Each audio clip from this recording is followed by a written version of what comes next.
Radio 4. Afternoon Theatre.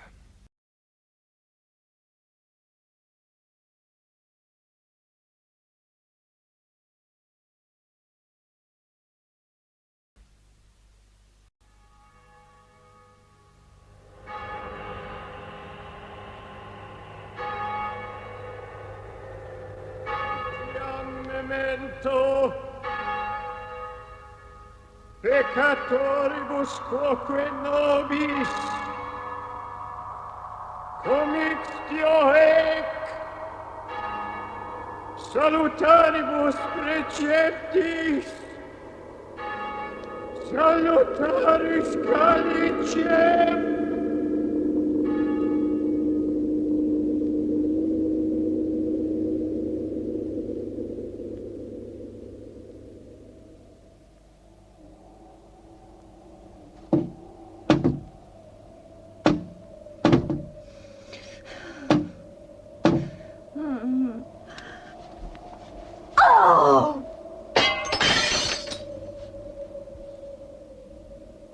What are you? Sue? What's the matter? What's happened? This. That? What is it? What's going on? It was knocking against the window. I looked out and in the moonlight it was horrible. I'm sorry, Aunt Margaret, I just smashed the glass. But what on earth? It's a doll. Yes. With a hat pin stuck in her breast.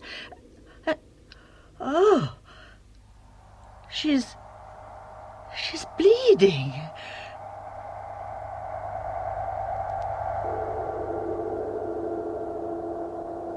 We present Richard Morant, Kim Hartman, Peggy Thorpe-Bates, and Brian Hewlett in The Kashmir Fugitive, a play for radio by John Ash. The Kashmir Fugitive.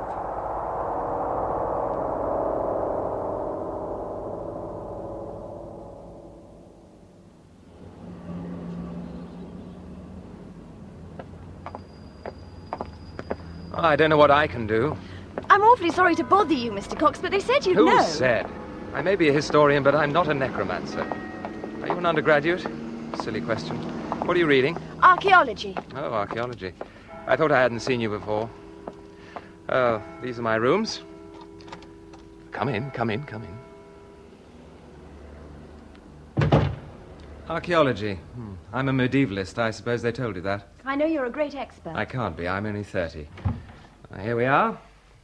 Oh, what a lovely room. Oh, do shut up. Now, what is it? What have you got? Put it on the desk. I'm sorry, but I'm lecturing in 20 minutes. Would you like some sherry? What a disgusting object. It's a doll. Oh, I can see it's a doll. What's this spike stuck in its... A hat pin. Is it? Oh, I've never seen a hat pin before. It's my sheltered life.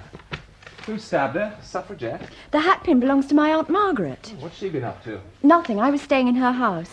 Where are my notes? Oh, can you see an orange folder anywhere? Hey, damn it. This thing of yours is messing up my desk. What's the matter with it? It bleeds. And how? I'm sorry, Mr. Cox. No. I'll mop it up. Leave it a moment. Let's take a proper look. A crudish model of a young woman. Wood, clay, wax, probably on a wire frame. Face and hands painted. Obviously not old, probably made quite recently. Modern dress, shirt and skirt. Yes, of course. It's an effigy. Could be a caricature of yourself. That's what I was afraid of. Except, of course, that you haven't got a dirty great pin stuck in your, Miss, Smith. Susan. Miss Smith, Susan. Where did you get this nasty little object? I was staying the weekend with my aunt in Derbyshire. It was a bitterly cold night. I woke up and this thing was banging against my window, almost as though it were trying to get in. I was really frightened, seeing it there in the moonlight. I smashed the window pane and snatched at it, and when I got it in, my hand was covered with this red, sticky stuff. Well, look, it's obviously some kind of practical joke, you know? And some people find where a girl's sleeping, they... No, I don't. They're bad enough in Oxford. What can they be like in, where was it? Gatrop. It's only a village, a quiet village. Oh, but villages are appalling places, absolutely appalling. Have you any idea what goes on in villages? You go walking down the street, waving your legs, and they all go off and they drink ale and they make plans. They probably think you're a cinch. Gatrop isn't like that. I almost wish it was. What is this blood? It's a good imitation. If you squeeze her, more runs out. Ugh. I think I've discovered what it really is. A man I know does chemistry. He took it to the lab and they've given me a note. Here. Well, go on then. Read it. What does it say? Adria stigerola. Oh, you've lost me. Crine bark extract. They're not sure about it because it's vegetable matter with a lot of impurities, but that's what they think it is. Perhaps mixed with alder root, fermented and distilled. Not a laboratory product anyway. Not a chance. Mixed in a cauldron, perhaps? The Bodleian found me a rare book on 16th century necromancy, with the only mention of Adria stigerola they could find in the entire library. It's a prescription for imitating blood. Round and round the fire we go. You do realise that the 16th century is not my period, don't you? You historians, nothing's ever my period. Touché, touché. Anyway, surely your Middle Ages were absolutely chock-a-block with witchcraft and superstition. And that's why you brought that obscene article to me? Yes. Well, you listen to me, because you're absolutely wrong. In the Middle Ages, men clustered and clung to the churches throughout the land, which offered protection to their immortal souls, freed their spirits from fear, and shone light in the face of a very real Prince of Darkness. People stood in awe of Satan, and in even greater awe of the one true church and religion. Superstition had no place. Men were too busy building cathedrals. Well, didn't you see it was only later, when the monasteries became luxurious and the friars got fat and people became worldly, that the black arts got going? Well, you know what Carlyle said: when men cease to believe in God, God pays them back by making them believe in Cagliostro. The great necromancer. Yes, and he'd have been happy enough in the 16th century. Persecution of witches, so-called, from poor wretches up to royalty. Everywhere, insane, nasty curiosity about demons, alchemy, exorcism, blood sacrifices, ear of bat and toe of frog. God, talk of Cagliostro. Talk of the devil. Yes, come in, you shaggy brute, and tell us. Tell us all about this little horror messing up my desk. But you can't, Mr. Cox. What is there to tell? Some people in Gatrop have been to a lot of trouble to frighten me. Good. Good. So long as you realise that that's all it amounts to. There's nothing good about it. I want to know why. How often have you been there? When I was young. Then a short time last back. That's when I found the neck ring. The what? An Iron Age neck ring. On one of the old Culterscott banks. The next week I found another one. I literally stumbled on them. I've been up the last 2 weekends again. I want to do some more digging. I'm not surprised. Do you think that could be unpopular, though, in the village? Honestly, I never thought of that. The banks are up on the hill. It's just open grassland. Effigies. They've been used to threaten people in every continent on the globe. Can't they think of something new? Who? Adria stigerola. I suppose they could have got the formula from some old crone. Any witchy old women in Gatrop? Several. Ah, there are those blinking notes. Look, I must fly. Yes, of course. But the main thing is you've absolutely nothing to be frightened of. It's just a silly joke by a lot of stupid people. Chuck me my gown, would you? Oh. Thanks. I must try to clean up your desk. Oh, yes, do you mind? It looks like the scene of some ghastly crime. By the way, Mr. Cox, I didn't tell you a man died in Gatrop a few weeks ago. I wasn't there. My aunt said it was rather mysterious. The villagers don't think he was the only one. They think they're cursed. Perhaps they are. I mean, we think we're educated. We can scoff at it. I am not scoffing. I'm simply asking you to use one particle of that intelligence which brought you to this ancient seat of learning. Where Ridley and Latimer were burnt. There, outside, in Balliol Ditch. A conflict of belief, some logic, and much political expediency. Certainly not superstition. You never feel their ghosts? No.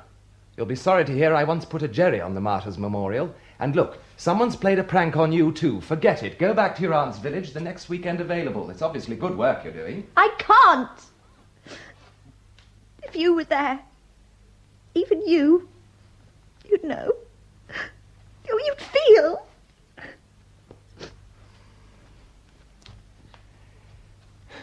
I'm not an exorcist, but if you really want someone to hold your hand. Yes, dear. Yes. Yes, of course. It'll be quite all right. The same train. All right. Goodbye, dear. And this time do bring some warmer clothes. Yes. Goodbye. That was my niece. Oh, yes, Susan. Oh, of course, you met her last weekend. I did indeed. Such a pleasant girl. Very intelligent. She was saying that these things she found up at Stendland have attracted a lot of attention in her department at the university. I'm not surprised. She showed them to me. They're Iron Age ornamental neck rings, the kind of thing they found at Castle Naze. Afraid I don't know much about them. Clever girl. She followed the tracks of one of the old counterscarp banks and just turned them over with her foot. Well, I suppose you have to know where to look. It's very bare and bleak out there. She's very kindly offered me one from my little museum, if it's authenticated. Well, I think she said that they have been. Do you know if she found anything else up there? Anything else? Well, I'm not sure. Of course, she hasn't been at it long. I bet she can't wait to come back and have another look at the hill. She's bringing a friend from Oxford, James. Well, I hope he isn't too much of a distraction. Oh, it's not that kind of a friend. He's a lecturer. A don? Suppose he must be a senior archaeologist. His name is Cox.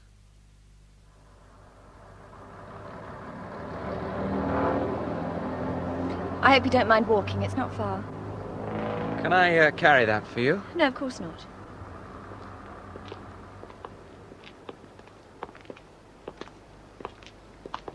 Oh, it's a pretty little place. If you say so. Anyway, it doesn't run to a taxi. One shop, one pub. That's the pub. You go in there? Yes. Well, not that I'm exactly welcome, I don't think. No, why not? A girl alone, in jeans. It's very quiet. A silent watch on the new arrivals. Here she comes again with a fella. You really don't like this place. Not with the sun going down, no, I don't. I expect your aunt's glad to see you. Dear Aunt Margaret. By the way, about the doll, I don't think she'll want to talk about it. I won't. She rather sort of laughed it off. Very sensible. She has to live here. Alone, mostly. If you're not put off, it'll do her a favour. She's very good to me. She has absolutely no explanation about, Well, if she has, she's keeping it to herself. Oh, what's that? Over there in the trees? Oh, that? Oh, it's the Folly. Some old lord of the manor put it up last century, goodness knows why. You don't need a good reason to build a folly, do you? That's the whole point. A man called Cooper uses it now. James Cooper. He's a friend of Aunt Margaret's. He has a sort of, private museum on the ground floor. A museum? Local antiquities. He wants one of my neck rings.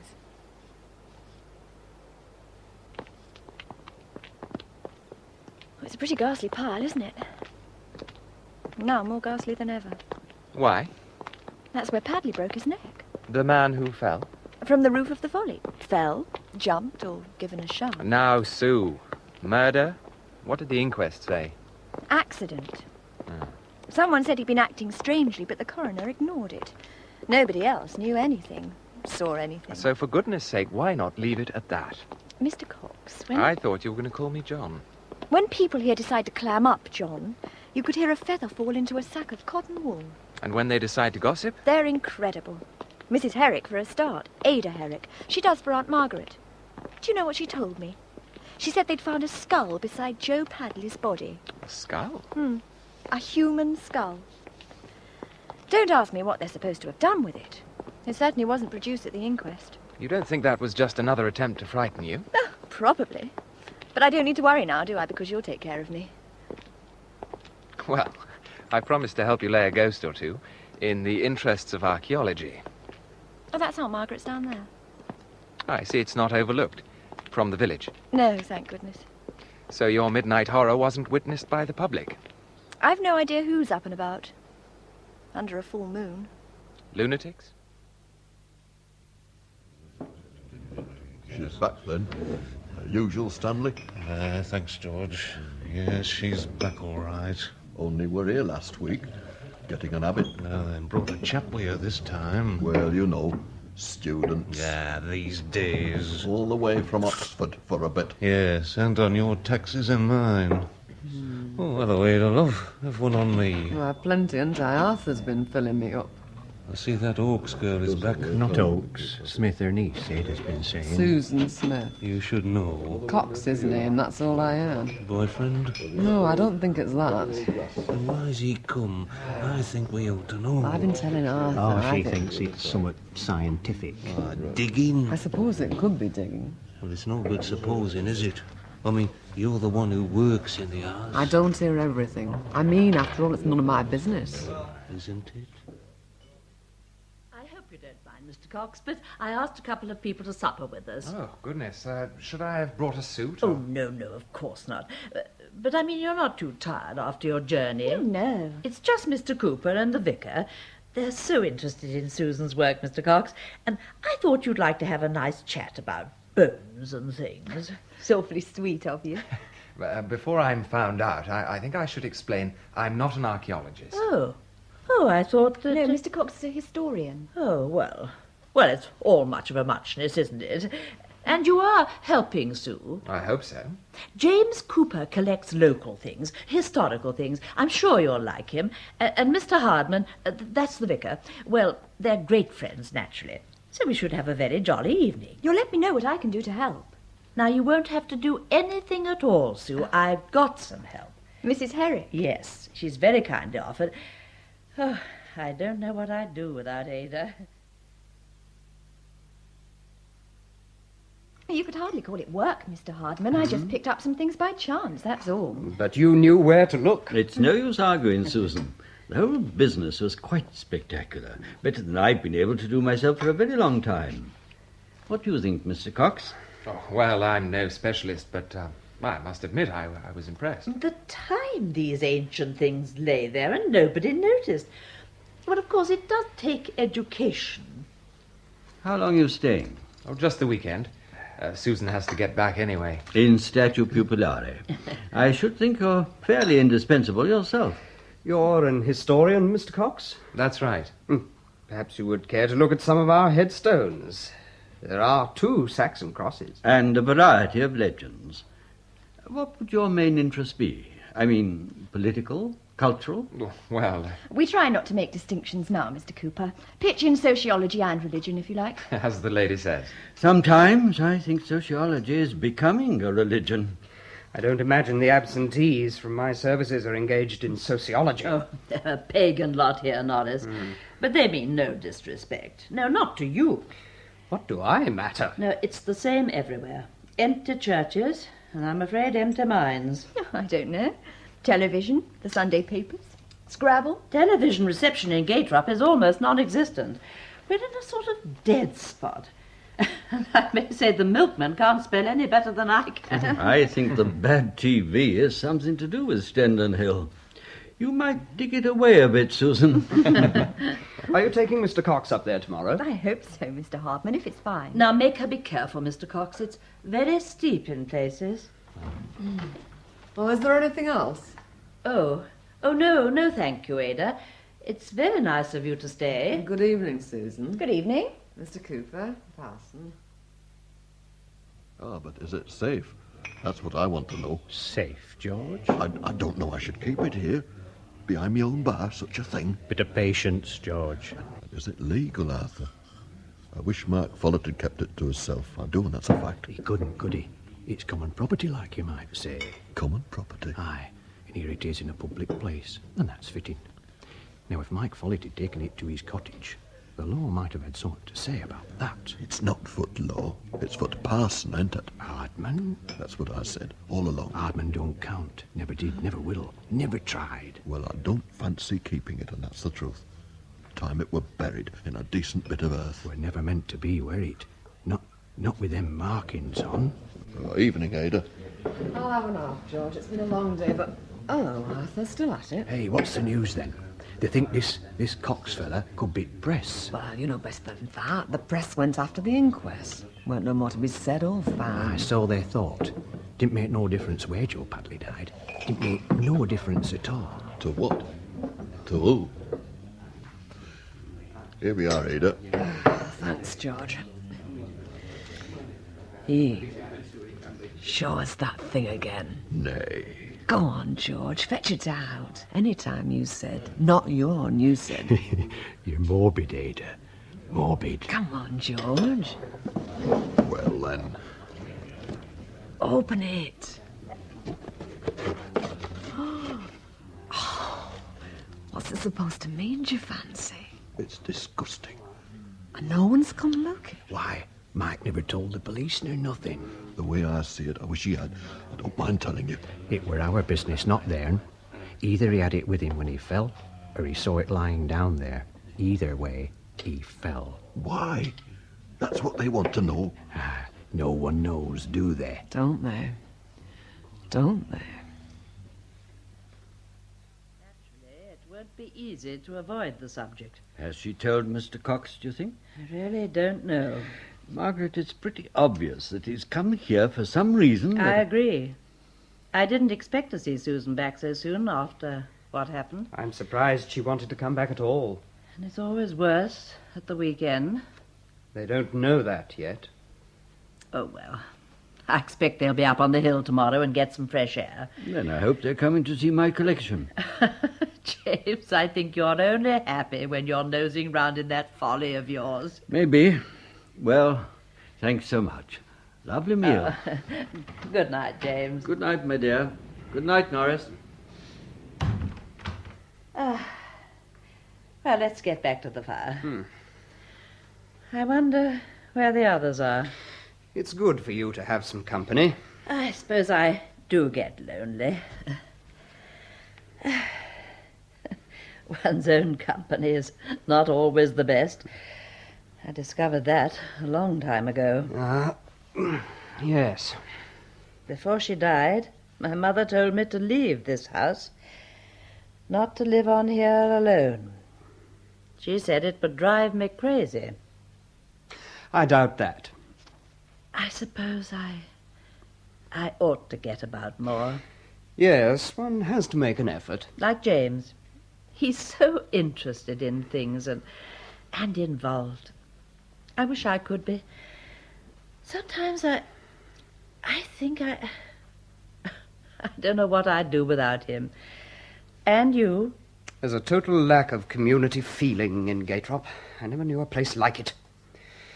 I should blame myself. No, I don't want you. You mustn't do that. I should be one of these bouncing, jolly parsons, but have you any idea what an effort that takes for a man like me? I wouldn't want you any different. I wonder.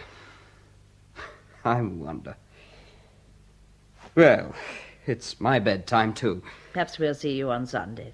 There's no service. I'm preaching at Blaking. Oh, I'd forgotten. I won't be missed. And the effigy was hanging about here? Yes, dangling from somewhere outside. So we have an acrobat. Anyone could climb over the back and across the roof to this gable. I looked. A rooftop joker. Poor Padley. Oh, don't be silly. You mustn't make these connections. It's hysterical. Thanks. It didn't happen to you. It could have been done from inside. With my bed under the window.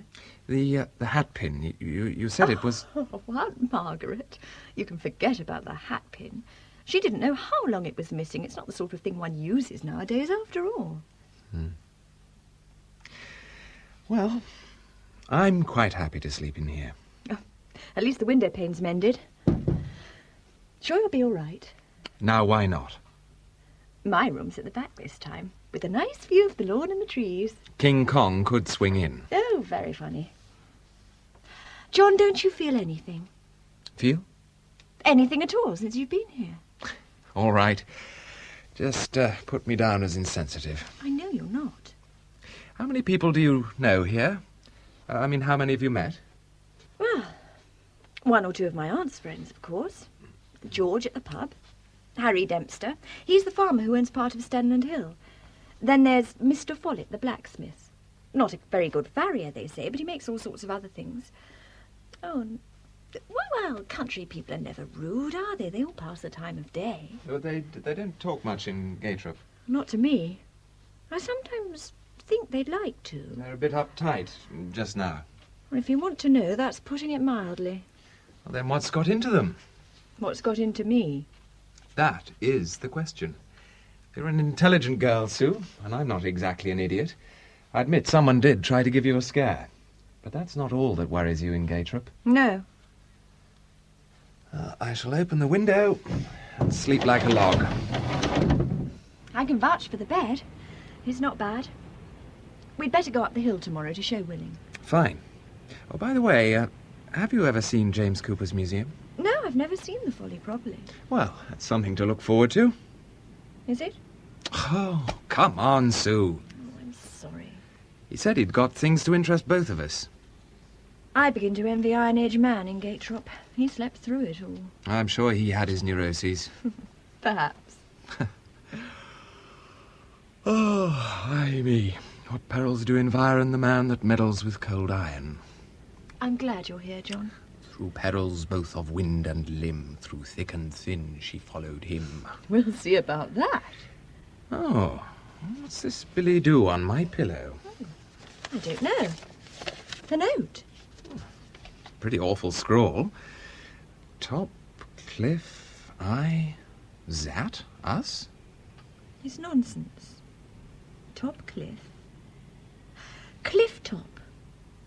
I, that, sat, us. It's not your aunt's, It Andrew. can't be. Anyway, even she'd hardly spell sat with a Z. Then who? Who would? I don't know. Top of the cliff? Well, who sat and who's us? Well, how did this get here? I see the window isn't fastened. It was meant for me. They thought this was still my room. They? You keep talking about them. You make it sound so malignant. Anyway, it's just a scrap of paper. It could have come from anywhere. Just a doodle. It doesn't say anything. Doesn't it? A cliff. I sat there. Where? What are you talking about? On Stenland Hill. The ground's given way in places. Where it has, it's quite steep and dangerous. You could say I sat on top of the cliff often. All right. On the top of the cliff I sat. Then what about the us? Who's that? Them? Them? Or you and I? Oh, there you are, you two. Sue, you're shivering. It is cold up here. Oh, I'm so sorry. Come on down to the fire, and we'll all have some more coffee. Evening, Mr. Cooper. All gone home, George? I don't stay late these evenings. Am I in time for a brandy? Not strictly speaking. Oh, too bad. I've been up at Miss Oakes's. A cold night. You can have one on me, sir. That makes it all right. Here we are. Oh, it's extremely kind. Mr. Cooper, I'd like to ask you a question. Sure. Take a look at this. What is it? I'd like you to see for yourself. Shall I open it then? Good heavens. A skull. A human skull. What I want to know... Where did you get this? I can't tell you, Mr. Cooper. I haven't the authority. What on earth do you mean? It was given me by a certain person to keep for all. Now that's secret. And did that person claim that this was his property? The property of the village.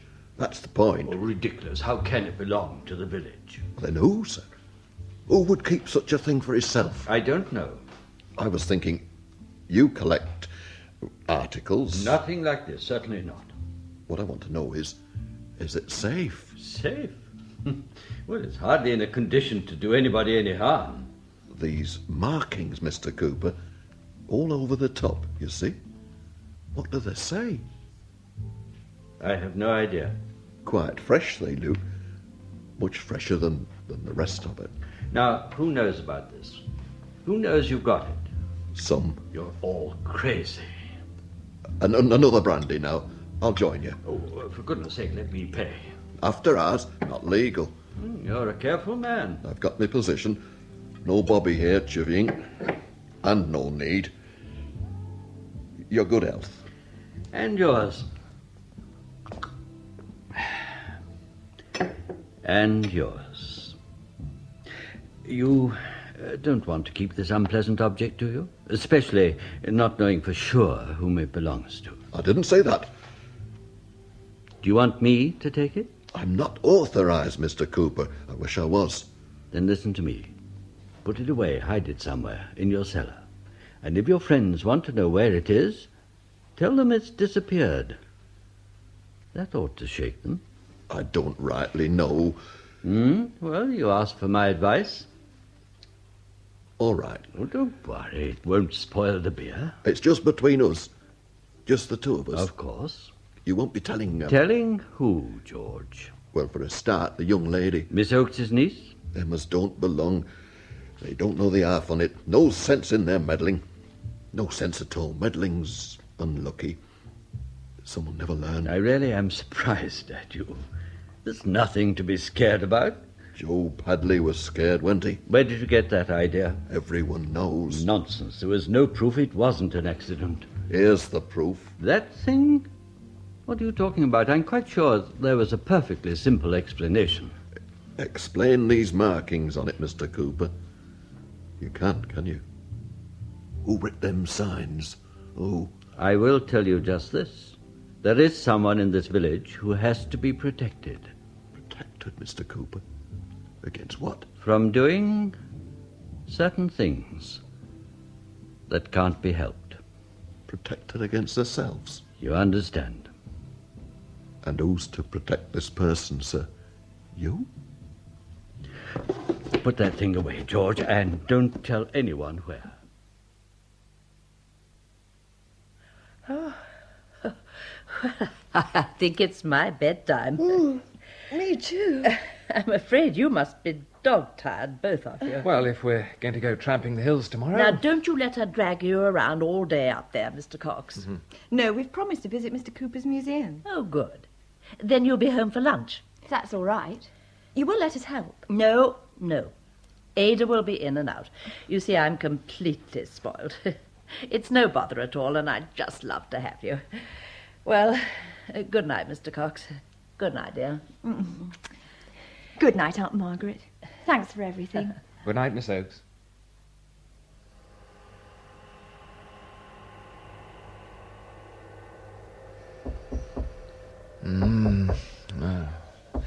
Yes? What is it? John! What? What's the... Come quickly. Where? Don't make a noise. Come with me.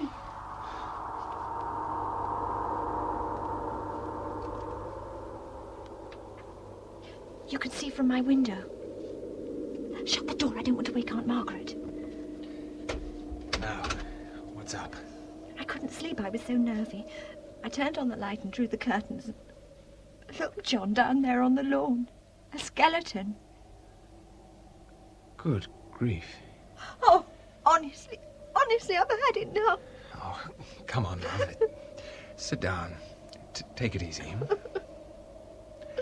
Look, I've known first-year medical students pull better stunts than this one.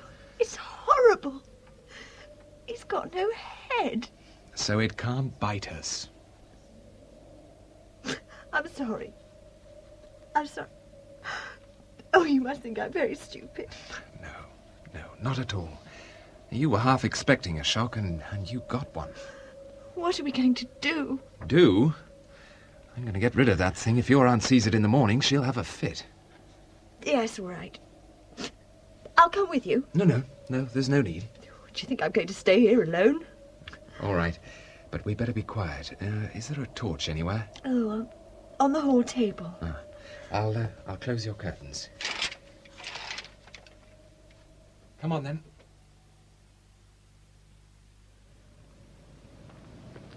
Look, there you are. He's rather beautiful, really. How can you say that? It's ghastly. Very old, I should think, from the colour. Now, where can we put you? By the ilex. There's a summer house. Shine the torch. Oh, that ought to do, yes. Will you take his feet? I don't want to touch it. Oh, never mind. He's properly wired up, so he won't come apart. I can take him. After you.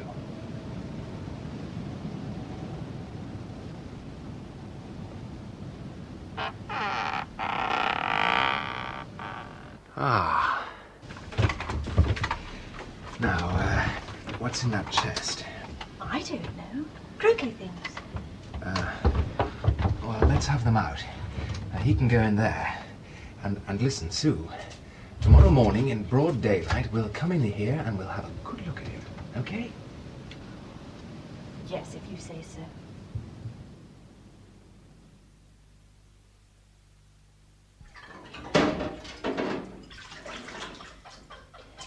Well, it looks as if it'll be nice and sunny for them up on the hill. Well, it's that clear. You can see them from the village. Saw them myself climbing up. I wonder if they'll find something interesting. Well, they don't need to, do they? Oh, why? They got each other. Oh, yes. Don't suppose they'll do much looking. Not for little bits and pieces. Well, not in soil. They do take their activities quite seriously. Oh, that's what I mean, me duck. Only better watch out. There's no hiding up on Stenland. Plenty little pair tried it. Could you give me a hand with their bedrooms, Ada? That's what I'm here for. Oh, something I meant to mention. Garden shed. Summer house? Doors open. Don't do this way. They're rotten old lock. That's the trouble. Rain coming. Oh, well, if you say so, Ada. Oh, no, never mind. I'll go and see to it later. Proper old model in there.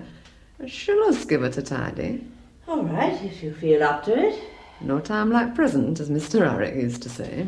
No, Ada. Before he was took. Well, here we are, sitting on top of a... Yes, I suppose you could call it a cliff. Okay, joke. Well, at least we can. You should be dead. Dead? Well, the hatpin in the effigy, I read it up.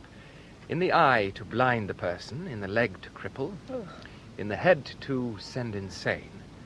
I'm afraid yours was in the heart. I get the goddamn message, historian. Actually, to mitigate the curse, you should have burnt that doll. News for you, I did exactly that. Oh, fine.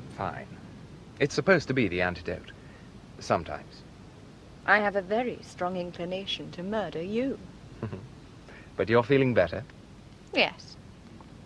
All, as they used to say, serene. Up here, anyway. With a perfect view of Gaytrop, not so serene.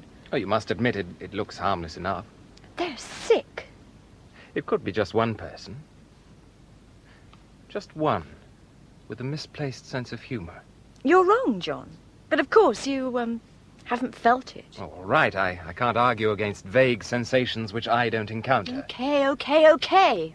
Then argue against a female effigy made to very ancient specifications, and a human skeleton with no head, and a croquet box for a coffin. Solid stuff. No monster risen from the dead, clothed in reeking garments and biting everyone in sight.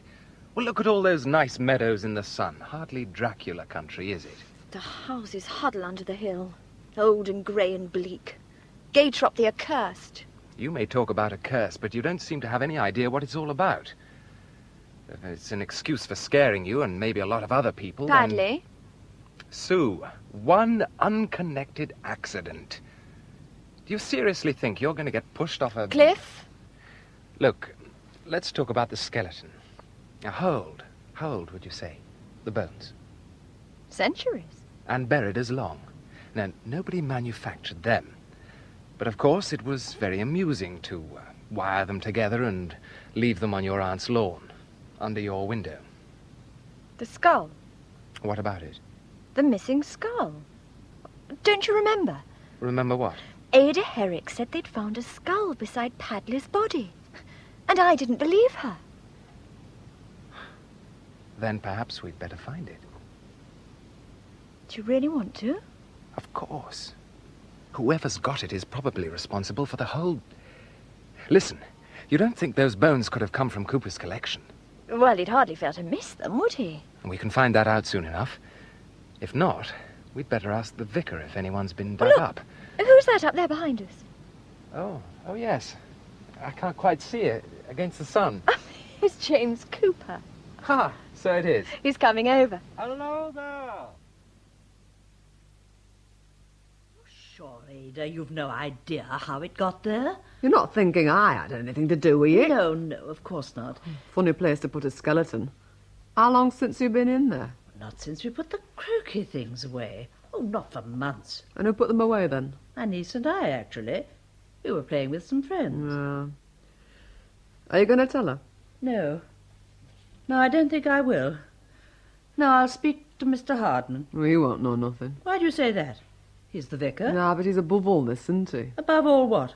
Our little troubles. Is that what you call them? Let me tell you something, Ada. There's nothing that happens to Gatrup that Gatrup doesn't deserve. Now, Miss Oaks, it don't do to talk like that, me duck. It's tempting the devil, that's what it is. Well, where is he? That's what I'd like to know. Ain't like old Drab to run off. Why, look here, Harry. No sense in dogs straying down here. Look, would I waste my time? I ain't seen you, Drab. Hey, has anyone seen old Harry's dog? I don't know what gets into you lot down here.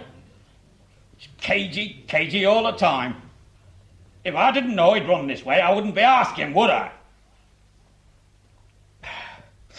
Well, I want Drab back. Yes, Harry, of course you do. Aye, good day. Oh, I beg your pardon. Oh, it's all right, miss. I'm leaving. Morning, George. Morning, all. George, you know Miss Smith, don't you? Oh, yes. And this is Mr. Cox. Morning. Now, what will you have? We've been up on the hill, George. Thirsty work. Oh, yes. What's up with Harry Dempster? Is your aunt all right? Why? I thought she seemed rather subdued at lunch. Well, we were rather late. Oh, yes, I'm sorry. I suppose we shouldn't have gone to the pub, but Cooper seemed so keen. I'm glad, really. Now you know what it's like. Oh, you meant the atmosphere. Yes, for a sunny Saturday, I must admit it was on the chilly side. Of course, they were listening to every word we said. What they don't hear from us, they'll hear from Ada. Hang on. Your aunt. You don't think she's been to the... To the summer house? Oh, heaven. Where is she now? Well, she told me she was going to the vicarage. Come on. We'd better go and check those bones. Oh. John, the whole place has been tidied up. I can see that. But... our friend is just as we left him. Well... what shall we say to your aunt? Well, what can we say? Leave it to her. We don't know for certain she was in here. It could have been Ada. Who was on the scene last night? She's always up and down. She's a great tidier. I see. Well, we'd better get back to the house. We don't want Aunt Margaret finding us out here. This door's a bit wonky. Oh, it never shuts properly. Just leave it. Hello. What's this? What? Well, this. It's where the skeleton was lying. It must have fallen off. It's metal. Yes. It's old. With some letters. L-E-D-U. Ledu. I think it's a coffin plate. But broken. The skeleton has a name. Yes.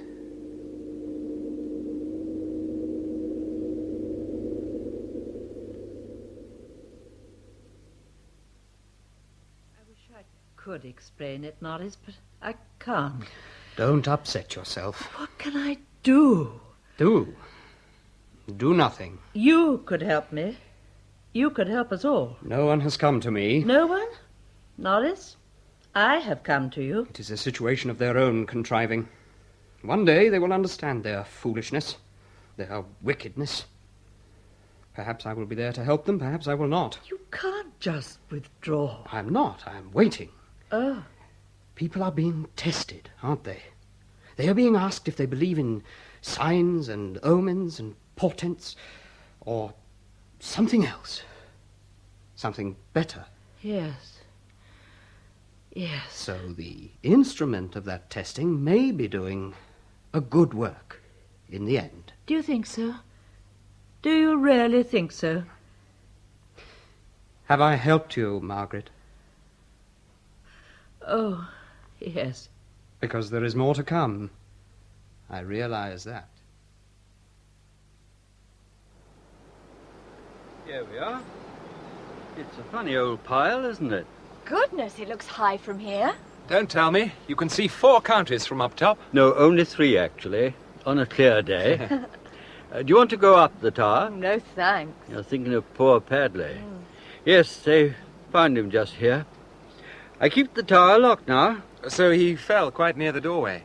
Yes. Well, shall we go in? I've got a separate entrance to my department.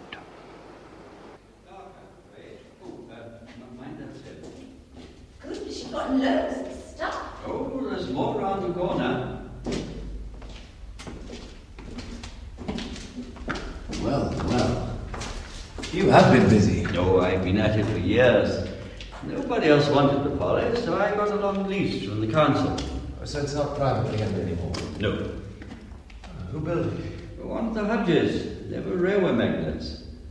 Why did they put it here? It's not a very prominent place, is it? Oh, the ways of poly builders are mysterious. Yes. Silly question. Now, here's a section to interest you, Mr. Cox. You see, I got some outlines of some medieval cultivation banks. Strip lynches. As you experts call them. What's this? End of an ivory harpoon. Paleolithic. Paleolithic? I said I'd been at this some time. Not as long as that. Now, what's this? Part of a deer leaf.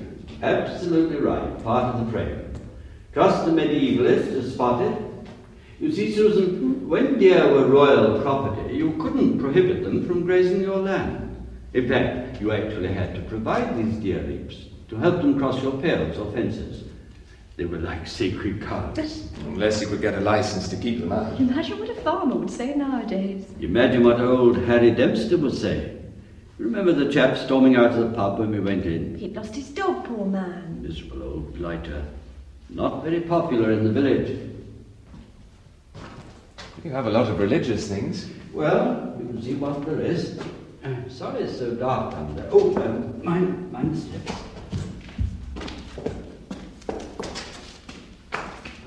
This triptych is... yes, from Tuscany, I think. Ah. Yes. But these hangings, they're Tudor. Elizabethan, in fact. And undamaged.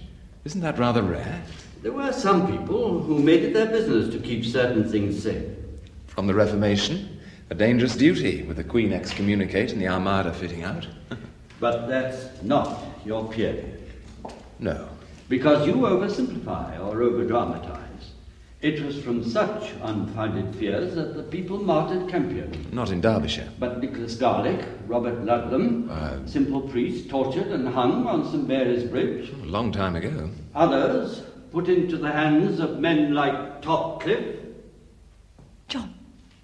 Eureka. Now these are interesting.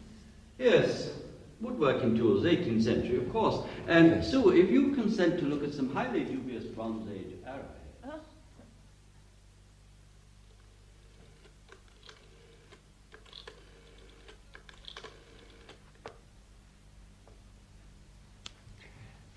Hello, Eddie? Oh, good. I thought you might be shut. John Cox. Look, I wouldn't bother you, but I'm up in Derbyshire. Yes, splendid. Now, could you look up the DNB, the entry for Topcliffe, Richard? That's right. Yes, round about 1530, 1600. Yes, he was the chap Elizabeth used to hammer recusants. A real horror. Yes, of course, I'll hang on. I've got it, Sue. I've got the lot. That note in my bedroom had nothing to do with the cliff, but I bet it had a lot to do with the curse of Gaytrup. It was a very grim little joke. I should think almost certainly connected with the skeleton. But who exactly was Topcliffe? Stupid of me. I never thought of him until Cooper mentioned his name. Well? Richard Topcliffe, archetypal 16th century sadist masquerading as a patriot, sucked up to Elizabeth, who used him to hunt and persecute heretics, meaning her sister Queen Mary's supporters. Oh, mind you, the other side had used some nasty pieces of work, Bonner for a start, but Topcliffe was something else. He tortured people in his own house. He was allowed to keep a rack there. Nice. I quote, "The cruelest tyrant of all England, Topcliffe, a man most infamous and hateful to all the realm for his bloody and butcherly mind." You think that skeleton was once stretched on Topcliffe's rack? Compared with which he claimed the racks in common use were mere child's play. Very nice. The skeleton was here. So was Topcliffe. Here? In Derbyshire. Topcliffe retired to a house he got from the Fitzherberts, victims of his, at a place called Padley. Yeah, it's not far away. But wait a minute. What about the rest of the note? Topcliffe eyes at us. Ah, my Latin should have occurred to me. Believe it or not, they used to joke at the court about Topcliffe's methods. Topcliffian custom meant racking, and to harass a poor wretch they called Topcliffizare, to Topcliffe. Past participle, Topcliffe eyes-at us. Got it? A man who has been Topcliffe. Exactly. So our skeleton may not have been racked, but certainly hunted and persecuted. By the squire of Padley. Of course, the name may just be a coincidence. Oh, I bet it isn't. Anyway, that's cleared the air a bit. Oh, has it? Well, things aren't just happening. There's a sort of rationality. Which makes it better. Well, someone is playing with us, but there's an intelligence somewhere. The skeleton was Topcliffe's victim, and the victim is crying out, as if he was still among us. And you find that pleasant? I think it's a hell of a lot more sinister. If the so-called curse of Gaitrup dates back to the 1500s, it makes some sense. You know my views on that century. Terrible things happened then. It didn't make them any better that they were part of some political policy. And what is this intelligence that's bridged the epochs? I don't know. Who is trying to rake up the horrors? Act them out? What did you think of Cooper's museum? Well, he's certainly got some interesting things. No, that's not what I meant. Did you notice that part of it was below ground level? Yeah, that was strange. And the walls. Some of the stone was far older than 19th century. There was obviously something there before the folly. I wonder what. And another thing. You remember that little alcove on the right, just beyond the flint weapons? No, I was more interested in the medieval jetons, in the case of coins. Well, he nudged me out of that alcove. He said it led nowhere, but there was a door, I could see it. If James Cooper's hiding something, why did he ask us in there? I got the strange feeling that there was something he wanted to communicate, but, well, perhaps changed his mind. A person with a compulsion to warn would behave like that. Well, there you are, Susan. Your aunt is getting tea, so to tell you. Oh, thank you, Mrs. Herrick. Oh, evening, Mr. Cox. Good evening. What are you trying to find out? Don't mind me asking. Find out? Well, everyone knows by now it's the happenings brought you. Oh. Do you have answers, Mrs. Herrick? I've got this. Oh. Thank you. I see. Mrs. Herrick, would it surprise you to know that I have the other half? No, it wouldn't surprise me. And where did you get yours? In the little house in the garden, under one of them mallet things. All swept now, can't abide clutter, never could. Old, isn't it? Old writing. You'll know with your education.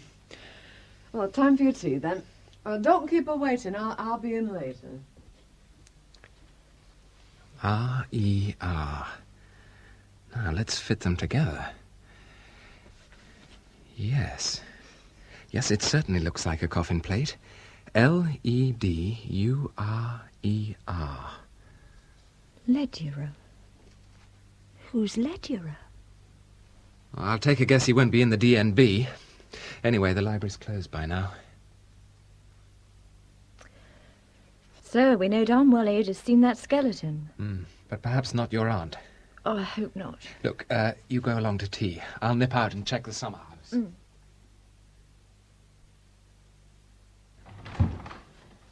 Ah, there you are, Mr. Cox. I was wondering where you got to. Sorry. Sue, help Mr. Cox to a scone while I go and get some more tea. Won't be a moment. Well, It's gone. Gone? You heard me. Where? Oh. Look, talk about it later. Look, I'd like to see the vicar this evening. You think he'll be in? I don't see why not. I don't suppose he's particularly busy. There are one or two things that I would like to ask him. There we are. Ah. Now then, Mr. Cox, some tea. Ah, thanks.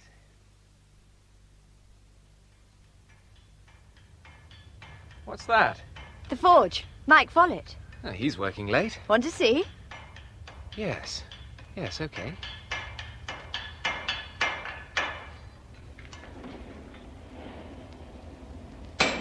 Evening. Hello, Mr. Follett. Evening. Mind that bar, then. Hot. Mr. Follett, I was wondering if you could mend this. What's that? That's a coffin plate, that is. Alden. Yes, I thought so. Lead in that. No sense in eating it. Spoil it. Mend it yourself. Use a bit of solder. Ah, good idea. Well, I'll have a try. Oh, by the way, could you make a doll? Eh? A little doll on a wire frame from, say, wax and wood. What are you talking about? What you mean? Oh, it doesn't matter, Mr. Follett. You get out of here. I'm busy.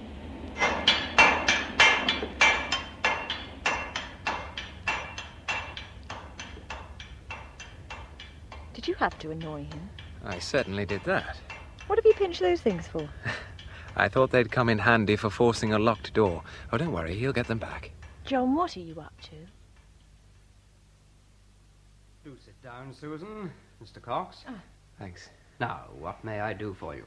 Mr. Hardman, I think you know I'm a historian. An Oxford man, I believe. Yes, and I'm a fellow of St. John's. And one so young.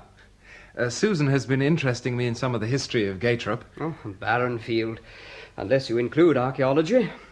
Did you have any luck this morning? On Stenland Hill? No, not this time. Afterwards, we went to the museum at the Folly. Yes, I know. My friend James Cooper realized that you had more than a passing interest in other things. Yes. I can understand your reticence. No one likes to be thought interfering. Is that how you think of it? The villagers can be difficult. You found that? These are pastoral matters. But you don't want to interfere either? Up to a point, that is correct. A man, Joe Padley, was found dead. Yes, Padley. At the bottom of the Folly, outside Mr. Cooper's museum. I hope you don't think James Cooper had anything to do with it. Oh, he must have been very concerned. Of course he was. He's a most kindly and sympathetic man, and a very great friend of mine. Does he have any idea what happened? You must speak to him. Well, what about you, Mr. Hardman? Were the police right? Was it an accident? How can I possibly tell you that? Mr. Hardman, if you were in touch more, I beg your pardon. I'm sorry, I didn't mean that. What didn't you mean? So, even you have heard about me. A vicar who is isolated. Even strangers to the village, interfering strangers.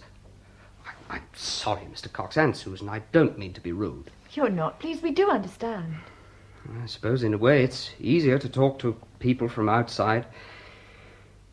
I'm afraid you must find us very odd. Well, someone worse than odd, surely. I mean, someone who could be mentally ill. No, you're wrong there. How do you know? Mr. Hardman, I'm trying to help Susan. How? She's already been badly scared. Yes, I'm sorry. You know about that? Miss Oakes told me. But Sue's not the only one, is she? Just today there was a boy in the village. Loudon, his name is. He got a packet in the post. An effigy of himself mutilated. He's completely mystified, but he's scared too. Yes. Of nothing. Oh, it's all very fine to say that. Would you be, Mr. Cox, frightened of something so simple? As a matter of fact, I wouldn't. I happen to have a profound contempt for necromancy and black magic. Because man is a more wonderful and more complex creature than just a babbling, mischievous pagan? Yes, that he should believe.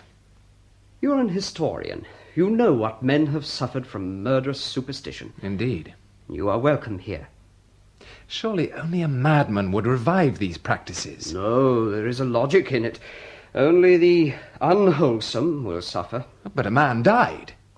Do you still think Padley's death was intended? Let me ask you something straight. I know he's a friend of yours, but is James Cooper behind all this? If you knew him as I do, you would never ask such a question. He is a scholar, an antiquarian, such a gentle person. But if he thought there was anyone in trouble, someone he needed to protect... Protect? From exposure? You won't find James Cooper wanting in loyalty. Or you. Mr. Hardman, who was Lederer? Lederer? Ah, who was he? I can't help you. I'm sorry. I have other appointments, if you don't mind. John. Oh, yes, of course. Well, thank you, Mr. Hardman. I'm afraid I owe your aunt rather a lot for the telephone. Oh, that's all right. I was quite determined to find out who Lederer was. I got a mate at New College to do some scratching around. Any luck? It's an unusual name, and of course that helped. A priest called Lederer disappeared in 1603 in the north of England, last heard of in a place called Catchmere. Catchmere? Yes, do you know it? No, never heard of it. Oh. Hang on, there's a gazetteer somewhere. Ah, good. Ah. Find it? No. No, it's not in here. C-A-T-C-H? That's right. No. Well, I'm afraid that's all we've got. And quite frankly, all we're likely to get without a lot of work. But we do know that Lederer existed, and that it's almost certainly his skeleton. That he was a churchman, that he disappeared in this region, that he was contemporaneous with Topcliffe and was very likely one of his victims. Yeah, Topcliffe was definitely up here in 1603. I wonder what happened to the coffin. If it was wood, there wouldn't be much left. And the bones would be stained. They aren't. And where are they now? They're quite safe, dear. Aunt! I'm sorry. I thought I heard the telephone. The door was open and I couldn't help hearing what you were saying. So you did find the skeleton? I think Ada found it first. I suspect she steered me towards it in her rather subtle way. I didn't mean to tell you, dear, because I didn't want to frighten you. Oh, and we didn't want to frighten you. We found it on the lawn last night. I see. It was I hid it in the summer house. Well, it's quite safe now. I spoke to the proper person about it, and he's had it removed. Who? Mr. Hardman, of course. Well, supper will be ready shortly. Well. Mr. Hardman. And he had Lederer there all the time we were talking. A man of few words. And so cold. Frozen out? He has friends. James Cooper? Yes. And your aunt? Of course. It's a small village. One always thinks of the parson as a sort of centre. Not in Gatetrop. Well, what shall we do this evening? No, I know what you want to do. You want to go back to the folly with your burglary tools. Oh, no, not in the dark. Tomorrow. Do you fancy a walk down to the pub? Okay. After supper. All right. I shan't be in a mad rush to go to bed.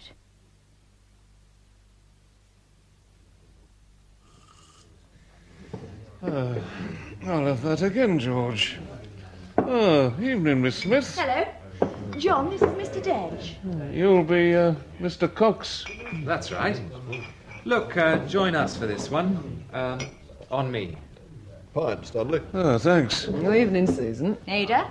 Oh, what are you drinking, Mrs. Herrick? Cider, with a bit in it, thank you, George. A bit of what? You'll ruin yourself. Oh, don't you worry about Ada. Hey, what you done with Auntie then, sneaking out? She's gone to bed.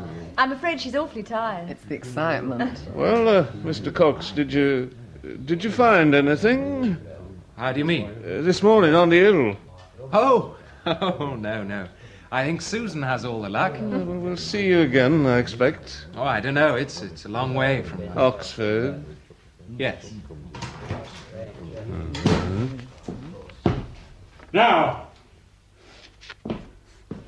Now, you lot. Harry, you can't bring a dog. He's dead. Hey, take it off me counter. Now, look at that. And which one of you did that, eh? I'll murder him, I tell you. John, look at those marks. Hello? Yes. Yes, it's very good of you to ring so late. Yes. I see. Uh-huh. Yes, fine. Fine. Good. Now, look, Eddie, there's something else you may know. A dog. Dead. Its back excoriated. Yes, you could call it a saddle. Yes, there were marks on the flanks. I see. Yes, that's just what I wanted. No, I won't keep you up. I'll maybe call you tomorrow. Night. Who was that? Eddie again. He's really got the bit between his teeth. Yes, and we're riding the Hound of Night. The what? The marks on the farmer's dog were ritualistic, all right. It's crazy, I know, but very old. A saddle, you see, and the scratching of the spurs. The witch riding on a dog? Yes. Her familiar, the Hound of Night. Oh, shall I tell you something? I don't want to go to bed at all. In the 16th century, dogs were found disfigured in this way. Publicity stunts for the demonic. Now, is it some brutal countryman following legendary practices, or some educated madman who doesn't know where to stop? What's got into them? Why do they go so far? Them, John? It's all to do with Lederer. Probably tormented to death by Topcliffe after he fled to Gatrop. To Gatrop? How do you know that? Catchmere, Sue. It was the ancient name for this village. Gatrop is Catchmere. Who's that at this time of night? We'd better find out. They'll wake your aunt.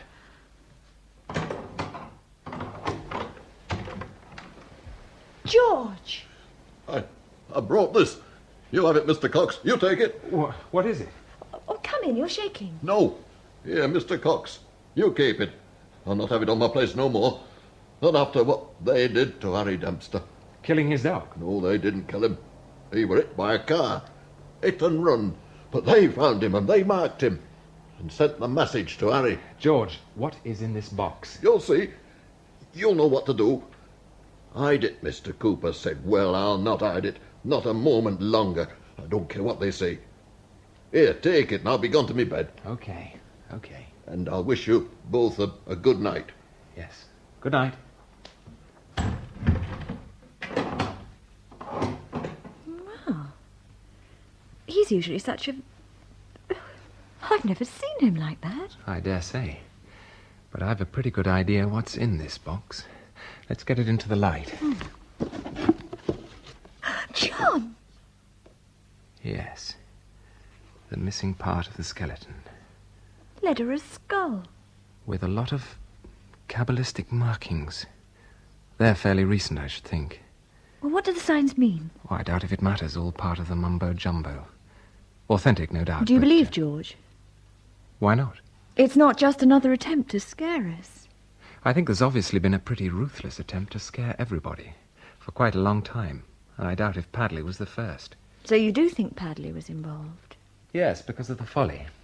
Yes, I think that's where it all started. James Cooper? I wasn't surprised to hear him mentioned. Well, he's so... normal. Well, just because he takes an interest in ancient artifacts doesn't make him normal. I expect Crippen played croquet too. Well, what are we going to do with this thing? I know what your aunt would say. Take it to Mr. Hardman. All right, we'll do that in the morning. James, I'm sorry to call you up here. It's all right, Norris. I wasn't busy. What's the matter? You know, I've been to Blaking. Yes? Well, when I got back, I found this. I see. It was left with my housekeeper. Just left. By whom? I'm not absolutely sure. There was no note. Didn't she recognize the person? No, but from her description, I would say it was Susan Smith's friend. Mr. Cox. How on earth did he get hold of it? I've no idea. James, it must go back. Yes. Yes, Norris, I'll see to it.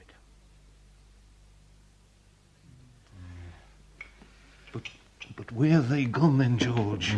There again, I suppose. No, they ain't. That girl's clever what she finds. Clever. No more on him. Him? Not my idea of clever. Poking round my forge last evening. And girl, balmy. Know what he asked me to make They're him? not up the hill. One of them little dolls. Same as you got, Ada. Sent mine. Found it, didn't I, in graveyard. What you said. Oh, it was a joke, Mike. They've got a funny sense of humour, these university people. Oh, sense of humour, him. Oh, they better watch themselves on Stanland Hill. It's slippy. How many more times? They're not on Stenland, they're over at the Folly.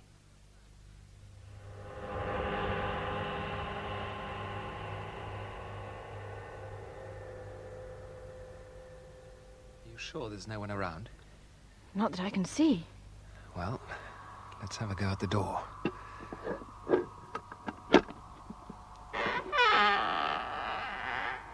It's open. It's not locked. Oh, John, hadn't we better... No. Come on. Only keep quiet. Let me have the torch. Careful. Sorry? Mind the steps. Now, where is the alcove? There. Over there. Hold back the curtain. Yes, there's a door, all right. John, there's a light. Someone's in there. Shh. Have a look through the keyhole. Yes. Let me look. Candles. And a coffin. Yes. And is that all you can see? Cooper, what are you doing here? Well, that's for me to ask you, isn't it? Mr. Cooper, I think you ought to explain... Or to what, Susan? Now, you two come away from the door at once. A place you didn't include in the itinerary. Certainly not. But your curiosity got the better of you. You may possibly regret it, both of you. We'll see about that. I suppose you have some idea what lies behind that door? Of course. It's a tomb, isn't it? And someone who does not wish to be disturbed. Lederer? In a sense, yes. What's that supposed to mean? Presumably, having scattered his bones around the village, you have now collected them again from the unfortunate Mr. Hardman and laid them properly to rest. Oh, Mr. Cox, I wish they were at rest. I see. So you want to go on with your silly games? You really don't understand, do you? I understand a good deal. When you were preparing this museum, you found a tomb. A secret tomb on which the folly had been built, and a coffin with Lederer's name. You could easily date it, and it didn't take you long to connect Lederer's name with the curse of Catchmere. Ah, so you know about Catchmere. That's interesting. A curse so old that everybody had forgotten its origins. Their forefathers made every attempt to forget it. By changing the name of the village? Yes. Then why in heaven's name did you decide to revive it? Tormenting and frightening people, driving a whole community into superstitious fear and bitterness. You see, you really don't understand at all, do you? No, Cooper. I may not understand your twisted mind, but don't imagine you're going to do any more of this. I'm sorry you take that attitude. A man like yourself. I was hoping... That I would enter into the fun and games on an intellectual basis. I think your battery is running down, Susan. Shall we go where it's lighter? It really wasn't a tomb to begin with, you know. A dungeon, perhaps, a witch's lair. A priest hole. The old house here belonged to the only people in the neighbourhood willing to shelter Lederer when he escaped from his torturer. From Topcliffe? Yes, Susan. Topcliffe. Can you possibly imagine Lederer's condition, his anguish, above all, perhaps, to a simple servant of the faith, his sense of abandonment, rejection? Mr. Cooper, worse things were done on both sides. Surely you know that. I'm not excusing it, but it was a long time ago. Worse things, perhaps. Lederer died in that hole. His protectors were hauled off to prison. The house was sacked with help from the villagers. His cell became his tomb. How horrible. Yes. And the curse? That was, I think, the worst part of it. Lederer left a paper bringing down the most terrible malediction on the people of Catchmere. So, he turned from the faith. I doubt if he was entirely sane at the end. And I suppose that shortly afterwards there were certain manifestations, very frightening to the superstitious minds of that age. The heyday of the so-called black arts. Indeed. And you decided that it would be amusing to reproduce those manifestations. It was not done to amuse Mr. Cox. Why then? To show off your historical knowledge? A man died, Mr. Cooper, right outside here. Did you arrange that? Of course not. Padley's death was dreadful. I never dreamt things would go so far. What do you mean? What happened? Look, come outside here. That's 100 feet up. How did Padley get hold of Lederer's skull? What frightened him so much up there that he fell? I honestly don't know. What's on top of the tower? Nothing, just a flat roof. Well, perhaps we'd better take a look. All right. The stairs are over there. John, no, don't go up. There's apparently nothing to be frightened of. Stay here if you like. Will you lead the way, Mr. Cooper? I'll come.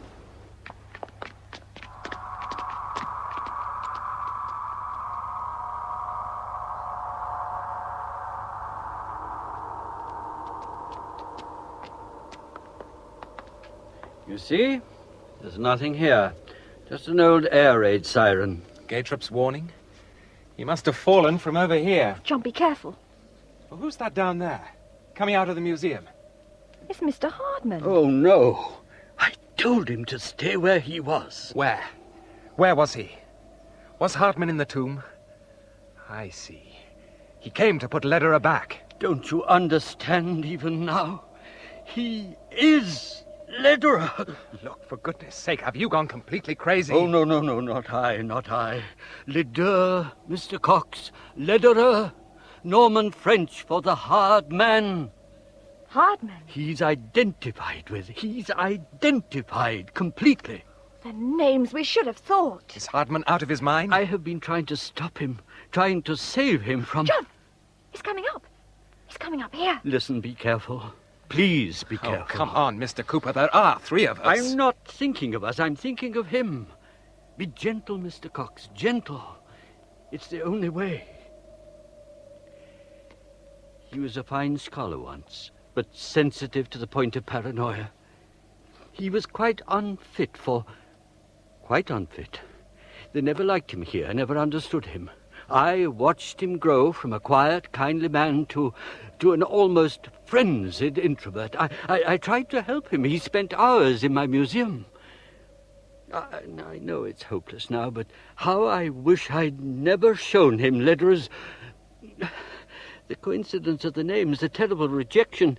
He became convinced he was related to the dead man, and the working of the curse became a sort of mission. A dangerous mission in the end. I can still help him. You must let me help him. Oh, I know that to other people he is like stone, but to me he will always be the sweetest person. Hello, James. Why, what's the matter, old chap?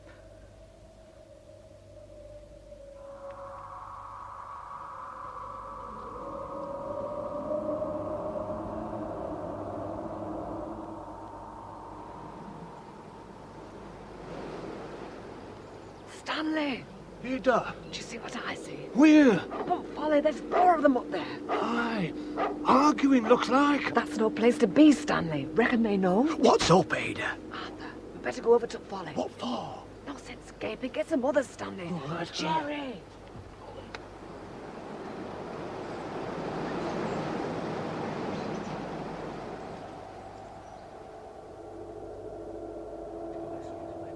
So you do see, Norris. These 2 are our friends. I have met them. Mr. Hardman, if there's any way we can help you, Susan and I... Help me? I have never required... James, what have you been saying? What have you been telling these people? Why are they here? I came up here to stop it, to end it. I heard voices by the very tomb, my tomb. Padley, it was like Padley. He came right in. It was outrageous. I had to point out to him, to show him who I was, show him my head, the poor eyes. But he ran away, up here. I had to follow him, of course, to make him understand. But he was yelling at me. Then, before I could... He was on the ground. I brought my head. He had to see it, but he couldn't because... Because he was dead. John, stop him! Come away from the edge, Mr. Hardman. Come on, hold him. It is time to go. No, Norris, no. Not that way. Look, they're coming up from the village. The people. Do you see them? They are coming to me. They are coming at last. Release me. I must go to them. Yes, Norris, yes. We'll help you down.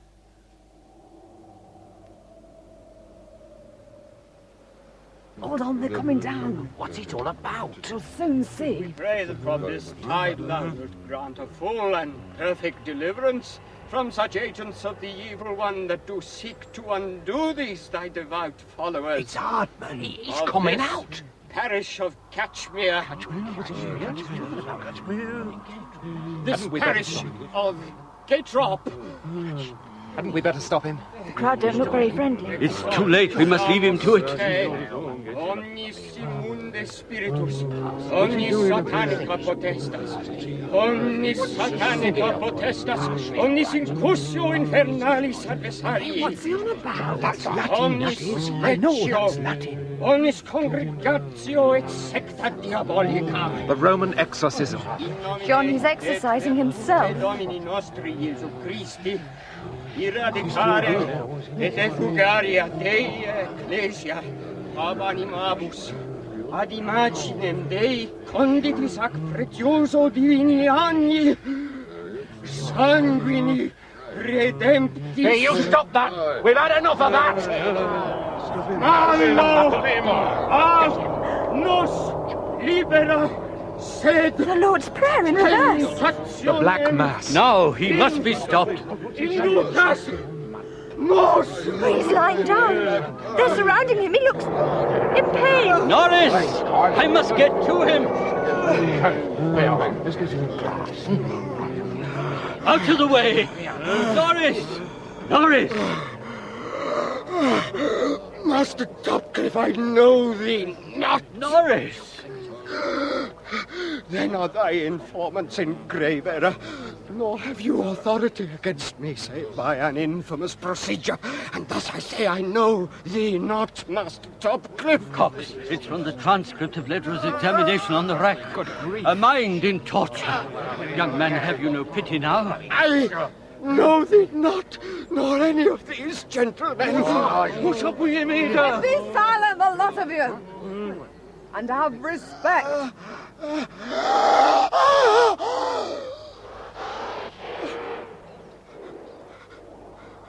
To this I must answer in faith, sirs. I have only one Lord, and he is not in Spain, nor on any earthly territory.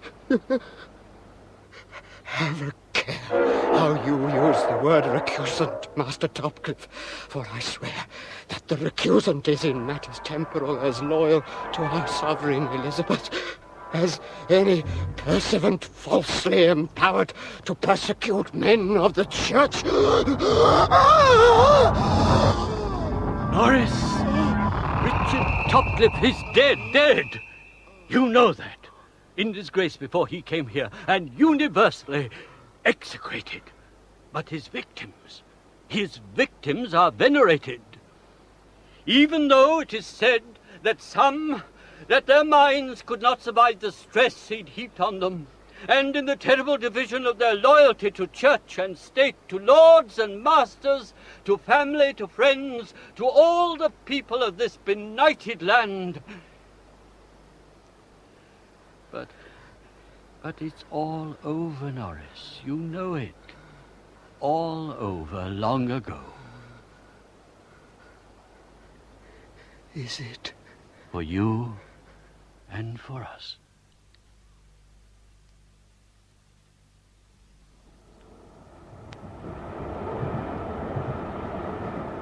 Oh, I'm sure he'll be all right. I think when they know the full story, they won't entirely blame him. Well, do you? He gave me a fright or two, I admit. And perhaps at times he scared himself. Will all this change him, do you think? To an eager young idealist like you? Oh, that's unfair. Well, let's hope we'll grow into eager old idealists. My God, in those days, they really cared for their beliefs. John, are you still in the 16th century? I suppose so. By the way, Aunt Margaret's asked me back for a visit in the vacation. I was wondering if you'd like to come too. Yes, I would. I would like to very much, Sue.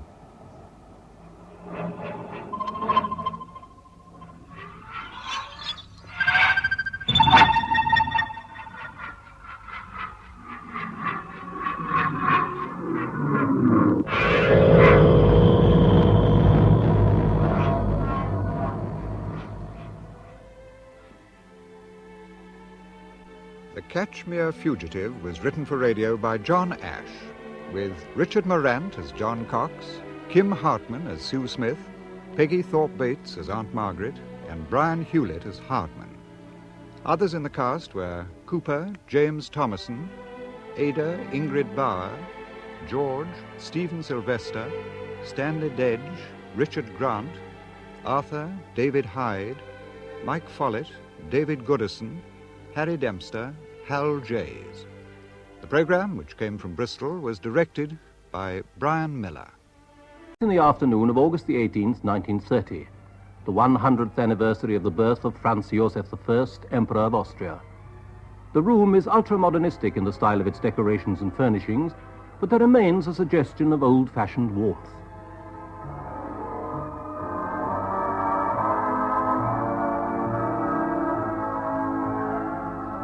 Laundry basket down there, Ernst. Yes, my dear.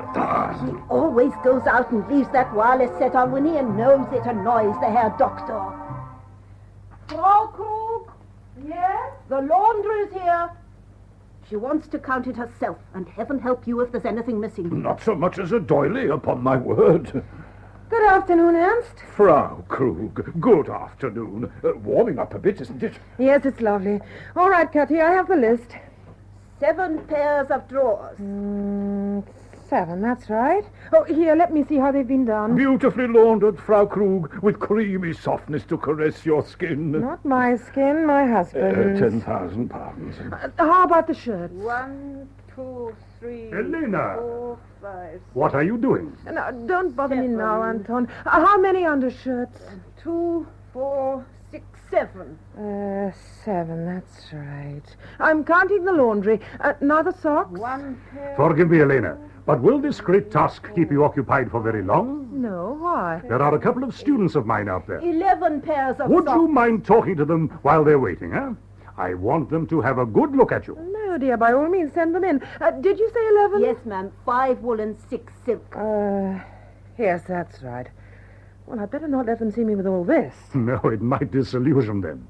They imagine you as glamorous, regal. Ah, do they? Where they get such ideas, I don't know. Perhaps they're very young. Oh, yes, they are very young and painfully earnest.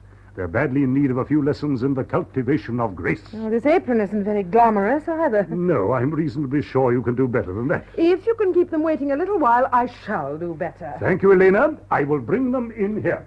Oh, bring the laundry up to my room. Gladly, Frau Krug. Oh, Ernst. Herr Krug. Have you heard any more about tonight? I have. I was just over at Luca's hotel, and they're in a great state about it. Oh, the police aren't going to stop it, are they? No, Frau Luca has bribed the authorities. Ernst! Yes, coming, my dear. Coming at once. Come in, please. I hope we're not disturbing Frau Krug. No. She is eager to meet you. She's very kind. This is my father. How do you do? 2 of my students, Ilse Hinrich and Emil Leugner. How do you do? How do you do? My wife will be here in a minute. I have one more patient to see before we can begin our work. Now, when my wife comes in, I want you both to be very charming rather than scientific. Do you understand that? You don't need to tell us that, Herr Professor. Of course not. You're already a good psychiatrist. And you too, Ilse. Oh, I don't know anything yet. You stick at it for 2 or 3 years, and you'll know everything, as Emil does. Well, the laundry added up perfectly. Good. I need a clean shirt. And if I hear any more about that certain affair, I'll let you know. Oh, please do, Ernst, because if there's a rumpus, they won't let the papers print anything about it. Do you think there will be a rumpus? Unless I miss my guess, there'll be a good one. Oh, I hope so. Believe me, they're eager to have Frau Krug there. I can believe that. Come on now, Ernst. Yes, my dear. Good afternoon, Ernst. Good afternoon, Herr Krug. Oh, Herr Krug. He and I used to go to school together. Now he calls me Herr Krug. That's because I'm the father of my son. As if I deserve the credit. Do you want to know something? About Frau Krug? I never saw what was in my boy. Neither did his mother. We wanted him to follow my trade, shoemaking. But he had big ideas. He had to be a surgeon and a revolutionist. He was the wildest talker. Because he knew the truth. Well, he'd have been better off if he'd kept his mouth closed. They didn't like to be talked about the way he talked. They punished him. Who were they? The Habsburgs. Oh. Yes, that's who it was. They were smart, too. Whenever things became too hot for them here at home, they'd start another war and send all the worst of the troublemakers into the front line. They did that with him. But every soldier that was sent to him was marked unfit for further military service. He told them all to go home. Well, they soon put a stop to that. They took away his commission and made him a labourer in their stone quarries. And that's why he could never be a surgeon again. They crushed his hands with their stones. How horrible. Oh, it didn't upset him. He said, if I can't use my hands to chop people to pieces, I could still use my head. And he did. And now they don't put him in prison for what he says. They pay him. Why? They sent for my boy all the way from America, and he went across the ocean to tell those Americans how to live. They didn't know. And when he came back, he brought me a present. Yeah, that wireless machine there. Did you ever see as fine a one as that? It's mine, but he won't let me play it. Oh, that's too bad. Frau Krug. How do you do? Oh, how do you do, Frau Krug? Ilse and Emil, the students. Now, do sit down and tell me how you're getting on with your studies. Well, I'm afraid I don't know very much yet. You see, I'm new. Emil is the professor's favorite. Really? And what does the professor teach you? Oh, everything. Oh? I mean, everything that's worth knowing. For example? Well, he makes us understand that if you'll only think right, you'll live right. I mean, if you can make what's in your subconscious come to the surface, then you'll know what it is and you'll know what to do about it. No. He's gone far beyond psychoanalysis. He teaches us to banish from the world all false fear of God, to know him and recognize him only as a measurable force in cosmic technology. He teaches us to look into ourselves, our bodies, our minds, and not to the vague hills of mysticism for the knowledge that will set us free. Well, that does cover about everything, doesn't it? And when you've absorbed all this knowledge, what will you do with it? I shall try to carry it to others, to share it with all mankind. And how about you? I suppose there'll be plenty of work for all of us. Why, hardly more than 10 years ago we were living under conditions of medievalism. 10 years?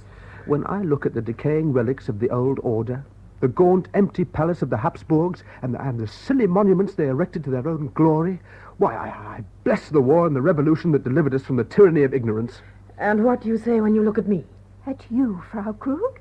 What possible connection can you have? I'm one of the relics of the Middle Ages of 10 years ago. You were the wife of the most enlightened scientist in Austria. You worship him, don't you? All youth must worship him. He is leading us from the darkness into the light. Do you hear that, Father? Your son is a god. Yes, that's what they say. Frau Krug? Yes? There's a question I'd like to ask. You see, the point is that we, Emil and I, we know only the present, the age of reason since the revolution. You know something of the past. Ilse. Oh, that's quite all right. Why shouldn't I know the past? I'm old enough to be your mother. Oh, no. Well, practically. Now, come. What was the question that you want to ask? It would be helpful to know how you see the changes, whether you think we're advanced for all our knowledge, Well, aren't or you whether... content to take my husband's word for it that the world has improved? I ask for no other assurance. I need none. I know. But I gather that you're not so sure, Ilse. Oh, the trouble is, I'm not sure of myself. Oh? I had an experience. Ah, I see. Well, tell me about it. I was in Nice on my holiday and I called a taxi. When I was in it, I happened to look in the little mirror above the driver's seat, and I saw his eyes. He was staring at me, openly, insolently. They were the queerest eyes I've ever seen. I felt sure I'd seen him before. He was driving frightfully fast on those narrow roads that run along the edge of the cliffs. I thought the cab would go over any minute. Finally, I screamed out to him to stop, but I was so terrified I forgot to say it in French. But he did stop, and stepped from his seat in the front and climbed into the inside of the taxi and sat down beside me. And he said, "I thought so. There was something about your eyelids that identified you as a Viennese. I am Viennese too. In fact, I'm one of those who imparted to Vienna its now faded glory." And he put his arms around me and kissed me. Well, well. A taxi driver. He kissed me so that I couldn't seem to utter a word of protest. Then he said, "Permit me to introduce myself. I am the Archduke Rudolf Maximilian von Habsburg." Yes. Father. I don't believe it. It was probably some imposter. Oh, no. I asked them at the hotel when I got back. They told me he was well known in Nice. What did he look like?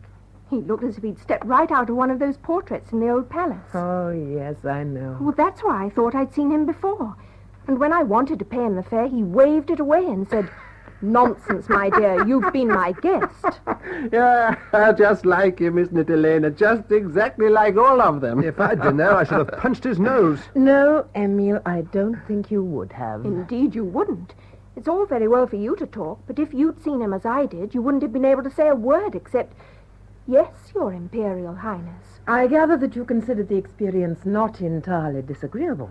I can't decide what I think about it. Have you consulted my husband? I haven't had the courage to confess to him how weak I was. You don't have to consult him. Elena, you know more about these things than Anton ever will with all his experiments. Tell them about that time when the old emperor caught you and Rudolf Maximilian posing on the fountain at Schönbrunn, both naked as the day you were born. Oh, then you knew him. Knew him? Oh, dear, I've said something awful. Yes. No, my dear, it wasn't awful at all. I enjoyed every word of it. Anton, you should have stayed away for another half hour. I was just about to give your students a lecture. Oh, on what subject? The past. Whose past? Mine. Then don't let me interrupt. Proceed with it at once. It's very exciting. Oh, no, it isn't. It's very dull. You see, I was one of the many evils of the old regime. I and that weird taxi driver who entertained you in his cab. What is all this? Oh, Ilse had an encounter with Rudolf. Here? In Vienna? Oh, no. In Nice. You must tell him all about it. He'll analyze your emotional reactions as he analyzed mine. I needed his treatment. A great deal of it. He cured me, and I delivered myself, body and mind, to the new God. My dear. Oh, you can believe in him. You can worship him. You can follow him to the last statistic. Well, all this is elevating our studies to an alarmingly high plane. If you neophytes will step into my office, we'll celebrate High Mass. Some callers have left their cards, ma'am. Who? Who is it? Oh, just a minute, Kathy. Goodbye, Ilse. And don't worry about those emotions. They're not uncommon. I know. That's what worries me. Goodbye. Goodbye. Elena! Elena! It's the Count and Countess von Steins. Von Steins? And Frau Lucher, the old lady herself. And that Poveromo, that guide. They're here? Yes, ma'am. Certainly they're here, and I know why. They're downstairs in the hall. They beg to see you. Will you wait in the office? I will be with you in a moment. Yes, of course.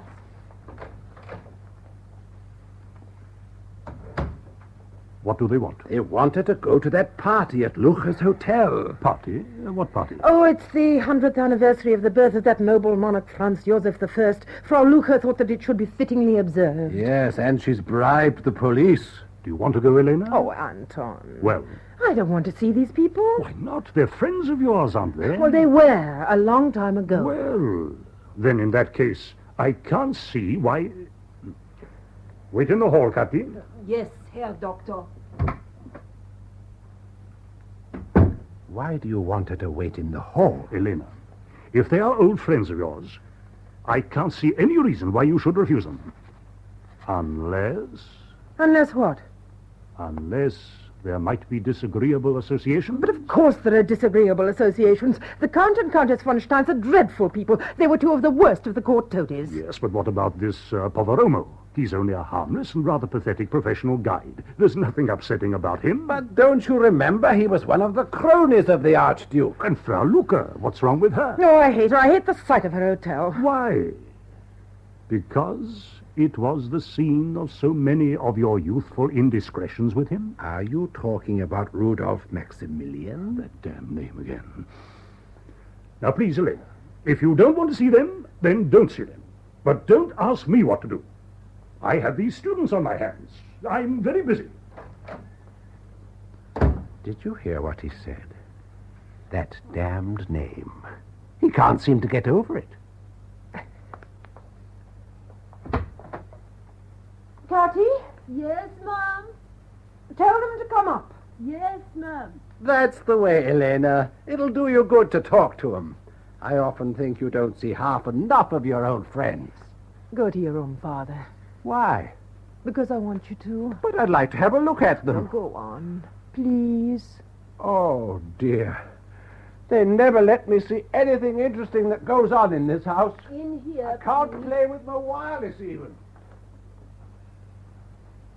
Elena! Oh, Tati, my I'm so angel. My beautiful little angel. Hello, Franz, how are you? Not very well, thank you. Oh, I'm so sorry. And hello, Puffy. Helene. Good afternoon, Frau Lucher. Good afternoon, Frau Krug. Would you mind if I sat down? Oh, no, everybody sit down. Thank you. Oh, My feet hurt. I can't take my eyes off you, my little angel. You're lovely. Oh, I'm about to sob. Now, don't be embarrassing, Tati. Let her sob if it'll make her any happier. Where have you been? In a ghastly London suburb. Upper Tooting, if you must know. You mind if I smoke? Oh, no. Have a cigarette. No, thank you. I have my cigars. Still smoking the same brand? No. Those Cubans no longer send the cream of the crop to Vienna. Oh, Elena, if you only knew what we've been through. I've been a seamstress, my darling, a seamstress. We've gone without lunch for 3 months in order to save enough to be here. And I give you my word, when we arrived here this morning and drove through the streets, we wept. We literally wept to see that our beloved Vienna is undergoing its last gruesome agonies. Oh, but those aren't death agonies, Tati. They're the throes of childbirth. A new life is being created. You may well say that. New life seems to have done well for you. Yes, it has. Elena, I hope we're to be presented to your husband. Well, I'm afraid he is rather busy just now. What's he like, this doctor of yours? Well, he's brilliant, charming, kind. And famous. When I'm guiding American tourists past here, I point with pride. Residents of the eminent Dr. Krug. And they're thrilled. Especially the women. Yes. Isn't it about time to come to the main subject? That is, if you all feel there have been enough polite preliminaries. Well, there's no great hurry. By all means, proceed, Lucher. Well, in so many words, Frau Krug. They want you to change your mind about attending the party this evening. They beg me to come with them and talk with you on the supposition that I can terrorize anyone into doing anything I ask. Strictly between ourselves, I don't think you'll be missing much if you don't come. Well, if that's what you think, then why are you giving this party? Even I have my sentimental moments, Countess. When I realized that this was the 100th anniversary, I thought we might have a revival of the old insanity for one evening at my expense. I thought there might be a bit of amusement. However, I've decided that I was over-optimistic. So now you know how I feel about all this, Frau Krug. Perhaps you'll be good enough to tell them how you feel and get it over. You really can't disappoint us, Elena. We've looked forward so to this and to having you there, laughing in the way you always laugh. Yes, but that's just it, Franz. I couldn't laugh. I'd probably weep. Splendid. We'll all weep together and have a glorious time. When you're sufficiently gloomy, you'll start throwing bottles through windows. I know. Who's to be there? Old General Hertzler is expecting. Is he? Yes. Do you know what he's doing now? He's a train announcer in the railway station at Erfurt. Oh, the poor old dear. And Talish is coming. He's a bookkeeper or somewhere or other. And then the two Köpkes. Oh, I forget what they do. They run a lodging house in Zermatt, and I've heard... Yes? Oh, never mind. And the beautiful Gisela von Kret. She's here already. Gisela? She's a governess with a Sicilian family in Palermo. And who else? Is there anyone else? Well, of course, there were a good many who wanted to come, but they were lacking in funds. Oh, but more will turn up at the last minute to help us consume Luca's champagne. No? Did I say that champagne would be served? But I have never attended a party at the Hotel Luca without champagne. You're thinking of the days when we paid, and well, for our drinks. Oh, I think Frau Luca won't be stingy with her champagne. Will you? That's right, Elena. You were the only one who could ever order her about. You and Rudolph. What in God's name are you roaring at? Oh, I was just thinking of something. You remember it, Puffy? The night that Rudolph gave her the diamond necklace. Oh, you were there. Oh, I was indeed. He came stalking into my cafe at 2 o'clock in the morning, cursing at me, cursing at Stroop, presenting medals to the busboys. He said he had to have a Magnum of 1812, a basket of pomegranates, and a diamond necklace for Fräulein Verbrüsch. At once! Or he'd break every bone in my old body. I had to run Barnowski, the jeweler, out of bed to get the necklace. Served him right, the old bandit. And when I gave His Imperial Highness the necklace, he never said so much as a thank you. He merely snatched it and then threw it into your lap, Elena. No, he didn't give me the necklace until later when we were upstairs. He first took hold of my hand and said, "Isn't it about time for a dance?" And then he waltzed me out of the room, and on the way out we bumped into you. But I burned his neck with my cigar.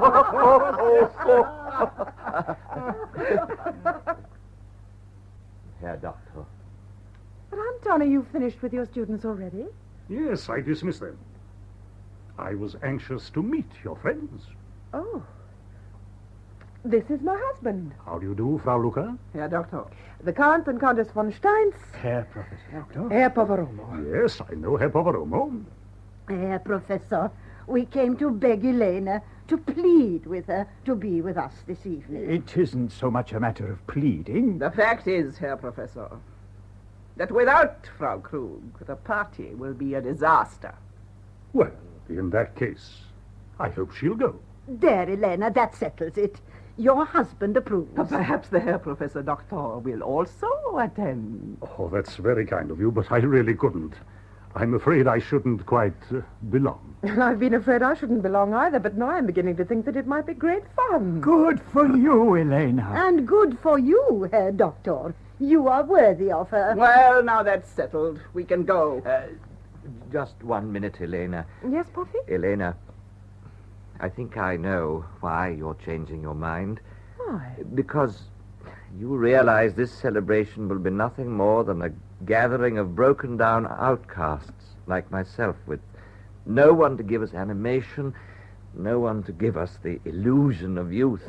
But I'm afraid that it may not be quite what you expect.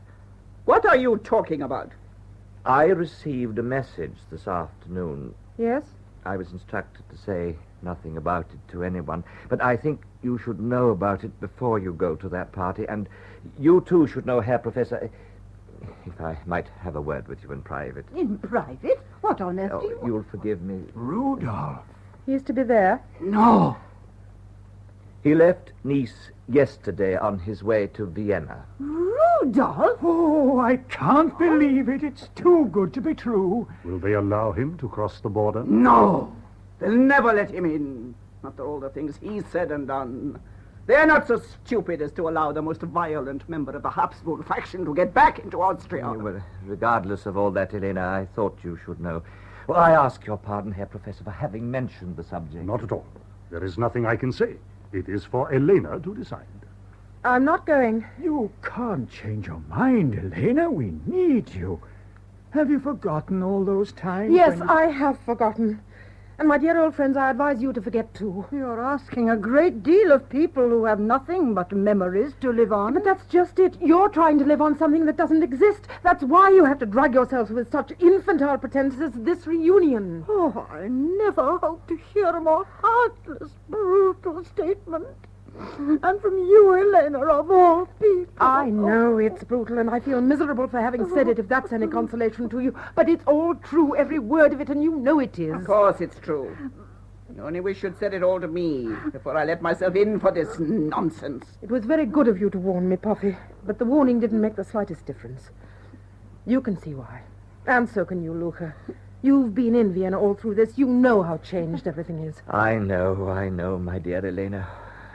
Put you in a horribly unfair position. I am not enjoying this discussion. Come on.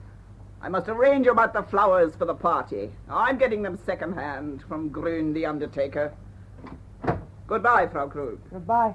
Step in at the hotel sometime for a cup of coffee. Goodbye, Elena. I doubt very much that we shall see you again. You see, we start the homeward journey to England tomorrow. Goodbye, France. Professor Doctor. Goodbye. I'm sorry, Elena. Very sorry. Goodbye, Puffy. Come to see us again soon. Perhaps my husband can do something for you. Oh, my duties as professional guide occupy much of my time, but perhaps I'll find a brief opportunity. Goodbye, Herr Doctor. Goodbye. Goodbye, Elena.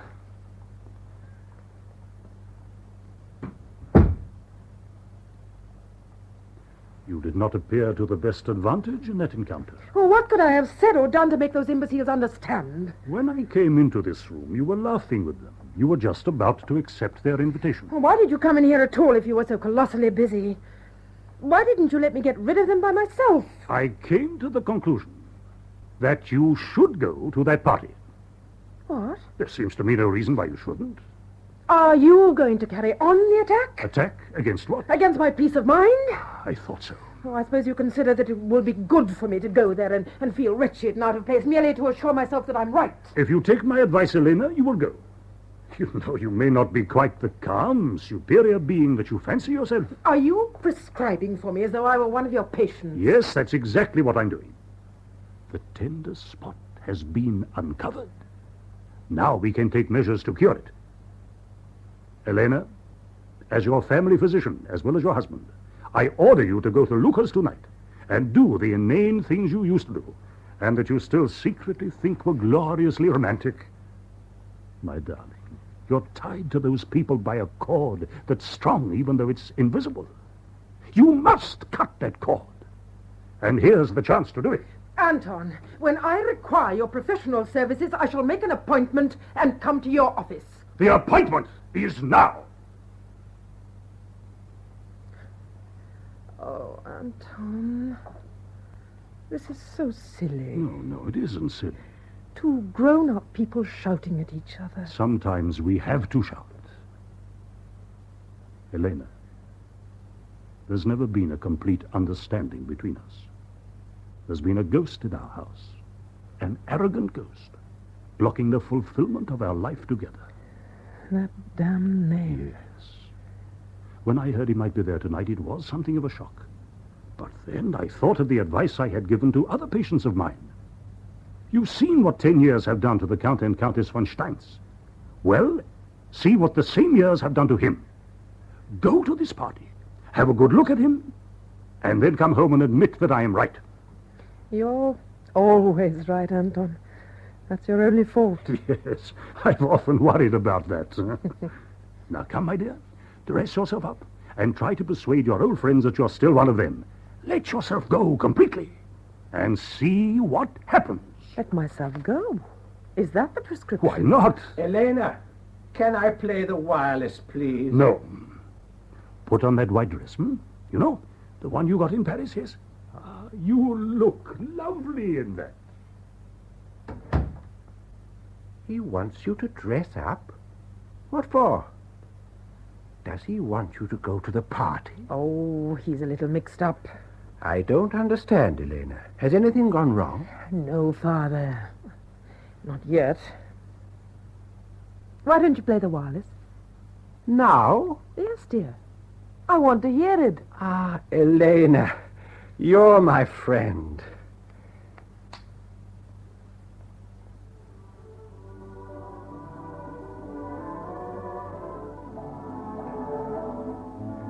Listen, Elena. It's the band at the Bristol. They always play the old tunes for half an hour before supper to give us old-timers an appetite.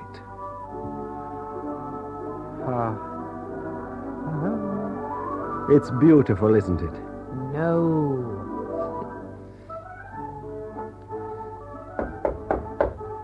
Anton? Oh, what do you want him for? He'll only make us turn it off. What is it? Will you please look in the safe? In my jewel box. There's a necklace there. A diamond necklace. I'll get it.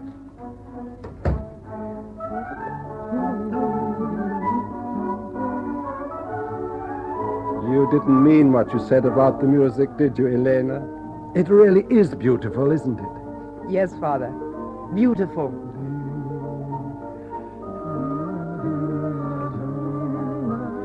Shall we waltz? Yes. Yes.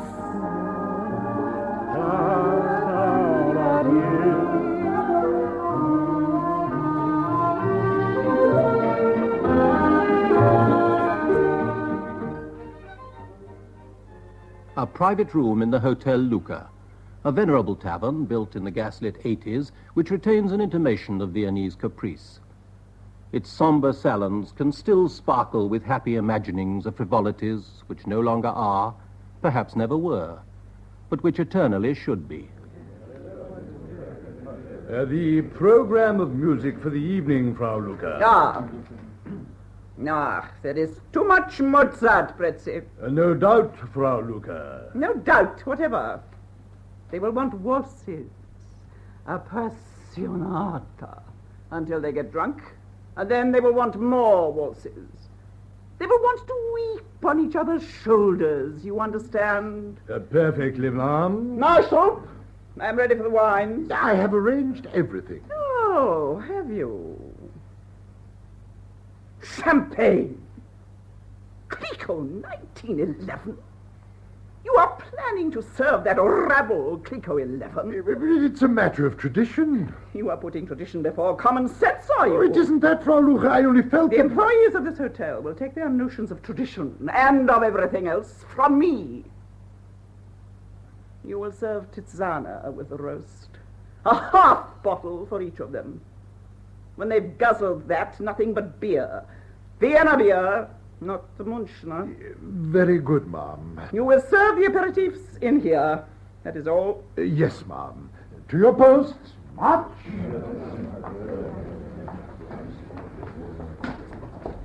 Herr Pomerado. Herr Baron. What? Oh, I'm greatly obliged for the restoration of the title. Are they beginning to arrive? Yes, aperitifs are in order. Yes, Herr Baron. I came to see you about the final arrangements. The final arrangements are made. With particular reference to the wine. With the soup, sherry, 9 shillings. With the trout, Grinsinger, 7 shillings. With the roast, Tiziana, 9 shillings. Oh, Tiziana. Is that the best that this superior establishment can afford? On this occasion, yes. There will be complaints. You people are not paying for this affair. I am. Oh, we are aware of that condition. Nevertheless, I must insist there will be complaints. Puffy, did that message you received say what time he would arrive? I expected him on the afternoon train from Salzburg, but he was not on it. No. It's now 8:30. There will be another train. Yes, and he won't be on that either. It's just as I thought. They've stopped him at the border. Are there any unexpected arrivals? No. Here's the complete list. Only 8 names instead of the expected 30. Let me see it. Frau Luca. Yes? The police, ma'am. Police? Thought I'd settled that. What do you want? The Herr Inspector thought it might be as well for me to have a look around. Go on ahead and look. You'll observe nothing of the slightest interest. Will the reception be held in there? Yes, and it will be kept in there. I'll look around in there, then. If he had arrived, it would have been different. I would have served the best. I'd even have done it if she had consented to come. But for the rest of you, Tizana is good enough. Elena was right, of course. She'd have had a poor time. Yes, she was right, but I'd like to have heard what the great psychologist said to her after we'd gone. Who is to be present at this function? Here is the list. And if he can find any cause for excitement in that group, then perhaps it may be a good party after all. Is this all? That is all. And as I informed the inspector, there'll be no one of the slightest importance here tonight. If you don't mind, I think I'll have a look at these guests of yours and make certain that this list is correct. You're calling me a liar? No, I'm only being careful. Perhaps you'd like me to present them to you formally. Tolini, give that policeman a drink. Yes, ma'am. Oh, Frau Luca, Frau Luca. Well, what is it? Look. No. Good evening, venerable strumpet. No. Still wearing the red flannel drawers, eh? Thank God there's something in Vienna that hasn't changed. How did you come here? I came by various means of conveyance, which I shall not describe in detail. You received no letter from me? No. Good, I wrote none. There's the same nauseating stench of fish in this hotel. God, I believe it's the same fish. Do they know? Who are they? Puffy. Count von Stein's Höstler. Is it necessary for me to advise them of my intention? And is it? They will be startled. As they should be. I shall, of course, occupy the Imperial Suite. The Imperial Suite no longer exists. Restore it. Do you happen to know that the police are in the building? You? Were you addressing the chef, yeah? Your Imperial Highness. You may go. Wait. You recognized me, didn't you? Yes, Your Serene Highness. You did not recognize me. I am traveling incognito. Yes, Your Serene Highness. All right, back to your kitchen. If your memory were better, you would remember that this was the Imperial Suite. Yeah, so it is. I want some brandy. Brandy. At once, Your Serene Highness. It's incredible. I believe that even the aged worms in your woodwork recognize me and are thrilled by my return. After all these years with nothing to do but sit back and watch themselves decay, I don't blame them. How have you managed to keep this decrepit establishment going? We have plenty of trade. The brandy, Frau Luca. Loud-mouthed American tourists, I suppose. Yes, they flock here to ogle the scenes of your triumphs. Disgusting. Tell Tolini I want to see him. Yes, Frau Luca. I find the whole aspect of this place depressing. And at the same time, rather gratifying. Here's your brandy. Now, I wasn't joking when I warned you about the police. Will you please not talk when I am speaking? Sit down. Does this city realize that it's like a corpse that twitches with the reflexes of life?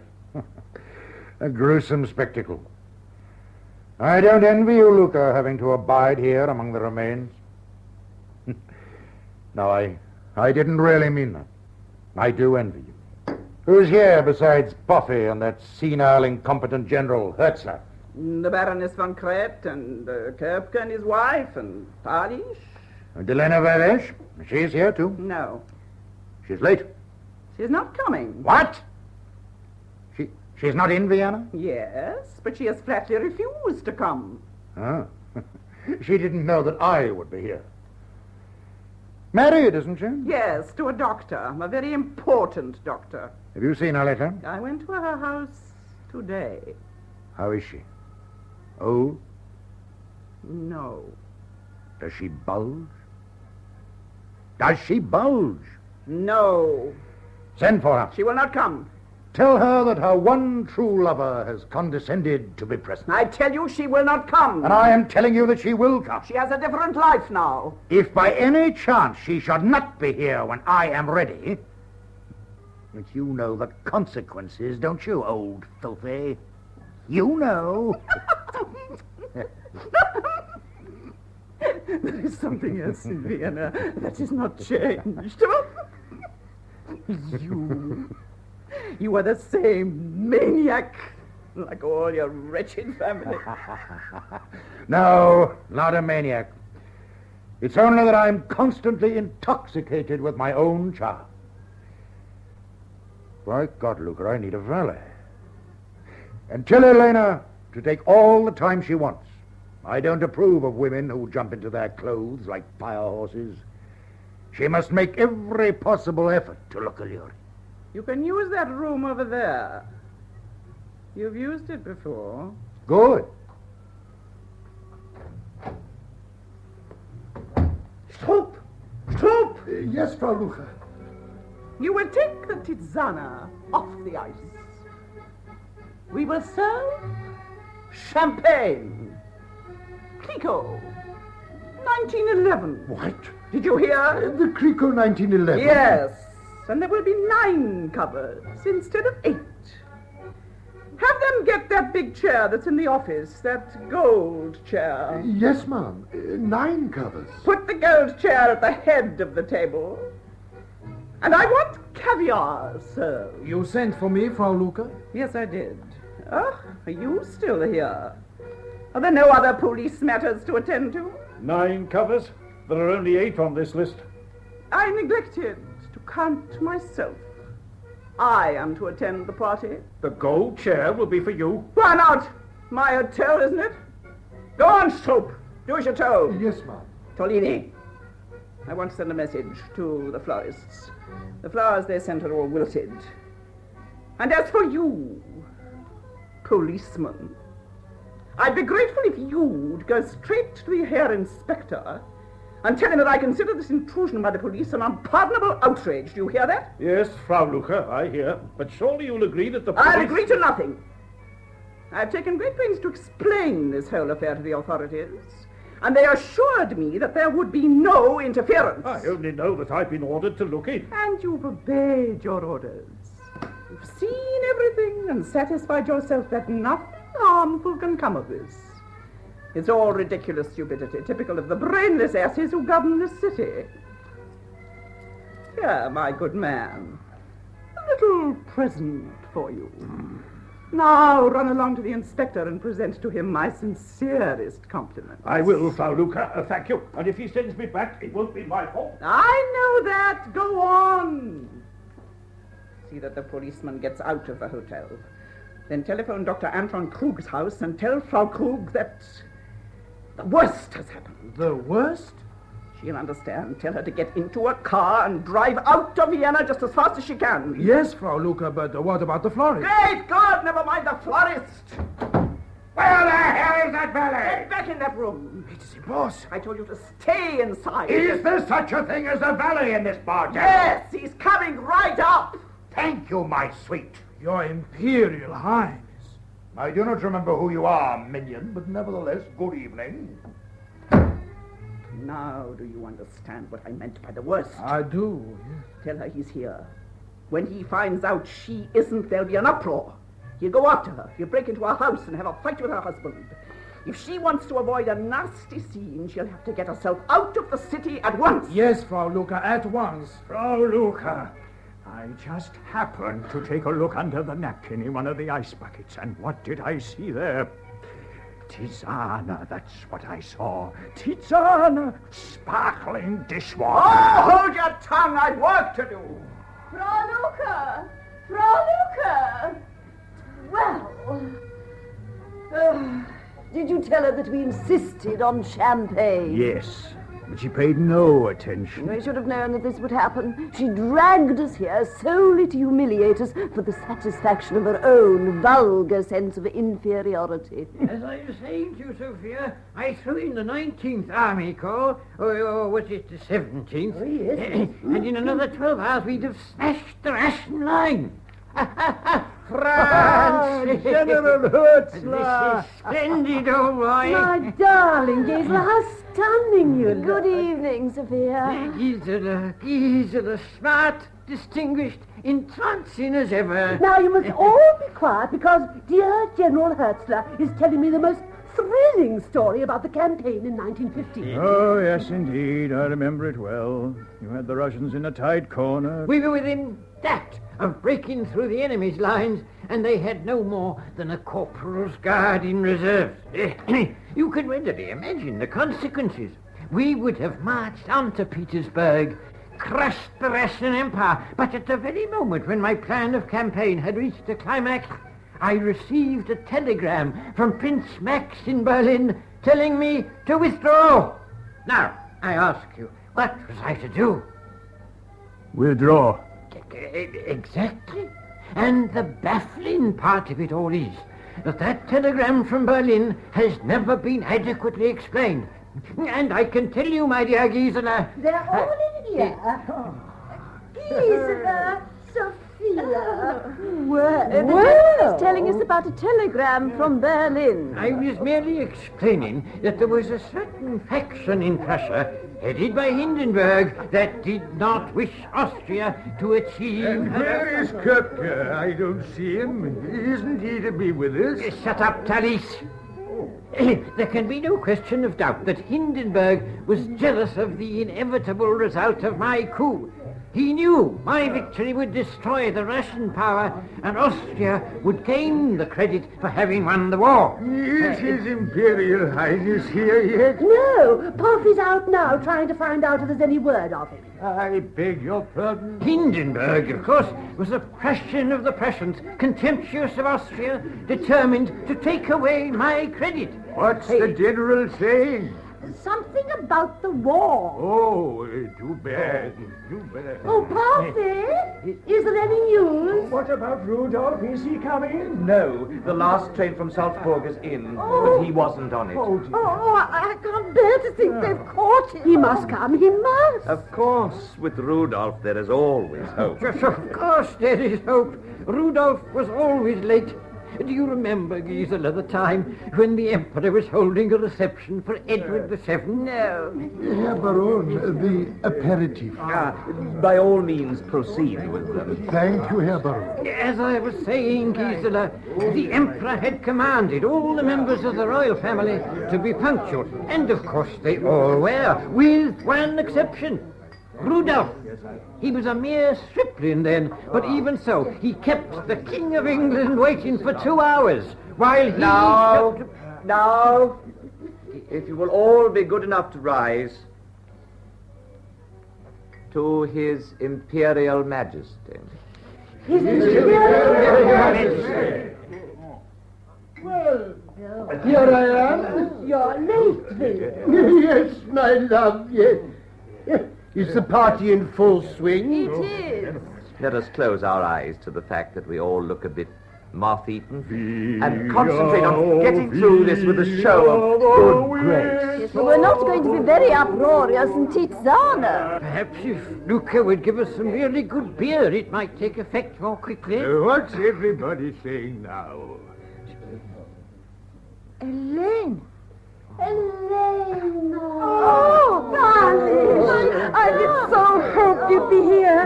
And the dear General, how sweet it is to see you. Elena! Is it you? Elaine. Tati, you should have known. I couldn't keep away. And Sophia, how charming you look. And Köpke, Willy Köpke, I can't believe it. Dear Elena. Hello, Franz. You knew I'd be here, didn't you? A good joke on us, a capital joke, just like you, Elena. Bring some more drinks. Oh, and here's Gisela. How are you, my darling? You're looking so chic, so exactly like yourself. They told me you weren't coming. She wanted to surprise us. To make it all the better for herself. And that's what she's done. I changed my mind for no reason except a selfish one. I wanted to see all of you and hear you laugh and joke. Come in to dinner. They're serving champagne. Rico, 1911 and caviar. With your permission, Elena, I think I take precedence. General.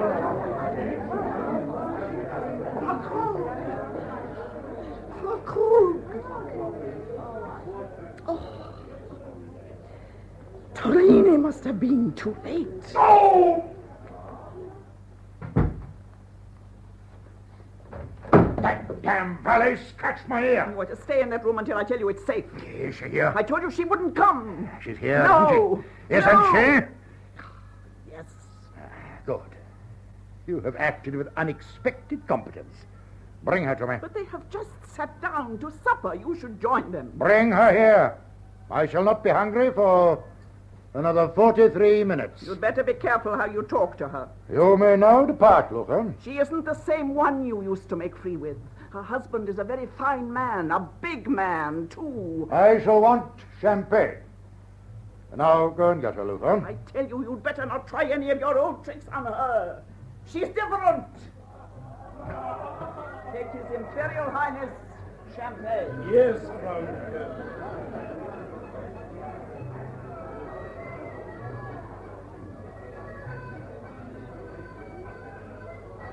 Champagne, Your Highness.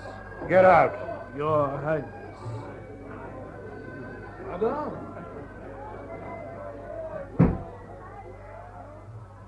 Rudolph.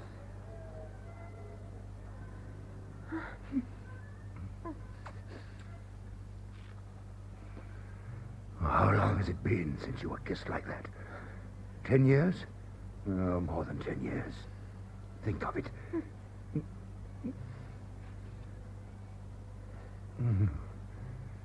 Come. We'll have a drink. You know, I realize now how completely I'd forgotten you. Yes. It's too bad we're not equipped with the power to recall sensations. One of our Creator's most serious mistakes. However, tonight we will both refresh our memories. It's a very graceful tribute, Elena, to wear the necklace I gave you. But good God! That wedding ring! It offends me. Come on, we must remove it. Give it back to me. I told you it offends me. Are you going to give me back my ring? Yes, my darling, I'll give it back cheerfully. In the morning. It can't be true. 10 years of exile and humiliation and poverty hasn't shaken you in the conviction that Franz Josef is still reigning in Schönbrunn. No. Now, I admit there are moments when I suspect that the Habsburgs are not what they once were. But when I see you, my eternally beloved, and realize that you have had the pride to preserve your figure against the day of my return, then I know there has been no revolution. Don't come near me. You don't wish to be kissed? I do not. Very well. If you feel that you need the inspiration of a little more champagne, you shall have it. We must go and join the others. We must do nothing of the kind. I came here tonight to be with them. Whereas I came here to be with you. Those pitiful relics are of no interest whatever to me. Come now, drink. I'm going back to them. No, you're not. Get out of my way! Oh! Rudolph, I'll tell them you're here. It's all that's needed to send them into a complete state of delirium. Oh, very well. I'll show myself to them.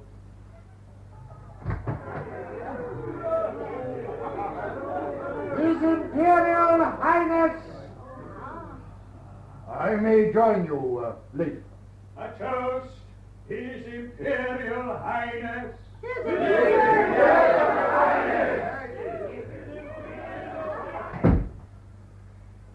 Why are they all so old? Well, have I or have I not done my duty?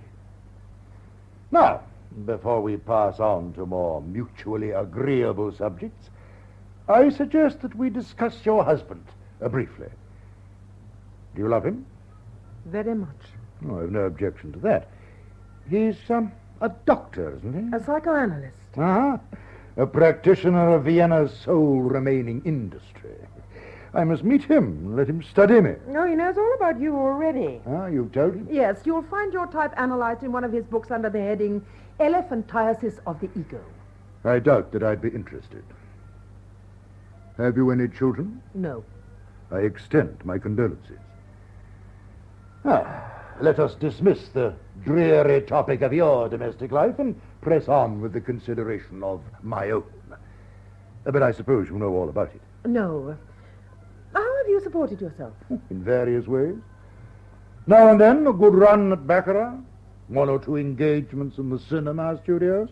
Did you see me in The Shattered Idol? No, I deliberately missed that. Yes, you did well. As it turned out, I was virtually invisible. Someone told me you've been running a taxi. Oh, merely an amusing whim. I've only driven people that I know. And if you don't know them when you start the drive, you do before it's finished. You've evidently been listening to gossip. Have I? As a matter of fact, Elena, living in Nice is a bore. I've been very lonely. I've been waiting for you to say that. You have no sympathy for me? No. Your heart wasn't always cold. You've never been lonely, never deserved an atom of sympathy from anyone. You don't understand me. No one has ever understood me. I'm inscrutable. Perhaps, but I'm not impressed by your appeal for pity. Pity? Have you the effrontery to suggest that I want you to pity me? Yes. I see. Then I shall abandon that tack. Oh, Elena, I'm proud to think that it was I who first realized you. For the sight of you now assures me that I was right. You're so beautiful. So beautiful. You delight me. You refresh me. And refreshment is what I most urgently need. My room awaits us. It is over there. How convenient. Yes, it's a room that we have occupied before. I suppose we've occupied all of them. Yes, we've made history in this hotel. Come, let us make more. Rudolph. Yes? I think I should tell you now that I am not going to bed with you. Very well. You know, I am being admirably patient with you. Yes, Rudolph, I know. I can see that as a result of your purely spiritual marriage, you have developed a certain reluctance which it is for me to overcome. Very well. I accept the challenge confidently.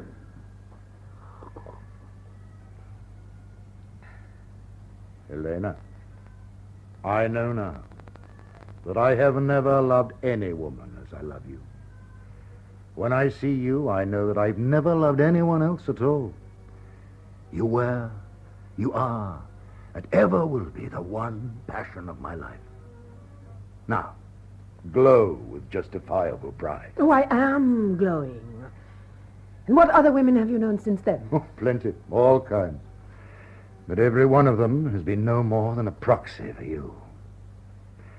Memory has been kind to me, my darling. It has kept you with me through all the days and nights. It has been otherwise with me. What do you mean? A memory has withdrawn. You're talking nonsense. I'm talking truth. Bitter truth for you, perhaps. I don't believe it. Because you will not face the one important fact. Which is what? I am happy with my husband. I love him. Helena, can you tell me that never once during the years of your union with this great thinker, never once have you shut your eyes and assured yourself it's Rudolf Maximilian? Not in years have I thought that. Ah, but there were times, at first, weren't there? There may have been. I thought so. And they became less frequent as the years went by. Not because you were learning to be happy with him, but because you were learning to be resigned. I loved you first, and you loved me. You weren't lying when you said you loved me. You never knew how to lie. And I'm only asking you to love me again for a little while, not as a rival of your husband, but as the echo of a voice that enchanted you when you were innocent and impressionable and young. You can still make me adore you, and I can still make you love me. Why not admit it, Helena?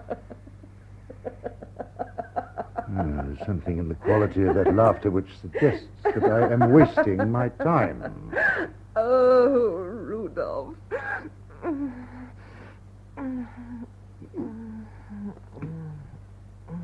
Great God, Helena, I didn't expect... No, you didn't expect me to take your advice so quickly, did you? You thought I'd keep up the pretense of frigidity forever, didn't you?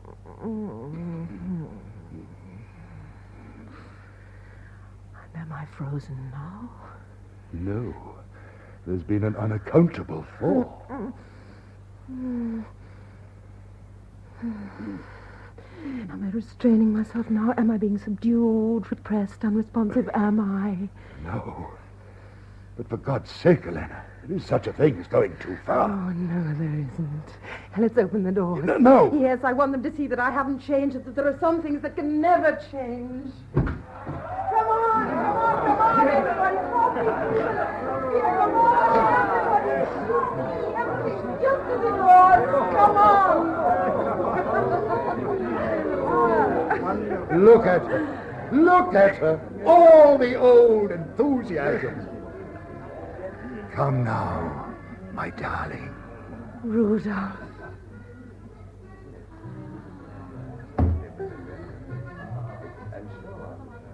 I give them both happiness. Happiness and love. May the night last forever. Oh, this is the most enchanting moment of my life. It's the same Vienna, the same exquisite Vienna. Where has he gone? Where is he?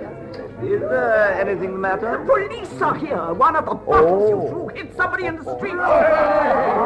They'll hear no uproar from the archducal chamber. Where has he gone? And Frau Krug, what has he done with her? I haven't the faintest idea. Helena! Helena! Where is she? Why do you all stand there, frozen? Go after her! Find her! I should never have trusted her to go into that bathroom alone. How did she get out? Did she jump out of the window? No, she went through another door. She's left the hotel. Oh, she ought to be ashamed of herself. She's gone home. Home? Where does she live? You've got to stay here. Why? The police are in the hotel now. I tell you, she's gone back to her husband. The psychoanalyst? So much the better.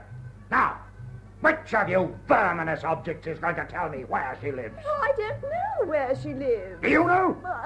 Puffy knows. You'll have caught me there. If you set foot out of this hotel, you're insane. Are you still threatening me with the police? They'll recognize you, Your Highness. Any member of the Vienna Peace Force who lays a hand on me will find himself at the bottom of the canal. They'll shoot you. They'll jump at the chance to finish you.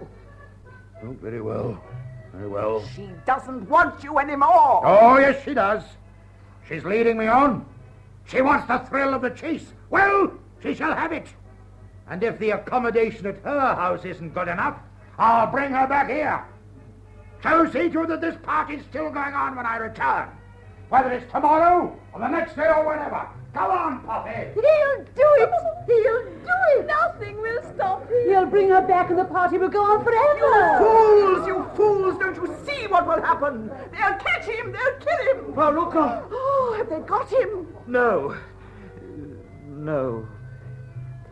His Imperial Highness presents his compliments and wishes you to advance him a few shillings for his taxi fare.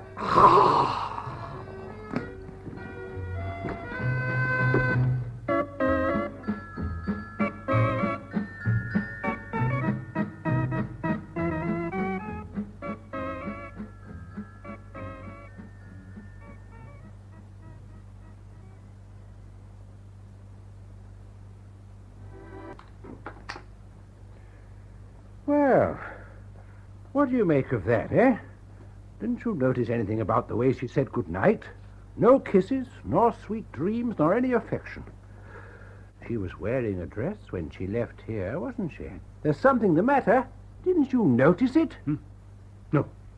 Well, if you didn't, I did, like you. She's tired, that's all. Yes, but why? What happened to her dress? That's what we ought to find out.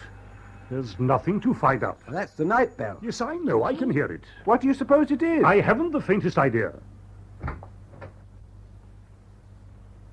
You needn't announce me. Herr Professor, it's a madman. Another of his patients gone insane. I'm sorry, Herr Professor, if there'd been any conceivable way of avoiding this. 1,000 pardons for the disturbance, but this dutiful handmaiden seemed to feel that I should be denied admittance. Are you the doctor? Yes. No. No? No, he is. I'm his father. So you are the Herr Professor Doctor. I'm frankly surprised. My imagination had adorned you with a long grey beard.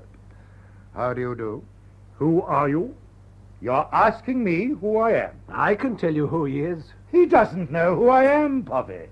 Present me. Professor Krug, this is the former Archduke Rudolf Maximilian. The former? One would think that I had already joined my ancestors in their eternal empire. My dear doctor, I wish to see your wife. My wife has gone to bed. She will wish to be aroused. Go to your room, Father. Me? Yes, do as you're told. And you're no longer needed, Puffy. Go back to Lucas. I beg of you to come with me. I may be detained a little longer than I had expected. I'll be at the hotel on call. I wish I could tell you how glad I am to see you. You're glad? See me? Oh, yes. I should think you could imagine why. You've been something of a presence in my home for a long time, ever since Elena and I were married. Not an entirely agreeable presence, I might add, but one that we could never quite get rid of. I naturally resented it a little. But now that I have the chance to see you and talk to you, I can feel much more friendly. I've known husbands in my time, but you're the first one who ever gave me a kind word. You're very kind. Not at all. I'm glad to see you too, Herr Professor. Your reputation has not done you justice. Of course, I've known of you through your books. I've studied them carefully. All 8 volumes? You don't believe me? Very well, then, cross-examine. No. I'm only too eager to take your word for it. Well, it's very fortunate that you are. Otherwise, I should have been proved a liar. Oh, but I am going to read them. I know now that they're good. Elena, we are friends.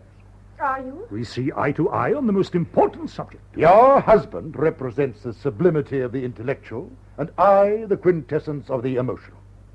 You know, between us there ought to be found the perfect man. Please go on talking. Gladly. I have a great deal of interest to say. Well, I hope you'll cut it short, Rudolph. Not that I'm unmindful of the great distinction conferred on our house by your presence here, but I'm sleepy. I'm still confident of my ability to keep you awake. But my words are not for you, my darling. They are for our mutual friend, your husband. I'm anxious to hear them.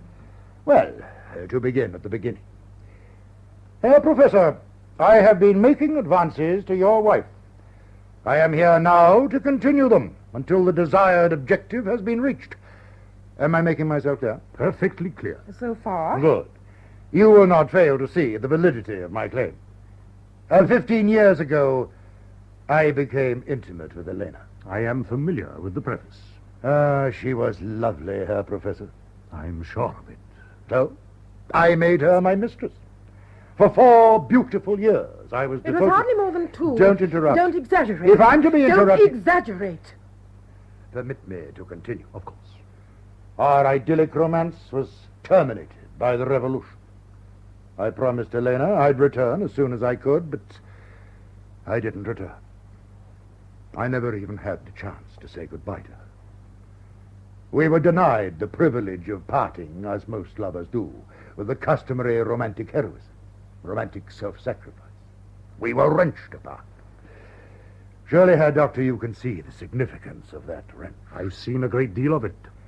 For 10 years, I have felt the lack of her. So I decided to return to Vienna and have one more look at her, and let my youthful illusions be shattered once and for all. That was a highly intelligent decision. It was, in theory. For I assumed that she would have become a commonplace bourgeois housewife. She has resisted the influences surrounding her. Yes, she has indeed, and I have been grievously disappointed. I find that my acute want of her was no illusion.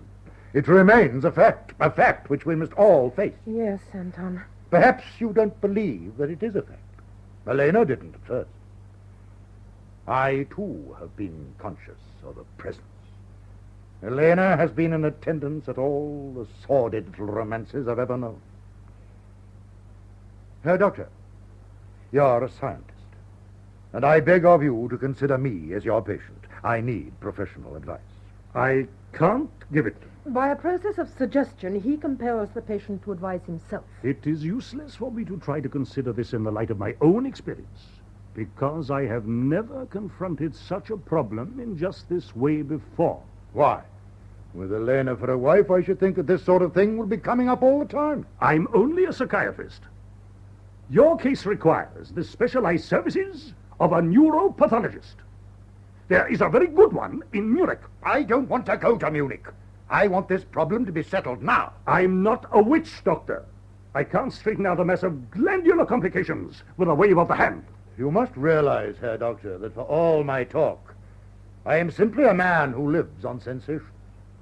They are meat and drink and the breath of life to me. At the moment, I'm desperately in need of nourishment.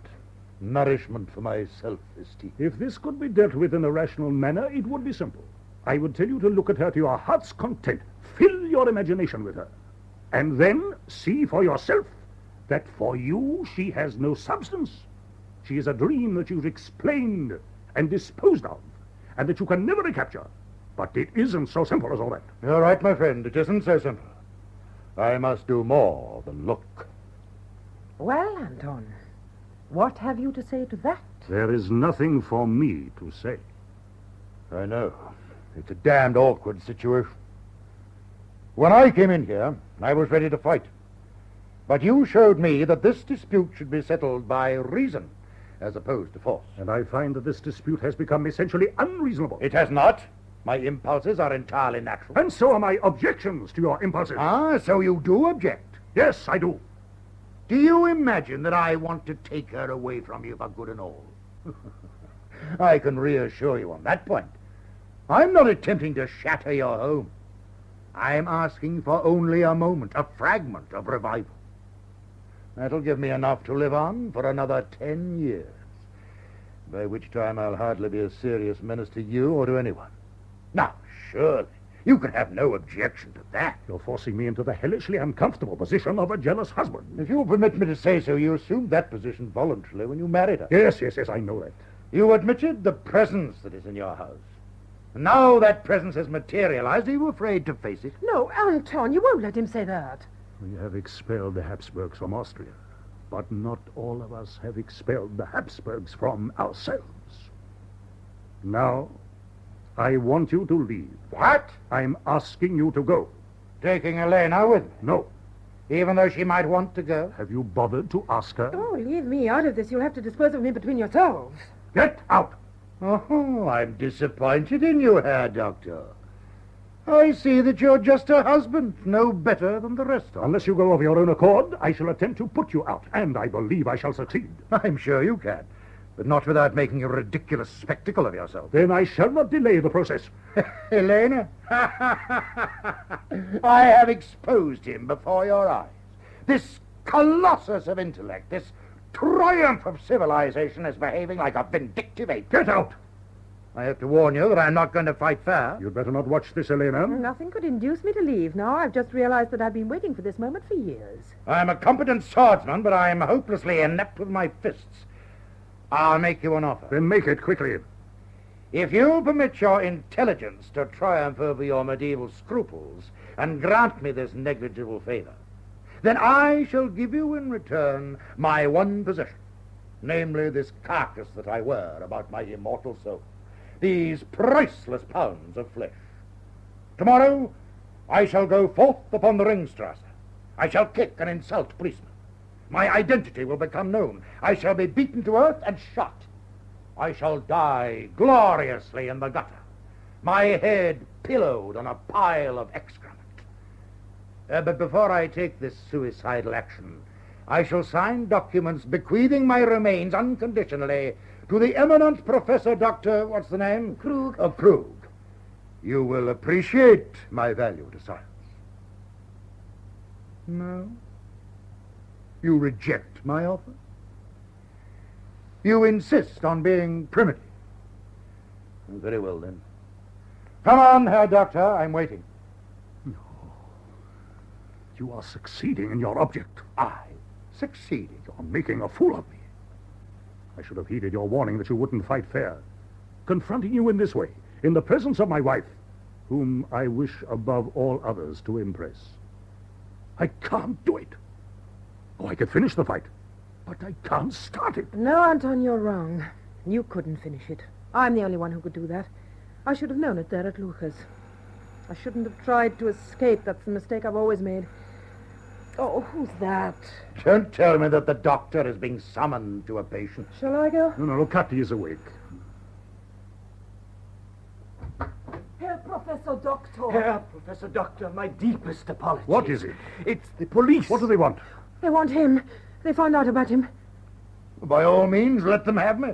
It's an easy disposition of your problem, Herr Professor. No, you will have to hide. What good will that do? I shall not hide. Cathy, tell the police that Dr. Krug will see them in a moment. Yes, ma'am. You must hide. The whole force is out searching for you. Oh, this is the very depth of ignominy. In here, Rudolph. There. Now, Anton, you will have to see them. I beg of you, Herr Professor, go down and send them away. Do you think that will stop them from going on with their search? But surely they will listen to you, your position. They know perfectly well that there was every likelihood of his coming here. I might get them out of the house, but I can't prevent them from keeping a close watch on him. But you have the greatest influence with the authorities. You can speak to them, persuade them. To do what? To allow him to remain here as my guest? No. To permit him to leave Austria quietly, if you will only say a word to Herr Wrede, the prefect. He's out at Schönbrunn. So, I'm to go to Schönbrunn and make all the arrangements? Oh, yes, Anton, you must do everything you can to help You will him. be performing an act of the greatest generosity. Yes, Anton. Will you please wait for me downstairs? Yes, Herr Professor Doctor. An act of great generosity. And let us hope of great wisdom. Well, have you any doubt of the wisdom, Anton? Yes, I have. But I must not admit it. You heard what my students called me? The Messiah of a new faith. Well, tonight I've heard the bitter injunction that is given to all messiahs. Physician, heal thyself. It's not a comforting thought. However, I must go out to Schönbrunn and see Wrede. I shan't be back before morning. Oh. Yes. You saw the truth, Elena. You are the only one who can settle it. If you can laugh at him and pity him as you pity a deluded child, if you can see him for what he is and not for what your memory tells you that he was, then you are free. Very well, Anton. Goodbye, Elena. Tell him not to worry. Herr Wrede will be glad to do me a favor. His wife is one of my patients.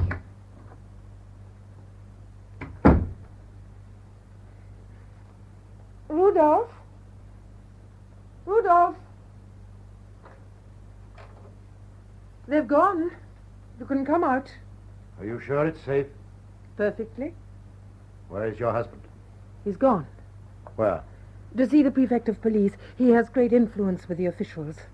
He'll see to it that you're allowed to leave Austria safely. The soul of magnanimity, isn't he? Yes. And sublimely confident of your strength. Yes. And contemptuous of me. He's tricked me into his debt. Put me on my honor. We deserve to be thrown out. Not because we were tyrants, but because we were all at heart rotten sentimentalists. Yes, the doctor has discovered the essential weakness. I told you his method of cure. He influences the patient to advise himself. Yes. And what he has made me advise myself is not very gratifying to my vanity or stimulating to my lecherous impulses, God damn him. While I was in there, hiding, waiting for him to protect me from the law, I looked at my coat and the obsolete medals and the worn-out lining, and it came to me in a revelation that I am no longer an archduke, nephew of an emperor. I'm a taxi driver, dressed up. And did your revelation also disclose to you what I am? Yes. You're no longer a mistress. You're a wife, and consequently unprepossessing. You realized that at last. I have. Oh, well, you better have some rest. You'll be traveling in the morning. Your solicitude is touching. Thank you. Good night.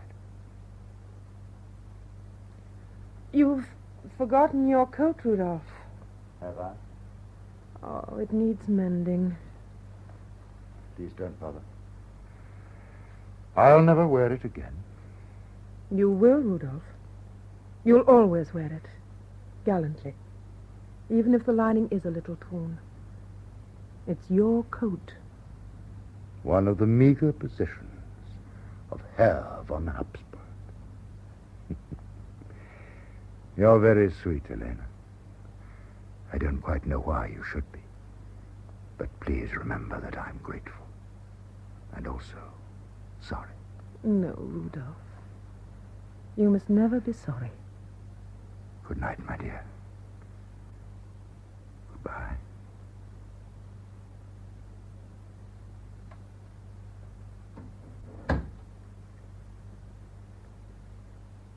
Rudolph, Yes?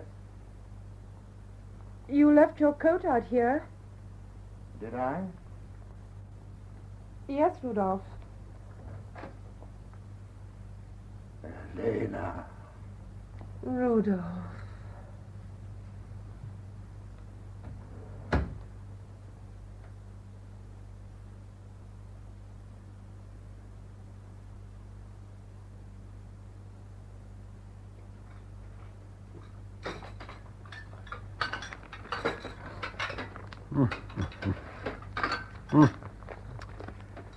Just as I thought.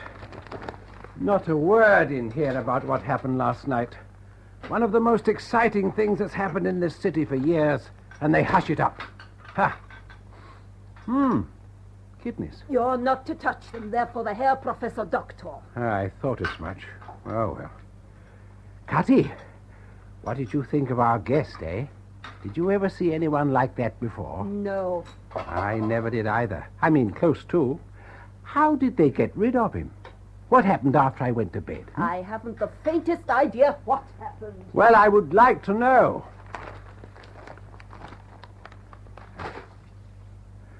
It's a sure thing no one's going to tell me. Good morning, good morning, good morning. You know, it's an extraordinary thing about Vienna. In no other place on earth will you find a finer quality of mornings. As we Viennese are privileged beings. For us, each morning is an adventure, unprecedented and unforgettable. A new day. Breakfast, what have we had? I thought your Imperial Highness had gone. What led you to that misconception? After the police had left, I heard the front door close again. That was the excellent Herr Professor going forth to clear the atmosphere.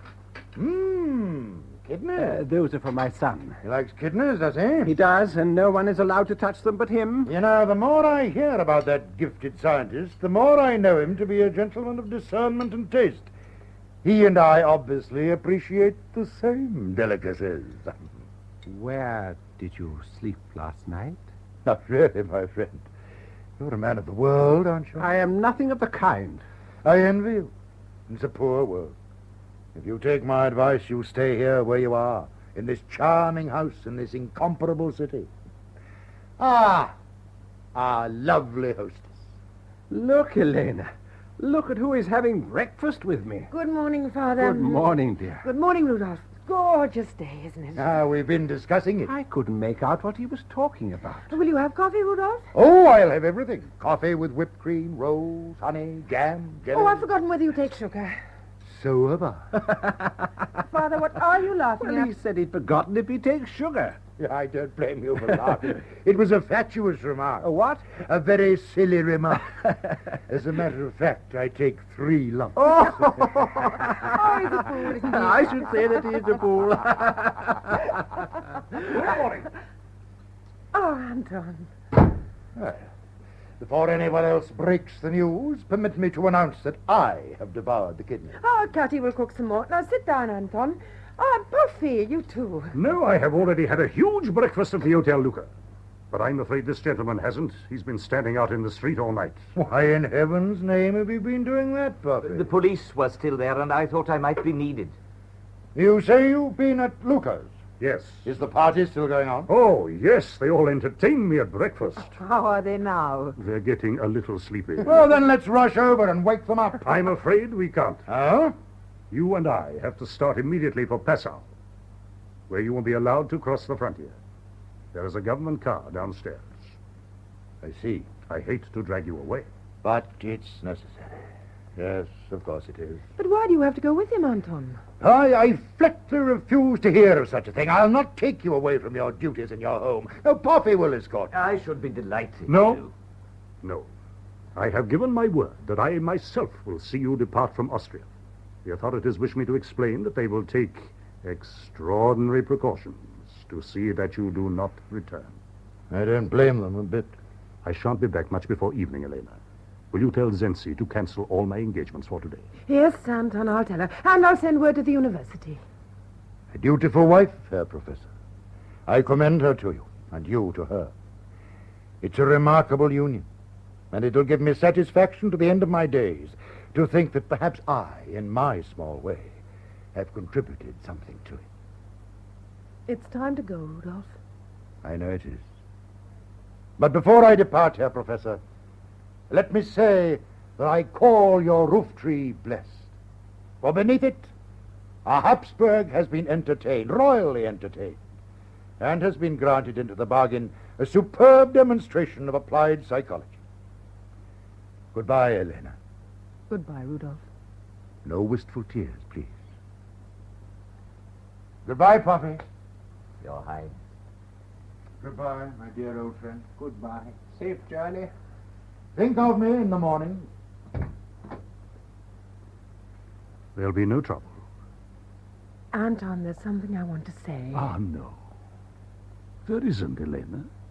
You have nothing to say to me. I have only to look at you. My dear, I must hurry. Yes, Anton, but I wanted to say, when you get to the border, ask him to give you back my wedding ring. I will.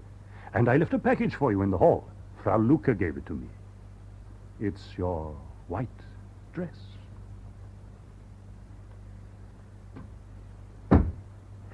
Now, sit down, Puffy, and have some breakfast. You must be famished. I rather imagine that I am. All the kidneys are gone. Father, ring the bell. I'll tell Cathy to cook some more. Oh, enough for me, too? Well, of course. Good. Cream? Oh, no, thanks, Elena. I've got out of the habit of cream. Ah, but this morning you must. Oh, thank you. You know, Elena, I've never in all my life had so much fun. Neither have I. Switch on the wireless. Yes. Yes.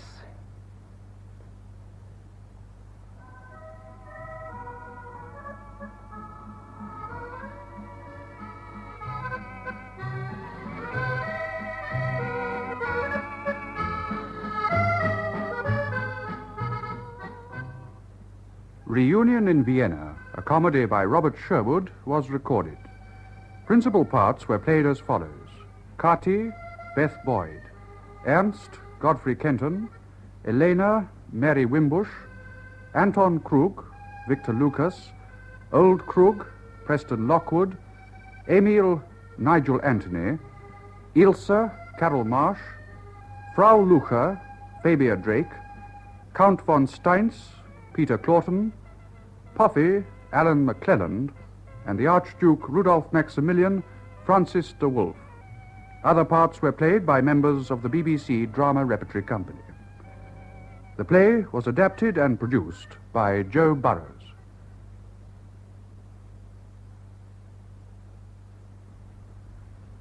This is the BBC Home Service. It's very nearly 3 minutes past 10, and here, a little late, is the news read by Michael Murray. England's 4-2 win to become world football champions has been praised in many parts of the world. The West German president has awarded his team the Silver Laurel, the country's highest award for sporting achievement. Under the government's new amendments on prices and incomes, employers would face fines of up to £500 if they ignored the standstill and gave wage increases, and people who were overcharged for goods would be able to claim the extra money back. It's said in Birmingham tonight that higher council house rents will be collected from Monday, but corporation officials are to discuss the plan with the minister. 10 people who have been charged in West London tonight after a series of police raids in the Greater London area. Some of the charges go back to 1962 and 63. People in many parts of the world saw the greatest moment in English soccer at Wembley this afternoon when England beat West Germany 4-2 in a sensational and controversial match. For over 3 years, the England team manager, Alf Ramsey, had been saying that they would win the World Cup. Today, in front of a crowd of 100,000 at Wembley and a television audience of 400 million in many countries, he was proved right. It was an emotional moment as the Queen presented the tiny Jules Rimet Cup to the England captain Bobby Moore of West Ham. Some of the team, including Bobby Charlton, were in tears. It was a day of triumph for English football. For the first time, England had become champions of the world at the game they first gave to the world. In Germany tonight, the mood was a mixture of gloom and jubilation. But people didn't seem to feel that West Germany were cheated. And President Lübke awarded his team the Silver Laurel, the country's highest national award for sporting achievement. The West German Chancellor, Dr. Erhard, sent the team a telegram thanking them for a great service to German sport and describing the match as a great game. In South America, the Brazilians and the Argentinians, still smarting at their defeat by England in the quarter-finals, cheered on West Germany and greeted England's victory with silence. But in Buenos Aires, the Argentinians seemed to agree that England were the better side. Duncan McIntyre stars with Isabel Dean in his own adaptation of The Hasty Heart by John Patrick. It's early morning in a convalescent ward of a temporary British General Hospital somewhere behind the Assam-Burma front during the last war. Wake up, wake up! Now, come on there, wake up, rise and shine. Hey, Yank, time to get up. Oh, Yank. Hey, do you hear? Time to get up.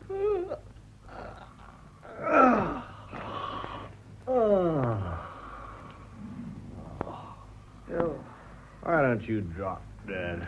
Get washed to get your kit together. All patients have to be evacuated. Oh, Buster, you're not very funny. At least it wakes you blokes up in a hurry. Try and think up something different tomorrow. Evacuated. Ha ha. Come on, you others, come on. The hospital's on fire. The monsoons have started. There's an air raid. There's an earthquake. Oh, for Pete's sake, wake up. I'm half an hour late. To be woke with a kiss and a kind word. Yeah, Digger. Or a cup of coffee. Oh, good, I'm sleepy. I don't think I've ever been woke up in my life ready to get up. I can never see in the morning. At home, I'm always gently roused. That Tommy snoring again. Oh, he's got adenoids. Sounded exactly like the mating call of the hippopotamus. Here's the washing water. Here, you two up, Patience, Yank and Blossom, into the washing room. Okay, come on, Blossom. Wake up. Look lively now, look lively. I'm off duty in 10 minutes. I want to get my sleep before it gets too hot. Oh, Yank, help Kiwi to sit up. It's a great mistake to get well in an army hospital. Come on, Kiwi. Wake up. Look, I'll roll up your mosquito net for you. There we are. Now, come on, sit up. Oh, I wish somebody would do something about Tommy snoring. Do you know what? Either this bed gets smaller or I'm growing again. So look at that black heathen Blossom, still fast asleep. Time to get up, Blossom. Up, Blossom. Understand? Blossom. Blossom. Yeah. That's your name. Blossom, we hope. Now, up you get and give me a hand with these 3 bedridden heroes. Sister'll be here in a minute. Oh, drown. Let him have it. Wake up, you mountain of flesh. Come on, wake up. Oh, has something big happened? Yeah, you died. It's Judgment Day. St. Peter's a brigadier, so snap your wings to attention. Somebody snores in here. You don't say. How can you make so much noise in your sleep without waking yourself up? Oh, dear. What a terrible dream I've had. I dreamt I was working. I was killing myself working. I'm that tired I can hardly lift a finger. Look at him. I've seen him fat, but never that fat. Aren't you uncomfortable? Yeah, my old lady loves every sweet ounce of me. Here, what do you think this is, a ruddy health resort? Up Patience work here. Oh. Yeah, look, Yank, Blossom, pass these tea mugs round. Okay. Now get on with it now. Cool, your breakfast's just coming up. Oh, good. I hope we don't get soy link sausage. I'll bet you pounds piastres we do. Blossom. Blimey, he hands me tea and says, Blossom.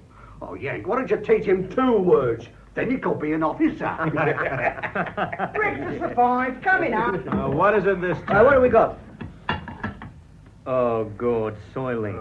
They do everything with a soybean but make it taste like food. Need any help with that arm, Kiwi? Oh, I'll manage. The medical officer said he'd chisel me out of this derrick next week. You were shot up bad when you come in here. I'd say you'd be in that contraption for 2 years. Well, you wouldn't know, you chronic menace. You was only wounded by a sandfly. Yeah, you... Where were you when you were wounded, Tommy? Asleep. Peacefully sleeping I was, and a hot bit of shrapnel entered me tender flesh. Where? Yeah, well, I was sleeping on my stomach. I wonder who'll get this spare bed. Yeah, we haven't had a Scot in here for a long time. Oh, God, I hope we don't get a Scot. Sister's a Scot. Oh, no, she isn't. Well, she's a little beaut, whatever she is. Ah, bless her little heart. She's lovely, she is. Well, she told me she used to live in Scotland. Yeah, she had to live there while she was teaching school. And after 1 year of trying to teach a bunch of Scots kids, she had a nervous breakdown. Well, what do you got against the Scots? I hate all Scots. Should have known my grandfather Angus. There were only 2 infallible beings, to his way of thinking. Angus MacDonald and God. Well, sometimes God was wrong, but never Grandfather Angus. Did you have to live with him? When my folks died, he took over the supervision of my soul. You know what I had to recite every time I started to lose my temper? Sure, the multiplication tables. I had to recite the books of the Bible. I can still do it. Genesis, Exodus, Leviticus, Numbers, Deuteronomy, Joshua, Judges, Ruth, Samuel, Kings. If you tried to argue with him, he'd take his damn bagpipe out and sit playing it. I learned to hate the bagpipe. No wonder the Scots always march when they play them. They're trying to get away from the sound. I'm going to wash. Hey, this must be Sister coming. Look, Blossom's holding the door open. Thank you, Blossom. Good morning, all. Morning, sister. How's everyone this morning? Fine. Oh, beautiful. Top of We was just saying, you're our favourite sister. Yes, Sister, you make the morning lovely. Well, I wish I could say the same about you. As Patience, you're the most untidy and disrespectful lot it's ever been my misfortune to get. Oh, you wound me, Sister. You look at me now. I certainly do, and I'd be delighted to see the last of you. You need some leave, sister. The matron works you too hard. The poor matron has nothing to do with it. It's you. It's a good thing I once taught in the kindergarten, or I couldn't cope with you. Now, Blossom, your temperature. Open your mouth. Mouth, like this. Oh, Sister, what beautiful tonsils you have. Oh, go and stand beside your bed and stop acting like an American. Right, Lieutenant. You know, in America, a sister's a nun instead of a nurse. In England, a nurse nurses babies. Point taken. Well, how are you this morning, Kiwi? Sleep well? Like a baby, sister. And the arm? All right. Move the shoulder. Does it hurt? Yes, it does, doesn't it? A bit. No, it's much better, though. Oh, can't you keep your blankets tucked under? No one would ever suspect that any of you had army training at all. Now your pulse. Oh, sister. Be still, I'm counting a pulse. Yes, Tommy, what do you want? I'm not comfortable. This is a military hospital. You're not supposed to be comfortable. But don't you run your wards for dying men like me? You know we run the wards so the colonels can inspect them, so be still. Now, what would old Cobweb say if he heard such talk? Well, please show a little more respect for our superior officer. You will not refer to Cobweb. To the colonel as old Cobweb. Well, Yank, how did you sleep? Dreaming of you, sister. Oh, rubbish. Your pulse is higher this morning. Well, when you press my wrist, sister, my pulse pans. The MO's putting you on plasmaquin. He wants you to get all that malaria out of your system. Well, Digger, how's your back today? A bit of a rub would feel mighty good. He only wants to be rubbed 'cause I gets rubbed. Jealous of me every movie. Well, I'll give you both a massage as soon as I finish these charts. Oh, you look a bit haggard, Tommy. Did your hip bother you last night? Oh, I had a terrible night, I did, sister. Not a minute of sleep. Nor anybody else. I had nightmares. I was working myself to death. And there I fence sat my wife laughing herself silly. Temperature. I don't know how you managed to avoid work in Civvy Street, but you'll work here as soon as you're an up patient. To think he's married. Well, it's a wonderful world. Oh, gracious, I forgot the Basuto. Good Lord, he's nearly swallowed the thermometer. Open your mouth, Blossom. Oh, well, that seems all right. Now, let's have yours, Tommy, and that's the lot. Yank, put these in my office, will you? Yes'm.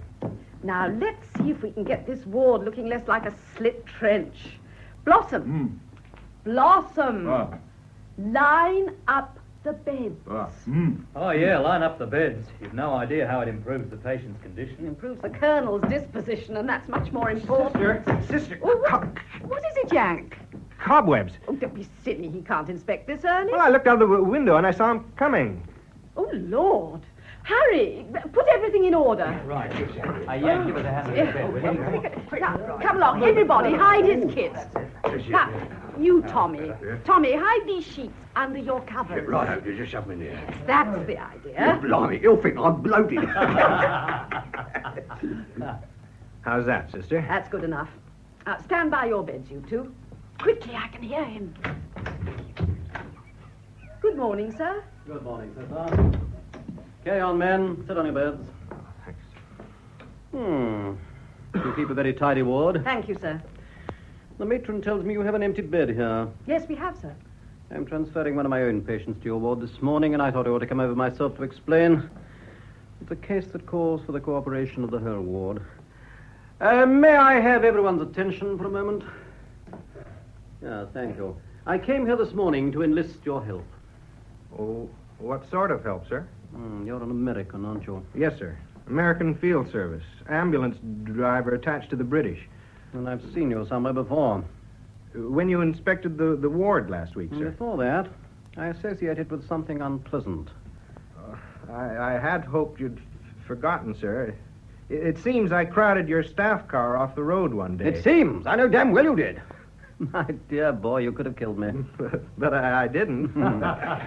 Well, sit down. I'll give you a chance to make amends. Oh, thank you, sir.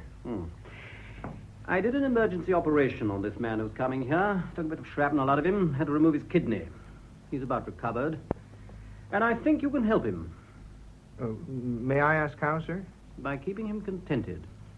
He's anxious to get back to his regiment, but that's out of the question. Did you say, sir, that the patient had recovered? From the operation, yes.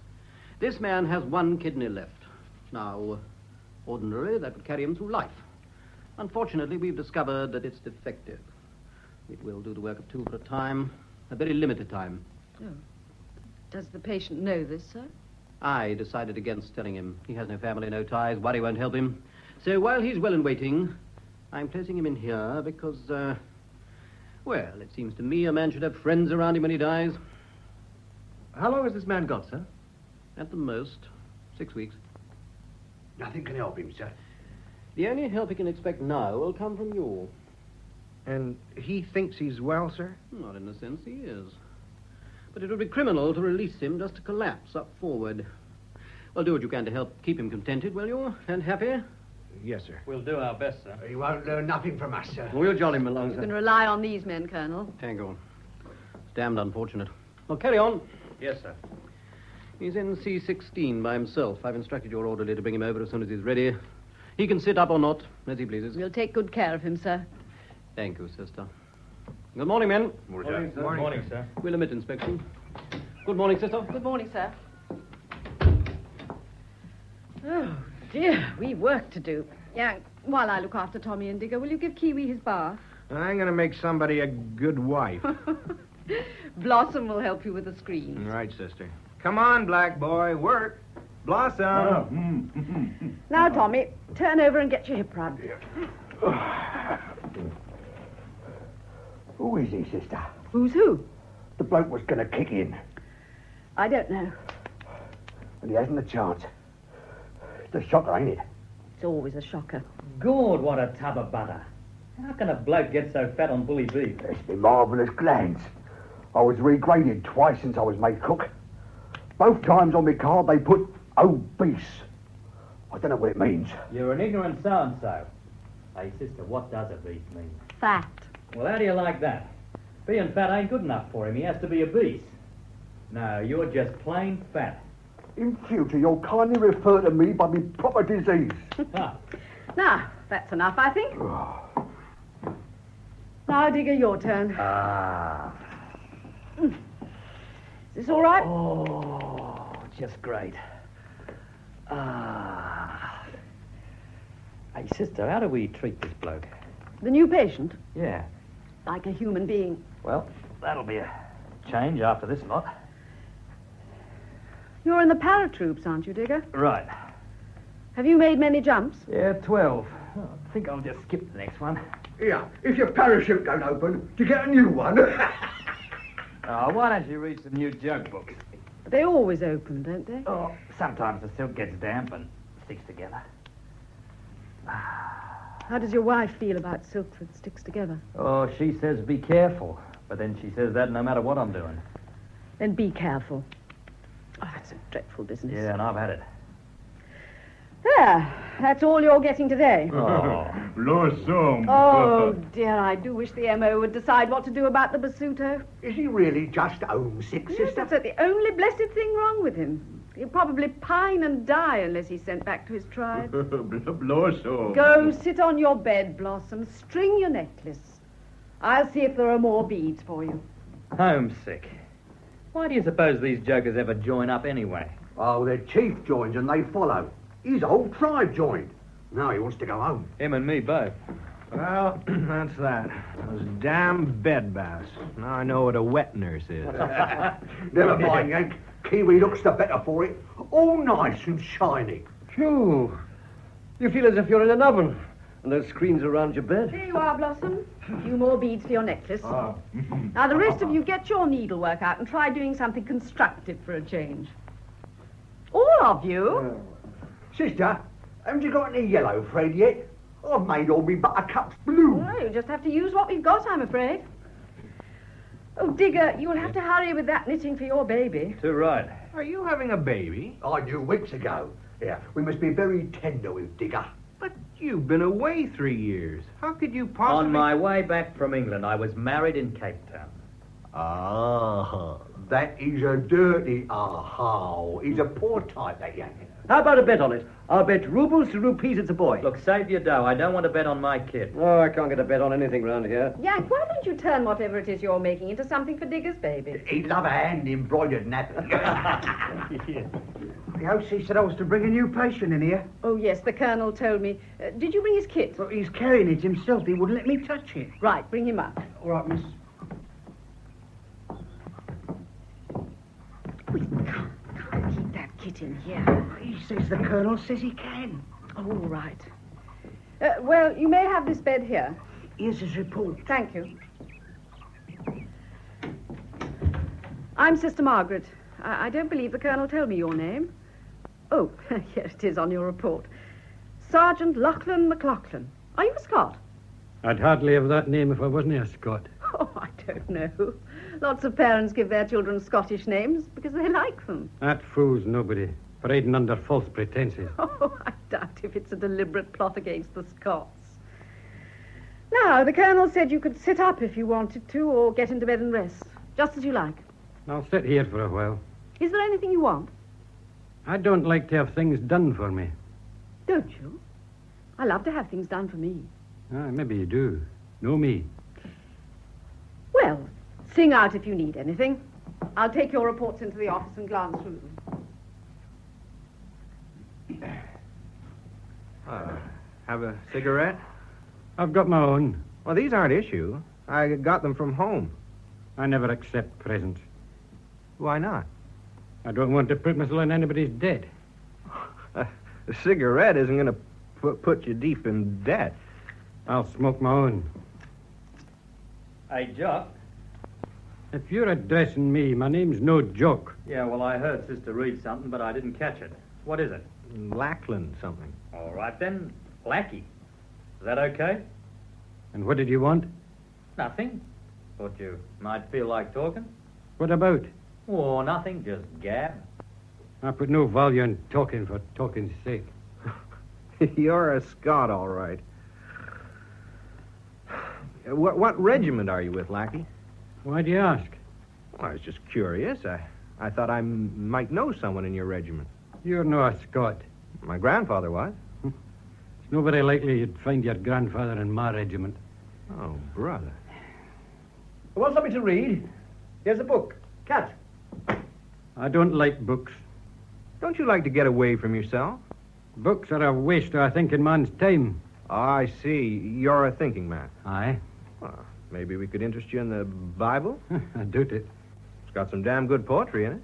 I put no value on poetry, sacred or otherwise. Look, we're a nice, friendly bunch in here. If you don't like books or stories, it's all right with us.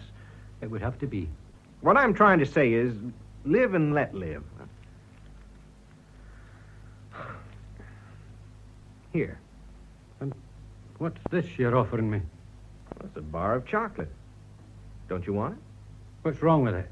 Nothing. It's damn good. What do you think I'm giving it to you for? Well, why are you? Well, because I want it, but I thought you might want it more. Is that an insult? It's no consistent. Grandfather Angus rides again. Ever been to New Zealand, Lucky? I've done my share of travelling, but I leave heathen lands to the missionaries. New Zealand's no heathen land. I come from there. I don't consider that a good argument. He's got you there, Kiwi. Well, it might have been heathen once, but that was a long time ago. It's modern and up to date, yes, and we rule ourselves. That's more than Scotland does. You're neighbours to the Fiji Islanders, am I right? What's that got to do with it? I believe the Fijis are cannibals, are they no? You're right, Lucky, me lad. Eats each other, they do, from tip to toe. Well, I don't know any Fijis. May I point out that while we had the great misfortune to get Englishmen for neighbours, they've yet to boil each other in pots, at least in public. I take umbrage at that, I do. The Scots used to raid our borders and steal our cattle, they did. Cattle thieves, they was. Aye, and but for the poor stock of English cattle, Scotland would be a richer country today. You're a part of the British bloody Empire. And how did you acquire your empire, your colonies, Scotland excepted? Conquered them with soldiers, we did. You conquered them with missionaries, no less. You send your preachers to teach the simple heathen to pray, and when you've got them kneeling down, you hoist the English flag over them. You're a conquered race yourself. Still fighting for home rule and electricity. Ah, Lackey's right, Tommy. The missionaries come to Australia. Yeah, you're a blight bloke, Lackey. Aye, so you claim Australia? God's country. A presumption. Aye. I'm no impressed by a land that produces nothing more sensible than a great jumping rat. Aye, a kangaroo ain't a rat. And New Zealand isn't any heathen land. Oh, it's you again. And what represents you? A bird with no wings. A bird that can't fly. Well, I guess he's told you too off. You won't find any kangaroos in America, or birds that can't fly. Aye, America. You've as many varieties of churches as you have pickles, and you worship vitamins in Sinatra. The land of plenty, and you live out of tin cans and 10-cent stores. Yeah, that's what everybody... Listen, I sailed from Glasgow, a city you've maybe heard about, when I was 12. I worked one godforsaken winter in your great New York. I've examined you at close range, and I don't care for your breed. Nothing personal. Buster, you and I are going to have trouble getting together. Oh, look, let's stop losing our tempers. It's too darn silly. May I ask who this black-faced British subject is? The luckiest guy in the ward. He doesn't understand English. And what does he want? He just wants to look at you. He's never seen anything like you before. Well, how are we getting along? Have you thought of anything I can do for you? You haven't the authority to send me back to my regiment, have you? I'm afraid you must be patient and wait a while. I'll wait, but I'll no be patient. You're a Scot, Lachlan. I wonder if you know Ayrshire. You must have looked in my card. I was born in Ayrshire. No, really, I didn't. Oh, I know Ayr and Doonfoot well. I once taught there. Darling children. Aye. Lovely farming land. Aye. Now, if you tell me you belong to the Cameron Highlanders, I won't believe you. You have looked up my record. Do you belong to the Camerons? Aye, I do. Oh, they're a grand regiment. Did you bring your kilt with you? You wear a kilt, don't you? It's a privilege for walking out. Will you wear it for us soon? Wouldn't you men like to see Lucky in his kilt? I can hardly wait. Oh, with your cap cocked over one eye and your kilt swishing as you walk down the street. You must be the proudest man in the world. I haven't got a kilt. Oh, but you must have a kilt. You're in the Camerons and you're allowed to wear one. What sort of a Scot are you, Lachlan? We've got to pay for a kilt ourselves, and it's gay dear, a proper kilt. Oh, you're not issued a kilt? We're issued with nothing but battle dress. Well, if I were in your regiment, I'd buy myself the finest to be had, no matter what it costs. Aye, so you would, being a woman. I put my money to better use. It's a question of values. Now, Lachlan, you've been away about 4 years, haven't you? You couldn't have spent all your pay. You ought to be ashamed if you haven't saved something. My money's in Scotland. You could send for it. Can he take it out of the earth? I knew it! He's got it buried in a tin can. Yank, if you're not well, lie down, but please be civil. I'll no return to Scotland with nothing but my wounds to show for my time. I've invested in a bit of land. I'll be a landowner. Oh. And why do you say, oh? What could be finer than a farm? Land of your own to work on and spend the rest of your life content. Does all your pay go on paying off your bit of land? Aye. I've never wasted my money on drink and the like. Is your land about paid for? A couple of months, and the farm is my own. Why don't you do something very foolish, Lucky? Eh? Why don't you buy yourself a kilt? The land will wait. A kilt will wait.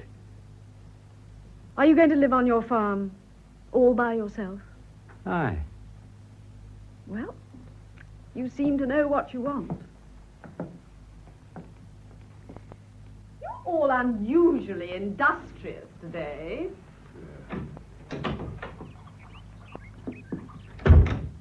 Say, what makes you want to live in a farm and thumb your nose at the world? Ah, I shouldn't have encouraged you to talk. Would it upset any plans of yours if I asked you a question, just one question? There's nothing you could do to upset me. And I'll grant you one question. Just one. Oh, thanks a lot. That's damn white of you. What are you griped about? And what do you mean by griped? Would you be so kind as to speak English? Look, I got a parrot that speaks better English than you do. Oh, pity you didn't learn for your parrot. I just wanted to know what you're sore about. When a guy's friendly to you, why can't you be pleasant? Were you being friendly? Didn't you guess? You should have told me. I could have saved you time and trouble. Oh. Look, I don't need companionship. I put no value on the human animal. I don't like to have my freedom nibbled into. Then just what do you put a value on? I knew you'd presume to ask a second question, but it's an easy answer. I value my privacy. You can have it. Blossom, help me to screen off this goddamn hermit. There you are. You can stay in your private world and hug yourself to death. As far as we're concerned, brother, you won't exist. If you don't mind, I'm no your brother. What? Oh, who's got a dull razor? I think I'll cut my throat. He don't like nobody. He don't even like himself. Hey, Yank, what did you mean by that crack about Australia? Yes, and you agree with him about New Zealand. Oh, forget it. Bloody cattle thieves. What the hell's that? It's not me. I'm not even asleep. It's bagpipes! Genesis, Exodus, Leviticus, Numbers, Deuteronomy, Joshua, Judges.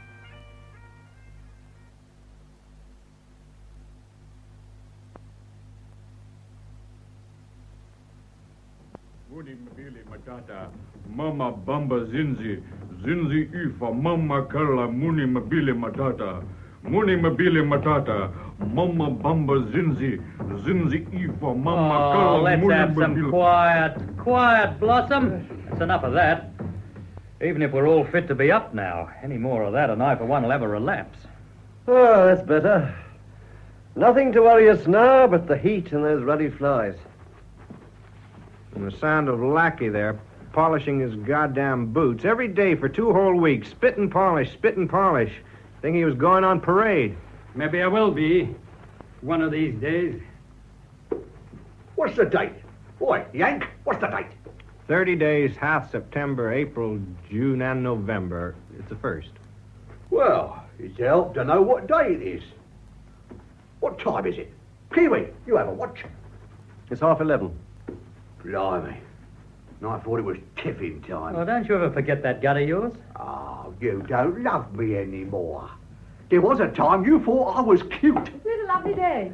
Look, the post just came in. Mail! Oh, great. Anything for me? Just a minute.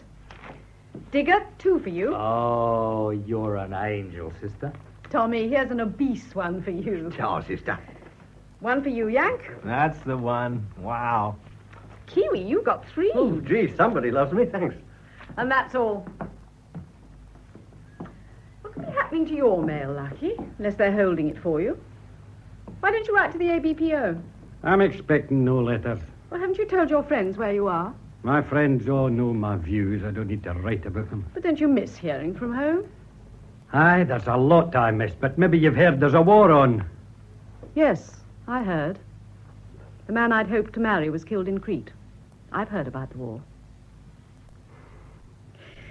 Well, is there anything special you'd like for tiffin? No. Well, there must be some particular dish I could fix for you myself. Why? What do you mean, why? I've noticed, sister, that you're out trying to do me favours. I think it's only fair to warn you, I've no place for marriage in my plans. How very kind of you to tell me, but I assure you I have no plans to snare you. I asked about the food only because I thought something a bit different might please you. And may I remind you that I don't like to have things done for me, and I don't seek privilege. Oh, Lucky, we're all entitled to privilege once in a while. When I've a right to privilege, I'll no ask it. I'll demand. Oh, you are aggravating at times. Here. And if it's pity for my wounds that prompt you, you don't know me or you wouldn't offer that. Oh, Lucky, please be human. I'm sorry I can't be a weak character to your liking. So am I, because I've a weakness for weakness. It's something I can understand.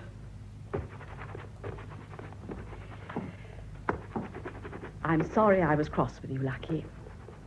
I never noticed the tantrums of women. Well, that would be an advantage if you ever did marry. I notice you keep harping on marriage. Oh, Lucky, will you please believe me? I've no designs on you. I'm going to be strong and resist your charms. Oh, really? Look, I only wanted to know if I can arrange some special dish for you. No obligation involved. I'll take what comes. Well, I look forward to the day when you'll ask for something, and when you do, make it monumental. Good letter, Yank. Perfect. Hip, hip. I've had a baby. Good going. Boy or girl? Boy, she's named him after me. Mother and child doing well? You bet. Congratulations, Digger. Wish I could have a baby. If I did, they'd send me home on compassionate grounds. Oh, why? I've been away 4 years. Yeah, oh, oh dear, listen to this. My wife has told the whole village about my wounds, and I'm a blooming hero. You know what they've done? They've had a public dinner in my honour, and they named a pudding after me. A pudding! Oh, good, I'll bet it was heavy. Bless their hearts. The Percival Hawkins puffed wheat pudding. No doubt you're all proud of these women of yours. Well, sure. They're fine. What's wrong now? Have you any idea the tons of paper that's wasted writing old stale news? Have you considered the fortune in stamps that could be spent on food? You're guilty of criminal waste, you and your women, and you sit there as pleased as cats. Look, do us a favor. Lucky, the Colonel just sent word over that he wants to see you right away. I think he wants to take an x-ray. Do you want a wheelchair? Have my legs and my health. I'll walk.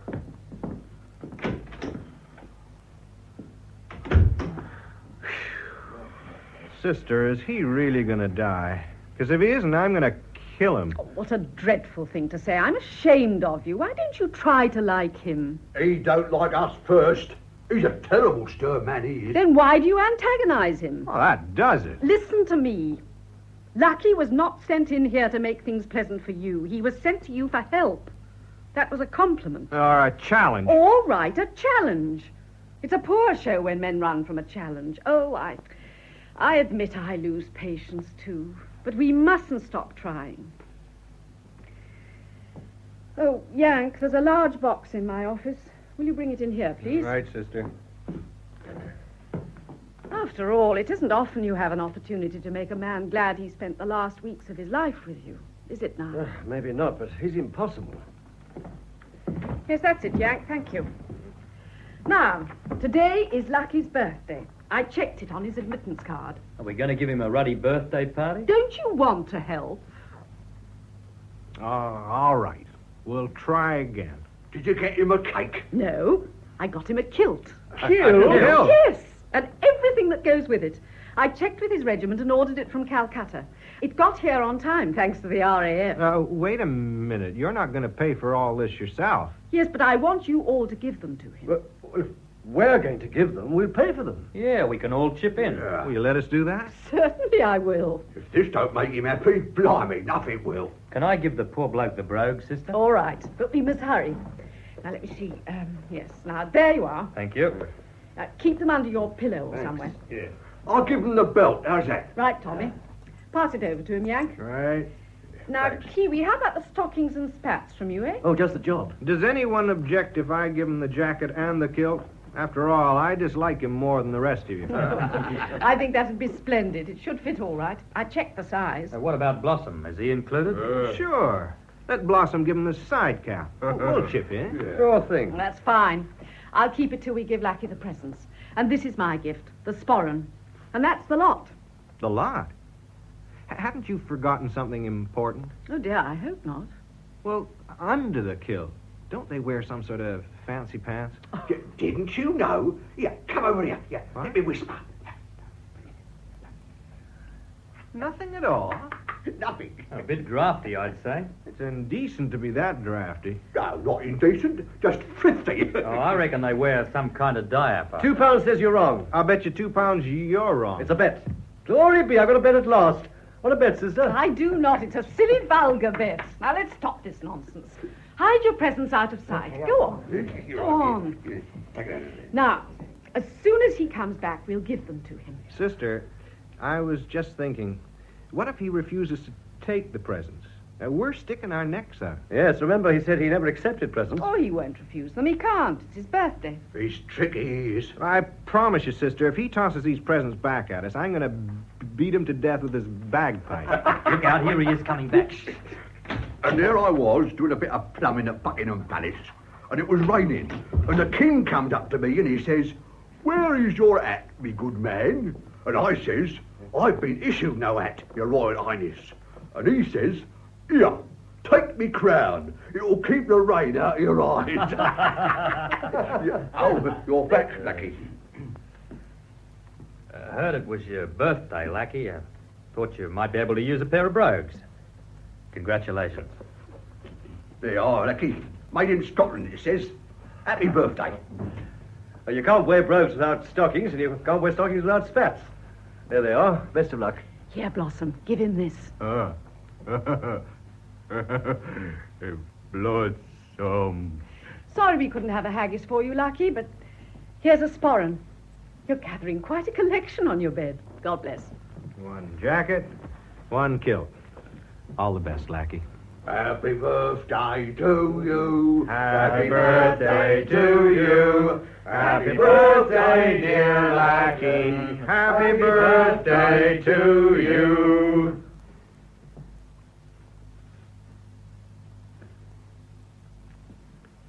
Genesis, Exodus, Leviticus, Numbers. Yank, quiet. I have a word to say. I don't understand you. You've done a thing that numbs my brain. I wouldn't have remembered it was my birthday if you hadn't told me. But have I the right to take your kilt? I've got nothing to pay you back.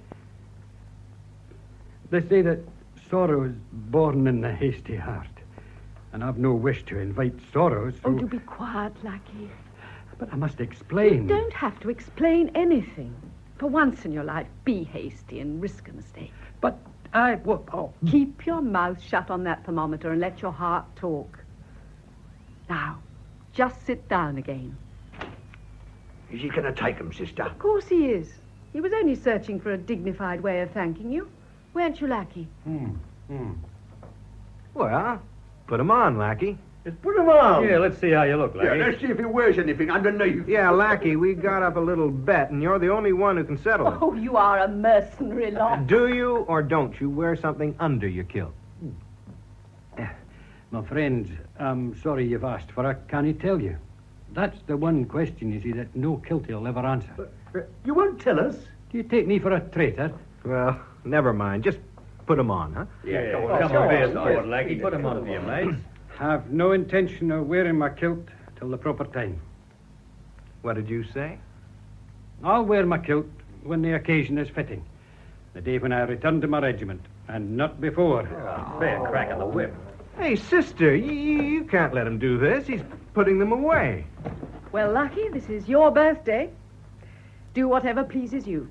I'm pleased to wait. Oh, thank you all for my gifts. I'll no soon forget this day. Well, I guess that's the party over. A perfect Scottish birthday party. Well, I don't know. Now, is there anything I can do for you before I go? No. No, I'm quite content. Well, that's fine then.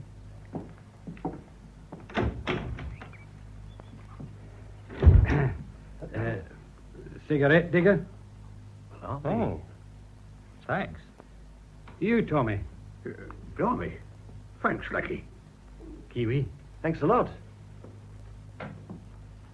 Yank, would you care for a fag? Yeah, Buster, I would. Thanks. Aye. I'll no soon forget this day.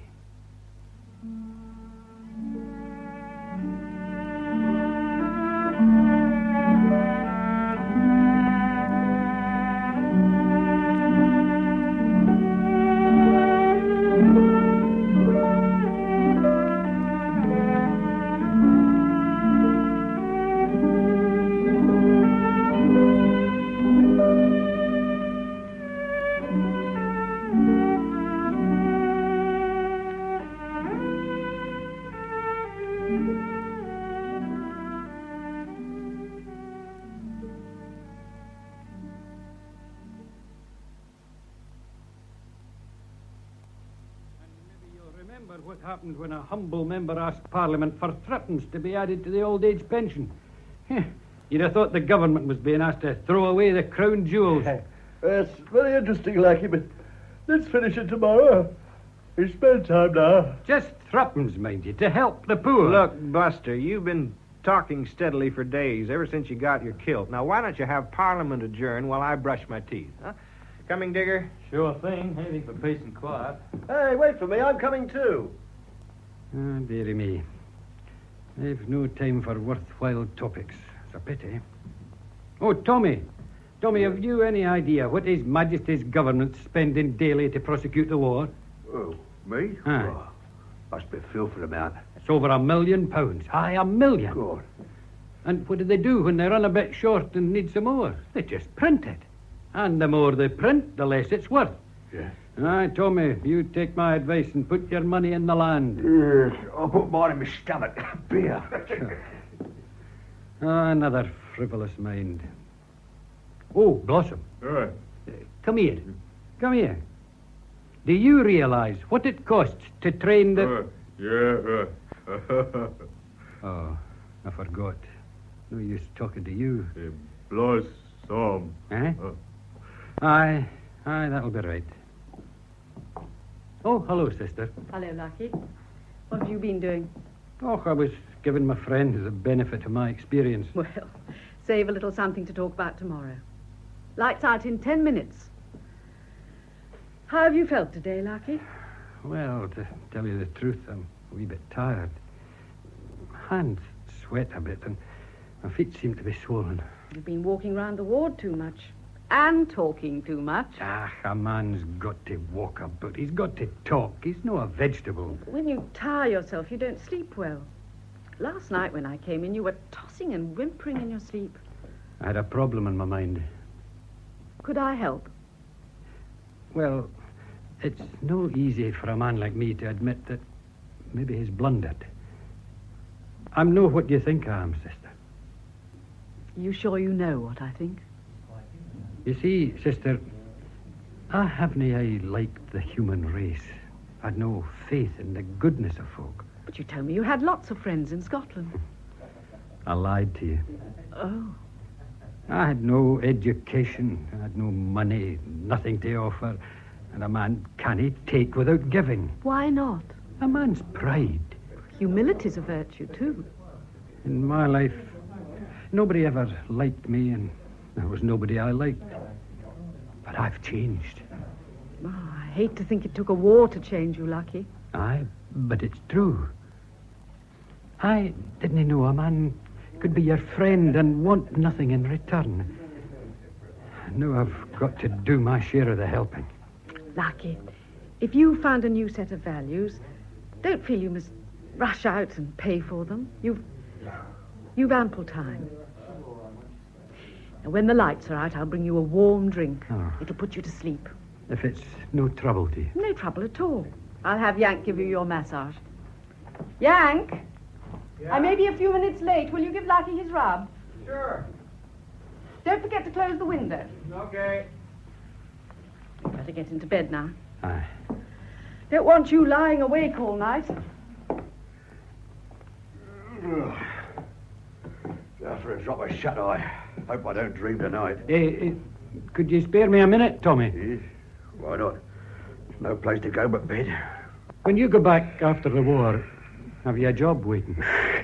My job's my old lady. Her father owns a pub. Well, as you know, I've got a wee place in Scotland, and I thought you might like to pay it a visit when you wanted a rest. Yeah, well, thank you for the offer, Lucky, but if ever I get away from the old woman, it'll need to be further than Scotland. Yeah, I talk about her unkind like, but in me way, I knows me wife. The silly old washed up. Mind it, wasn't it just a hasty offer, you know? I've been thinking about it. Very kind, too. But it's me for Blighty. If ever you visit London, my wife's home is yours. Good night. Good night, Tommy.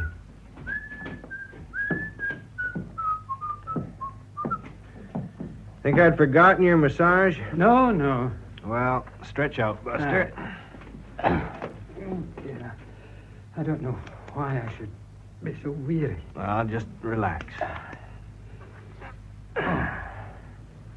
Yank.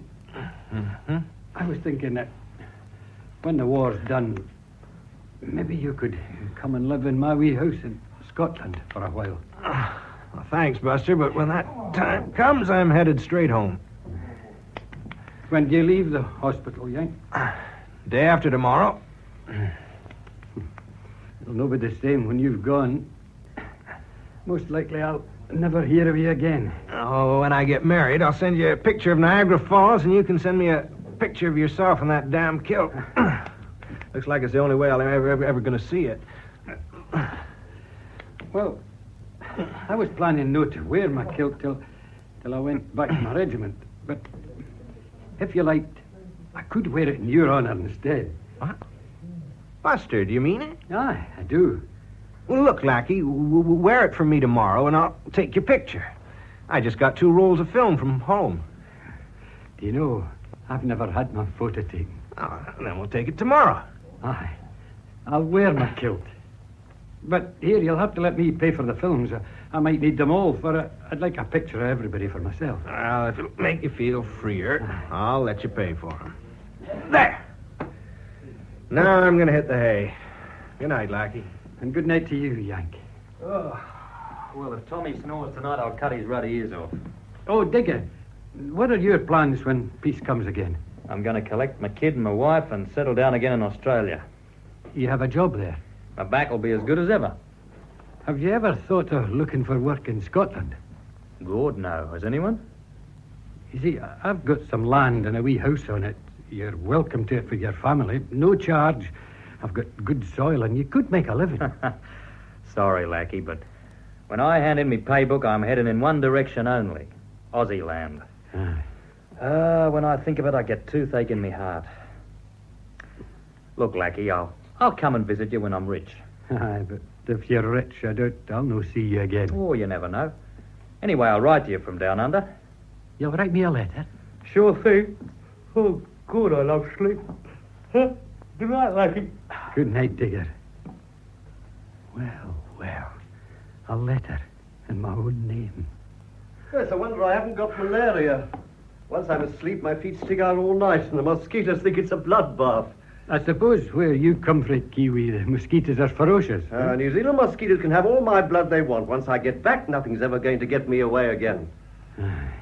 You really have to go home? Yes, and I'll write you, Lackey. I'll keep in touch. And I'm turning in.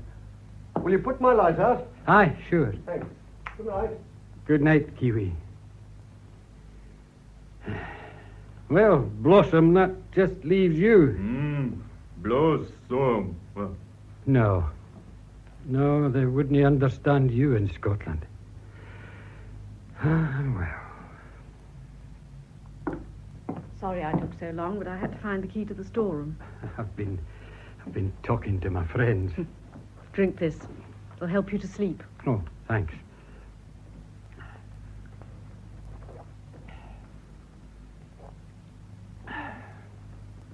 You know, they're going to write me letters from all over the world. They said so. Do you know what that does to me, sister? Should make you very proud. Aye, more than that. No matter where I go now, I'll never be alone. Yes. I know how dreadful loneliness can be, Lucky. I've got to do something, sister. I owe so much. To whom do you think you owe something? To your fellow man? Maybe I could turn my farm into a place to go for wounded lads with no home of their own. Slowly, Lachlan. Remember, sorrow's born in the hasty heart. I'm no hasty, and I've got to help. I couldn't be a preacher. I know nothing about God. And I'm no sure I owe my friends to God. I did no praying. You simply can't stand being indebted, can you? I can't write a book. I've no schooling. I've only my wish to help and my 2 hands and my land to give away. Lucky, if you'd only... Oh, just a minute. See if they're all asleep.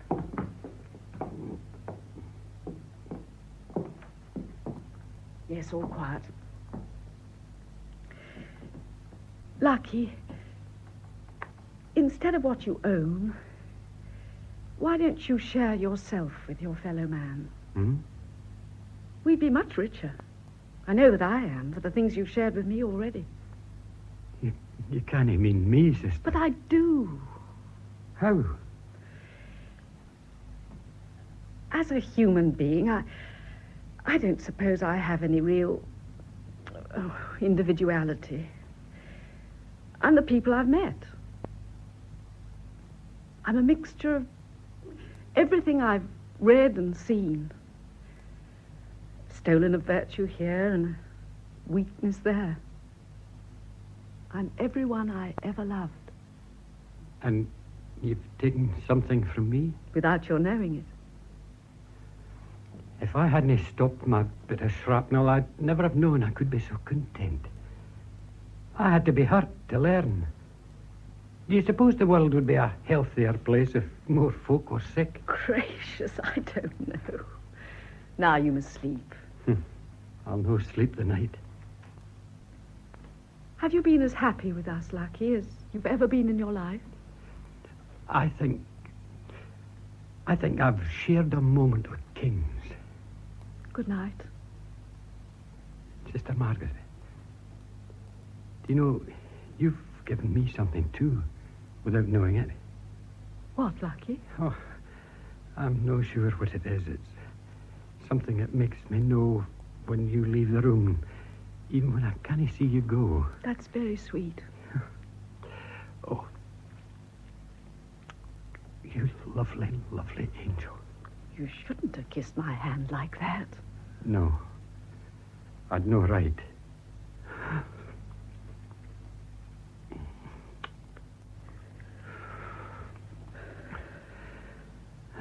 No right at all. Good night. She kissed me. She kissed me.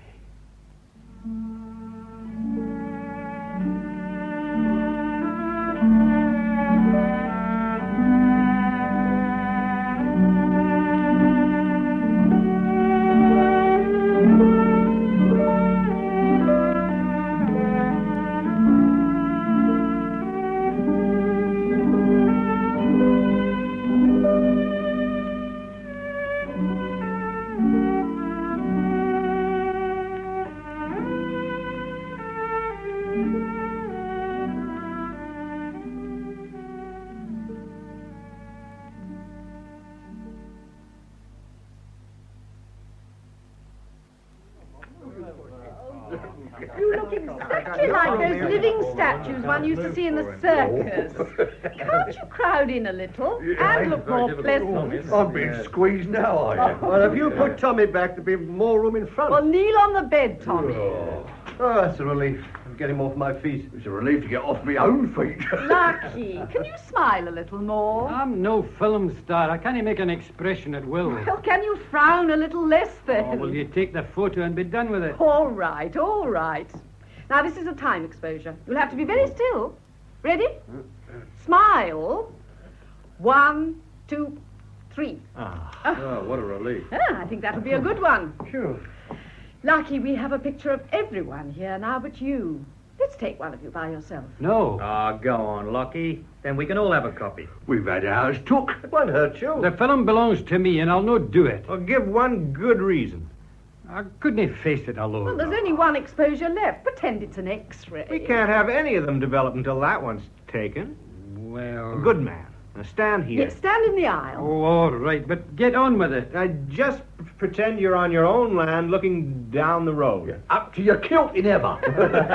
Now, let's make this the best of the lot. Stand still, Lucky. Hey, you ought to be smoking a crooked pipe. You ought to have a sheepdog. Stop coaching from the sidelines. Oh, don't wiggle. I can't keep you in focus. Now, be still, all of you. Tommy, get out of the picture. What are you doing there? I was only trying to peek under his kilt to settle that Oh, bed. don't be disgusting. Now, smile, Lucky. I can't smile. Oh, very well. Here we go, then. 1, 2, 3. Good. Oh, thank heaven that's Oh, right. thank you, Lucky. You were patient and handsome. Yeah, that's right, Lucky. I reckon you make Yank, the you film might business. stop by the X-ray room and see if they'll develop our pictures. Right, sister. Will some of you go over to Ward C and bring the bathtub over here? They're going to let us use it for a week. Oh, can I go, sister? I'd like to stretch my legs. Oh, I don't care who goes, so long as you bring it back. Well, come on then, Digger. Let's find the bath. Before we get the right. bath, I think Lucky ought to walk around in this kilt. We haven't had a real good look at him yet. Oh, you'll have the photo to study. Turn around, Lackey. Let's see the back view. You blokes keep chaffing him, and I'll try to lift his kilt with this fly swatter. Good idea, Tommy. Ah, yes. You got the legs for him, Lackey. Let's see how graceful they look when you make a turn. What happens? Oh, there's a wee flare like this. Yeah, blimey, I nearly saw it. Yeah, what would happen if you had to whirl? Oh, it shall be as graceful as a fountain. Let's see you whirl, Lucky. Are you boys going to get that tub or not? Right away, sister. Come on, Tommy, you dirty old man. You'll use that tub, too. It's a plot to keep me ignorant. Yank. Yeah? Could you wait? I've something I'd like to ask you. Oh, sure. I'll manage without me. What's on your mind? Well, I believe he said you're to be wed when you get home. I sure am. When were you sure you wanted a wife? First time I kissed my gal, I guess. Ah, when you kissed. Uh-huh. Tell me, if a good girl kisses you, it's an encouraging sign, is it no? Good or bad, it's encouraging any way you look at it. I think I'd like to wed. Aren't you sure? Well, you see, that's my problem. Do you think I've a right to ask a lass to be my wife? No, with things like they are. Well, what do you mean, with things like they are? Well, if I was to get married now, I'd have to return to my regiment. Would that be fair to my bride? Look, Buster, you mean... Aye. Bonnie, sister Margaret. Oh, but you can't. She's no married. Look, Lackey, everybody falls in love with his nurse. Well, I'll bet every patient who's been in this ward has fallen in love with Sister Margaret for a while. Well, she looks after us and she's good to us, but well, that doesn't mean she loves us. You might be making a mistake. Aye, that's why I wanted your advice. Did you ever hear of Sister Margaret kissing a patient? Well, she hasn't kissed me. Then, if she kissed a man of her own free will, it would mean she meant to encourage him. Did she kiss you? She cupped my face in her two soft hands, and she kissed me. Lackey, women kiss lots of men without having it mean marriage. But do you think Sister Margaret's that free? Oh, no. I'll lay awake all night, wondering why I should be so fortunate. Yank, do you think I'd be unwise to risk a proposal? I don't know. But the facts are in my favor. Oh, hell, go ahead. It's worth sticking your neck out for. Aye.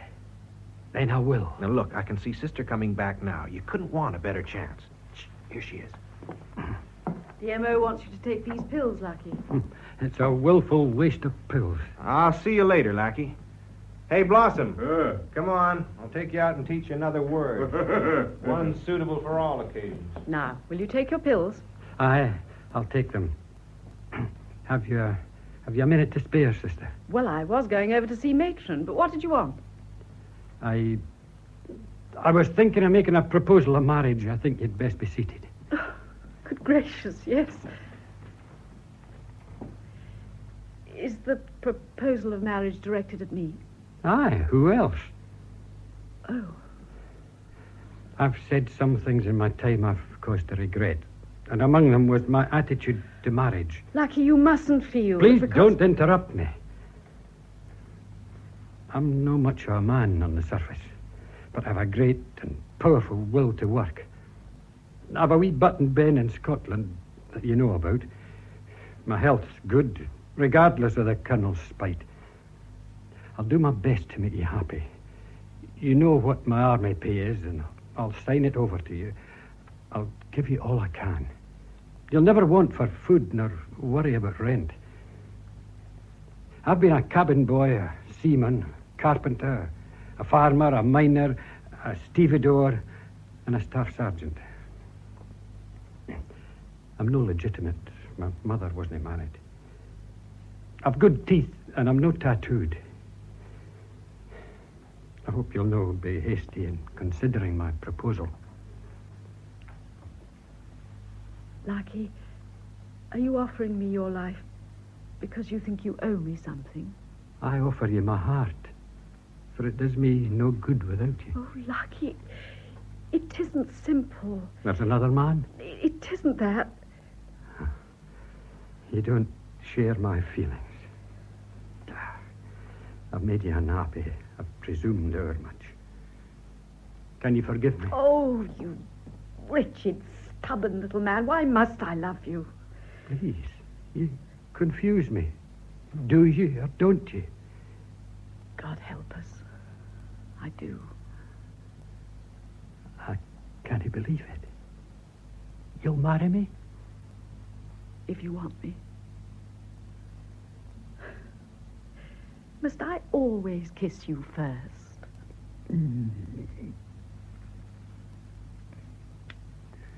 Oh, Maggie. My bonny Maggie. Oh, dear, not Maggie, please. I'll never displease you. No need for promises. But how can you care for me? And no doubt. No, never. So long as you do care. On the door, Frank. You're not the old-fashioned down. Easy. Yeah, I bet this is the tub they boil the tea in. Oh, that's a good bet. I'll take it. Now, look, can we get it through the washroom door? Yeah, I think I'll sit in the tub and do my laundry. You sit in it, you'll wear it for life. The matron's waiting for me. I must go. I've waited for you all my life. Don't go far. Lucky, there are many things I'd like to say to you. I probably never shall. We've suddenly crossed many rivers. Let's not waste time looking back. Oh, here's Yank. I must fly, dear.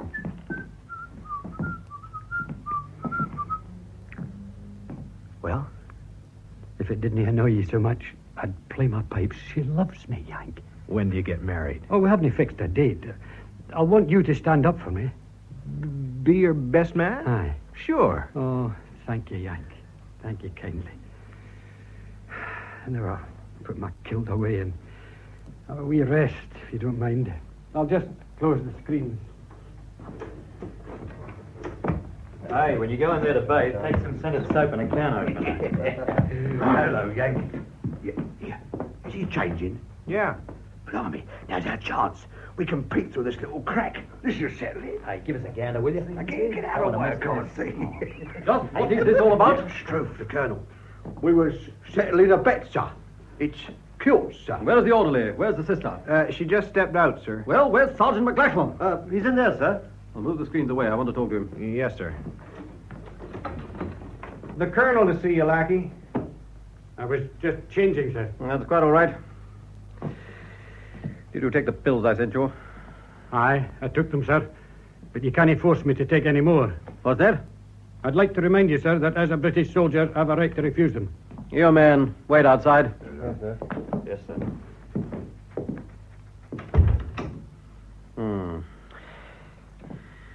I've just been talking to the DMS about you. Oh, sit down. Yes, sir. Before I moved you over here, I called GHQ about the possibility of having you flown back. Back where, sir? I thought you might want to get back to Scotland. Back to... But I was told by GHQ that the request was, preposterous. Too many priorities. But why should you do that for me, sir? When we were turned down, I decided to keep you here. Have you got along all right? You satisfied? Aye, more than satisfied. They're good men here, sir. And I've just had a call from Army headquarters. Someone at GHQ has decided that you're more important than the waiting list. Oh, you must be joking, sir. I'm just a sergeant. Sergeant or brigadier, there's a passage booked for you. Tomorrow, if I can get you to the wing commander. You've been given an A1 priority. You can be in Scotland inside the 3 days. Do you want to go? It's a great temptation, sir. When could I return? You wouldn't return. You mean I wouldn't be allowed to return to my regiment? Sergeant, I have been given a direct order. I disagree with that order, but I'm a soldier and I've no choice. There seems to be a regulation somewhere that says you must be given the full facts of your case. But I've been given the facts, sir. When you came in here with that shrapnel in your kidney, there was a chance that you'd recover. Aye, I have. You recovered from the operation, yes, but you've one kidney left. A bad one. That one kidney is destined to collapse. Aye. And then? Nothing. There's nothing that surgery or medicine can do. Can't give a man a new kidney. Do you understand? Aye. And the man, sir? Waits. How long? A week or two more. That's no much time. I didn't tell you, Sergeant, because there seemed nothing to gain. Now I've been ordered to tell you. I thought you had a spite at me. Hardly. I wish I could give you a kidney of mine. I've damn little use for two. Would you like to go back? My brain's numb. I can't think. You'd see Scotland again. The alternative is to stay here with us. Stay here with your friends. Just a minute, sir. Did the lads in the ward know about me?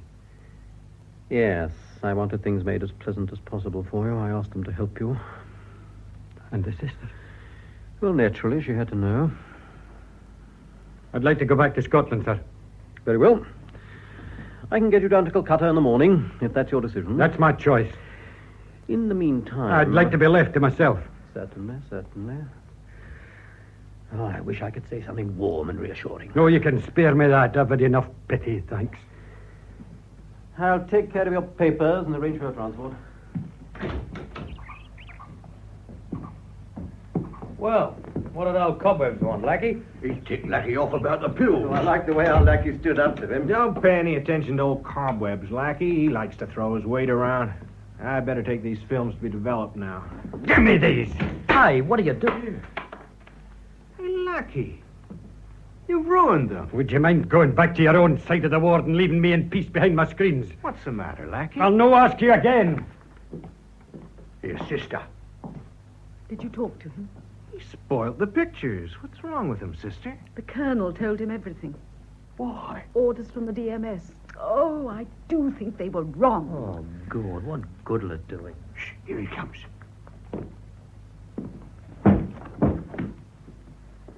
There's your kilt back. Lucky. I'll be going away in the morning. If you've any decency in you, will you kindly no speak to me? I've no wish to see ye.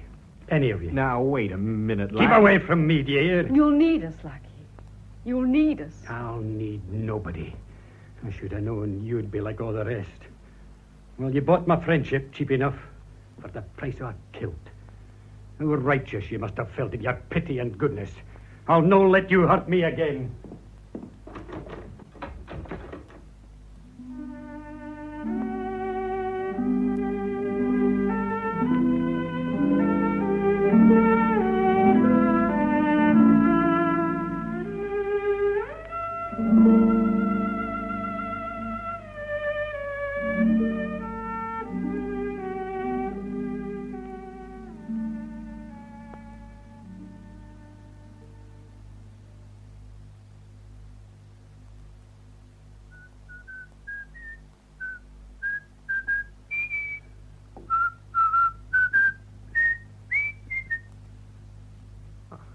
Well, sister? Yes, he signed your papers, Yank. Here. When can I leave? Not till this afternoon. When does he leave? In a few minutes. Will you collect the breakfast plates? Yeah, all right. Sister has a cold, has she not? I didn't notice. Yeah, Yank. I could make tastier tea with feathers. After you're gone, I suppose that'll be my job. You can have it. Came to get your plate, Lackey. You let your breakfast go cold. Don't you want it? Sister says you're leaving in a few minutes. Aye. You need any help? I want no help.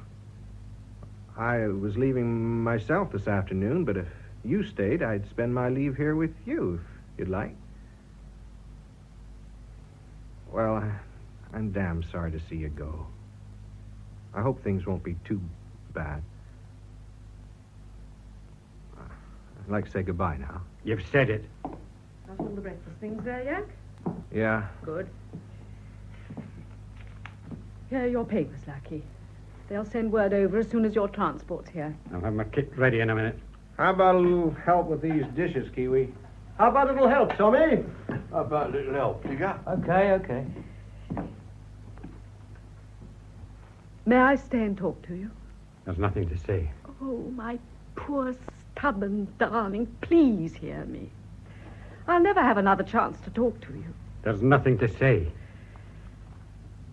I can't let you walk out of here despising us. You can't prevent me. Do you think the way we feel about you less honest, less genuine because we knew to begin with? Dare you answer that truthfully? Of course we were more considerate because we knew.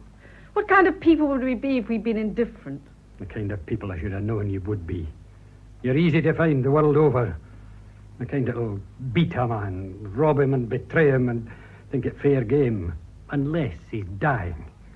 And then you're frightened and your conscience drives you to goodness.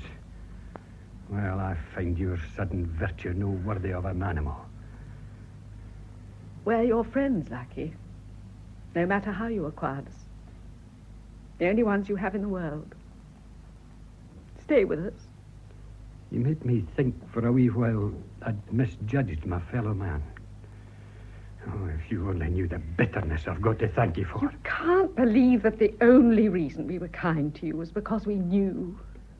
You dare deny that it didn't help, that it didn't goad you on. No, I can't deny that. And was it easy to like me? No, it wasn't. Do you expect me to be proud that you liked me just because I was to die? That wasn't the only reason. Lucky, dear Lucky, please listen to me. Forget everything but this. For a little while, you learnt the meaning of friendship. Didn't you say that you'd shared a moment with kings? Yeah. Oh, darling, what difference does it make why people are good? I've done with my packing.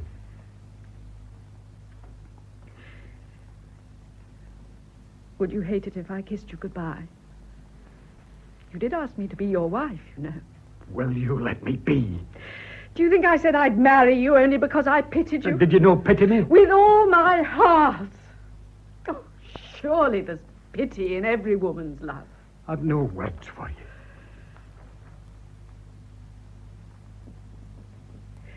I'll have Yank help you out with your kit. Yank? Yeah?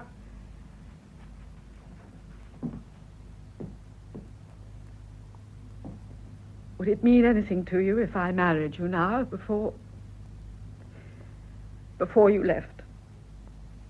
Nothing. You wanted me, sister? Yes.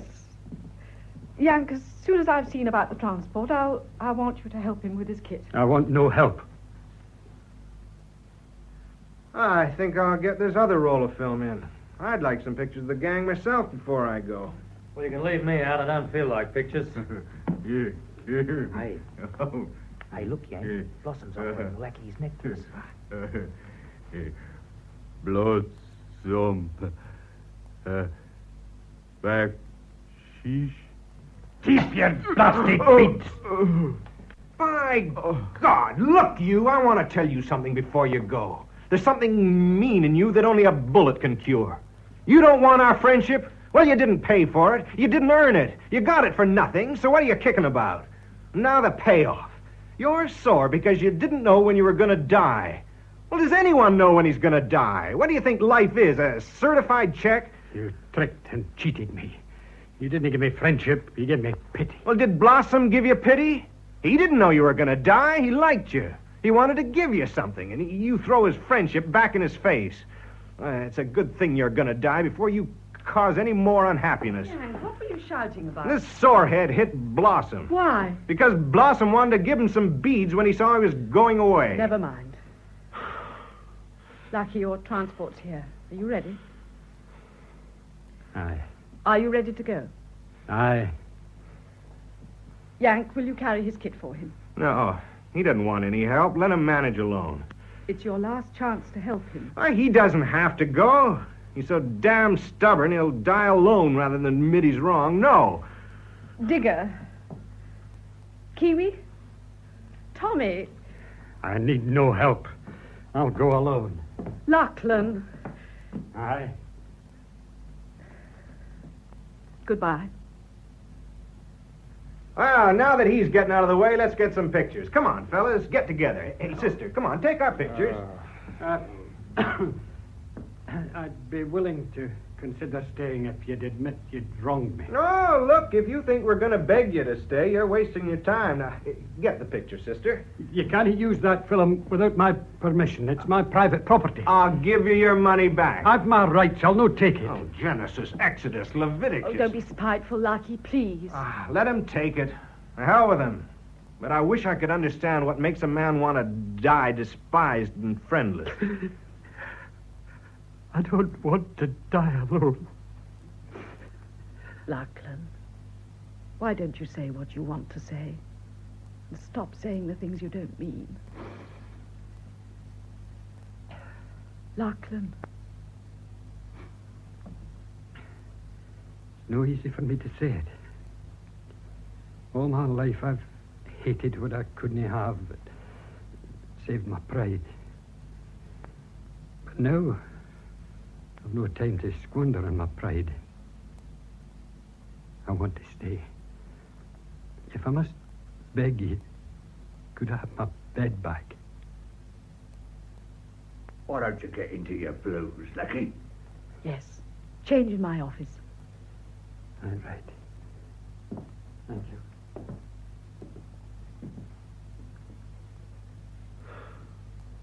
I wish I had a mother. I feel just like kicking her in the teeth. Do you suppose he'd feel better if he could play his bagpipe? I don't think he could. I don't think he has any wind left in him. He looked a bit pale. Sister, maybe you'd better go in and see him. No, I think not. He swallowed his pride. It'll take him a little time to digest it. Hey, why don't we finish taking the pictures? Yes, let's get that over. Before we grow long, gray beards. All right, then. Get into a group. Come along now. That's it. Oh, no. Stay close together. Tommy, you can't. Are we very handsome-looking, sister? I can't see you. Not very handsome, but very wonderful. I mean, take what you see. My legs are getting tired. 1, 2, Lucky.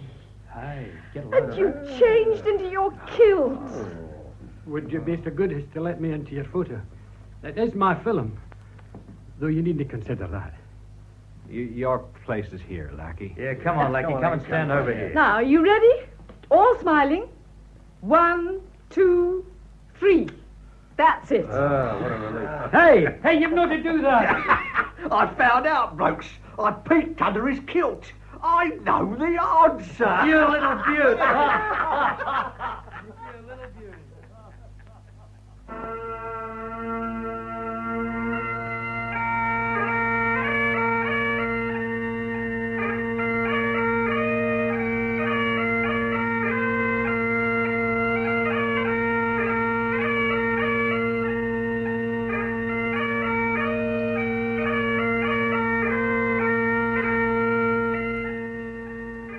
In The Hasty Heart by John Patrick, adapted for radio by Duncan MacIntyre, the part of Lachlan was played by Duncan MacIntyre. Margaret was played by Isabel Dean, Yank by Warren Stanhope, Digger, Trader Faulkner, Tommy, Alan Dudley, Kiwi, Rolf Lefevre, Blossom, Michael McLean, the Colonel, Basil Jones, and the Orderly, Ronald Herdman. The Hasty Heart was produced by Martin C. Webster.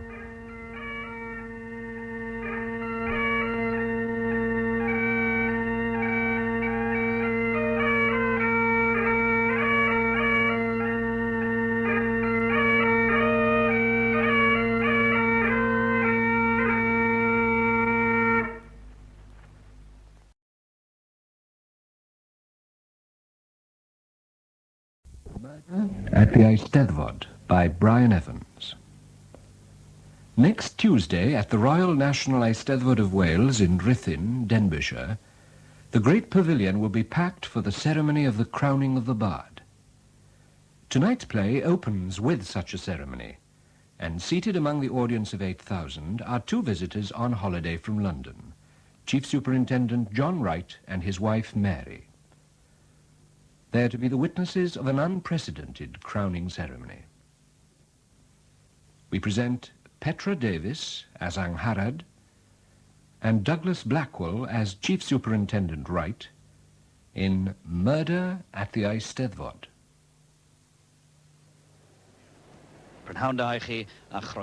Very good afternoon to you from the pavilion of the National Eisteddfod of Wales, where over 8,000 people here in the pavilion and many more thousands outside have been listening attentively now for the last quarter of an hour or so to the adjudication of this year's crown poem. Wel, rydyn ni'n tri yn cytuno fod yma gerdd sy'n heiddi gwobr. A cherdd Eryri yw honno.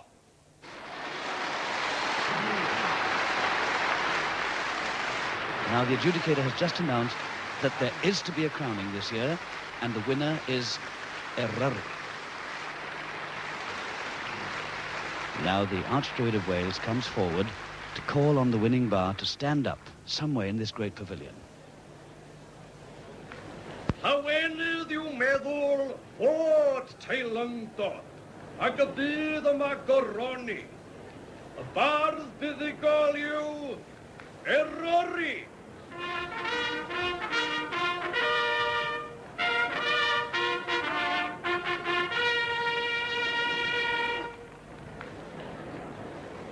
Os yw Eryri yn bresennol, sawed ar ei draed. Now, from my commentary position, my window on the Eisteddfodic world, as it were, that overhangs the stage, I'm looking out now on a scene of absolute stillness. The crowd are awaiting the moment when all their guesses and conjectures will be proved right or wrong. Ah, yes. Now, there's a movement right at the back of the pavilion on the far left. And, of course, the annual trouble that other people stand up to see who the bard is when he stands up. But, yes, I can see him now. Yes, right at the back there. Of course, it's too far away for me to recognize him at the moment. I hope to be able to tell you who he is quite soon. It's a man. Oh, yes, women win this competition now and again, you know. And now, as the organ plays, the robing party make their way along the aisle to robe the victor in the ceremonial purple and to escort him to the stage. And this robing party is led by John ap Rhys, the herald bard, and he has with him the mistress of the robes and the two attendant bards. And now the hitherto unknown poet has been robed, and he starts his journey down the centre aisle towards the photographers and the cameramen huddled round the steps which lead up to the pavilion stage. There he is, the hero of the hour, soon to be crowned, laughing, waving as he strides along. One or two people, I should imagine, who obviously know him, just giving him a little slap on the back as he goes past.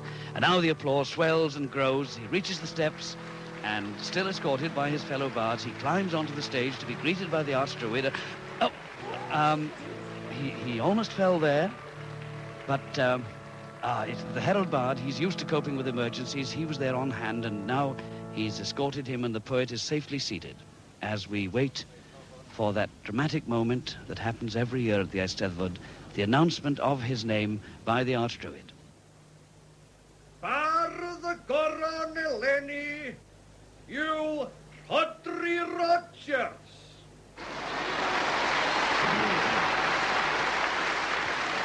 The Archdruid has just announced that this year's winner is Rodri Rogers, the Welsh-American poet, who's made quite a name for himself since he came over here to live some 5 years ago. What a triumph for a man who first had to learn Welsh when he came.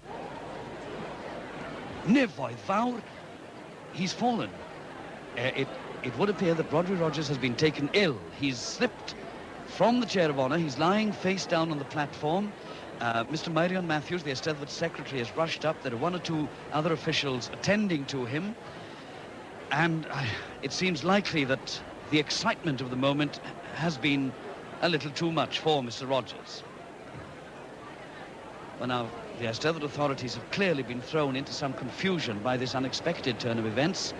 I think that, yes, the inevitable solution to any crisis at the Eisteddfod, and I'm sure that we'll all be glad of this, the Master of Ceremonies is going to conduct this great congregation in a Welsh hymn.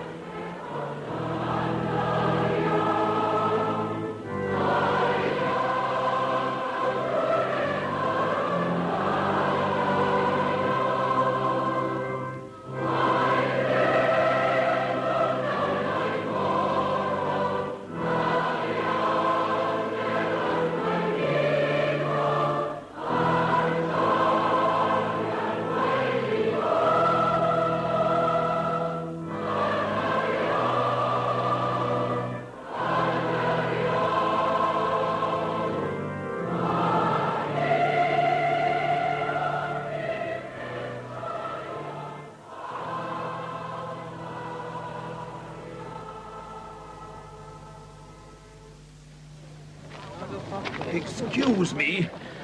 Come along, Mary. Hang on to me. Yes, okay. Excuse me, please.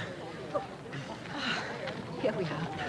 Is this the place? Yes, that's it. Headley means police. Sorry, sir, you can't go in there. Strict orders, sir. Is the chief constable there? Well, yes, sir, but I'm afraid I can't let anybody through just now. Tell him that Detective Superintendent Wright and Mrs. Wright are outside, will you? Oh, I'm sorry, sir.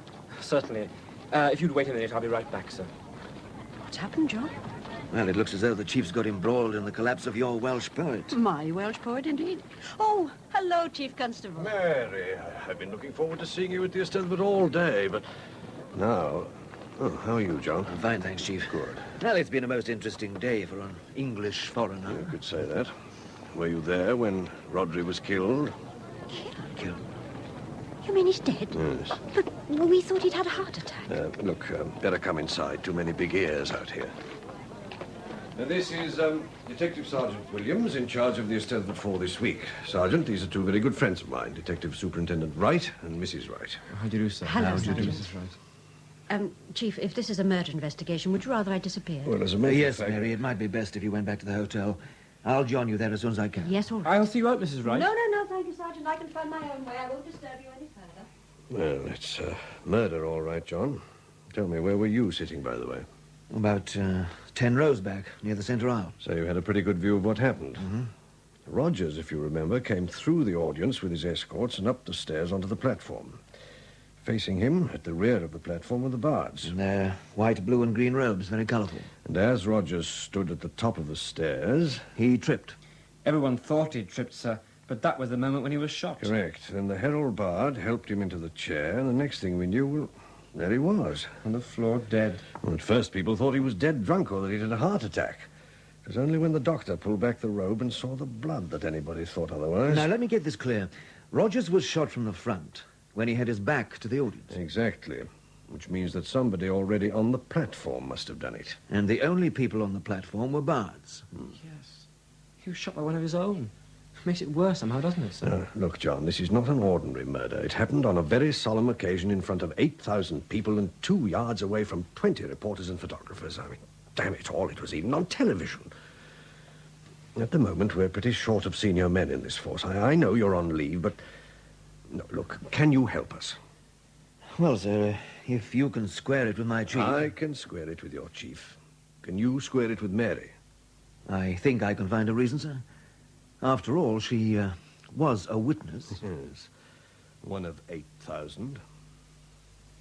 Rodri Rogers. Who was Rodri? Well, now, Oh, Mr. Matthews here is the Ethelwald secretary. And this is Mr. John Apries. Oh, how do you do, sir? Mr. Apries led the robing party to collect Rodri, if collect is the right word. I think you were telling the super about Rodri, Mr. Matthews. Oh, yes. A strange man. Everything about him was strange. Born in America of a Welsh mother who told him stories of Wales. Came over here after university on a holiday and just never went back again. Yes, one of his best poems is about how he discovered himself as well as Wales when he came over here. Well, whatever the rest of his life was, he was a marvellous poet, mind. When he was at university in America, he'd made a real reputation writing in English, hadn't he? And then to come to Wales, learn the language and handle it with absolute mastery in 5 years, well, that takes some doing. I think it might be fair to add, sir, that there were other reasons apart from poetry why Mr. Rogers was happy to stay here in Europe. Well, go on, Sergeant. Well, sir... Oh, don't mind us, Sergeant. Rodri is dead. And anyway, everybody in Wales knew about his political activities. No? Well, he'd been a student leader in the States, you see, sir. Very left-wing and so on. He hadn't been over here very long before he was, well, more of a nationalist than a nationalist. Yes, I see. In fact, he was a founder member of a very way-out group which we were keeping an eye on. Oh, be fair, Sergeant. He left Gerwin Arvanslot a very good while ago. Well, that's true, sir. We understand there was some kind of big row. Nobody's quite sure what it was about. But I gather that, among other things, Mrs. Rogers didn't approve of the movement. Good God, yes. Young Harrod. What's happened about her? Has she been told? Well, she probably saw the whole thing. No, sir. Fortunately, she was still in town. She first heard about it from W.P.C. Davies. I sent around to inform her. Oh, poor girl. She's gone back home now, sir, after, well, doing the necessary. She didn't want anybody with her. She just said she wanted to be quiet. Oh, well, she always was a quiet one. She's a sculptress, you know. Oh, really? Exhibitions in London and pieces in some of the big museums. That's interesting. She taught Rodri Welsh, because he didn't know much when he came here. In fact, she just about gave up her career to look after him. I see. Well, now, gentlemen, let's get down to business. And first, will you please remember that I am an English visitor and that I don't understand your rituals? Yes, of course. Now, to begin with, the crowning ceremony opens with white-robed bards processing through the pavilion onto the stage and then joining other bards in blue and green robes on raised seats at the back of the platform. Yes, but the blues and greens enter from the back of the stage, and they're in position before the ceremony starts. And what's so special about the whites? Well, the white is for former winners of poem competitions at the Eisteddfod, and it's also an honorary award to people who have done great things for Wales. We can't give people an OBE, so we give them a white robe instead. How do you become a blue or green robe? Oh, mostly by examination in music and literature. I see. There are a lot more greens and blues than whites. If they all turned up at the Eisteddfod, we'd be in trouble, I can tell you. Now, the chief Eisteddfod officials were those in the gold robes, standing at either end of the main platform. Yes, that's right, yes. The Archdruid, the Registrar, the Herald Bard, and so on. They all have parts to play in the ceremony, you see, so they were pretty busy one day. Mr. Ap Rees, tell me what happened when you took the robing party to fetch Rodri Rogers. Well, the first thing that was apparent to us when we reached him was that he was drunk. Drunk? Yes. The whiff of whiskey was terrible, and we had to hold him up straight while the mistress of the wardrobe got his robe on. Luckily, the ceremony requires him to be marched along with one man at either side, and I can tell you they were needed. What happened on the stairs? That was the worst part, because all the photographers were taking their snaps. At the top of the stairs, we had to let go of him because the Archsteward comes forward then and greets him. That was when he was shot. I suppose so. Though, of course, well, we didn't know it at the time. Yeah, of course not. His knees buckled, and I just thought that the drink had finally got him. Absolutely. There was no time to explain to the Archsteward, so I pushed past him and practically carried Rodri into the chair of honour. I growled at him to sit still and shut up. And then I went back to stand in my place. And when Mr. Rogers slipped off the chair onto the floor? Well, then it was up to me, as secretary of the Eisteddfod, to do something. Luckily, one of the bards sitting at the back was a doctor, and he came over to help. Yes, that's right. I thought he'd had a heart attack, you see. But when we pulled back the purple cloak and turned him over, well, we could see the blood and the little hole in Rodri's shirt, right over the heart.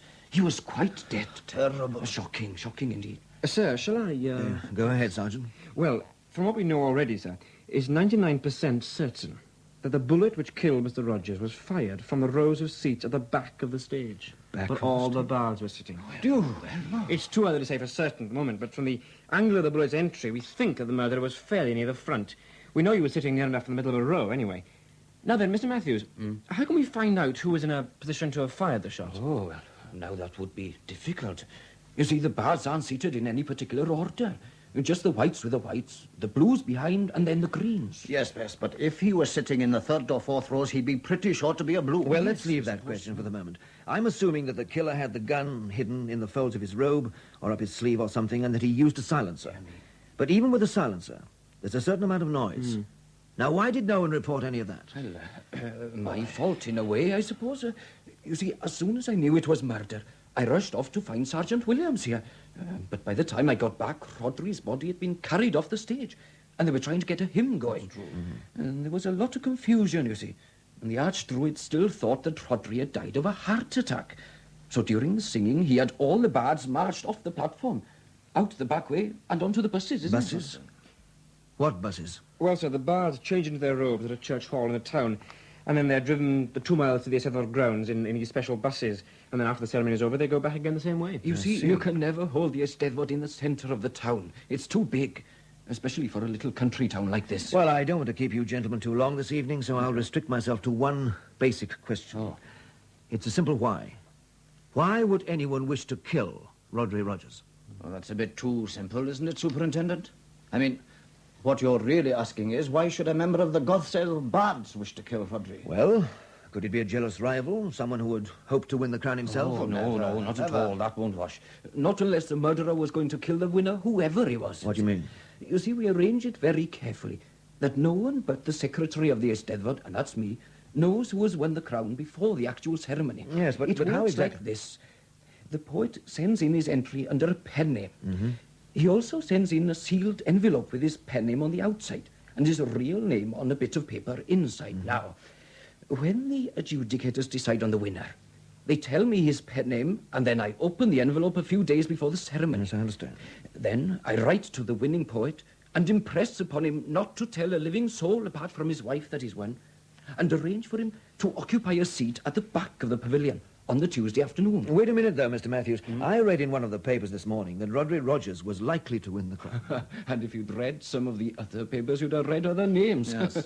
The press always have a go at finding out. But they're more often wrong than right. Well, thank you, gentlemen. No doubt I'll be talking to you again during the next few days. Thank you. Naturally. But I think I'd better pay my respects to Mrs. Rogers now.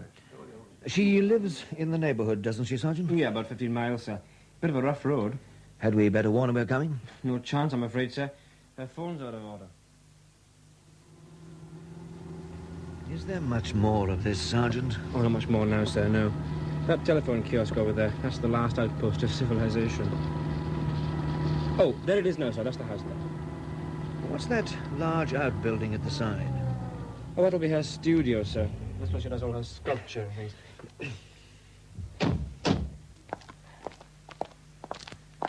The door's open. Looks as if she's there now. It's a bit funny, isn't it, sir? That's what happened to her this afternoon. Well, let's take a look. Hello? Who's there? Good evening, Mrs. Rogers. I'm sorry to disturb you. I'm Detective Superintendent Wright, and I'm looking into the unfortunate... Come in, please, both of you. You're working late, Mrs. Rogers?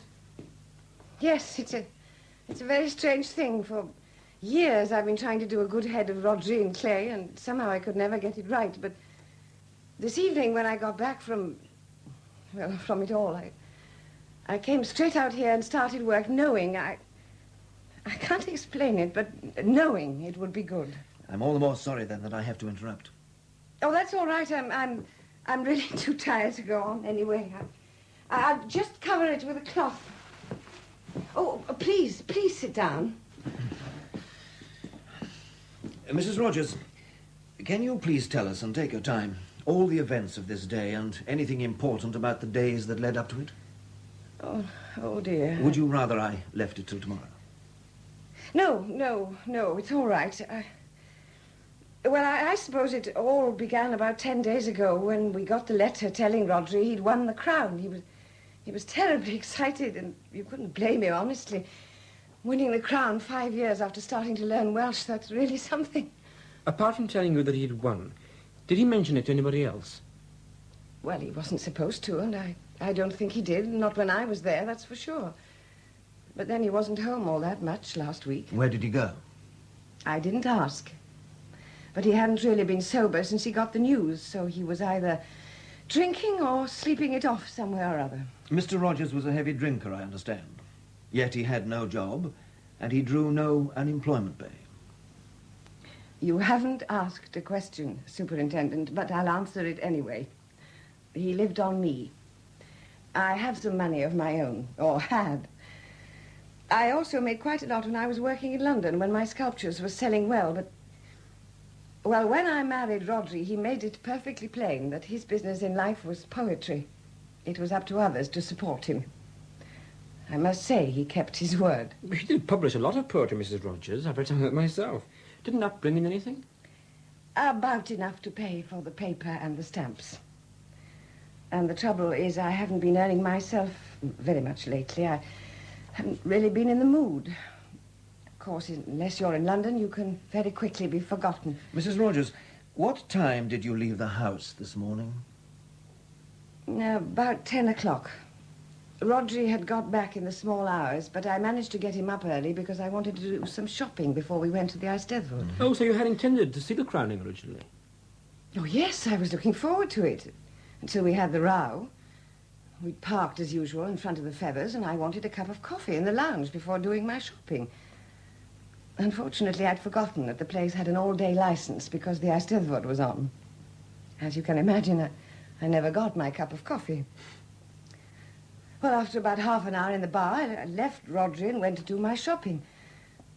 An hour later, when I returned, he was getting drunk. I know the signs. So I told him to come away immediately. I was afraid he would disgrace himself at the ceremony, but of course I couldn't say that with all those other people in the bar. Well, one word led to another. And I'm afraid I lost my temper. I was as bad as he was. Finally, I told a couple of his cronies that they could take him to the Eisteddfod, and I walked out. They'll probably tell you that my last words to him were, I'm off home and I never want to see you again. You didn't go home, though? No, somehow I couldn't do that. Anyway, I needed to cool down a bit. The river flows just behind the Feathers, and there's a nice little walk along the bank there. I just walked, sat. It was a beautiful, warm afternoon. Eventually, I fell asleep. Anybody see you? Well, there was a couple lying down about 20 yards away, but I don't think they were very interested in other people. What time did you wake up?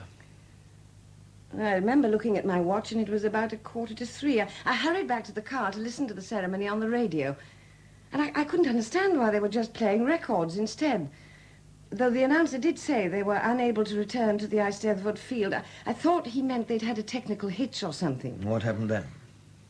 Well, after about half an hour, I saw the coach coming back with the bards, and I saw them going into the church hall opposite to change, so I walked over to see if Rodri was with them. Then I met this policewoman. Mrs. Rogers, you told WPC Davis that you'd been too nervous to go to the ceremony. What did he mean by that? Well, as I told you, Rodri was very excited. He had a great deal to drink.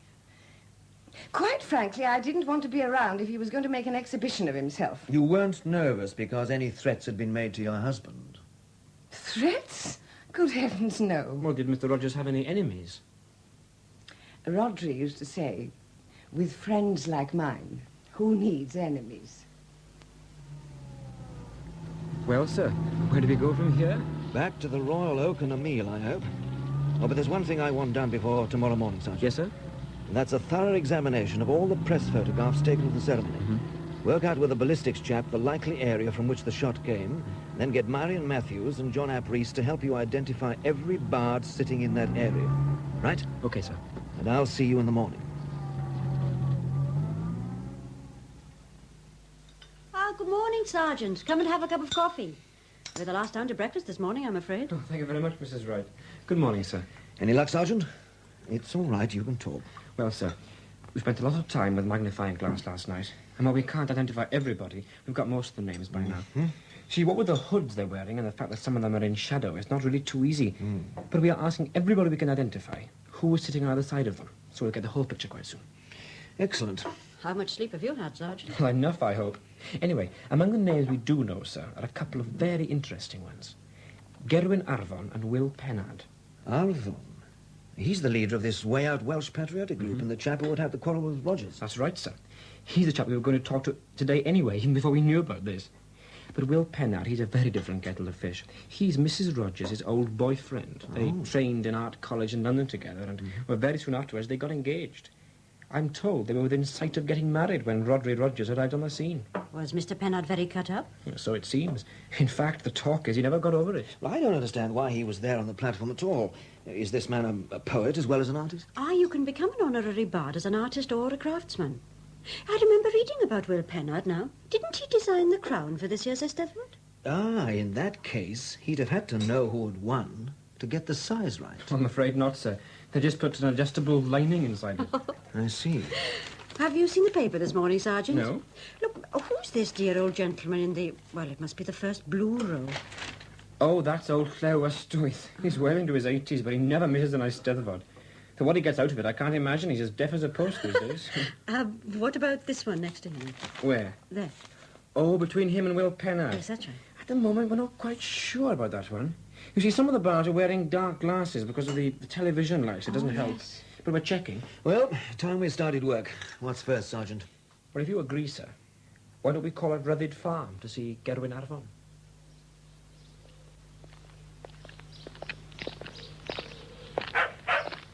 Hello? Mr. Arvon? Who's in that? Headley. This is Detective Superintendent Wright. You know me. Aye, I know the local Gestapo, all right. What's this? Reinforcements from England to keep up the pressure? There are a few questions I'd like to ask you, Mr. Arvon. We called at the farm, but there was no one in. Oh, there's a shame now. Still, I expect you saw the pigs in the kitchen and the goats eating the coal in the back. Mr. Arvon, I'm not an idiot, and I do have some questions to ask.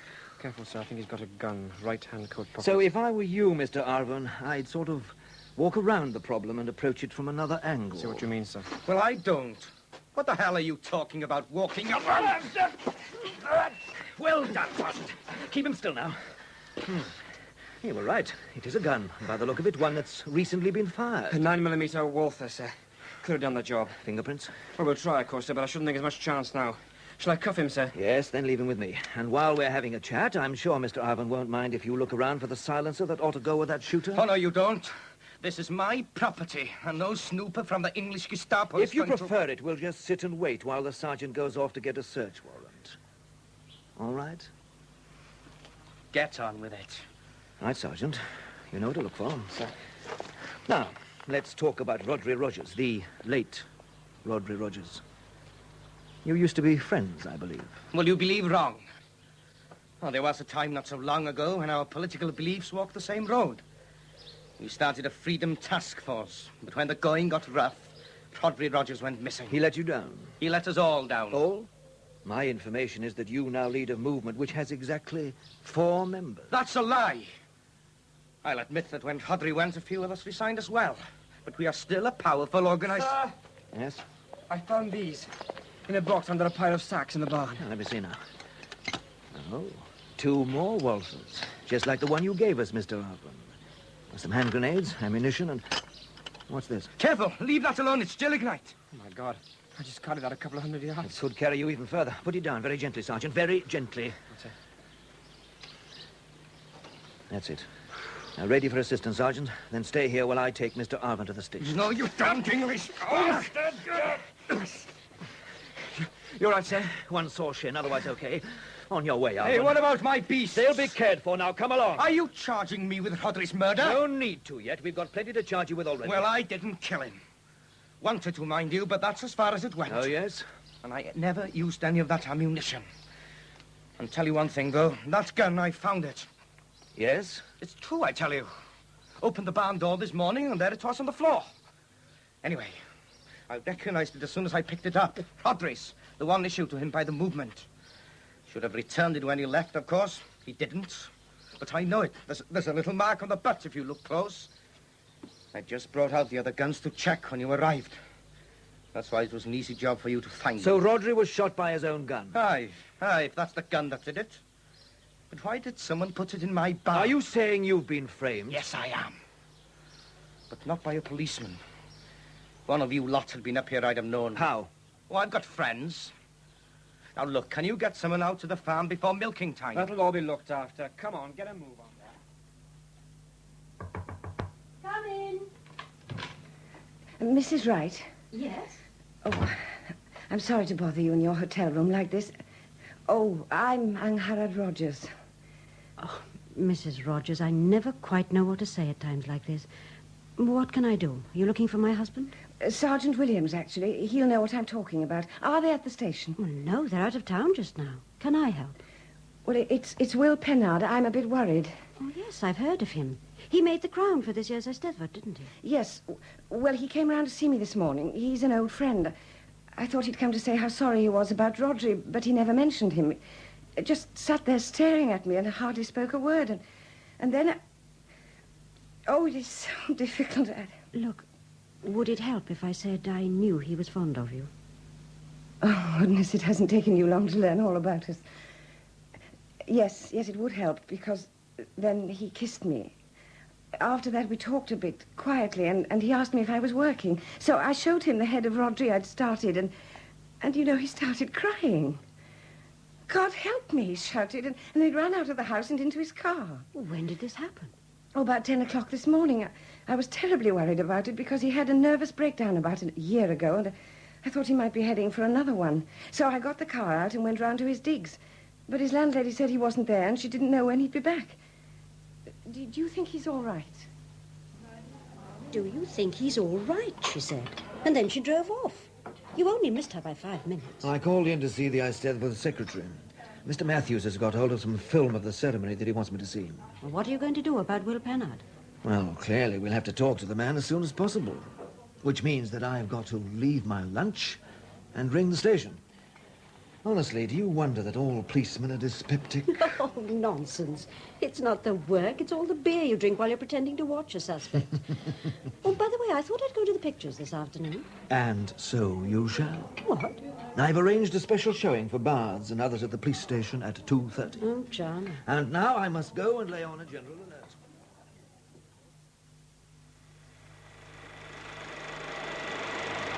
Right, hold it now, Thompson. Lights up, please. Well, now, ladies and gentlemen. Quiet, please. Now, you've seen the bit of film once, and in a minute we're going to show it to you again. Let me remind you that afterwards we're going to be asking you to describe exactly where you were in that procession to the pavilion, and also where you were sitting at the back of the platform. Also, and this is most important, who was sitting to your left and to your right. And finally, did you notice anything unusual, strange, or out of the ordinary during the course of the afternoon? Everything quite clear? Yes. All right, Thompson, start it up.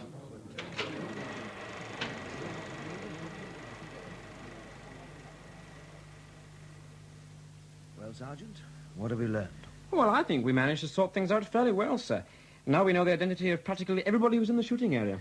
Now, let's see if I've got everything clear in my mind. And, you correct me, Mary, if I go wrong. Yes, all right. And the bards arrive at the church hall at or near 1:30. Yes. They show their admission cards or make themselves known to the mistress of the robes and her helpers. Mm. They put on their robes and are personally checked by the mistress of the robes to see that everything's in order. Yes, now, that was peculiar, John. Peculiar? In what way? Well, she said that she knew everybody who got onto the buses. And yet there were one or two faces in the film and on the photographs which she couldn't recognize at all. Oh, well, the film was pretty rough, Mrs. Wright. Yes, I know, but all the What's same... your impression, Sergeant? Well, everything points to Al. He was in the right position, he had the motive, and he had the gun. Now, he may have had the gun, but did he have the knowledge? Did he know in advance that Rogers was going to win the crown? Well, if he or one of his pals was in the feathers that morning, he could easily have found out. Oh, no, I doubt it. If Arvon had blurted it out then, many others would have heard it, and the news would have spread like wildfire. Yes. Well, let's get back to the film show. Did any of the bards notice anything odd or unusual? Well, some of them said they recalled a strange smell, like fireworks, but they'd no idea which direction it came from. Very helpful. Oh, come on now, I sympathize with them. With photographers' flashlights going off, an organ blaring out, 8,000 people cheering and clapping. No wonder a bit of burnt powder went unnoticed. Well, at least we've got the names of all the bards who are sitting in the target area. Oh, all except the one sitting between Will Pennard and... Who is missing? Yes, and old Llew Ystwyth. Who wasn't at the film show? No, sir. Typical of him. He went to the wrong station. He's here now, though, sir, so perhaps I could bring him in. Yeah, yes, of course. Oh, we seem a bit short of chairs. Can you take the files off that one, Mary? Oh, Just yes, put them on the okay. floor. Thanks. Oh, good morning, sir. Very kind of you to come along. Oh, call me Llew, my boy. That's Welsh for lion, you know. Bit of a toothless lion nowadays, but... Sit down here. Oh, thank you, my dear. Now, you want to ask me some questions, is it? Mm-hmm. You ask and Llew will answer. Only talk a bit slow, will you? People today don't talk as clear as they did when I was a lad. Now, can you cast your mind back to... what's that? Can you cast your mind back to last Tuesday's crowning ceremony? Oh, when young Rodri got shot. Yes, indeed. The most tragic occasion since a Gadair thee at Birkenhead. Or was it Bangor? So, who sat next to you on the platform? Between you and Will Pennard. Oh, well, now then, well, to tell you the truth, I've no idea. Was it a man or a woman? Well, it was, wait a minute. Come to think of it, no, I'm not sure. Oh, but you must know if it was a man or a woman. I remember now. It was well, I'd better say the person who sat next to me on the bus. Now, this person came up to me just as we were getting on and said, "Hello, Llew," but in a very husky voice. Said he'd caught a very bad summer cold, that he'd try not to give it to me. Well, I haven't had a cold in 50 years, as I was telling him during the journey. And this person didn't speak to you again? No, not that I recall, but then he must have. Only I don't quite... You see, we're not encouraged to speak once we're on the platform. I've been in trouble with a Herald Bard once or twice about that, I can tell you. Can you summon up any picture of the person? Now, think hard. Well, tell you the truth, I never got a proper look. There were those dark glasses, you see, and his hood seemed to come down very low. Mm-hmm. Oh, there is one thing I do remember, though. And what was that? And he was very restless. There's not much room in those chairs, and once I got a real old biff in the side from his elbow. Detective Superintendent Wright? Yes? Where? Alone? I see. Well, please do nothing until we get there. Maintain observation and no more. Understood? Thank you. Claire, we may ask you some more questions later on. What's that? More questions later on. Oh, yes, the with sergeant pleasure. and I have got an urgent appointment. Right. It's Will Pennard, Mary. There's a report that he's been seen walking about on a beach about 20 miles from here. Well, come along, Sergeant. Sir. What beach is this, sir? Something called Trythe D. Trythe D? What's the matter? Well, Trythe D's War Office property, sir. So? Well, there's some very secret work going on there, sir. Nobody's allowed near. Why not? Well, it happens to be an experimental minefield.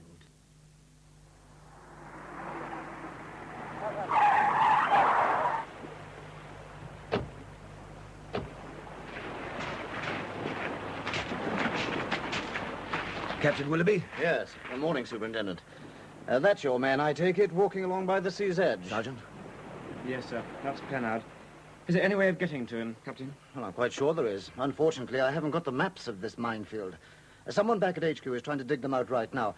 And until we're quite sure where the safe path is, I really wouldn't advise you to go any nearer than we are now. Can't we follow in his footsteps? Well, I wouldn't recommend it. In any case, they don't seem to exist. You know, this leads me to think that your chap's been out there all day, sitting on that big rock, I shouldn't wonder, while the tide came in and out. What's the situation? Well, as far as I can gather, the bit of sand by the waterline is clear, but the stretch between him and us could be solid with mines, and very powerful ones at that. Don't risk it. I'll give him a call. Pennard! Pennard! Shall I try, sir? Hey, Will! Will! This is the police! You're working on a minefield, man! Mr. Pennard! You are in great danger. Do not walk about anymore, but climb onto that big rock near you. As soon as we know where the path through the minefield is, we'll... No, don't come any nearer. Keep still, man. Who are you? Detective Superintendent Wright. Why are you looking for me? I want to talk to you about last Tuesday. About Rodri, you mean? If you like. He was a great poet, but he was an evil man. Now he's dead. Don't you think he deserved to die, Superintendent? Sergeant, see if you can hurry them up with that map. I'll keep him talking. Mr. Pennard, you called to see Mrs. Rogers yesterday. I'm afraid she's worried about you. Worried? Nobody must worry of her. She must be left alone. Do you hear me? I can't leave anyone alone until I know the truth. Very well, Mr. Policeman. I have something to tell you. I killed Rodri Rogers. I did it. And now I'm coming to give myself up.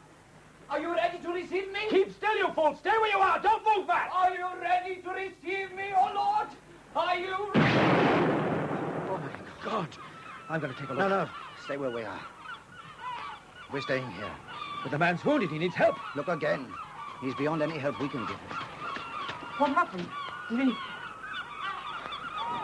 Oh, my God. The map, sir. I suppose you'll need it now.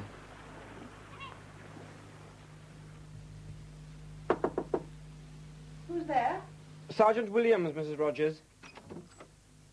Can I come in?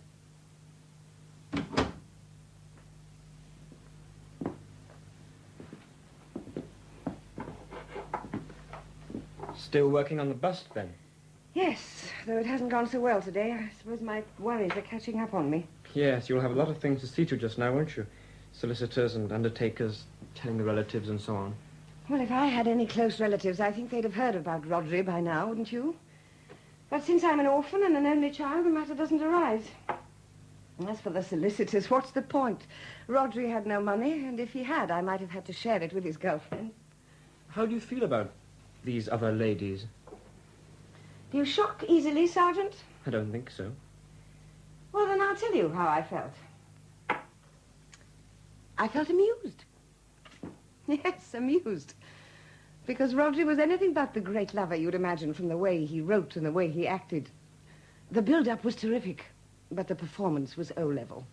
That's why I didn't bother myself too much about these little... Oh, let's change the subject. You've been here before, haven't you, Sergeant? Oh, yes, of course, yesterday. No. I mean a couple of years ago. Oh, yes. Yes, another officer and I did call him once or twice to ask Mr. Rogers some questions. About Gerwin Arvon and the movement. That's right. It was late at night and I was in bed when you last called, but I peeped out of the window and saw you leaving. What did you tell him that night? We didn't tell him anything. We only asked him some questions. Well, whatever it was, you really frightened him. He came back upstairs swearing and grumbling, and then I'm afraid I started on him, asking if he wanted to be deported. I don't think he or I slept a wink that night. The next thing I knew, he'd had a fearful row with Gerwin Arvon and resigned from the movement. We were told he left the movement because of you, Mrs. Rogers. How did you feel about Gerwin Arvon? I hated him. I tell you, if someone had shot Gerwin Arvon instead of Rodri, I'd have been on your list of suspects. When he had quite a few supporters, Gerwin was very high and mighty indeed. I used to call him Mein Führer when he came round to the house, and he used to practically leap up and down in rage. Mrs. Rogers, I've been a long time coming to it, but I'm afraid I've got some bad news for you. Is it Will? Will Pennard? I'm afraid so. A few hours ago, we traced him to Trith D, the War Office property beach where the minefield is. He was born near there. Oh, yes. Well, perhaps that's how he got through the minefield and down to the shore. Only coming back, well, he wasn't so lucky. Dead? In a flash. If you'll excuse the expression. I'm very sorry. He was very fond of me, you know. No, that's not honest. He loved me. I only wish I could have loved him back. It would have made things so much simpler. I used to feel so sorry for him, but what right had I to feel sorry for a man because he was good and gentle? You were engaged at one time, weren't you? Yes, when we were students. But it was never really on. There was no clash, no spark. Oh, poor Will. I am so sorry. Mrs. Rogers, before he died, Mr. Pennard said rather a strange thing. Yes? Well, he shouted to Superintendent Wright, who was on the other side of the minefield, that he had killed your husband and was coming to give himself up. Did he say anything else? That you were to be left alone. Mrs. Rogers, do you think Will Pennard could have killed your husband? How can I answer that? Rodri dead, now Will. Perhaps there's a pattern to it, I don't know. Well, there were some indications during the superintendent's talk that Mr. Pennard might have been mentally disturbed or have received a severe emotional shock. Can you give any help on that? Only what I told Mrs. Wright, that he had had a nervous breakdown last year. Though he did look very startled when I met him last Friday in town. Oh, what happened? Well, I was just passing his digs as he came out, so I called out and offered him a lift. We'd only heard the news about Rodri winning the crown the previous day, and I'm afraid I couldn't help dropping a little hint, because after all, he had made the crown. What was that? Oh, that's Jones, Bryn Farm. When he's been into town, he buys me a paper so that I'll know what's going on. Oh, I'll get it for you, Mrs. Rogers. Thank you. I expect you read it this morning. Matter of fact, I hadn't. According to this, we're in for a bit of a treat next Sunday. Let me see. Exclusive revelation. I was Rodri's mistress. By actress Glenys Lane. Mrs. Rogers, I think I ought to be getting back now. But before I go, can you tell me something about this Glenys Lane? Nothing, Sergeant. I can tell you nothing. Detective Superintendent Wright? Oh, Marion Matthews here, Inspector. Ah, Mr. Matthews. How are things going at the Chesterton? Well, breaking all records, I'm happy to say. Though I suppose it's more due to Rodri Rogers than to the bards of Wales. But it was to do with Rodri that I'm ringing you. Yes. You've seen the piece in the paper about Glenys Lane. Yes, I understand that the lady's appearing in repertory at the Civic Theatre in Aberdeen. That's right. And as soon as Sergeant Williams gets back, we'll be off to have a word with her. I taught drama to that young madam at school, you know. Her and Harad. Oh, yes. But it was only when I saw her picture that I realized who she was. I mean, she was the girl I saw standing by the side of the platform backstage, just before Rodri was killed. that. Well, why on earth didn't you tell me about a girl before? Well, honest to God, it has slipped my memory entirely until today. Well, I just popped onto the stage to push one of the microphone cables out of the way. Our present asteroid tends to fall over things, you understand. And I was coming off and saw this girl in the wings. Well, she was wearing a sort of bra thing, then a lot of bare skin, and then her skirt splits as high as it would go. Well, I meant to ask her what she was up to, but there wasn't time. You didn't recognize her then, but you know her now, is that it? Yes, well, it sounds daft, doesn't it? But it's true all the same. And I still wouldn't know it was Glenys if it hadn't been for that piece in the paper. Glenys Lane, an actress. I bet that's costing her dad a packet. No talent. Talent? You must be joking. When she left school, I wrote on a report, the school plays will never be the same again. And I meant it. They're quite good now. This is her dressing room. If you'll just wait here, gentlemen, she's taking the final curtain now. Oh, sounds like a very good house to me, sir, judged by the applause. The publicity's probably helped. Mary tried to get in, but every seat had gone. If Marion Matthews is right, it can't be the acting. Oh, darling, you were marvellous. Oh, how wonderful. There are two gentlemen to see you. Oh, you want to see me? Are you the press? I'm afraid not. We're police officers. This is Detective Superintendent Wright, and I'm Detective Sergeant Williams. How nice. Come in. Thank you. Can I take my slap off while we talk?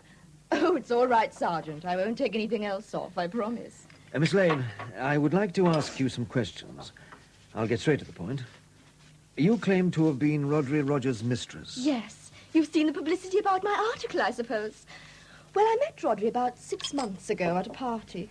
Where else would one meet Rodri? And he came to stay at my little flat the following weekend.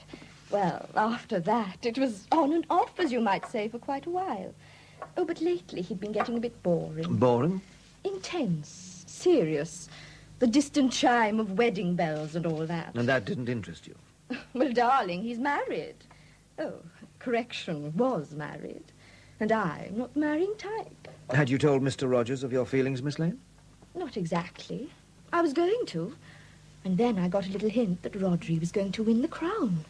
So then I thought that being engaged to him for a month or so, just till the publicity wore off, wouldn't hurt my career one little bit. How did you hear that Mr. Rogers was going to win the crown, Miss Lane? Oh, it was the night before the shooting. I was called to the stage door phone, and this chap said that Rodri was going to win, and that I mustn't miss it. Who was this chap? Oh, well, I hope I'm not getting him into trouble. It was Gerwin Arvon. He explained that Rodri couldn't ring me because of the promise he'd made, a vow of secrecy or something. But Gerwin had got to know, so he was doing me a good turn. I see. And you went to the Asethel? Yes.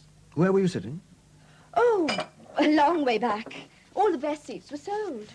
I don't think you're telling the truth, Miss Lane. We have a witness who says that you were standing in the wings backstage at the Astelville just before Mr. Rogers was shot. Well, your witness was lying, not me. I was hundreds of yards away. It's not true, I tell you. He knows you, Miss Lane. A Mr. Marion Matthews. Oh, all right. I didn't say anything because I didn't want to get Hughes into trouble. David Hughes? He was the BBC commentator. I see. I met him on the field. I hadn't a ticket, so he smuggled us at the back of the stage. Then took me up to the commentary position until the ceremony started.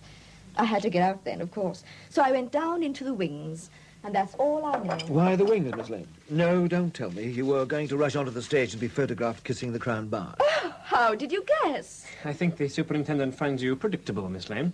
One thing more, Miss Lane. Are you quite sure it was Gerwin Arvon who rang you up? Well, that's who he said he was. And he reminded me that I'd met him at the same party where Rodri and I were first introduced. Did you recognize his voice? Not really. I'd only met him once, you see.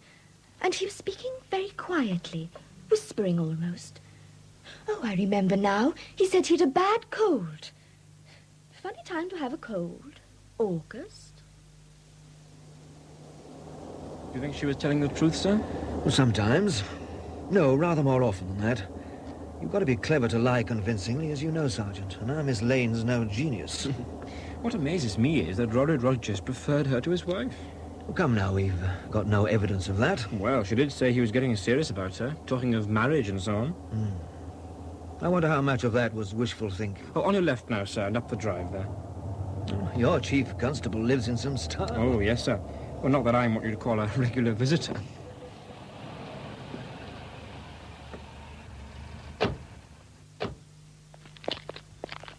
Oh, come in, come in. Thank you very much. Thank you, sir. Come along inside. Through here, into the study. Delightful place you have here, sir. Make yourselves comfortable. Sit down, sit down. Now then, put me in the picture about this damned murder. Scotch for you, John? Neat, please, yes. Sergeant? Oh, same, please, sir. And one for me makes 3. There we are. Thank you very much. Oh, thank you. Your very good health. Yeah. Now then, tell me, are you getting anywhere? Yes, sir. I think we now know a great deal more than we did last Tuesday. Good, good. With the help of your officers and the forensic people, we've established that Rogers was shot with a 9mm Walther armed with a silencer.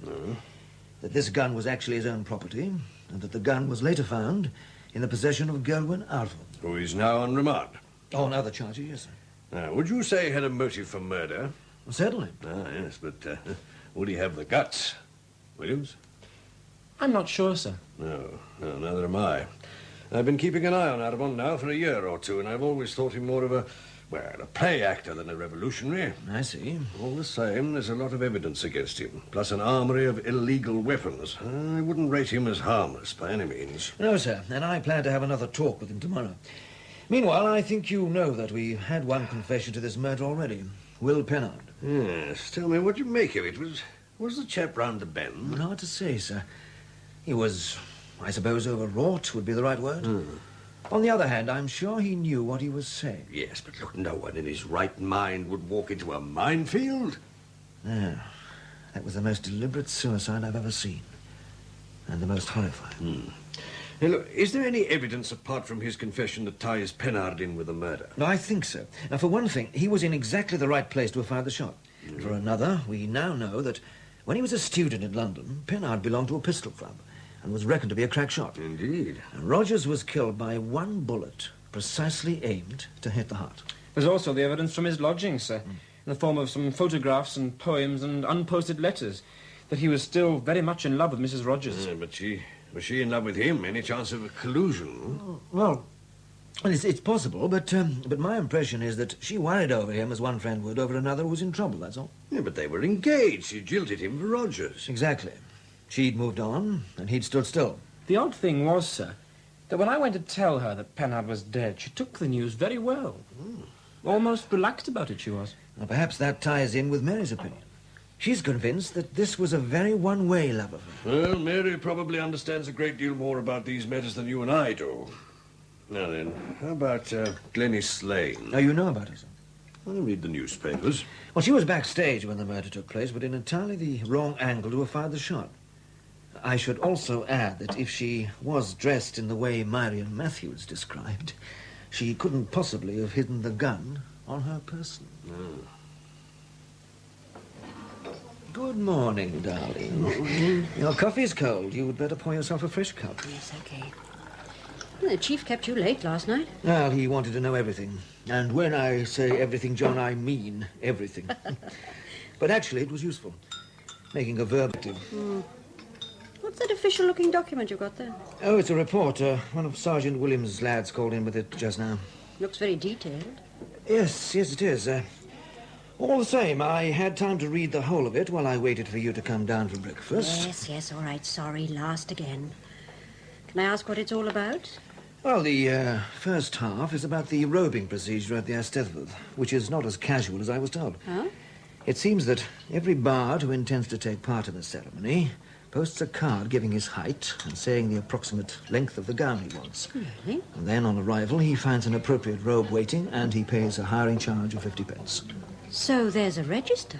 Absolutely. A watertight record of those attending. Well, what's the other half about? It's a complete check on the condition of every robe handed in after the ceremony, with special attention to holes or tears in the material. And no doubt a hearty sniff for any lingering smell of cordite. That's two. And the result? Nothing. Well, you don't seem too depressed about it. I'm not, because that nothing tells me something. What's the program for this morning? A chat with Gerwin Arthur. But first, another cup of coffee.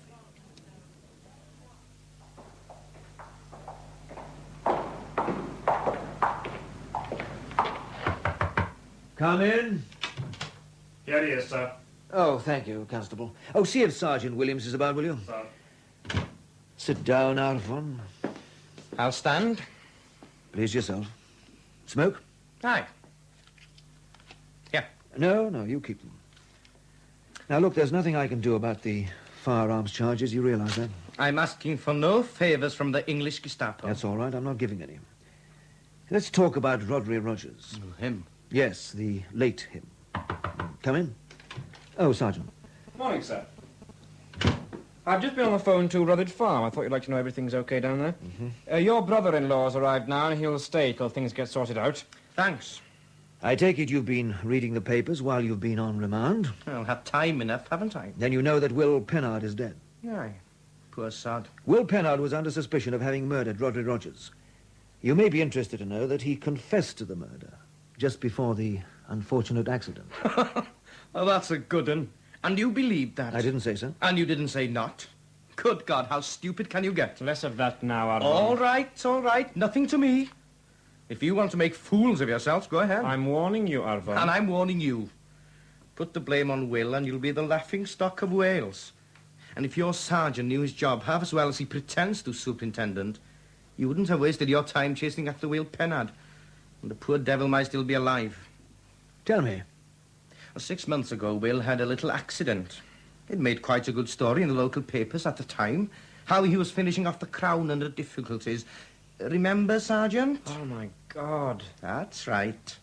Will Pennard lost the 2 top joints of his right forefinger. Try firing a gun like that sometime, Superintendent, and see how near you get to the target. Oh, I'm sorry, sir. It's quite true. I remember it all now. Of course, when we recovered what was left of the body, the evidence no longer existed. Still, that's no excuse. Well, Alvin, thank you very much. You've done us a favor. Now do yourself a favor. What do you mean? Answer my questions, that's all. See if you can't put yourself in the clear as well as Will Pennard. What do you want to know? Were you rung up and told that Rodri Rogers was going to win the crown? Aye, on Monday night. Who rang you? Oh, that stupid bitch of an actress Rodri was knocking off. Glenys something or other. Glenys Lane? Aye. How do you know it was her? Eh? Well, I don't know. That's who she said it was. She reminded me of some party we'd both been to. Then she said she'd quarrelled with Rodri and that she was going along to the Eisteddfod to watch him win the crown. And that she was going to hold a press conference afterwards to tell the reporters what a bastard he was. And why didn't I come along as well? It seemed like a good idea, so I said okay. I'd planned to go anyway, so it made no odds. Because you'd planned to go with a gun in your pocket. Look, if I'd wanted to kill Rodri, I'd have done it somewhere else, not at the Eisteddfod. Why not? You wouldn't understand. Now, it's possible that Glenys Lane was not the person who rang you up. Think hard. Was there anything odd or unusual about the conversation? Well, it was a bloody bad line, but that's not unusual. As a matter of fact, I had a job to hear what she was saying half the time. Anything else? Well, only that she was in a hell of a hurry to finish the conversation. Soon as I'd got the message, she rang off, said she'd had to get back on stage. Just one more thing. Are you sure it was a woman? Eh? Could it have been a man with a high voice speaking in falsetto? Well, I suppose it could have been. I'll tell you one thing. While we've been talking, I've got a feeling that I know that voice. There was something familiar about it, I'll swear. Coffee, John? Well, just a minute. The news is coming up now. An inquest was held yesterday on the body of Rodri Rogers, the Welsh-American poet shot dead earlier this week as he was about to be awarded the crown at this year's National Eisteddfod. After hearing evidence of identification, the coroner, Mr. Alfred Oxwich, adjourned the inquest. It's understood that police inquiries are proceeding and that an arrest can shortly be expected. Only 2 choirs are competing in the chief choral. Here's your coffee, John. Oh, thanks. Well, our holiday's nearly over. It hasn't exactly worked out according to plan, I'm afraid. Our holidays never do. Never mind, perhaps we can take next week off instead of this one. That would be nice, wouldn't it? Very nice. But what makes you think the case will be over by then? Well, according to the BBC, an arrest can shortly be expected. Which reminds me, I must go. There's a pile of work waiting for me at the station. What will you do with yourself this morning? Oh, I think I'll go visiting. Oh, can you leave me the car, John?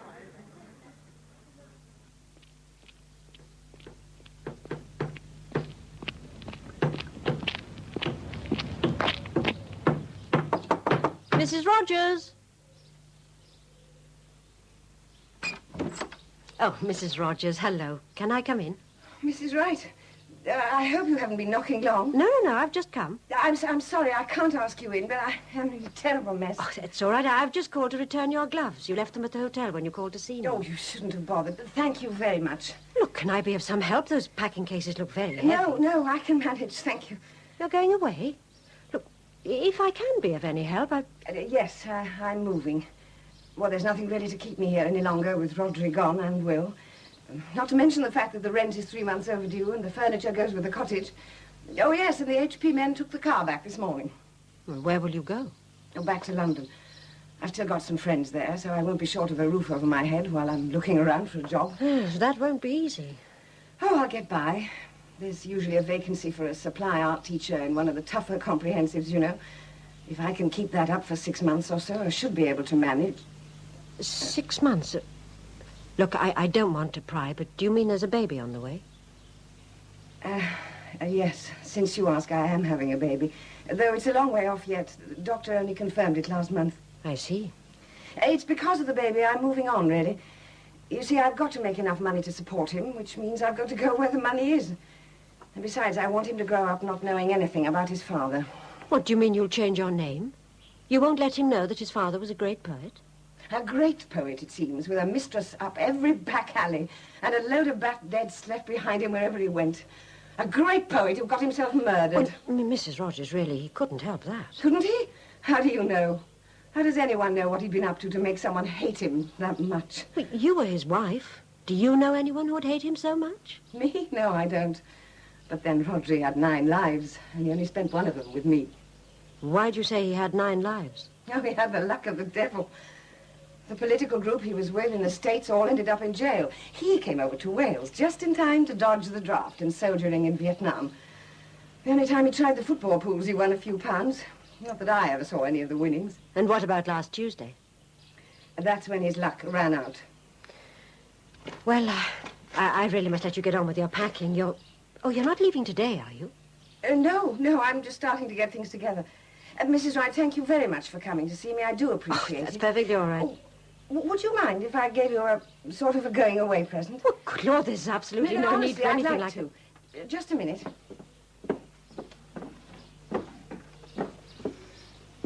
There.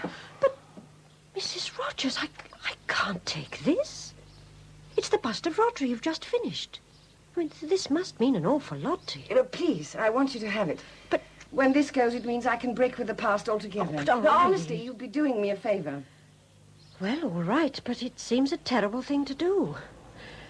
Well, goodbye then, and good luck. And oh, by the way, have you told the police you're moving? Oh, yes, I dropped them a note with my new address. Good. Give my best wishes to your husband. Yes, of course. And don't forget... Hello, I'm Harriet. Who on earth?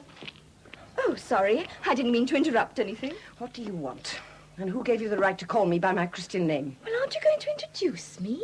How do you do? My name is Glenys Lane. Oh, I'm Mary Wright. I asked you a question. What do you want? Oh, well, I was wondering if you'd let that dear little man hiding in my car take some photographs of me against the background of Rodri's cottage. Newspapers, you know. Photographs? Haven't you done enough harm? Get back into that car and get out of my sight, you shameless bitch. Good Lord, young Harriet, there's no need to talk to me like this. You knew very well what was going on between Rodri and me, and you said you couldn't care less. So what do a few photographs matter now that Rodri's dead? Because you killed Rodri, that's why. You're mad. You were the cause. Slut. Look, I really must be going. Goodbye, Mrs. Rogers. Goodbye, Miss Lane. You're quite sure she said that? You killed Rodri. You were the cause. Those were her words. And the way she said it. Sir, when I asked her if she could tell me something about Glenys Lane, she said nothing. Yet Glenys Lane called her Angharad, you say? Oh, yes, but Mrs. Rogers didn't like it. Well, they tell me actresses do use Christian names a lot, sir. Thank you, Sergeant. I wonder whether the lady got her photographs taken. I doubt it. When Mrs. Rogers' mouth starts tightening and her eyes start flashing, she's a very different person. Though you can hardly blame her for losing her temper with our Miss Lane. You know, that woman must have a colossal nerve. Yes, well, you've given us a great deal to think about, Mary. Thank you very much. I'll say no more. I can recognize an exit line when I hear one. I'll be back at the hotel, John, and dinner's at 7:30. I'll try to be there, and thanks again. So, they knew each other. Now, how does that alter the situation? Well, maybe not at all, sir. Glenys Lane said she met Rodri and Gerwin Arvon at a party. Well, perhaps Mrs. Rogers was there as well. And don't forget that since she told me she had nothing to say about Glenys Lane, she's had a chance to read all that stuff in the papers. That could have reminded her who the lady was. Now, it's all perfectly true, but there might be more to it. Anyway, this can all be cleared up by another chat with Glenys Lane. Would you mind, Sergeant? Oh, pleasure, sir. Oh, and don't let her tell you any lies. Only about her age, sir. One more thing before you go. How many trains for London stop at the station here this evening? Oh, just the one, sir, the 7:42. And how many taxi firms are there in town? 2. No, 3. Right, leave me their phone numbers, will you? And then off you go. Right, sir.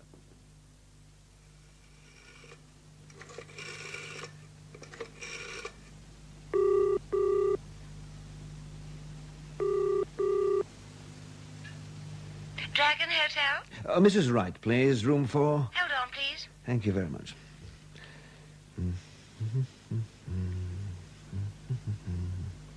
Hello? Oh, Mary, I'm sorry, but something's cropped up. I've no chance of getting away in time for dinner. And I've read every paper back in the hotel. Oh, well. Oh, shall I get some sandwiches prepared for you? Yes, please, whatever they can manage. Well, John, Yes? is this something big? Well, it could be. Like the end of the case? Possibly. Oh, Lord, I can't get that poor girl off my mind. Murder, suicide, mistresses, no husband, no money, and now expecting a baby. What was that? Expecting? Oh, yes, I forgot to tell you. I really don't know how I had the cheek to do it, but I asked Mrs. Rogers if she was pregnant.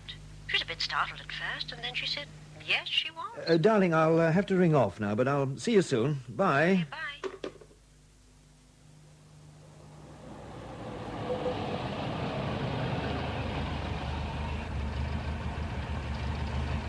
Coming!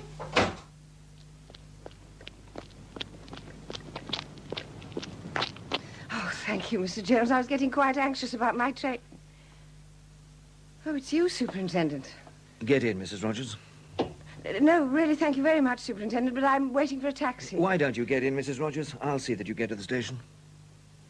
Oh, all right. Thank you.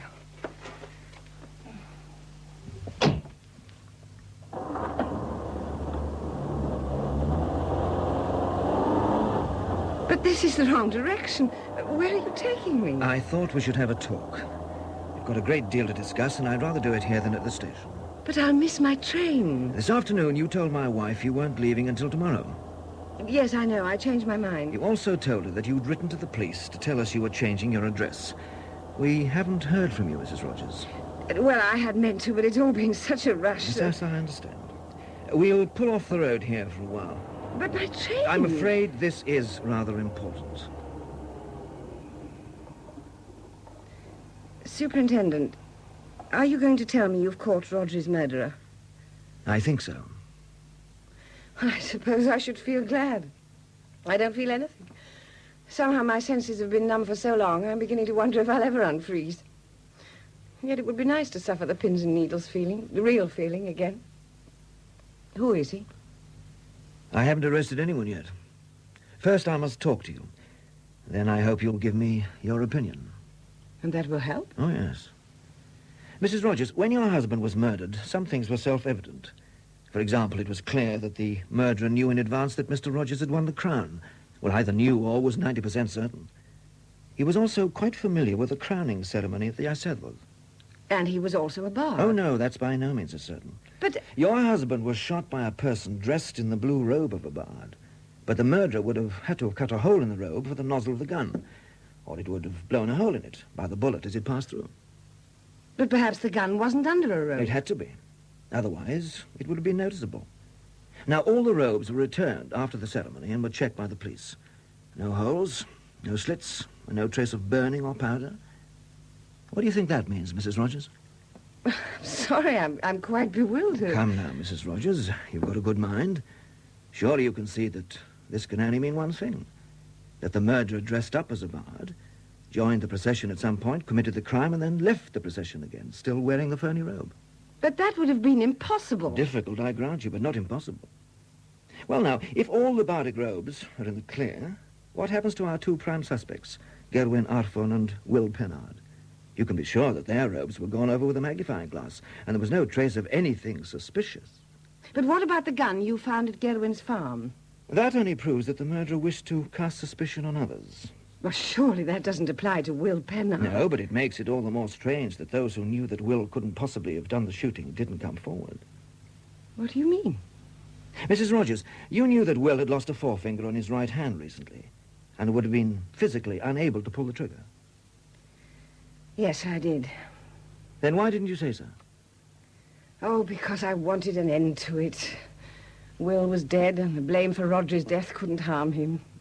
I wanted it all over and done with. And you'd have let your husband's real murderer go scot-free? I've told you already, Superintendent, I am a bit short on emotions nowadays. Other things you didn't tell me, Mrs. Rogers, and I'm wondering why. For instance, you didn't mention that when you were in London, you belonged to the same pistol club as Will Pennard. He introduced you there, I believe. Also that you were quite a star pupil. A natural, that's what the instructor calls you. Oh, that was years ago. Yes, it was. Still, they tell me it's rather like riding a bicycle. Once you've learned how, you never forget. Oh, and talking of forgetting, had you forgotten Glennis Lane when you told my sergeant the name meant nothing to you? You've got it wrong. He asked me what I could tell him about Glennis, and I answered nothing, and that was the truth. In fact, we were at school together. But for years, I've had this thing about Roger's women. I hated them so much that I tried to put them out of my mind altogether, as if they didn't exist. Look, can we drive on? If you like. Which way? Well, let's take the cliff road. The moon should be up soon, and I'd like to look at it across the sea. Right. Marion Matthews told me that you and Miss Lane used to appear in your school plays. Oh, those plays. They were terrible, and so was I. The only reason I was in them was because we could never get the boys to take part. And you used to take the male role? Well, I was pretty tall, and I can put on a deep voice when I have to. Just as you did when you rang Glennis Lane last Monday night? No, you don't touch it! Get your hands off that steering wheel!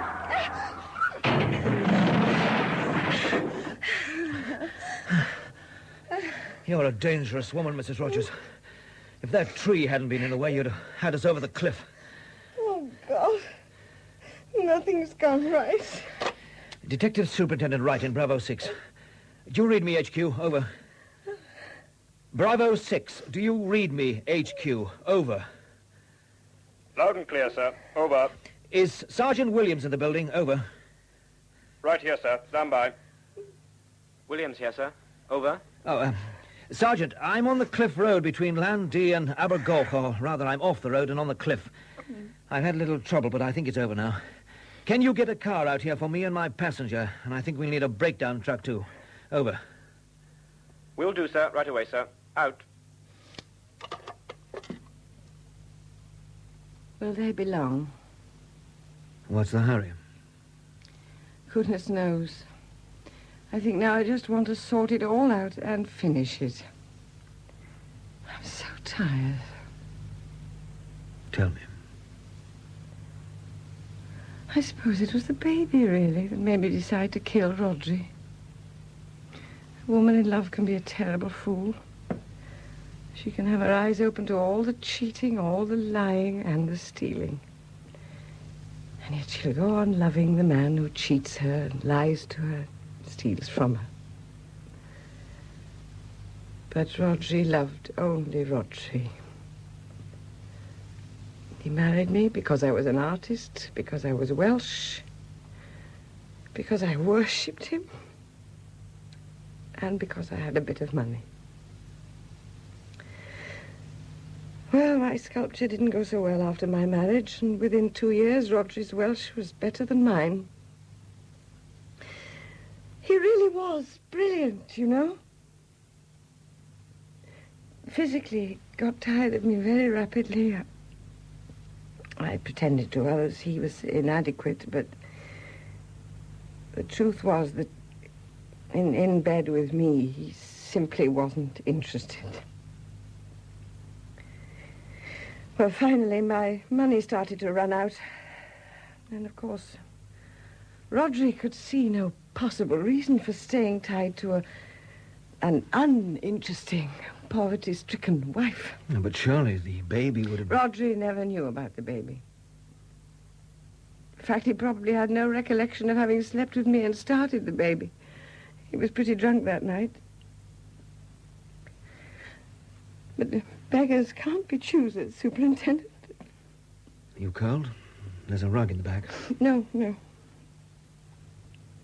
I'd planned to tell him about the baby the day the letter arrived from Marion Matthews. He was beside himself with excitement. The crown and a prize of £200. I started to say something about the money coming in useful, and he suddenly turned on me in a savage, evil way I'd never seen before. Oh, it was horrible. What did he say to you? Oh, look. The moon's up. What did he say?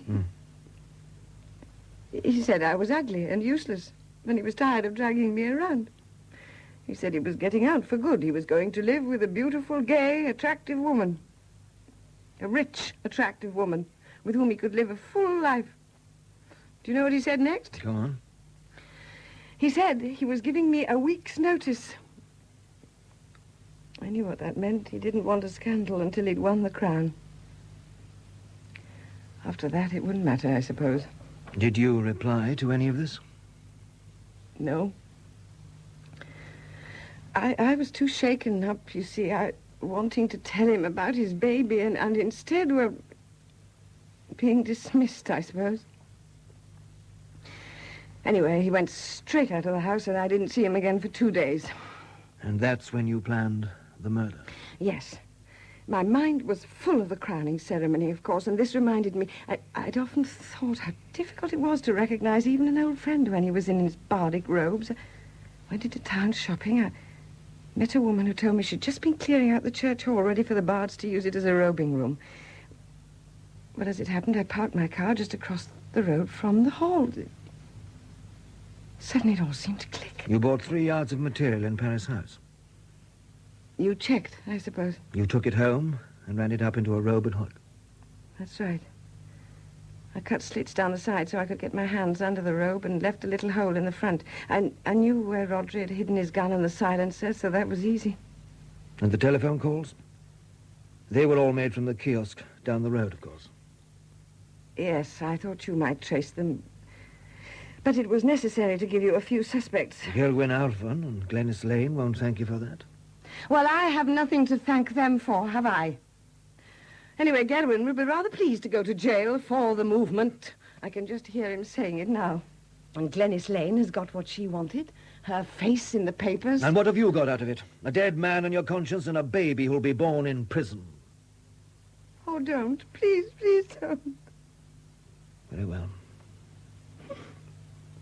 On the day of the crowning, you drove Rodri to the hotel opposite the church hall. You engineered the row with him, and then what did you do? Exactly what I told you. Except that after I'd walked down by the river and seen if there was anyone around, I went back to the car. Then I changed into trousers and a pair of Rodri's shoes with 2 pairs of socks in them. Put on my homemade robe, my sunglasses, and my deaf aid. Deaf aid? Nobody said anything about a deaf aid. Oh, then I needn't have bothered with it. What a pity. Actually, it was in case someone spoke to me on the bus or at the Eisteddfod. But when people saw I was with Llyw Ystwyth, they left me alone, just as I hoped they would. Is he so bad? Well, he's always been a bore, and as he's got older, he's got worse. Anyway, as he came out of the church hall looking for someone to attach himself to, I slipped out of the car and stood near him. He did the rest for me. I told him I had a sore throat, and after that he didn't stop talking till the ceremony began. And then things began to go wrong. Yes, when they were putting us into our seats at the back of the stage, I had to hang back a bit so as to be in the middle of a row. I stopped to blow my nose furiously until some of the bards had shuffled past me, and Llyw Ystwyth and I were in the right spot. You'd hung on to him? Oh, yes, I had hold of his sleeve. But because of the change of position, you found yourself sitting next to Will Pennard? Yes, I simply didn't know what to do. You could, of course, have given up your plan. Do you know that never occurred to me? All I was concerned about was keeping him from recognizing me. I half turned away from him. I pretended to be absorbed in my program right through that long adjudication. At last it was over, and they went off to bring Rodri to the stage. I put my program on the floor, thrust my left hand under my robe. The right hand had been there all the time, holding the gun, and rested my right hand on my left forearm to get a steady shot. As he appeared on the stage, I just shot him. And no one took any notice? Not with 8,000 people applauding and all eyes on the poet. One or two of the bards immediately in front of me half turned when they heard the plop of the silencer, but by then Rodri had stumbled and their attention was distracted. And afterwards? Oh, that was the worst part, waiting for the archdruid to close the ceremony and send us back to change her. I talked as hard as I could to Llewellyn, who was much too excited to listen, but I could feel Will Pennard looking at me. He never said a word, though, till we got on the bus again. Then he sat in the seat in front of us and turned round so that he could look me in the face. I held my head down as much as I could, but as we left the bus, he said, Angharad, what have you done? Then he walked away. I went through the rest of the plan quite automatically. I changed, went back to the river, walked into town again, was told the news, drove out past Gerwin's farm and dropped the gun there. It was all as if I was in a dream. Yet when we came to see you that night, you seemed so calm. You were working on the bust of your husband, the man you just shot. Yes. Do you remember the cloth I covered it with? That was part of the robe which I'd ripped up when I got home. Well, that seems to clear up most things. But I would like to get hold of the silencer from the gun. Where is it? I gave that to your wife yesterday. What do you mean? When I saw your car coming up the road the evening of the crowning, I had a quick look round to make sure I'd done everything as I'd planned. And there was the silencer sitting on the table. Fortunately, the clay of the bust was still wet, so I pushed the silencer into the base.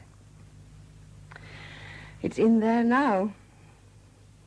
Tell me, did you really think you would get away with this murder? Oh, yes. Why not? It was a good idea, you know, and I think I carried it out efficiently. I'm quite a good actress. Better than Glenys Lane, anyway. But it all went sour when Will Pennard got involved. He was so decent. He really was. He had good thoughts about everybody, even Rodri. And he loved me. He walked into that minefield because he couldn't bear the thought of turning me over to the police. Since then, I haven't cared very much whether you caught me or not. Yet you were quick enough to plan a getaway once you realized my wife was suspicious? Self-preservation, I suppose. They're coming. Yes. In a few more minutes, I'll be in jail. Yes.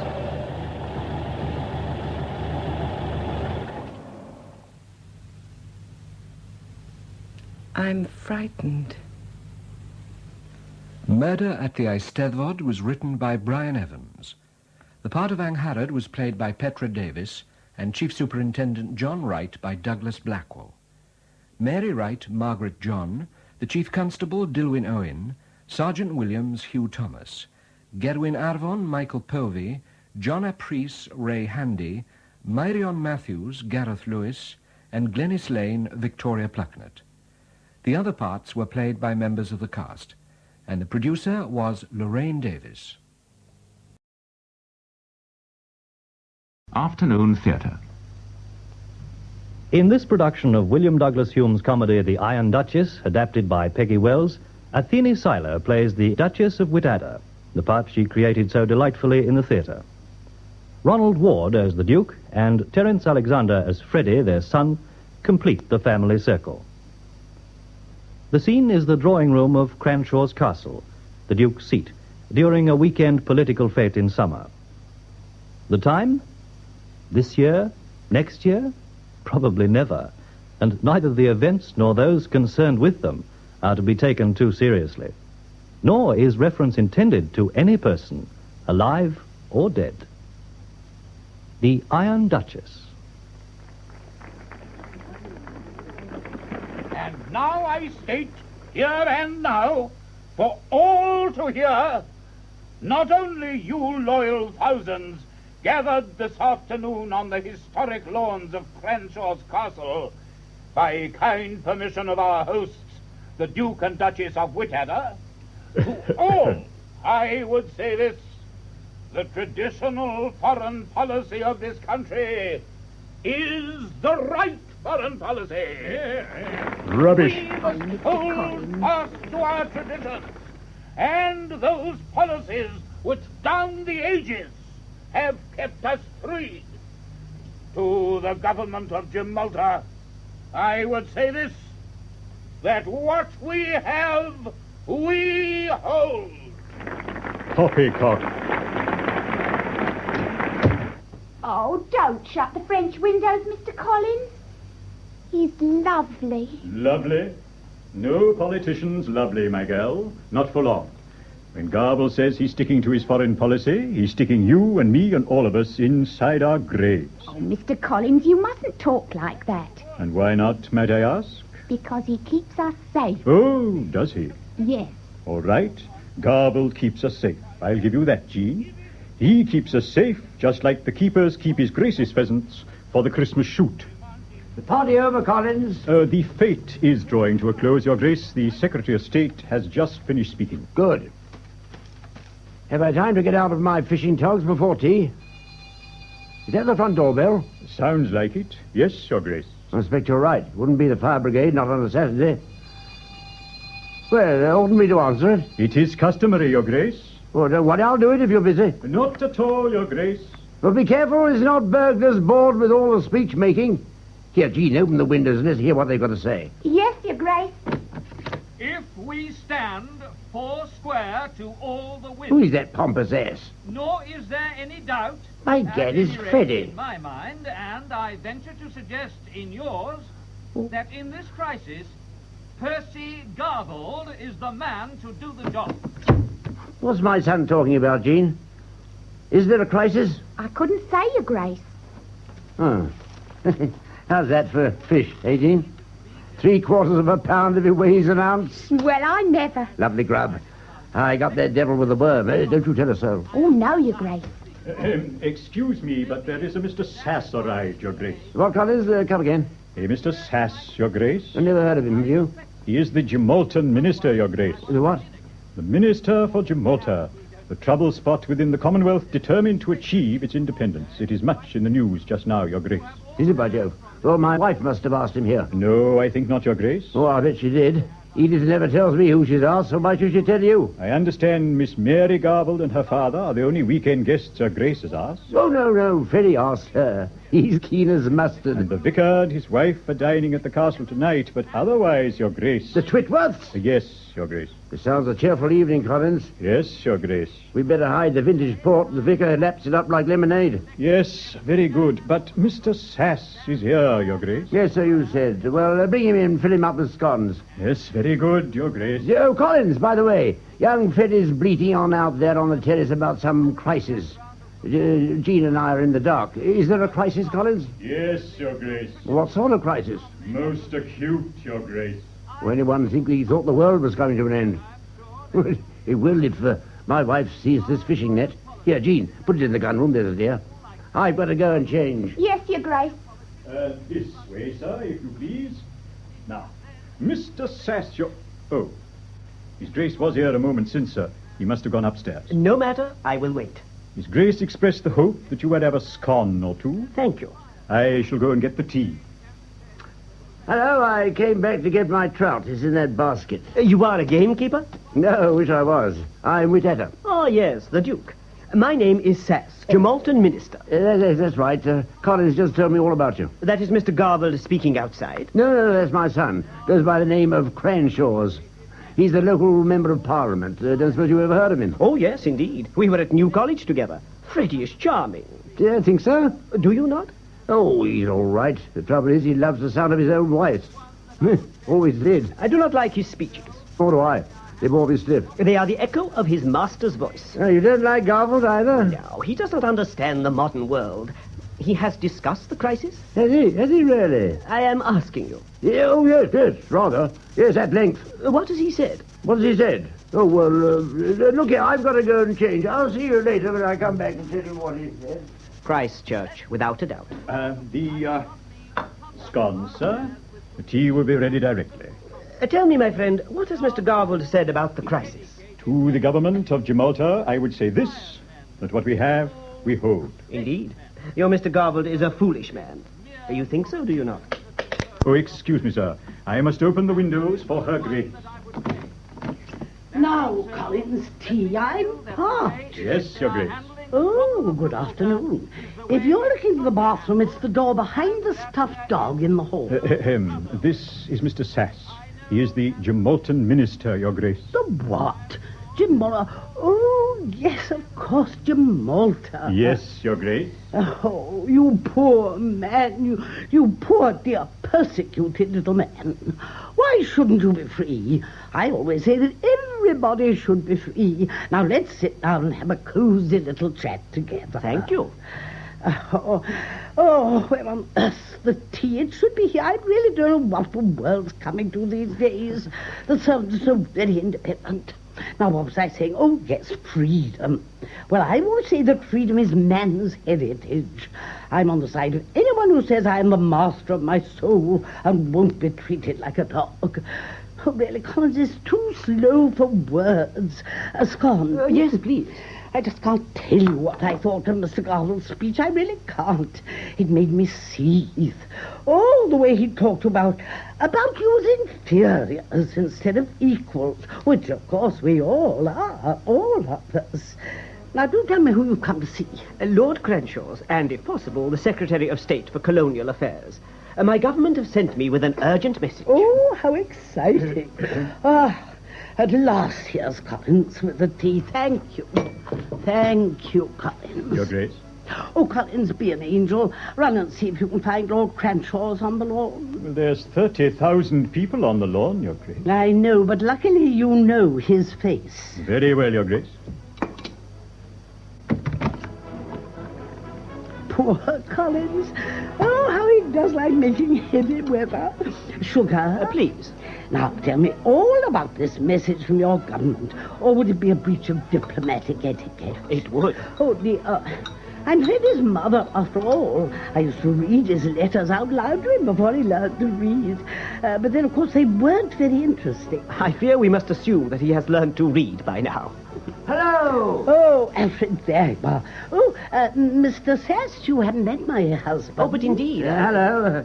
Tea still going, is it? I didn't see you on the platform, Alfred. Didn't you, my dear? Oh, of course not. No, of course you didn't, no. No, I had a chill and been in bed since lunch. Oh, really? Were they rising well? Huh? Not bad. Too bright. Still didn't do too badly. Do you fish, sir? Since I have come to live in London, yes. But in Gibraltar, no. Our only river is fished privately by your commissioner. Oh, rotten luck. Who's he? Sir Harold Higginson. Not Harry Higginson. Oh, remember him, my dear? He made a pass at you in 1902. Oh, what nonsense, Alfred. That's what I said at the time. You didn't think so then, though. No chin and rabbit teeth and spats. Oh, yes, I think he does wear spats. Yes, that's him. You'd like to have a go? Excuse? At fishing. Are you staying? No, I come to give a message from my government and then return to London. Oh, Rod, of course you'll stay the night. You are too kind. To Mr. Garfield and your son, Jamaltons are not popular with them. Oh, be hanged to that. It's Saturday. Let's go and soak a cast and get a rod put up. Oh, but Alfred, I sent Collins out to look for Freddie. Oh, blow Freddie. Can't he wait? Oh, no, it is urgent, I'm afraid. Oh, well, you'll find me in the gun room when you're finished. His lordship's coming now, your grace. Oh, well done, Collins. Oh, and Collins, please tell Mrs. Green that we'll be one more for dinner. Yes, your grace. Mother? Come in, Freddie. Close the windows. That band's deafening. Do you two know each other? No. Well, this is Mr. Sass. Sass? Oh, see now, there was a Sass at New College with me. Oh, this is the one. Good. So it is. By Jove, I'm awfully sorry. I never spotted you behind that beard. How are you? Very well. Oh, good. Did you ever get that fellowship you were after? No. I became a diplomat instead. And now I am Gemalton Minister in London. Oh. Indeed. I've been telling the Gemalton Minister all about the speeches. Really? Yes, and I want to talk to you about yours, Freddie. Not now, Mother. I gather Sass wants to have a word with me, and we'd better get it over. Oh, but of course, how interesting. Don't mind me. We'll go into the smoking room. Ah, then you do mind me. Oh, well, I'll go upstairs and take my hat off. And you two conspirators can sit and have your tea together while you talk. What a charming lady. I congratulate you. Well, is there more trouble? Yes, my government has sent a message which I am obliged to give to Garbold personally. And he can't wait till Monday morning? Evidently not. I am instructed to deliver it today. I see. Well, I think I'd better see this message. It is a verbal message for the Secretary of State for Colonial Affairs. Well, I'm Garbold's PPS. PPS? Yes, he's a private secretary in Parliament. Oh, well, in that case, I will let you hear it. My instructions are to say that if the independence of my country is not granted by your government, Gibraltar will take over military installations under foreign military control at 10 p.m. tonight. Indeed. Do you remember the bump supper? Which? The night we hid behind the archway in the outer quad and then debagged the Dean. We have instructed GOC Gibraltar to resist. He wore long woolen pants. Who did? The Dean. Why, I've never laughed so much in all my life. You realise that your appeal to force can have only one answer, force? Unless your government submit. You evidently didn't hear old Garvel's speech this afternoon. Not at first hand. Your butler told me what he said. Well, he meant it, too. No doubt. It seems to have been popular with all except your mother. No, Mother's mad. Oh, come off it, Freddie. Any brains you've got, if you've got any brains, come straight from her. Come on, Daddy. Oh, gee, how lovely. Father and I are...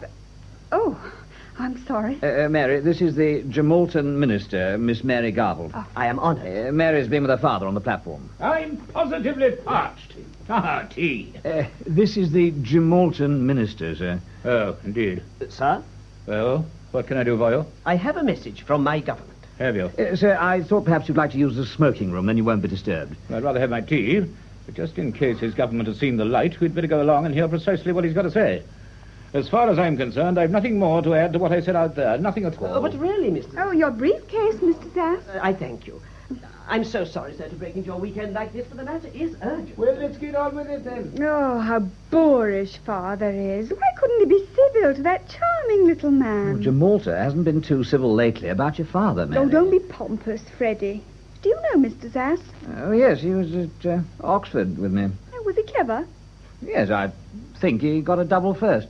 And you just got a fourth. Well, you know quite well I went down with mumps 5 weeks before my schools. Well, even if you hadn't got your mumps, let's say you would have scraped a third. That's still less than a first and far less than a double first. And yet you had the face to say just now that the Gemaltons weren't fit for self-determination. Well, you talk as if all the Gemaltons got double firsts. As precious few of them can boast a pair of trousers. And clothes aren't everything.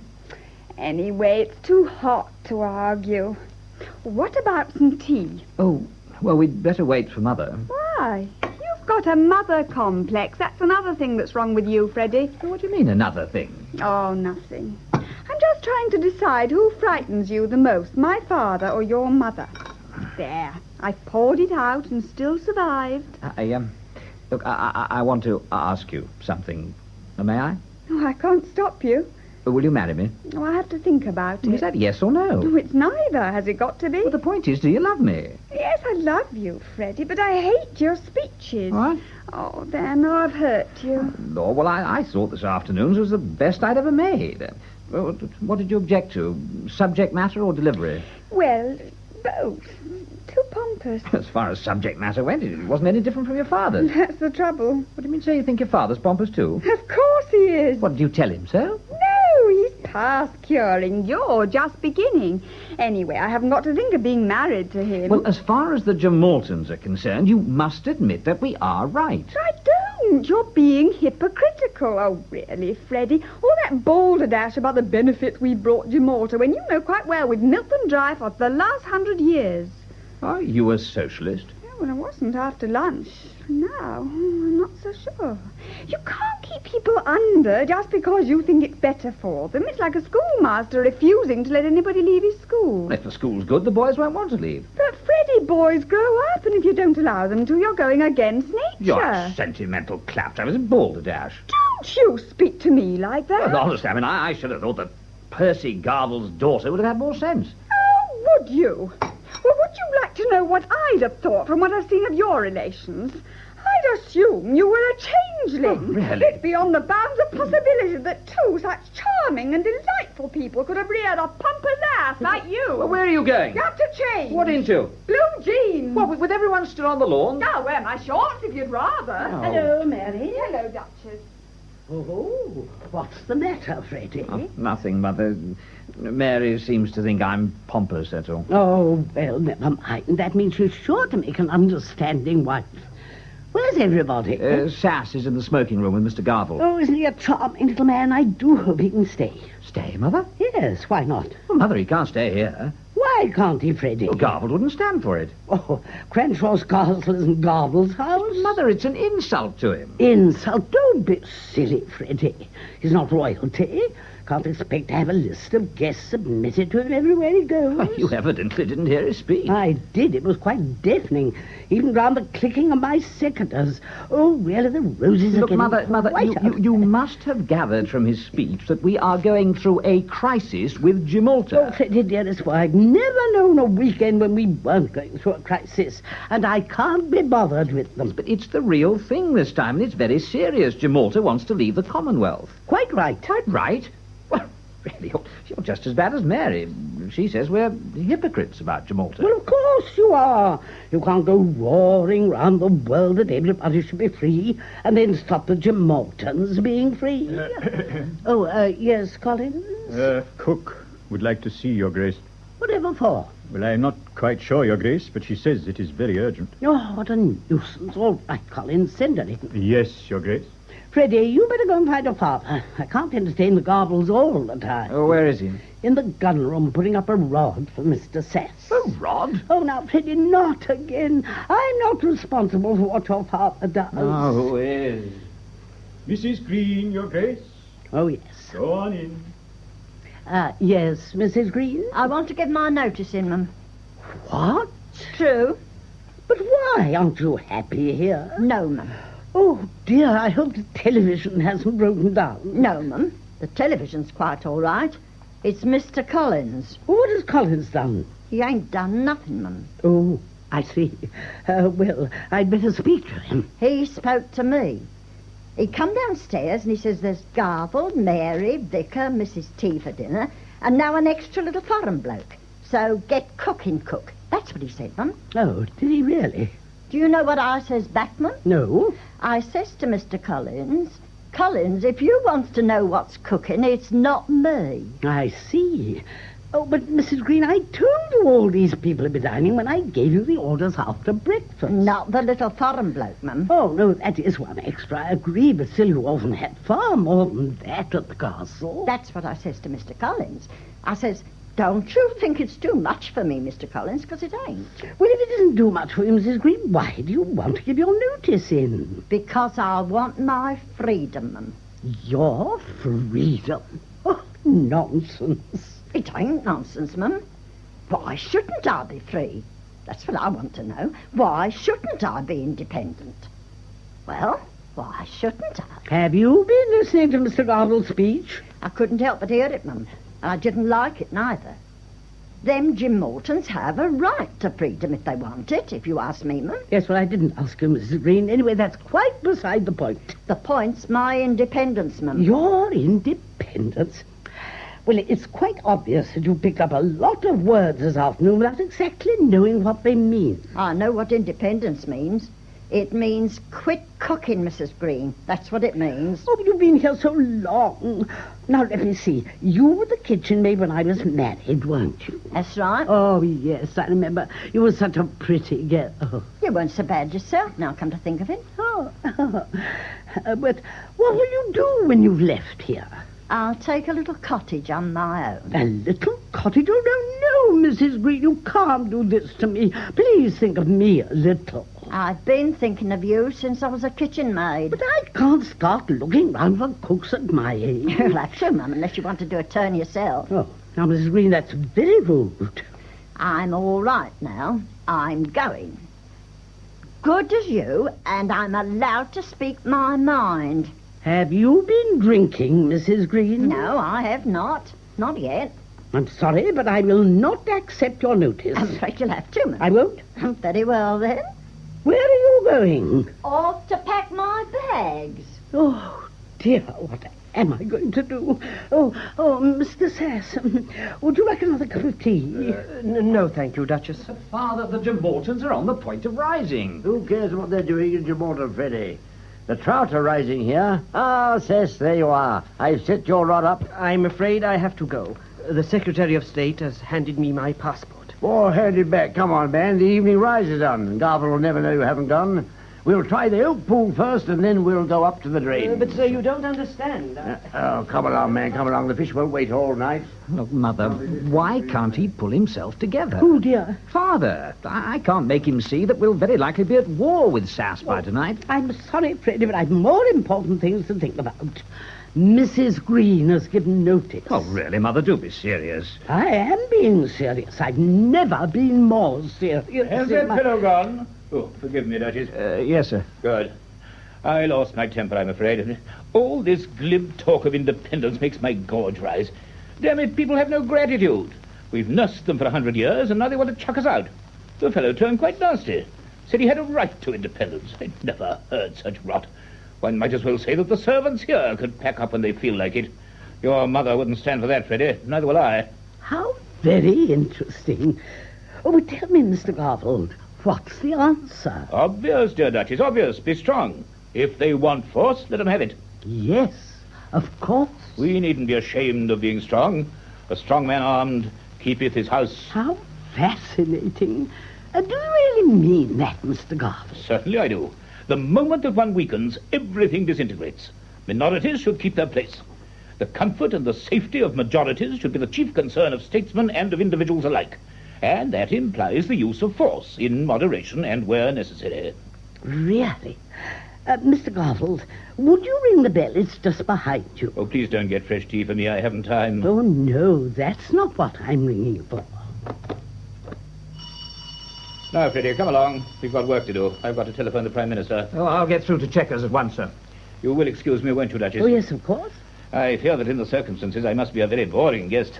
Oh, far from it. I find you inspiring. Oh, really? It's most kind of you to say so. But... Mr. Garfield, do you really think that when the status quo is threatened, force is always justified? I have no doubt of it, no doubt at all.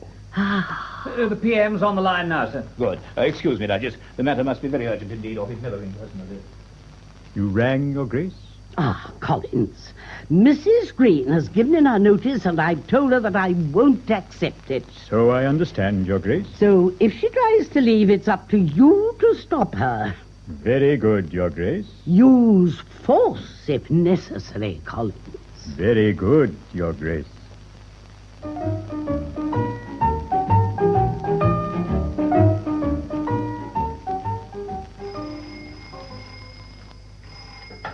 Hello? Yes, Cranshaw's Castle. Who is speaking? Oh, yes, sir. Who is it that you wish to speak to? I'm afraid that he is still dressing for dinner. Can I take a message, sir? Lord Cranshaw's... I'm afraid his lordship is still dressing too, sir. Oh, really urgent, I see. Very good, sir, I will try. Who is it, Collins? Prime Minister, my lord. Oh, who does he want to speak to, Garfield? Yes, my lord, but he says you'll do. Yes, Cranshaw speaking. Oh, hello, sir. No, he isn't down yet, I'm afraid, but I can take a message. What's it? General strike. Yes, I see, sir. I'll tell him. The whole place is at a standstill. Right. Oh, and if he wants to ring you back, where will you be, sir? All the evening? Yeah, I see, sir. Is that a private number, sir? The what? What club? Oh, the golf club. I see, sir. Thank you, sir. You're looking very serious, Freddie. Oh, the situation's very serious, Mary. I've just been talking to the PM. They've just called a strike. Who have? Well, Gimalta. Everything's at a standstill. Is your father dressed yet? How should I know? Well, I better go and break the news. Oh, Mary, you look lovely. Could I kiss you? No, you couldn't. Well, why? Because I'm pompous? No, because I'm dressed for dinner and I don't want to be messed about. I wouldn't mess you about, Mary. All right. Oh, darling. No, that's enough, Freddie. Oh, here's Daddy. Oh, there you are, sir. Anything the matter? The Prime Minister's just been on the telephone, sir. There's a general strike in Gimalta. Oh, indeed. Everything's well under control, I hope. Well, I hope so too, sir. Well, the PM said so, didn't he? Well, no, not exactly, sir. He didn't say it wasn't, sir. Then again, he didn't say it was. He said that if you'd like to speak to him when you came down... I would. Oh, right, sir. Is he at home? No, sir, no. He's playing golf, sir. Golf? Who does he think he is? Sir Francis Drake? No, I thought that was bowls, sir. What? Well done, Freddie. Well, I'll go and do it in the smoking room, sir. Collins. Were you able to listen to the speeches this afternoon? I heard some of them from here, sir. Good. Did you approve? Of what, sir? Well, our policy of strength towards Gimalta. Oh, that, sir. He says, oh, that. Well, you know what that is, Collins. It's the policy that's made this country what it is today. Well, do you approve of it? That's what I'm asking you. Or are you one of those who advocate a policy of laissez-faire? Do nothing. Let the garden go to pot, the bindweed get a stranglehold, the roses and the lilies die. Perhaps you're a liberal. No, sir. Well, what are you then? Well, come, man, you must be something. Tell me what you are. His Grace's butler, sir. True enough. You are His Grace's butler. And an admirable man. A relic of the days when men were quite content to follow their own trade and leave the running of their country to their betters. PM's on the line, sir. Thank you. Thank you, Freddie. I'll want you in the smoking room. Oh, yes, of course, sir. Cocktail, miss? Oh, thanks, Collins. What time's dinner? 8 or 8:15? That all depends on Mrs. Green, miss. Oh, is she the vicar's wife? No, she's the cook, miss. Oh, I see. Oh, that will be the vicar, miss. Excuse me. Oh, dear. It isn't fair to make me entertain the vicar and his wife alone. Yes, indeed, if you would just the vicar and Mrs. Twitworth. Good evening. Good evening. I'm afraid that I'm the only one down so far. My name's Mary Garvell. But of course. We saw you on the platform this afternoon, didn't we? Oh, yes, indeed. Your father made a fighting speech, an admirable speech, quite excellent. How nice of you to say so, Vicar. Oh, do sit down. Thank you so much, yes, indeed. Oh, yes, it was a great afternoon. You know, we little people in the country are not often privileged to hear our leaders in the flesh. We've got the wireless, William. Oh, yes, my dear, I know. But these mechanical devices, although admirable in their way, entirely fail to reproduce the speaker's personality. And that, of course, is all important. All important. Hello, Vicar. Good evening, Frederick. Oh, good evening, Lord Cranshaw. Hello, Mrs. Twitworth. Now, may anybody like some sherry, Mrs. Twitworth? Well, the merest mouthful. Mary? Oh, I'll have another cocktail, please. Yeah, you, Vicar. Sherry or a cocktail? Might I have a cocktail? Yes, why not? Well, now, here's yours, Mrs. Twitworth. What a big one. Still, it's Saturday. Good evening, Mrs. Twitworth. Vicar. Good evening, Duke. Good evening. You both dining here? Well, yes, of course they are, Father. Now, have a cocktail and relax. Does Collins know? Oh, yes. Collins showed us in here, didn't he, Maud? Yes. Oh, that's all right, then, if he knows. I get sick of Edith messing up my meals. If you'd rather that we left. No. You better stay now that you're here. I only hope that Edith's told cook. I had to carve a snipe up between 8 people last week. Cheers. Cheers. Down the hatch. You were giving us a sermon in the morning, Vicar? Yes, I've just composed one. What about? The crisis, in relation to the Book of Revelation. Oh, that damn thing again. Here you are, Garvell. Mr. Garvell, the vicar and his wife, sir. Hello. Pleased to meet you. All congratulations on your excellent oration, sir. Oh, thank you. Can I pour you a cocktail, sir? Thank you, Freddie. Now, some more sherry, Mrs. Twitworth. Should I? Oh, why not? Water hot? I'm sorry? Bath water. Oh, yes. No, I didn't have time for a bath. Did Freddie keep you out? I didn't have one either. What? Well, I'd be blown. What have you been doing? Playing snooker? We've been working, Father. Working on a Saturday? Well, what do you think of that, Mrs. Twitworth? Well, It's as bad as working on a Sunday. Only worse, because there's nothing else to do on a Sunday. I trust your speech will have a salutary effect, Mr. Garble. I'm afraid it won't. I've been on to the PM, and they show no sign of backing down, no sign whatever. Who, the government? No, the Jim Moultons. On the contrary, they seem determined to go through with this ridiculous attempt to throw us out. Why is it so ridiculous? Maud. I beg your pardon, madam. I asked you, why do you say their attempt's ridiculous? Well, for one thing, because it won't succeed. But you've just said the purpose of your speech this afternoon had not succeeded. Well, according to your reasoning, that means it must have been ridiculous as well. Maud! Do you feel like I do, Miss Garble? Well, Mary always feels like anything that irritates her father. I am so sorry, Mr. Garble. Maud, keep your own counsel. Why? You don't keep yours. But mine is not offensive. Isn't it? It's downright hypocritical, if you ask me. You call yourself a clergyman and then go oiling up to this inflated windbag just because you think he might get you a bishopric one day. Maud! Sir, I don't know what to say, sir. Maud, what has come over you? Are you not feeling well? I'm feeling wonderful. Hold everything. Huh? Yeah, I thought so. Collins has put the whiskey in the wrong decanter. Anybody think they've been drinking sherry? Yes. Maud asked for sherry. Oh, it's whiskey. I've just had a sniff of the decanter. Oh, let me change it for you, Mrs. Twitworth. It's too late. I've drunk it. Well, that accounts for it. Her tongue was loosened by the spirit, Mr. Garble. More than yours has ever been, if you ask me. I must remember that one, Mrs. Twitworth. Come, Maud, I think we had better go. Oh, what nonsense. It'll wear off in a minute, won't it, Mrs. Twitworth? I'm afraid so, yes. But while it lasted, it was wonderful. I think you should apologize to Mr. Garble, Maud. Yes, William. I'm so sorry, Mr. Garbled. Oh, that's quite all right. Entirely understandable. A notable example, all the happier because it was mistaken, of the evils of indulgence. Why not lie down for a little, Mrs. Twitworth? May I? May I really? On this sofa? Of course you may.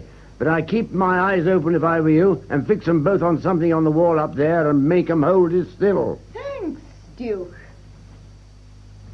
Freddy, where's that little fella got to? What's his name? Sass, Father. He went back to London. Oh, really? Yes, I instructed him to forward to his government the text of what I said without delay. Oh, yes, he did that from the post office. The post office? Yes, in the village. Saw him do it. From the village post office? But it was vitally important. Not half so important as the 2-pound trout on a March Brown. I'm sorry, but I don't quite follow. Well, you see, we were fishing, and he wanted to get on with it, and so he left it with the postmistress. The postmistress? That's right, old Mary Grayson. Used to be my nursery maid until one of the underkeepers poached her. Oh, really? Oh, don't worry, she'll have sent it off. She never put a foot wrong with my bookie. Father, you don't seem to realize how serious the situation is. And you don't seem to realize that if I go in the soaker cast for 20 minutes, I expect it to be used. Well, anyway, he's gone now, and that's the main thing. Oh, I do hope I'm not late. Has Collins announced dinner? Not yet, Mother. It's not 8 yet. Oh, good evening, Vicar. Where's your wife? Here, Duchess. Maud, the Duchess. What's the matter, Mrs. Twitworth? Oh, why are you lying on the sofa? Hangover, my dear, that's all. Poor Mrs. Twitworth drank a glass of whiskey. Neat. Yeah, I'd asked Collins put whiskey in the wrong decanter. Oh, really? First of all, it's Mrs. Green, and then this. I'll have some sherry, Freddie. Has Mrs. Green been boozing? No, she's given notice. Gone, you mean? Oh, of course not. What we have, we hold. Oh, thank you, Freddie. And now then, Mr. Garble, how's your crisis getting on? Well, there's a general strike now, Duchess. Really? When did you hear that? The PM rang through when I was up changing, and I rang him back. I thought perhaps he might want me in London, but he's of the opinion that it would be undignified to change my weekend plans just because a cheeky little colony thinks it can twist our tail. He thinks they're bluffing and agrees with me that we must call their bluff. How? Why? Suppose they're not bluffing, sir. Well, we are not bluffing either. No, indeed we're not. Are you feeling all right, Mother? Yes. Why, Freddie? I just wondered if I'd mixed up the decanters. Oh, Freddie, don't be rude. Duchess, I'm glad that you approve of what I'm doing. Oh, of course I do, Mr. Garble. I always say one must be firm. But you weren't saying that at tea time, Mother. Well, I've changed my mind. The situation's changed, and so I've changed my mind to suit the situation. But the situation hasn't changed at all. Oh, pardon me, it has. At tea time, I was just a theorist, but now I'm a participant. When you're in opposition, you can think and say exactly what you like, because you haven't got responsibility. But once you're in power, the only thing you've got to do is to be responsible. And that's so restful, isn't it? Because it means you haven't got to think at all. Mother, you talk as if you've joined the government. Well, in a way, I have. Who switched that damn thing in here? Hello, Cranshaw's Castle. Cranshaw speaking. Hold on, sir. Who is it? The First Lord, sir. Please excuse me. Certainly. Hello, yes, Percy here. Who was it? The First Lord, Father. What's Oh, that? Tom, well, I'll be blowed. He was my fake at school. Got sacked for keeping a book during Ascot Week. He won a packet on the Gold Cup, 19 bob or something staggering. Well... Now, I hope Garbles won't go on guessing too long. I want my dinner. Oh, Alfred, be quiet. Yes, I see. Yes, quite right. Yes, I agree. It's time we arrested him. Yes, I'll get on to Higginson and tell him to put him inside. We've got to call his bluff. And what about the carrier? Yes, good idea. Where's she now? I see.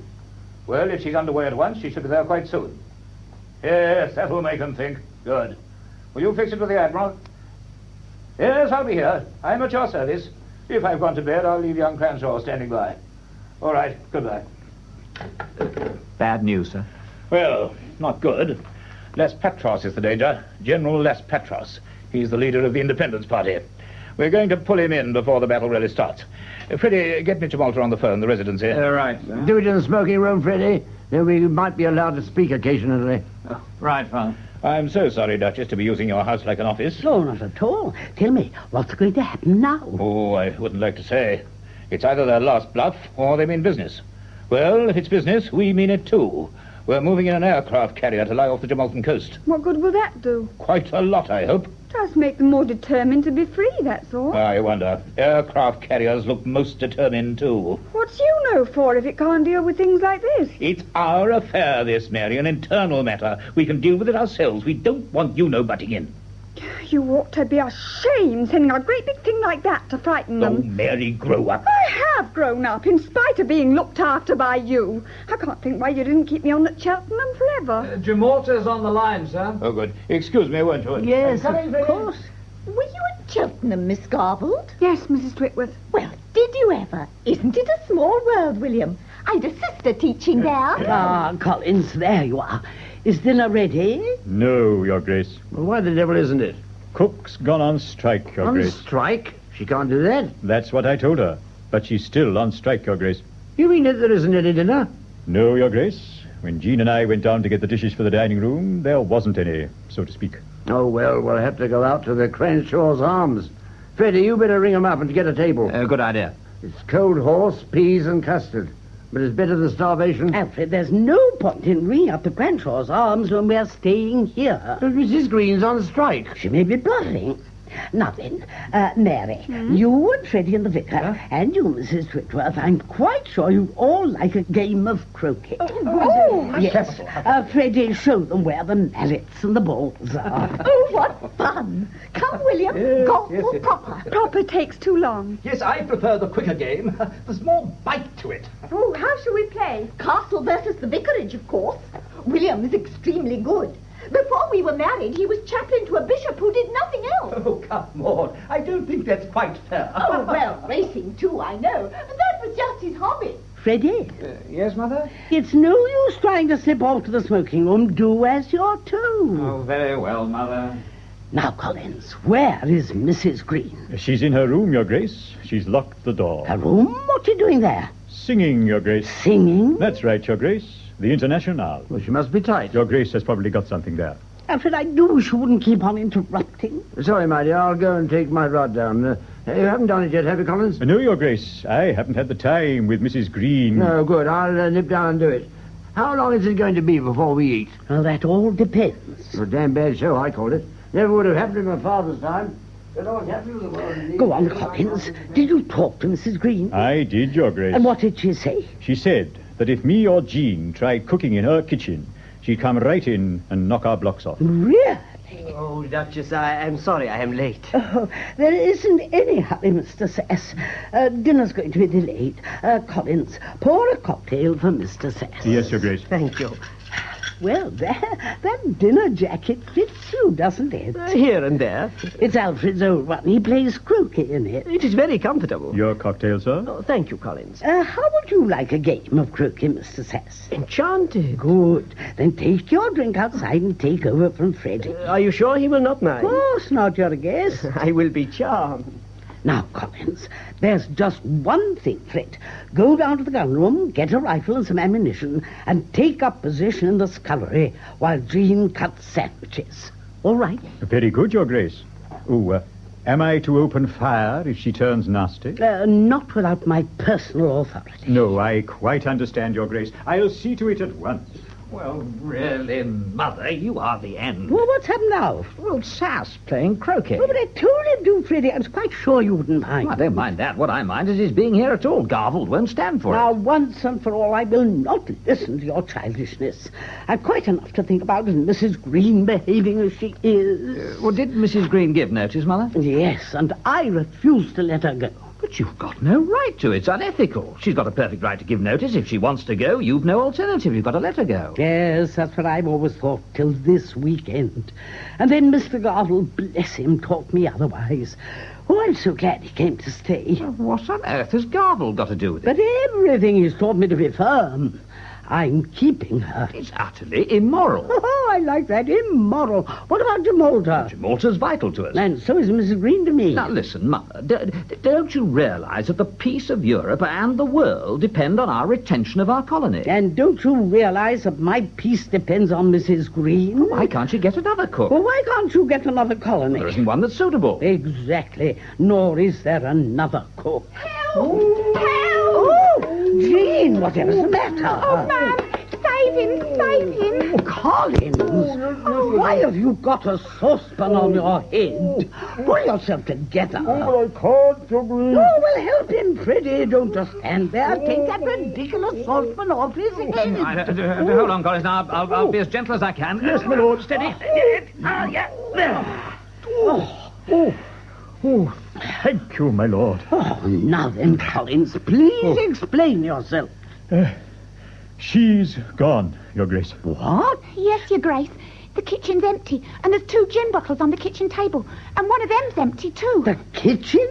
But I told you not to let Mrs. Green get in there. Why didn't you take up position in the scullery as you were told? Oh, but I did, Your Grace.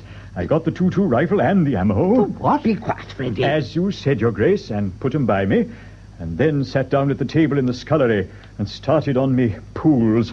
Next thing I knew, I was inside this saucepan. But what happened? Well, Your Grace, I figure that cook, she come out of her room and I came up to tell you she'd gone on strike and lay up in the kitchen. Then, when I sat down, she stalked me from behind and snuffed me like... How very careless of you, Collins. Yes, Your Grace. Where is she now? Search me, Your Grace. You mean to say you didn't see which way she went? I couldn't see, Your Grace. Oh, no, of course not, with that saucepan on your head. All that I could do was grope around for the rifle, but I couldn't seem to get my hands on it. And then I struggled up the stairs for help and found Jean in the pantry. You must get hold of the rifle. Nip down now. Very good, Your Grace. Oh, don't go, John. She'll kill you. No, I shall be all right, love. Jean is not herself, Your Grace. No, I can see that. Hurry up. Now, Jean, do you feel like cutting sandwiches for 8? Oh, yes, Your Grace. Then off you go to the pantry. Yes, Your Grace. Mrs. Green may have gone off with the rifle, Mother. Oh, what nonsense. It's not sporty in the least. Oh, come in, Mr. Garfield. So you finished telephoning. I do hope everything is satisfactory. Far from it, I'm afraid. Les Patros has escaped into the hills. Oh, how annoying. I do feel for you so much. Yes, damn bad luck. Higginson tells me they had a cordon round his house, but he slipped through it. Really? What a strange coincidence. Coincidence? Yes, that he should have got away when you put a guard on him. Yes, I see. And you know his hideout? No, the area's too big, like looking for a needle in a haystack. Exactly. Well, I've done all I can. Still, I don't like it. General Les Patros roaming round Jamolta, armed and utterly fanatical. Your Grace? Yes, Collins? Gone, Your Grace? Gone? Thank you, Collins. Get on with the sandwiches, then, will you? Yes, Your Grace. Anything the matter? I'm afraid there's been a little trouble in the kitchen, Mr. Garfield, so I do hope you won't mind if we have a picnic dinner up here. Oh, not at all. I don't feel much like eating anyway. I'm far too worried by the situation. How I sympathize. Oh, it's very kind of you. I know just how you feel. Which is the sherry, Freddie? It's in the square decanter, Mother. I see. You know, it's hard to imagine these surroundings, but just suppose you had a crazy, trigger-happy lunatic at large here in the park. Well, that's what's going on out there in Gibraltar. Yes. It's a small world, isn't it? I beg your pardon? Granted. Well, that's the wrong decanter, Mother. Oh, no, it isn't, Freddie. It's the right one. Definitely. But you're drinking neat whiskey. I know. Cheerio.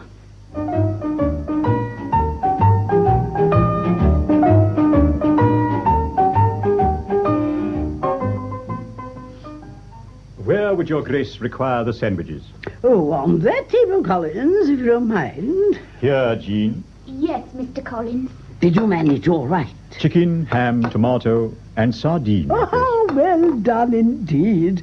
And plenty to go round, or will it be a case of family holdback? If everyone plays fair, there's plenty there, Your Grace. Oh, I don't know how to thank you enough, Collins. Not at all, Your Grace. And Eugene, too. Thank you, Your Grace.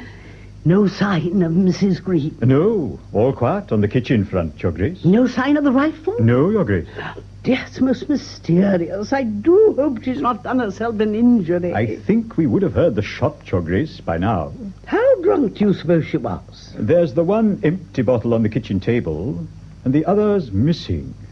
Seemingly, she come back for it when I came up here in the saucepan. And no tonic water, I presume? I'm afraid not, Your Grace. I'll ring the police station if Your Grace is worried. The police? Certainly not. No, Collins. We must keep our heads at all costs. All that's happened is that Mrs. Green has gone out walking somewhere in the park. She may have got a rifle, or she may not.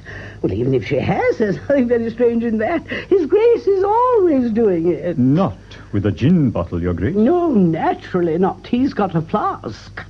Now, Collins, put the matter right out of your head, and you too, Jean, and keep the matter to yourselves as well.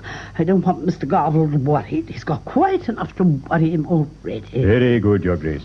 Now, Collins, take my glass, will you, Yes, Your please, Grace. and run along and tell Mr. Garfield that supper's ready. You'll find him in the smoking room with Freddie. Very good, Your Grace. Oh, and Jean, would you nip out and tell the others they're on the lawn? Yes, Your Grace. Ah, supper. About time, too. Where's everybody? Playing croquet. What's the matter with you? Lost your teeth? No, but croquet is not an easy word to say, that's all.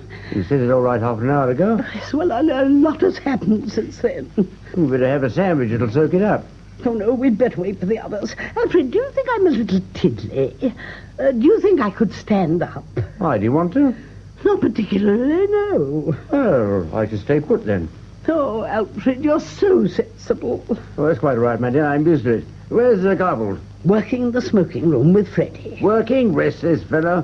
Why can't he relax? I've always said the only decent Prime Minister we ever had was Melbourne. He was cute enough to know the less politicians did, the better. Oh, well, it's common sense, considering that 50% of them are unemployable elsewhere. Well, that's all we can do for now. Oh, It's a task. come along, Mr. Garfield. Alfred's been saying you work too hard. Oh, I'll second that. I've just had 20 minutes with the cabinet. Oh, poor you. Well, anyway, the sandwiches are here at last, and you shall have your pick. They look quite excellent. Where is everybody, Mother? They're still playing. Still playing. Now, come and sit down beside me, Mr. Garland, just exactly where you would have been if you'd been in the dining room. That's right, here on my right. And then I'll be in the middle between you and Mr. Sass. Sass? Oh, yes, I think so. After all, the vicar is a local, and we both abandoned all attempts at making conversation nearly 20 years ago. But I understood that Sass left after tea. Oh, no, he's staying. He came back here after fishing. What? And then Collins lent him Alfred's second dinner jacket, and he's playing croquet with your daughter and the twin fellow. Playing croquet? Well, golf croquet. I don't think it's quite as bad as proper croquet, do you? Did you know about this, Freddie? What about him staying? No, sir. Oh, come in, Mrs. Twitworth. Come in, Mary. Now, I long to know who won. We did. Oh, you and Mr. Treadwell? No, me and Mr. Sass. At the last hoop. Oh, better than that, my dear. At the last stick, at the last hoop, we were all square. You know, Mr. Sass, if I had laid my ball between yours and the stick, I rarely think Maud could have clinched it with her neck. All things are possible, Vicar. Now, everybody find yourselves a seat, and Jean and Collins will hand round the plates. Our cook's been taken ill, Mr. Sassons, so we had to improvise. I do hope you won't mind. Not at all. My mouth is watering already. Oh, how charming everybody is. Now, Mr. Sass, come and sit here on my left. Delighted. Oh, Duchess, Oh, I'm please very do much- not get up, Mr. Garble. No, Duchess, I hate to have to talk like this in someone else's house, but I have no alternative. I don't know, Sass, how you have the face to stay here when your countrymen are doing what they are. What are they doing, Freddie? Freddie? We were up at New College together, sir. So Sass is your guest, is he? Oh, no, sir, no. Father asked you, didn't he, Sass? He did, Lord Granshaw's. You were saying, Mr. Garble, that my countrymen... Are planning a revolt. Las Patros has escaped into the hills. Indeed. No doubt he had no option but to do so. We had information that you planned to kidnap him the moment that the strike began. We never kidnap people. We detain them in the interests of public safety and for their own good. You are unselfish. Oh, shut up, Sass. It's in your power, Sass, to stop all this. It is in yours as well. How, might I ask? By giving us our freedom. Quite impossible. Or by allowing the United Nations to take over. That's what I say. Silence, Mary. The United Nations? Why the devil should we? We don't want the United Nations butting in. It's our domestic problem, and we mean to settle it ourselves. Of course. Do have a sandwich, Mr. Sass. Tomato, chicken, ham, sardines, sir. One of each. Thank you. White wine or whiskey, sir? Some white wine, if I may. And now, Mr. Garble, what will you have? Ham, please. Whiskey or white wine, sir? Whiskey, please. Well, there we are. Has everybody got enough?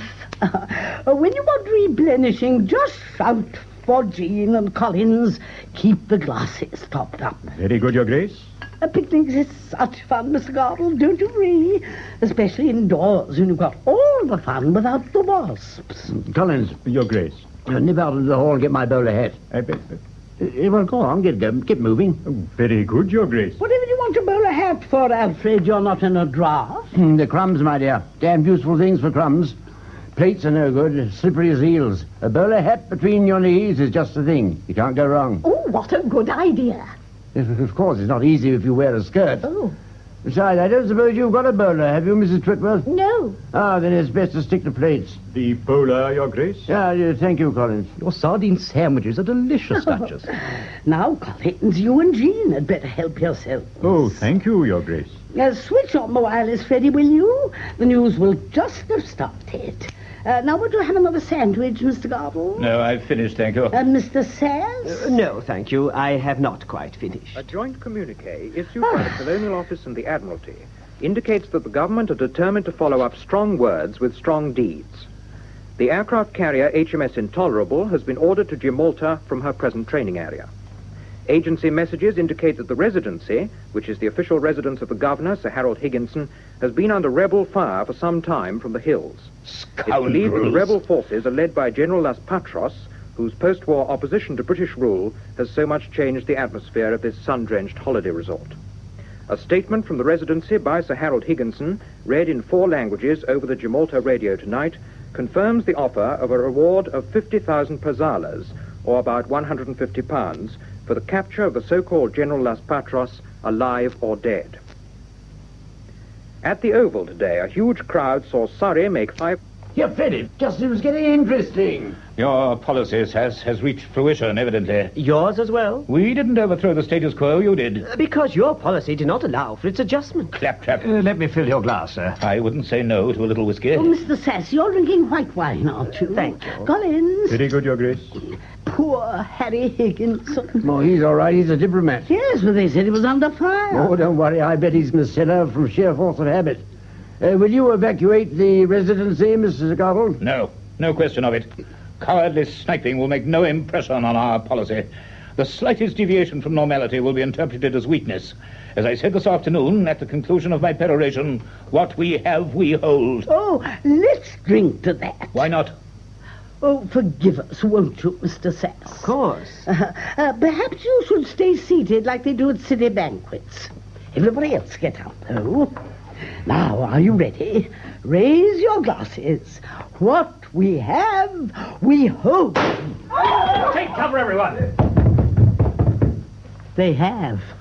Thought I heard a shot. Yes, so did I. From the garden. Ah, I'm not as deaf as people think. Who was it? Mrs. Green, I shouldn't wonder. Mrs. Green? I thought she'd left. Yes, I rather hoped she had. Well, whose rifle's she using? Yours. Mine? Yes. Damn cheek, I call it. Where did she get it from? She took it off the table in the scullery. The scullery? What was she doing there? Were there mice in there or something? Oh, Alfred, will you please be quiet? You're going on exactly like a policeman. Mrs. Green! Are you in the garden, Mrs. Green?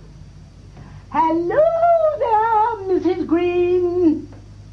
Now come along, Mrs. Green. Come here at once. If you don't come at once, I'll have to send a party out to get you. Mother, for heaven's sake, get down. What's she shooting at? I don't know, but she hit my earring. Oh, Collins, nip upstairs and get my emerald ones. Very good, Your Grace. Keep round the wainscot, Collins. Hug the wall, man. Oh, John, be careful. That's all right. You're through. Well, there might be bats. There are lots out there in the yew tree. Sills, you ought to be more careful. Hello, Mrs. Green. Don't fire at window level. Courage, Maud. Oh, it's all right. That was an upstairs window. Well, there's no one upstairs this time of night, thank goodness. Oh, there is. There's Collins. Oh, well, he's expendable. Don't tell me she shot my John. She's not shot Mr. Collins, has she? Oh, no, of course she hasn't, Jean. He's only gone upstairs to get my earrings. Oh, Alfred, tell her that it's quite all right. Well, of course he is. If he'd been hit, we would have heard him hollering. You see, now, Jean, just try and relax. Now then, everybody, keep well back from the window and you'll be all right. I'm going to have another drink, if I can get out of the line of fire. Hello, Garble. What on earth are you doing on your hands and knees? Have you lost something? Mr. Garble, shouldn't you get up? Remember that the slightest deviation from normality will be interpreted as weakness. That is? Yes, Mr. Garble? Who is Mrs. Green? She's my cook, Mr. Garble. She gave a notice to me this afternoon. I refused to let her go. And then she got drunk and stole a rifle and some ammunition. Drunk and with a rifle? Freddie, ring the police. Freddie, don't touch that telephone. This is my affair, Mr. Garble, and I intend to handle it myself. Your Grace, the emerald earrings. Ah, thank you, Collins. John, I thought she'd got you, John. I'm all right, dear. Get through all right, Collins? Yes, Your Grace. But I regret to say the bullet smashed the Lancia print outside the bathroom door. Which one? The monarch of the Glen, Your Grace. Oh, thank God. Look out, she's on the move. She came round the corner of the yew tree. Yeah. Oh, it's all right. She's gone back again. That woman may attack at any minute, Duchess. Oh, so that's what's worrying you. Oh, how very stupid of me. Freddie, run down to the gun room, and you too, Alfred. I want you to bring all the armament that you can find up here. I'm sure there's quite enough for all of us. But, Mother... Oh, go on, Freddie. By the time you've finished arguing, we'll all be dead. Thanks, Mary. Oh, all right. You better take over sentry duty, Mary. Okay. Coming, Father? Yes, why not? The party just let us down damn badly this year. Oh, I am so sorry, Mr. Sass, about all this. But not at all. I am enjoying it. Duchess, I must insist you ring the police. Would you ring the United Nations? No. Why not? Because Jamalta's out of her. And Mrs. Green is mine. I disagree with all the vehemence at my command. The matter's gone beyond your jurisdiction. There's a woman lying out there in the grounds, a drunken woman with a lethal weapon. Who knows what devastation she may cause when alcoholic stimulation takes its toll? Oh, I'm prepared for that. And that's why I've sent them down to get the necessary equipment. Here we are. Put the guns on the table, Freddie. All right, you are. Collins. Yes, Your Grace. I want you to keep guard. His Grace will give you something suitable. Alfred. Yes, sir. Give Collins something to keep guard with while we're issuing the weapon. Yes, well, you better take my stalking rifle and these dum-dum bullets. Yes, Your Grace. Be careful, John. I shall be quite all right, love. See any movement? No, Your Grace. She's lying down, I shouldn't wonder. Possibly, Your Grace. Now, don't worry. She'll shift when she gets damp. Then take her just behind the shoulder. Very good, Your Grace. You better take your own gun, Freddie. Oh, all right, Mother. Not much range, but you can take her if she charges. Number 5 shots best for cooks, I shouldn't wonder. Now, what about you, Alfred? Oh, I've got my own, dear. Splendid. Now, Mr. Garbold, would you like my husband's second gun? No, I would not. Then Mr. Sash shall have it. Thank you. Duchess, you can't give him one. Why not? He's on the other side. The other side of what? He's a Jim Moulton. What's that got to do with it? Yes, what indeed? Mrs. Green is out there in the herbaceous border building up her strength. Well, Mr. Garfield, which is it to be, for us or Mrs. Green? If it's for us, then take the gun. If it's for Mrs. Green, then go and lie up in the boulder with her, and good luck to you. Oh, all right. Here's your ammunition. Pop a couple in for safety, if I were you. Yes. Now, what have we got left? Oh, just the revolver. Oh, well, we'd better keep that in reserve. Oh, Duchess, may I have it? Really, Mrs. Twitworth, I thought you were a pacifist. Oh, I know it's wicked of me, but then even pacifists are tempted sometimes, and I've always longed to break out just the once to see what it was like, and surely this provides a wonderful excuse. Oh, how very sporting of you. The revolver, Alfred. Here you are, Mrs. Twitworth. That's the lot, then. And I'll keep the hunting horn. I shot a cormorant with that revolver, Mrs. Twitworth, off Gallipoli. Oh, isn't it attractive? Will it be too heavy for me? No. Not if you balance it like this. Oh, I see. Rest it on my elbow. What a thrill. And there's your ammunition. What charming little shells. I suppose they go in here. That's right. And to fire, I merely press the trigger. Yes. But how simple. Steady on, Mrs. Twitworth. Look out. Alfred, one of Mother's vases. Looks as if it's had it. Alfred, the vicar. Look at him. Good heavens. Must have been a ricochet. Is he dead? Oh, what are we to do, Alfred? Oh, nothing we can do, my dear, except inform the next of kin. You do it. Mrs. Twitworth. Yes, Duke? It's your husband. What about him? He's a goner. William? Nonsense. Oh, don't you worry, Duke. He's all right. Get up off the floor, William. Yes, dear. Now, Alfred, what's the plan? We'll have to draw her fire. Oh, how exciting. How shall we do that? Well, no one's going across the lawn, so we'll have to find some other way. Now, let me think. I know. Freddie, you sing that song she hates, the one you used to sing when you got back from Eton. Well, I don't want to, Father. Oh, go on. Oh, all right. There's an old... Sorry, start again. There's an old house by the stream, Mrs. Green, where we used to sit and dream, Mrs. Green, where the waters as they flow seem to whisper soft and low, you're a damn bad cook, I'll sack you, Mrs. Green. The Gainsborough, Alfred. Never mind, my dear. The important thing is she doesn't like the singing. Well, I can't say I blame her. We've located her, what's more. So now let's plan the battle. Now, who's the CO, you or me? Well, you were once in the army. Oh, so was Freddie. Oh, yes, but only in intelligence. Right, I'll take command. Where is she, Collins? I observe the flashes from the middle of the herbaceous border, Your Grace. What's the plan, then? Well, the surest method of attack would be a frontal charge out of this window, but in that event, I fear we would suffer heavy casualties. So I suggest a double flanking movement, with one party coming through the back door and the other leaving by the front. Right, that's the plan. Now, what about the troops? Now, who's prepared to bring in Mrs. Green, alive or dead? Oh, how I would wish to. But I must not interfere in your internal politics. Well, then, come along. There's a reward, of course. Count me in. And me, Your Grace. How many do you reckon we need, Collins? You and me in the assault, Your Grace. And one more would be welcome for a feint attack across the tennis court. Who knows the tennis court? Well, I suppose I do. Oh, no, Freddie, I won't let you go. I thought you said I was pompous. Oh, I know, but I didn't mean it. Freddie, please don't go. Well, I must. There's no one else. Now, come, Alfred. That makes 3 with Freddie. Right. Now, Collins, you better take the left. You know the back door better than I do. Take Freddie with you and then lose him out across the tennis court. I'll take the front door on the summer house. Well, good luck all. I'll sound the horn when it's all over. Off we go! Oh, but Alfred, what are we to do? Sit tight here and draw her fire. How? We'll sing. There's nothing better. Try the song again. It seems to work. Right. Off we go. Very good, Your Grace. Hang with you, Yes. Freddie, What, Mary? have you got a copy of your speech this afternoon? Yes, in my room. Why? I just want to keep it. always. Oh, Mary. Very, break it up. You're messing up my time here. Alfred. Yes, sir? Alfred, what shall I do if you're killed? Get on to my insurance company on Monday morning, dear. Mr. Collins. What's the matter, Jean? I love you, John. It's took this to make me realise it. Oh, Jean. Now, Collins, put yourself together. Let the girl go. Pardon me, Your Grace. I may be wearing tails, but there's art that beats beneath them just the same. In that case, you better see a doctor. Now, come along, for heaven's sake. Yes. Now, Collins. Yes, very good. What about the singing? They won't be long. Vicar, will you start it? You're used to giving us the note. Well, the tune's a little unfamiliar, I fear. Still, I'll have a try. No. Oh, how correct. Thank you, Duchess, indeed, yes. Oh. Now, we will all sing. There's an old house by the stream, Mrs. Green. Oh.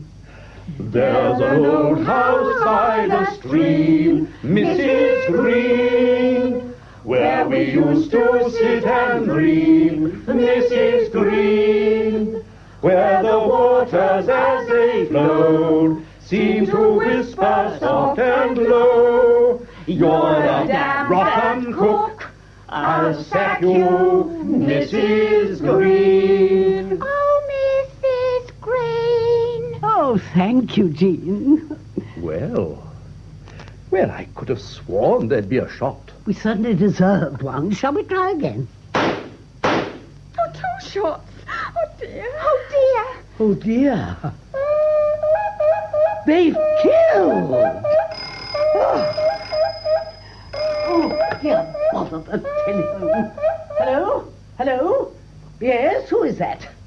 Oh, yes, he's here, but we're very busy at the moment. Couldn't you ring back a little later? Oh, the Prime Minister.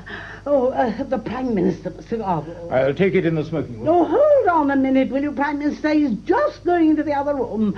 I'll wait till he picks up the receiver. There's a body in the border. Whose, Jean? Jean, whose body is in the border? Cook's. Is Cook dead? Oh, Prime Minister, I'm so sorry. I was talking to my parlour maid. We've got a small domestic crisis here. There's Mr. Gobble on the line, so I'll hang up now. That's that. Is Mrs. Green dead, Alfred? No. Just passed out, that's all. Oh, thank goodness for that. A merciful solution. Oh, what about the shots? Oh, that was Collins. Panicked when he saw me moving down behind the yew hedge. Thought I was Mrs. Green and let me have it. Missed by yards, I said yes. But surely we heard 2 shots, Duke. Yes, that was me. I wasn't going to let him get away with it. Damn bad for discipline. Too dark, though. If he'd been a duck, I doubt if I'd fired. Your Grace, could Jean come out and help me take Mrs. Green upstairs? Oh, of course. And Jean, undress her and put her to bed. Yes, Your Grace. Well, what's going on? Has there been any casualties? No, Daddy. Mrs. Green's passed out, that's all. Oh, thank goodness for that. Well, let's hope now there'll be a truce to all this immorality. No, but naturally, our war is over, Mr. Garble. All's well that ends well. Oh, you seem happy for a change. Well, naturally I am. The PM tells me that Les Patros has been caught. And what will happen to him? He'll be court-martialed on the spot and, without doubt, found guilty. And the penalty? The penalty is death. You mean he will be shot? Well, of course. What else? He carried arms. When he was caught, he had a rifle in his hand. If he's found guilty, and there's no alternative that I can see, he dies tomorrow morning. You can't do that, Mr. Garble. Can't we?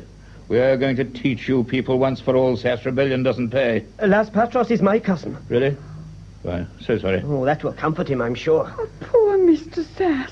You mustn't let it happen, Father. Mary, you keep out of this. Why should I? I'm a human being, even if you're not, and so is General Las Patros. How I wish you wouldn't lecture me on things beyond your comprehension. What's the matter, Mary? Nothing she couldn't cure by being silent. Oh, Freddie, take me out of here. Well, of course. Where to? Oh, I don't mind. I just want some fresh air. Well, what's wrong with the garden? Well, that depends on you, my boy. Yeah, well, come on, Mary. Come on. It's all right. Come on. Now, listen, Sass. I sympathize with your relationship with this unhappy man, of course. But everybody has relations, and it's up to them to run their lives according to the rules. And I object to being held responsible. You gave the order for his execution. That's my job. When will it be? Tomorrow morning, 8 o'clock. Jamalton time, that is. 10:30 here. Just before matins. Please excuse me, Duchess. I'm very tired. Oh, well, of course, you have a great responsibility, an overriding one. I understand exactly how you feel. What time would you like breakfast? Any time that suits you. 10 o'clock? Yes, admirable. Good night, Mr. Garble, then. Good night. Good night, all. Oh, good night, sir. Good night. Pleasure to have met you. Good night, Sass. Well. William, it's high time we went home. Dear me, yes. Good night, Duchess. Oh, good night. Good night, Vicar. Good night. You'll come to breakfast between services. Oh, how kind of you, but surely it will be a trouble, especially with Mrs. Green not well. Oh, not at all. Saves you driving back and forth from the vicarage. Well, this is most kind of you. And thank you for a lovely evening, Duchess. Good night. I will say good night now, Duchess, if I may. Oh, of course, you poor, poor man. Good night. I lost my temper. That was unforgivable, considering I was your guest. Oh, what nonsense. Don't give it a thought. Now run along. You must be very tired. I've got to tidy up. Good night, then. Good night, Mr. Sass. Will there be any orders, Your Grace? Collins, breakfast 10 o'clock downstairs for everybody. And the vicar and his wife are coming. Very good, Your Grace. I want Jean to sleep with Mrs. Green tonight, and I want you to sleep outside her door. Take one of the deck chairs and put it in the passage. And be sure she doesn't get away again, you understand? I do, Your Grace. It's most important, as she's being executed in the morning. Very good, Your Grace.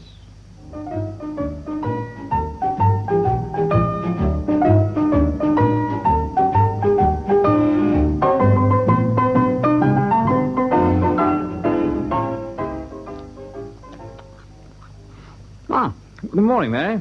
Morning, Freddie. Isn't it a lovely day? Let's walk across the park after breakfast and go to church. It's lovely by the river. Is it? Oh, what's the matter? Aren't you feeling well? Yes, quite all right, thanks. Coffee is what you need, my girl. Here we are now. Now, you drink that and you'll feel better. Thank you. What's the time? 10:15. Well? Well? Freddie, do you mean to say that the time means nothing to you? Well, let's see, is something supposed to happen at 15:15? At 1:30 in Gimalta. In Gimalta? Oh, you mean the bumping off, that terrorist fella. Will you have some sausages? You're ruthless, and I hate you. It's the only thing to be out there. Only if we show any weakness, it'll ruin any standing we've got. Oh, you're getting just like Father, pompous, overbearing, and ridiculous. Oh, thank you. Freddie, you just asked me if I'd walk across the park to church. I'm sorry, but I can't. Well, if you're in this sort of mood, I shouldn't think I'd be missing much.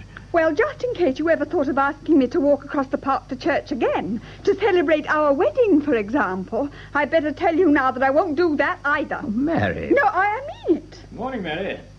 Did you sleep well? Yes, thanks, Father. Oh, what's the matter? Mary's upset. What about? Well, the execution in Gimalta. Oh, I don't think you need shed any tears for him, my dear. The man's a traitor and a terrorist. Like Washington? You seem a little overwrought. Sausages. I hope you won't turn out like your mother, irresponsible and foolishly emotional, for Freddie's sake, if not your own. It won't affect him how I turn out. What? I thought last night. We've quarrelled, sir. Mary says I'm ruthless, and she's broken it off altogether. Oh, come, Mary. No, it's no use, Father. But just think what you're giving up. I have, and I'm not sorry. I don't mean only him, Mary. Think of all the other things. Position, riches, influence. I don't want them without respect. Coffee, sir? Thanks. Oh, good morning, Mr. Sass. Good morning. Morning, Sass. Good morning, Freddie. Morning. I'm afraid the Sunday papers don't get here until 10:30. Morning, everybody. Anyone seen Edith? No, she's not down yet, Father. She's not upstairs? No? What's the matter? Has Jean made a mess of breakfast? No, it's very good. Well, you're all looking like a funeral. The government come down or something? Not that I'm aware of, Whittaker. Las Patros is to die at 10:30, Duke. Yes, of course, the fellow in Gimalta. Oh, I remember now. Oh, well, no wonder you're all taking things a little steady. Banger's good. Had it not been that I did not wish to cause the Duchess inconvenience, since your cook is ill, I would have asked for breakfast in my room. I have it here against my will. I wish to make that plain. Well, why not take it in the smoking room? Thank you. I will. Good morning, everybody. Oh, isn't it a lovely day? Where are you going, Mr. Sass? He wants to have his breakfast in the smoking room, dear. Whatever for? I do not find the company congenial. Oh, please don't go. There's something I want you to do for me quite soon. Oh, please, Mr. Sass. Very well. I have no quarrel with you, Duchess. Thank you. What's the matter, Mary? Oh, General Las Patras. Oh, I know. What's the time, Freddie? 10:20, Mother. Admirable. That'll just give me time to have my breakfast. Freddie, be an angel. Could I have a cup of coffee? Oh, yes, of course, Mother. Mr. Twitchworth. Good morning, all. Good morning, morning, Vicar. Yes. Isn't Mrs. Twitworth with you? No, Maud's lying in. She's not herself this morning, I'm afraid. She had a restless night and woke up with a headache, probably a chill. Oh, dear, I'm so sorry. Help yourself to sausages. Thank you. I you. do hope you won't mind if Mrs. Green comes in. I want to talk to her. You see, she's leaving us at 10:30. For good. Of course, I understand. Do you? I wonder. Mrs. Green, Your Grace. Oh, Mrs. Green, it's just occurred to me. Perhaps you'd like to write some last letters. If you would, please use my desk. I ain't got no one to write to, ma'am. Oh, what nonsense. There's your sister in Wolverhampton. I haven't written to her since my operation, ma'am. Well, I dare say not, but surely you should do so now. Have you got nothing to want to send her? Some little remembrance? No, ma'am. I've just got what I stands up in, and she's broader than what I am. Vicar, please forgive me if I interrupt your breakfast, but I'm sure that you'd like to say a few words to Mrs. Green. To Mrs. Green, yes. Oh, yes, of course. Yes, indeed. Yes. Yes. Well, Mrs. Green, so you are leaving us? That's right. Where are you going? That I couldn't say, sir. Oh, come, Mrs. Green, you must know where you're going to. Does any of us know that, sir? You mean to say you have no idea of your destination? Well, I've always lived in hopes, sir. That's right, Mrs. Green. Yes, indeed, of course. Well, may I say how much I hope that you'll get fixed up? Thank you, sir. That's very kind, sir. Well, we should be getting ready now. What for? Church? No, it's too early. No, Freddie, not for church. I've got a little duty to perform at 10:25. What are you talking about, Mother? Mrs. Green. She tried to overthrow the status quo like General Las Patras, and now, like him, she's going to pay the penalty. What's that? And that is why I mean to execute her in a moment. Oh, good heavens, Mother, you can't do that. Oh, but I don't propose to do it, Freddie, not in person. I hate violence, as you know. That's why I only go out shooting pheasants for the lunch. No, I propose to delegate responsibility like Mr. Garfield. Mr. Sass, would you be kind enough to do this little job for me? Enchanted. Oh, thank you so much. I put the gun ready. It's under the sofa cushion. Whitadder, your wife's gone mad. Rot, she's been mad for years. I'm not mad, Mr. Garfield. You're no madder than you are. But you can't contemplate this dreadful thing. Why not? Poor General Las Patras will be leaving us quite soon. That has nothing to do with it. Oh, pardon me, it has. The only difference is yours is the problem of a general, and mine the problem of a cook. They're both vital problems in their way, but mine, if you'll excuse me saying so, is rather more important. Generals are six a penny anywhere, but cooks are not. Father, you've got to stop her. Sorry, Freddie, you've got to stop her. But it's your duty to restrain her. Is this where you get that idea from? Nothing in the marriage service about stopping your wife bumping off a cook? Is there, Vicar? Well, I must admit the question's not specifically raised. Oh, please, Alfred, we've got more important things to think about. I'm sure she didn't mean to shoot it as Duchess. It was just the gin. Oh, yes, she did, until she fell asleep in the herbaceous border. Oh, let her go, dear Duchess, I beseech you. She won't give you any further trouble. Oh, that I can endorse. Why don't you try your hand at Mr. Garfield? Well, there's just one thing for it, Freddie. Ring the police. All right. Freddie? Don't you pick up that telephone. Mr. Sass has got you covered. Oh, yeah. Well, Mrs. Green, you've been very patient, but there seems no hope of a reprieve. Oh, well, my hangover's that terrible. It may be for the best. Oh, well said indeed. Now, Freddie, what's the time? 10:25. All right, then. Collins, take out Mrs. Green and put her up against the wall. Yes, Your Grace. Come along, Gert. Oh, Vicar, if you'd like to go as well. Oh, it's very thoughtful of you, but thank you, no. Oh, well, have another cup of coffee. Ready, Mr. Sass? Yes, Duchess? It pulls a bit left, so aim a little right. Thank you, Duke. Shall we go, Mr. Sass? Duchess, I'd like a word with you. I'm sorry, Mr. Garble, but I'm very busy. Freddie, get Jamolta. Duchess! Duchess!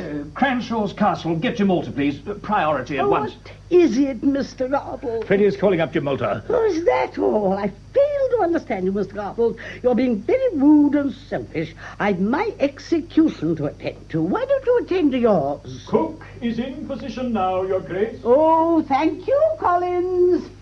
Mr. Sass, are you quite comfortable? Yes, thank you, Duchess. Jamolta's on the line, sir. All right, Mr. Sass. I'll say 1, 2, 3, go. Oh, no, I didn't mean that time. It is all right. I missed. Well, try a bit more right. Now then again. Duchess! 1, 2... Duchess! Oh, really, Mr. Gobble, you are being a nuisance. Please, this call is vital. Listen to it, I beseech you. Hello, Higginson. Percy Garble here. Les Petros, I'm in time. Good. We'll call the whole thing off. Yes, that's what I said. Free pardon. Let him go. And tell him we'll hand the whole damn problem over to you now at once. What? What about the government? Well, of course we'll fall. But I've got no alternative. The reasons are high policy, top secret. No, I can't, but they're quite unanswerable. Right, get on with it. Collins! Yes, Your Grace. Tell Mrs. Green she's granted a free pardon. Very good, Your Grace. Oh, Daddy, you're wonderful. I'm finished, Mary. But I don't understand. What has happened? General Las Patras has been granted a free pardon. Oh, Madame. You are a great man, Garble. This'll mean my resignation. Oh, don't you worry, Daddy. I'll look after you. Oh, thank you, my dear. What shall I do with this gun? Oh, would you be an angel? You know where the gun room is. Of course. Dear, dear, dear, I never dreamt it was so late. Oh, I'll have to go and get my surplice on. Indeed, I will. Well, thank you, Duchess, for a lovely breakfast. Not at all. So glad you could come and give my love to Mrs. Twitworth. Oh, I will indeed. Most joyfully. Freddie, Yes, Mary? I'd like to walk down through the park to church. Oh, Mary.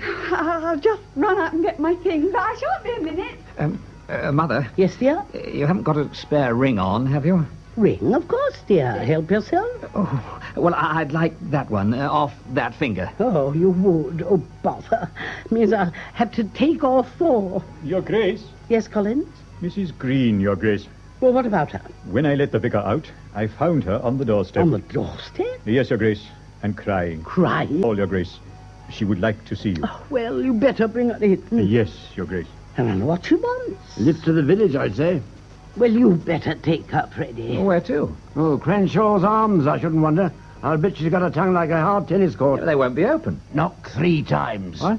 Oh. Mrs. Green, Your Grace. Well, Mrs. Green, I thought we'd seen the last of you. What do you want? Oh, I want to stay here, Mum. You want to stay here? Yes, Mum. But you said you didn't. Yes, Mum. But that's what all the fuss has been about. I know, Mum, and I'm sorry. It's like this, Mum. I wanted to be free. And now I am, I don't like it. Mrs. Green, what do you want? I want to come back, Mum. I only wanted to be free until I knew I could be, that's all. Now I've done it. And I'd like to stay, if you'll have me, Mum. On one condition, Mrs. Green. What's that, Mum? That you're free to go at any time you want. But I don't want to, Mum. No, still, that's my one condition. All right, Mum. Good, then that's settled. All right, Mrs. Green. Thank you, Mum. Do people really feel like that? So it would seem. Well, good heavens. If Les Petros thinks like that, he might well join the Commonwealth. I wouldn't be surprised. Oh, Daddy, wouldn't it be wonderful? I'd say it would. It'll be the only diplomatic coup we've had this century. I'd very likely get the Foreign Office. Sass, my dear fellow, do you think Jamolta might join up with us? Why not, if you would have us? Have you? Naturally we would. Well, it's common sense. We can't go on as though we were still living in the 19th century. Progress, I always say, progress. It's always been my watchword, Mary, hasn't it? Yes, Daddy. Come on, Freddie. Oh, all right. Oh, Freddie, you've forgotten something. Oh, have I? What? The ring. Oh, bless you, Mother. You're an angel. Freddie? All right, hang on, Mary. I'm just coming. Hold on. What a charming couple. Yes, indeed. Are you going to church, Mr. Garble? I rather think I will. And what about you, Mr. Sass? I'd like to very much. Then, Sass, my dear friend, let us walk across the park together. I shall be enchanted. Charming. Might I go off to church with Jean, Your Grace? Of course. Oh, thank you, Your Grace. Oh, and Collins, from what Jean let slip last night, I think you're going to need a ring as well as Freddie. Have this one. Oh, thank you, Your Grace. Come, John. Oh, thank you, Your Grace. It's all right, Collins. I got caught that way. Now, where's my hat? You've got it on, dear. Oh, so I have. Where's yours? Let's see. I had it last night. Now, where the devil did I put it? Oh, under the sofa. Oh, so I did. I shouldn't put it on. Why? It's full of crumbs. Oh, well, never mind. Do for the birds. Come on then, Alfred, or we'll be late. Your Grace. Yes, Mrs. Green, what is it now? I put the Sunday joint in and I want to go to church, Mum. But, of course. Come on, Mrs. Green. Take my arm. Oh, my, Your Grace.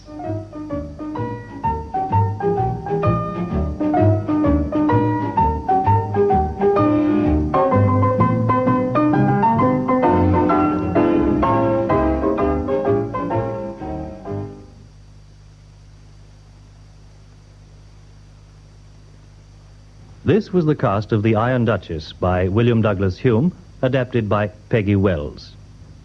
Duchess of Whitadder, Athene Seiler. Duke, Ronald Ward. Freddie, Terence Alexander. Mary, Barbara Barnett. Mr. Garvold, Felix Felton. Mr. Sass, Howard Gurney. Vicar, Geoffrey Lumsden. Mrs. Twitworth, Rosamond Greenwood. Mrs. Green, Hilda Barry. Jean, Jean Marlowe, and Collins, Peter Clawton. The production was by Archie Campbell.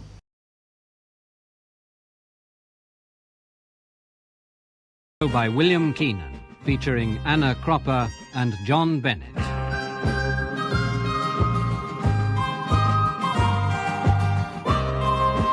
Hayward Textiles? No, I'm sorry, Mr. Hayward hasn't returned yet. This is Miss Wickham, his secretary. Very well.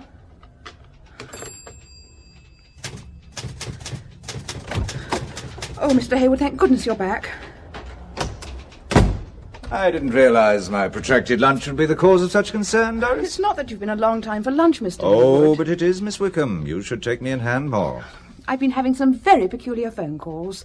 Doris? No, Mr. Hayward. Oh, I'm sorry, Doris. You're really upset. In what way peculiar, then? It's someone who refuses to leave his name or phone number. That's nothing to worry about. He was ringing from Essen, West Germany. If he wouldn't leave his number, how do you know he was ringing from Essen? Well, he said so the first time he rang. He said he was ringing all the way from Essen. It was urgent he should speak to you. I suggested that we could call him back, but his reply was... Well, it was strange. He said he couldn't stay where he was. He seemed agitated. Could it have any connection with my Dusseldorf trip the day after tomorrow? No, it certainly doesn't sound like a business call. Whoever it was dialed us direct. He was using a phone box sometimes because I heard him put the money in. I got the impression that he was moving about the city from phone box to phone box. What made you think that? I honestly don't know, Mr. Hayward. Woman's intuition? I can only say that I sensed that was what he was doing. I know it sounds ridiculous and you'll probably laugh, but... Well, I feel it my duty to tell you how it appeared to me. Well, if it makes you feel any better, Miss Wickham, why not? But my ever-efficient, conscientious Miss Wickham, this intuition of yours seems to run a little amok. What imagination lurks behind those horn-rimmed glasses? You've been reading your mother too many thrillers. I knew that would be your reaction, Mr. Hayward. How is your mother, Doris? Very well.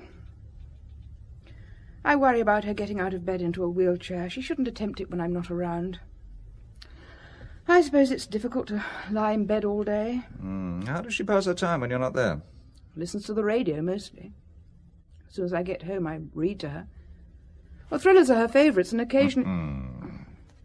I see you have that knowing look again. I wasn't thinking anything on those lines. I was just noticing that behind your severe facial frontage is a very attractive woman, Miss Wickham. You have been drinking, Mr. Hayward. True. What was our mysterious caller's last message? That he'll ring again. Then all will be solved soon. Meantime, make a cup of tea. It's the Essen caller, Mr. Hayward. Oh, put him straight through. Hello? Is that Mike? Michael Hayward, yes. Oh, we are formal. I was wanting to speak to an ex-national serviceman, Squaddy Mike Hayward. Well, how many years ago is that? Good 15. Don't you recognize me? The voice is very familiar. Dave. Dave Alwyn Thomas. Janker's Dave. None other. Well, you were always on charges. I knew you'd still remember me. I could hardly forget. I used to get involved as well. We had a hell of a good time together. Yeah, and you were going to write to me because you decided to stay in Germany. That's right. Yeah, you never did. I lost your address. Uh-huh. But now, 15 years later, you found my phone number. Don't be like that, Mike. Hey, do you remember the last time we saw each other? Yeah, very clearly. 1960. Or was it 61? Well, no matter. It was at an all-night beer festival at that out-of-bounds house in the woods. The place was raided, and you were taken away by the military police, shouting, "I've got a taxi back tonight." I escaped, and you got detention. Then I was demobbed. I wrote to you from England, but I never got a reply to my letters. Never received them, old man. And less of your old man. Still fit, then? Reasonably. Married? No. Are you? Wish I could be, but too many commitments. You know I'm in business here. What kind of business? Several things. Travel agency, small import business. In fact, I'm in the market for cloth, which is one of the reasons why I'm ringing Hayward Textile Merchants. And what are the other reasons, Dave? I could never con you, could I, Mike? You're wondering why the phone call after all these years of silence. Well, thought has more than just struck me. I can't say much more. I paid for 2 minutes. I haven't got any more marks to put in. You're ringing through a phone box, then? Yes. Well, give me the number. I'll call you back. I can't. Listen carefully, Mike. I'm desperately important that I see you tomorrow. I know you're flying to Dusseldorf in 2 days. Can you come a day early? There's a seat to spare on tomorrow's flight. I've already checked. I've got a room opposite Essen Railway Station, room 409. I'll repeat it. Will you write it down? 409. Yeah, just a second while I get a pen. Right, 409. You got it? Yes. Dave, are you in trouble? You might say that. You could get me out of it by just coming here a day early. Would you do that for old time's sake? What kind of trouble? I can't talk about it over the phone. Can you come a day early? If that seat hasn't been taken. You'll get it.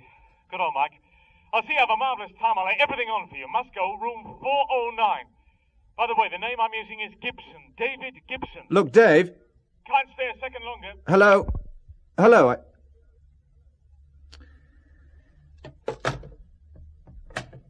Miss Wickham, could you come in a moment? Very good, Mr. Hayward.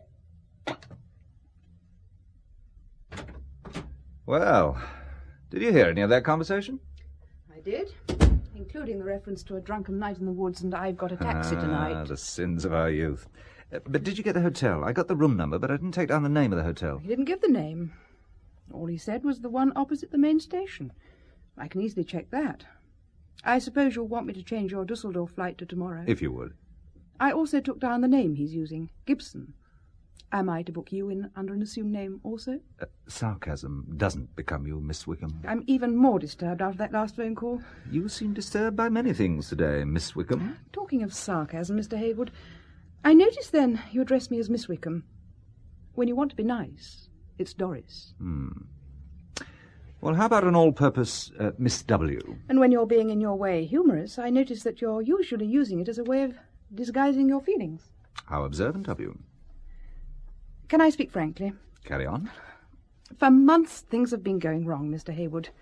The government contract, that hasn't been paid, and it is causing you a financial headache.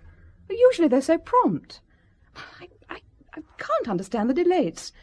It's so unlike this government department. Then to say our bill has been misplaced. It can happen with the most efficient of organisations, Miss Wickham. Oh, there you go again. I'm sorry. I feel something is very wrong, and now you propose to go off all of a sudden to Germany after receiving a strange phone call. I am merely going on a business trip a day earlier than planned. Someone you haven't seen for years and who's now using a false name. Well, Dave always was a character. Isn't it also strange that he should know that you're going to Dusseldorf, and by coincidence Essen happens to be the next city?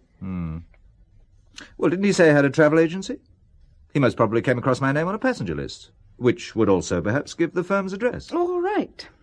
After 15 years, he just happens to come across your name and address. Which is no crime, Miss W. No, but it does suggest caution instead of rushing headlong into something you know so little about. Your concern is most heartwarming, Miss Wickham, but I do know Dave very well. We shared everything for almost 18 months. I got to know him better than a brother. He never let me down, and I won't let him down now. You talk like a Boy Scout. Faithfulness is an old-fashioned virtue I greatly admire. It's ridiculous to take off like this, to become involved in something that... Something that what, Miss Wickham? Something that I sense is wrong.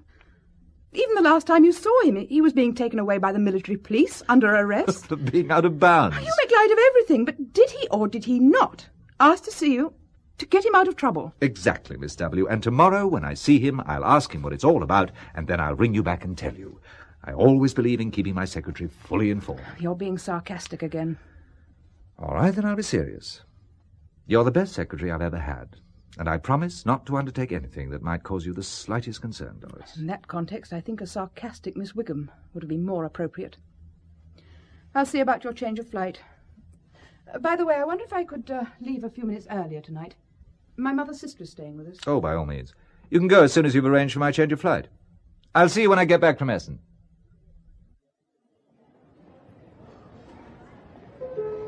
British Airways Flight 824 to Dusseldorf.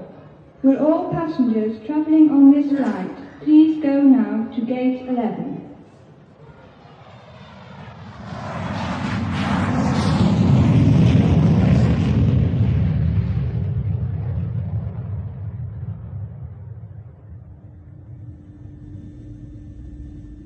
Oh, thank the good Lord that's over. I always say a decade of the rosary on takeoff. Now, where's me handbag? Oh, there it is, just by your feet, Mr... Haywood. Mrs. O'Connell. I wonder, Mr. Haywood, if you'd be so kind as to pass me handbag for me. No, not at all. It's a pleasure. There you are. Oh, that's very kind of you. I'll put me rosary beads away now. Ah, they're serving refreshments. I wasn't sure whether we'd be getting anything to eat or not on such a short flight. Oh, it's long enough by far for me, Mr. Haywood. Though I hate these plastic meals that serve you on aircraft. Good home cooking is what I've been used to. I've brought up a family of 7 with never a day passing without bacon bread. And I've never had a tin can in the house. You don't look old enough to have brought up 7 children. Oh, for such a compliment you can call me Claire. And what would your first name be, Mr. Haywood? Michael. A fine name. After Michael the Archangel it is. A great pity I always think that they knocked out that resounding prayer at the end of Mass. Michael the Archangel, defend us in the day of battle. And do thou, Prince of the heavenly hosts, cast down to hell Satan and all his wicked spirits who wander through the world for the ruin of souls. A fine prayer indeed, when Satan and his spirits are so running rampant in the world. Has a marvellous ring about it, don't you think? It certainly seems to have. Ah, they're changing everything now. Tea or coffee, madam? How long has the tea been brewed? Freshly made, madam. I'll try the tea, then. I'll have coffee. Are you taking tea or coffee, sir? Oh, freshly brewed. Heaven preserve us. Then why does it taste so stale? I never risk tea outside my home and office. My secretary makes a wonderful cup. Does she know? Are you travelling for the trade fair? Yes. And so am I. I'm demonstrating homespun tweeds at the Irish trade stand. A fearful expense in order that I may weave a few yards of cloth, wouldn't you say, Michael? Oh, and how does the family manage without you? Oh, they're all old enough to look after themselves now. My eldest son is married. When my husband died, our small farm on the west coast passed to him. He's got a good wife, and I just felt there was one too many a woman about the place. So when I heard about this demonstrating job, I applied. And I found there weren't many skilled weavers wanting the job of flying round the world to show off their skills. The family thought I'd taken leave of me senses. The family are all grown up then? Oh, yes, the youngest 17, Teresa. She's a nurse in England. You just don't look old enough. Children keep you young and active. My mother's 83, and she still helps with the milking, can you believe? And what line are you in, Mr. Haywood? Textiles. Oh, of course. That's why you're here. Are you staying in Dusseldorf? No, Essen. And which hotel will you be staying at there? Well, I'm not quite sure of its name. It's the one opposite the railway station. Achtung bitte, Fluggäste des Lufthansa-Fluges LH316 werden gebeten, Well, thank you, Mr. Haywood, for helping to make the flight so pleasant. Pleasure was mine. Will anyone be meeting you? They'll have a car waiting for me. Well, once again, Mrs. O'Connell, it's a pleasure to have met you. Perhaps we'll bump into one another again in the next few days. I'll be surprised if we don't, Mr. Haywood. Good day, Jim. Good day. Attention please. Will passenger Mr. Michael Haywood, newly arrived on British Airways Flight 824, go to the British Airways office. Passenger Mr. Michael Haywood, newly arrived on British Airways Flight 824, go to the British Airways office. Can I help you, sir? This is the British Airways office. Yes, sir. My name is Haywood. I was Tannoyed a few moments ago. Ah, yes, sir. We have a taxi waiting for you. A taxi? To take you to Essen. But I didn't order any taxi. The driver's here waiting for you. Mr. Haywood? Yes? I was instructed to take you to the Hotel Kellhof. And where is that, pray? In Essen. It is facing the station. Oh, well, that seems to be the one. Let's go.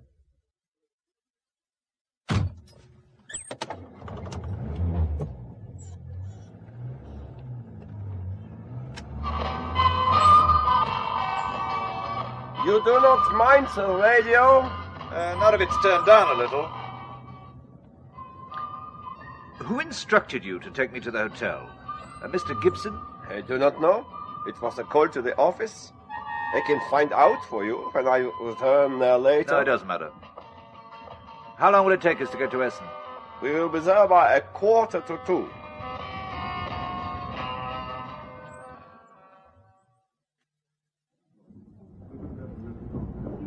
Ja, Sie haben es gut. 8 Uhr. Dankeschön. Guten Tag. Haben Sie ein Zimmer? Ja, danke. You are English? Yes, my name is Haywood. I believe my secretary made a reservation for me yesterday. That is correct, sir. Welcome to Essen. Thank you. Room 308. It is at the front. But in all fairness, sir, I must warn you about the noise. We are making a new underground railway and working day and night. Oh, does the work go on all night? Yes, though we have recently protested and have been assured that the noiseless machinery will not be used until dawn. Oh, well, that's some consolation. Do you still want your room? Yes, and thank you for the warning. Oh, I wonder if you could let a friend who's staying here know that I've arrived. Certainly, sir. What is the name of your friend? Gibson. David Gibson. Gibson, sir? I don't think we have any gentleman of that name staying here. But one moment, sir. I will make sure. Your friend is English? Yes. Gibson. No, we have no one of that name, sir. But he rang me only yesterday to say he was definitely staying here. He even gave me the room number, room 409. There is no Mr. Gibson in room 409, sir. What is your friend like in appearance? Well, it's quite some time since I saw him, but he's well-built, broad, and has ginger hair that comes to a tuft at the front. I can assure you, he is not the gentleman in 409. He, too, is English, but he has grey hair, a grey cavalry moustache, and is in his mid-60s. It's definitely not my friend. He was never cavalry. Well, I can only think he booked a room and then had to cancel it. I have been in charge of the reception desk all this week, sir. I can assure you most positively that we have not had any booking by or for a Mr. Gibson. We do not have a great many Englishmen staying here, and I have an excellent memory for names and faces, sir. I wonder if he could have booked under another name. Another name, sir? Yeah, Thomas, for example. David Alwyn Thomas. You see, he sometimes uses the family name on his mother's side. He's Welsh, you know. I do not understand how you mean, sir. Yes, well, it is a bit complicated, granted. So it seems, but we have no Mr. Thomas either. Well, something must have delayed him then. Well, I'm sure he'll be getting in touch soon. I will personally attend to any call from a Mr. Gibson or a Mr. Thomas, sir. Thank you. The boy will take your bags to a room. Reception, please. Reception? Yes, sir. Haywood, room 308. Are you sure there haven't been any calls for me? None at all, Mr. Haywood. I've been sitting here by this damn phone for more than 4 hours now. I can't understand what's happened. My friend led me to understand he was staying in room 409. Has anyone from that room been asking for me? From 409, sir, no, there have been no calls from 409, to my knowledge. I don't think there's anyone in the room at present, sir. Can I suggest that you have dinner? And if he comes or rings in the next half hour or so, we will come to the dining room for you. The dining room is on the first floor, sir. Do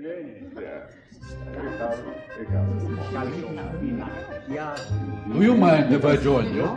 No, not at all. Thank you. Have you ordered? Not yet. The veal is excellent. I had it for dinner last night. There is also an extremely good hock. I am going to order a full bottle if you would join me. Well, that's very kind of you. The name is Balakev, Boris. Russian? Yes, but please, do not think I am, how do you say, bogeyman or something. I am here with the trade delegation. For the Dusseldorf Trade Fair? Yes, but the hotels in Dusseldorf were all booked, so I was sent here. You too at the trade fair? Yes. In textiles? Yes, are you? Tell me, as a cloth merchant, what lines are you Russians really interested in? We don't know ourselves. We are just observers. But I am not going to ask you any more questions. Otherwise, you will think I am spying. You Westerners are so suspicious. Well, not without reason, perhaps. I did not hear that remark, Mr. Haywood.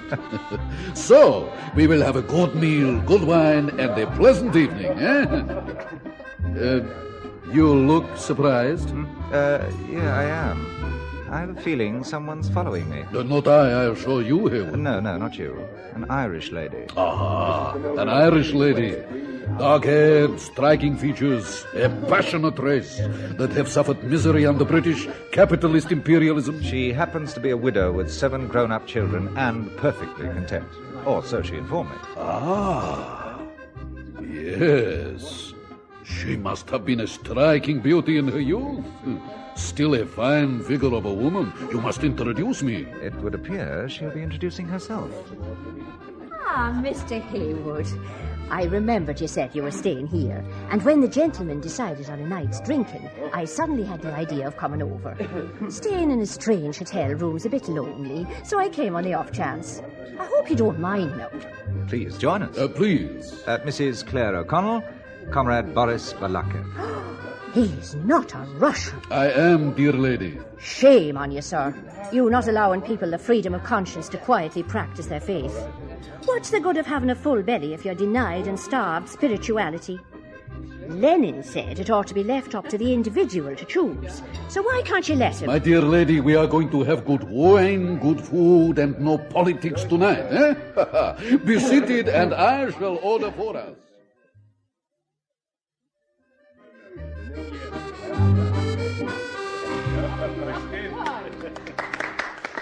Did you enjoy the meal? It was excellent, and so was the wine. Would you like anything else? Will the Irish lady have a vodka with me? I certainly will not. Oh, come now, Mrs. O'Connell. And you, such a splendid, mature example of your race. And I'll have none of your blarney and impertinence, Comrade Balakev. That is the trouble with the Cold War. It stops warm friendships developing, huh? Haywood, you will drink with me. Waiter, what is there for my capitalist English friend? A brandy to finish? No, thank you. Later, I may have a glass of your German beer. I am Italian, sir. Oh, I beg your pardon. About the kitchen, we are all Italians or Spanish now in Germany. They are so short of people for everything. Now many Turks are coming in. Yeah, to keep going the German economic miracle because of the declining German numbers. Yes, a lesson here for capitalism. A richer a nation gets, the faster its population declines. Waiter, have there been any messages for me? None at all. You seem worried, Haywood? Yes, an old friend of mine from years back said he'd see me here, and he hasn't arrived. I regret to hear that. But I am very glad your Mrs. O'Connell turned up. I wonder if you'd be good enough to see me to a taxi, Michael. Oh, certainly. I was hoping I could show you the sights of Essen, Mrs. O'Connell. Saints preserve us. Me painting the town red with a Russian. Then at least allow me to escort you to a taxi.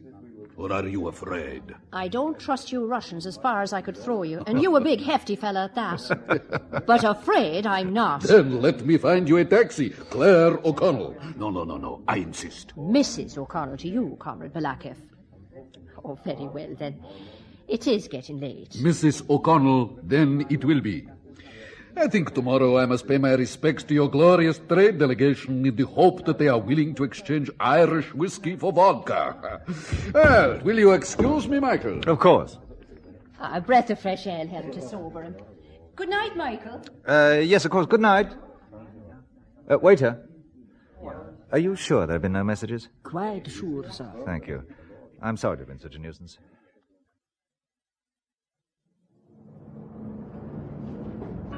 I'm going out for a short walk and a drink. Half an hour at the most. If anyone calls... If Mr. Thomas or Mr. Gibson come, I will get them to wait for you. Or if they ring, I will get the number so you can ring back. Look, on second thoughts, I won't go out. I'll wait in my room in case there's a call. And I can have an early night.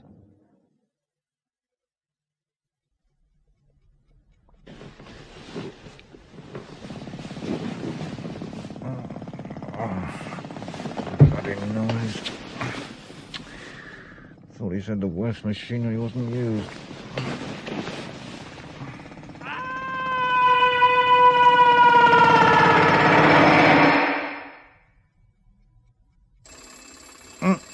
Oh, hell. Blast. Oh. Yeah, hello, Haywood. Mr. Haywood? Yes? Please, can you come here quickly to reception? What was it? At nearly 3 o'clock in the morning? It's one of your countrymen. What is? There's been an accident. Accident?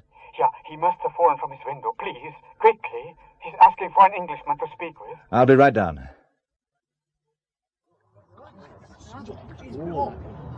Excuse me, please. Let me through, please. Thank you. Thank you. You, Haywood. Yes. Lean over closer. No one else must hear us. Save your strength. There's an ambulance on the way. I have something I must say. Closer. Do you read? Do I read? Poetry. Well, I used to.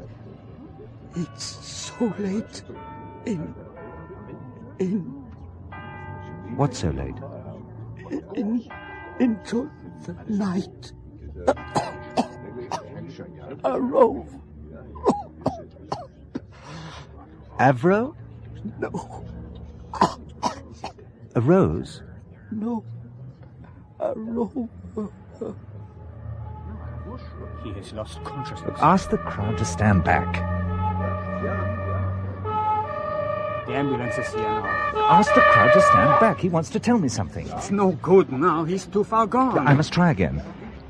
What is it you want to tell me? The ambulance men are Just here. one moment. What do you want to tell me? I think he's dead. No, he's still breathing. Let them get him to hospital. Shall I tell the ambulance man that you want to go with him, Mr. Haywood? Yes. But you're not a relation. No, you better tell me who he is. Mr. Robson has been staying at the hotel for more than a week now. In the room you thought your friend had booked in. What? Which room? Room 409.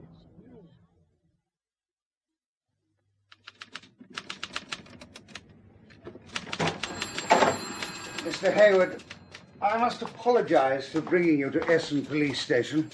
I do not often get the opportunity of speaking to an Englishman, and I would be grateful if you would correct my grammar. I must make full use of the opportunity offered. Well, your English is excellent. And you have the advantage of me. We haven't met. Of course. You must again excuse me, Mr. Hayward. My name is Meyer, Inspector Meyer. Please sit down. Oh, thank you. Don't mention it. Well, now the pleasantries are over, Inspector Meyer. Would you be kind enough to tell me why I've been brought here? Oh, but of course.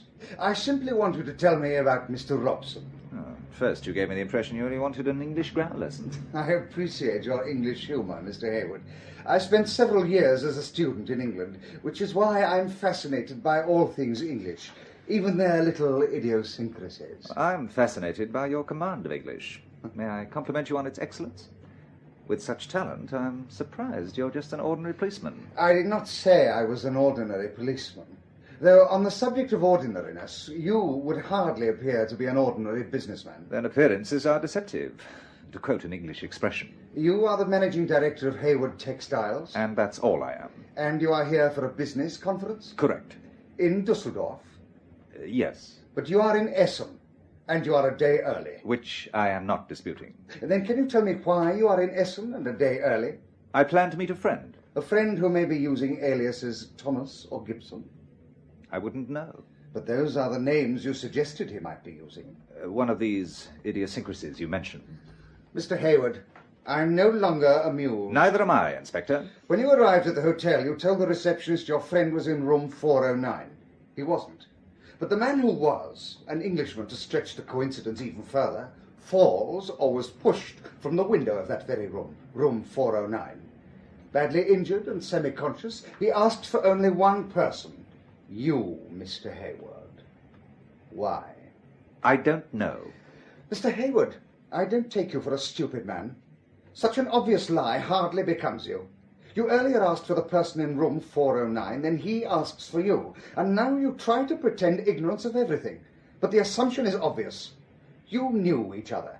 You intended to contact one another. The first time I met Mr. Robson was when he was lying injured. That is the truth. What did he so urgently want to convey to you, Mr. Hayward? You, a complete stranger. Well, he was rambling. He didn't make sense. Just exactly what did he say? Surely the words of a man so badly injured would stay in your mind. You'll never believe this, Inspector, but he asked me if I read poetry. Again, I am not amused. Truth is stranger than fiction, to quote another English expression. Meyer, ja? Dankeschön. Mr. Robson has died. I'm now treating this as a murder inquiry. And unless you start giving me some straightforward answers to my questions, you could find yourself detained here for some considerable time. Now, Mr. Hayward, could you start again at the very beginning?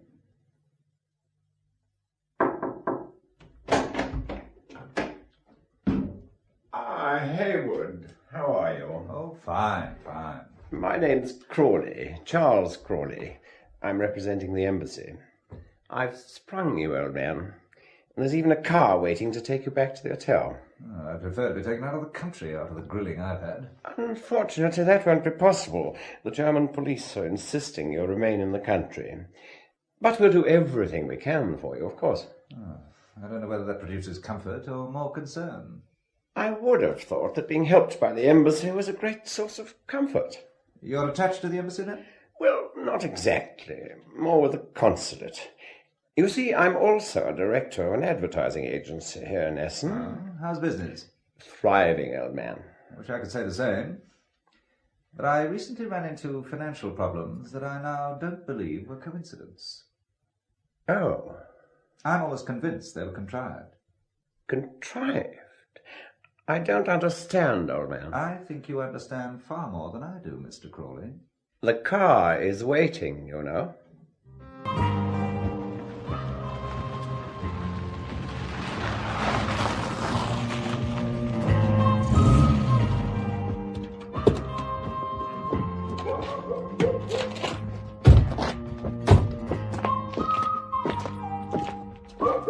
Oh, so now I'm staying at a country mansion, am I?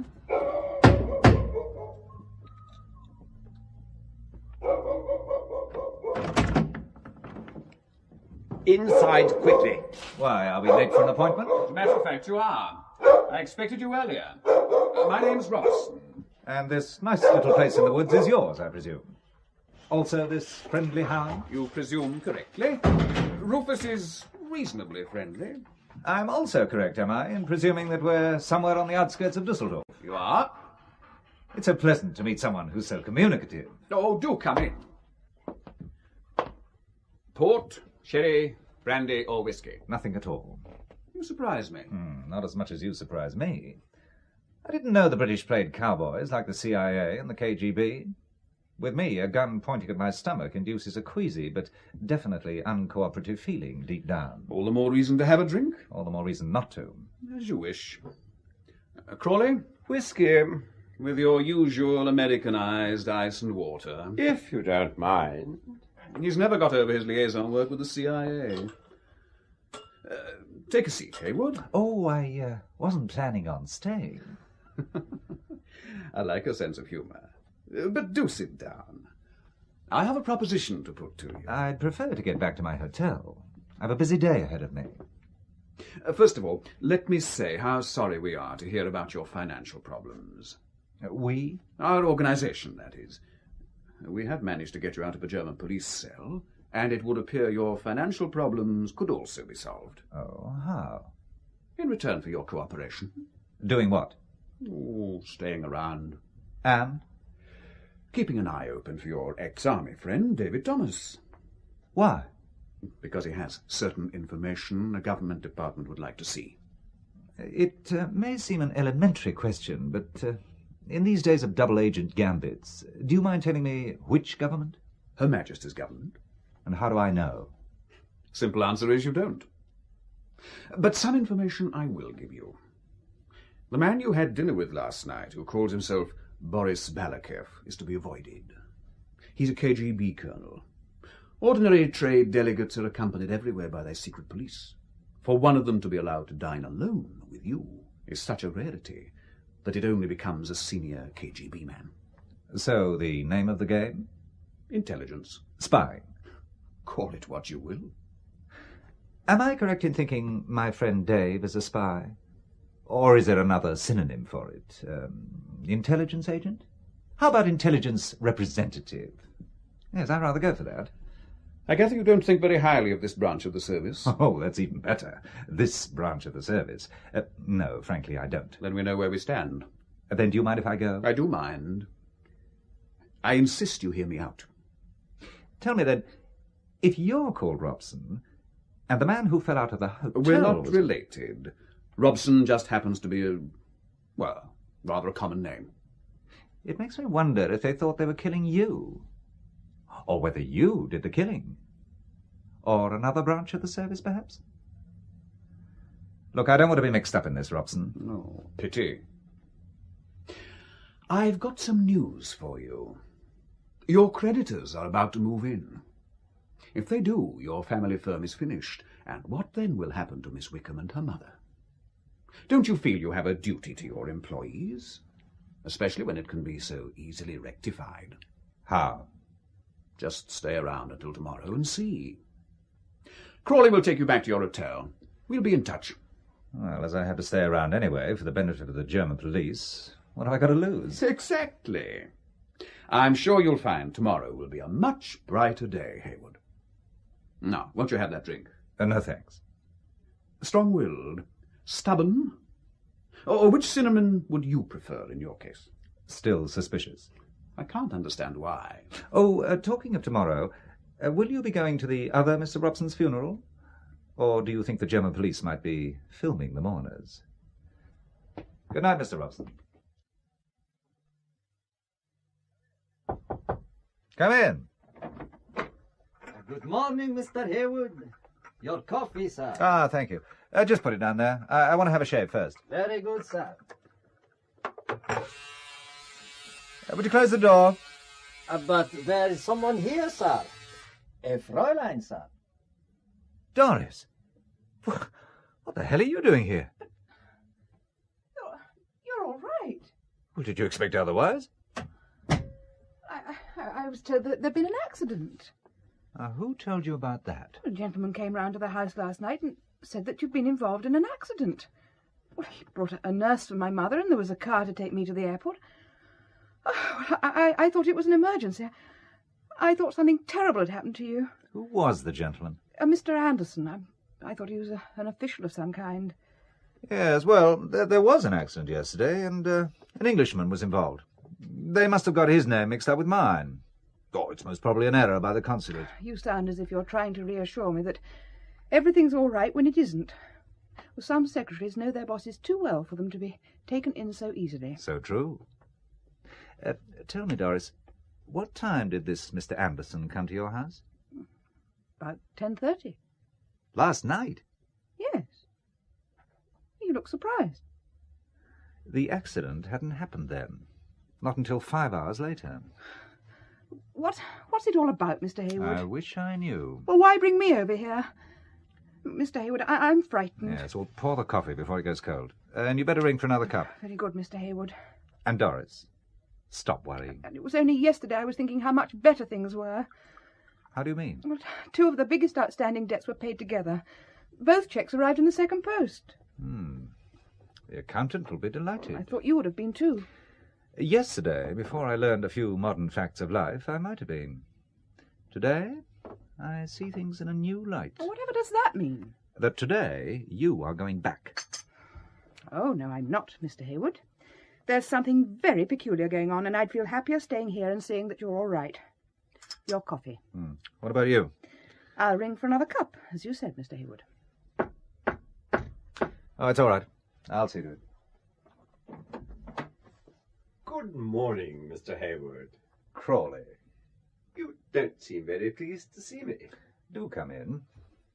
Have you brought me another invitation? I have, as a matter of fact. You won't have met my secretary, Miss Wickham. Miss Wickham, this is Mr. Crawley. He was good enough last night to arrange an introduction with a prospective customer. How good of him. We're meeting again this morning. Mr. Crawley also runs an advertising agency in Essen. How interesting. And he's also attached to the consulate. An extremely busy man. And a most persuasive manner with him. I didn't know your secretary was with you. She wasn't, but she made a surprise visit. Do you think I ought to take her with me to this next meeting? I thought it was meant to be an informal get-together. I wouldn't think you'd be needing your secretary. No, I thought she might take a few notes on what we discuss. Do you feel that is really necessary? Well, I was just wondering what the form was. By the way, would you use your influence to get her a nearby room? I'm sure I shall be able to help. I'm sure you will. In fact, while you're finishing dressing, I'll have a word with reception. You know, I don't think Miss Wickham need accompany you on this visit. You won't be too long, will you? The car's waiting outside.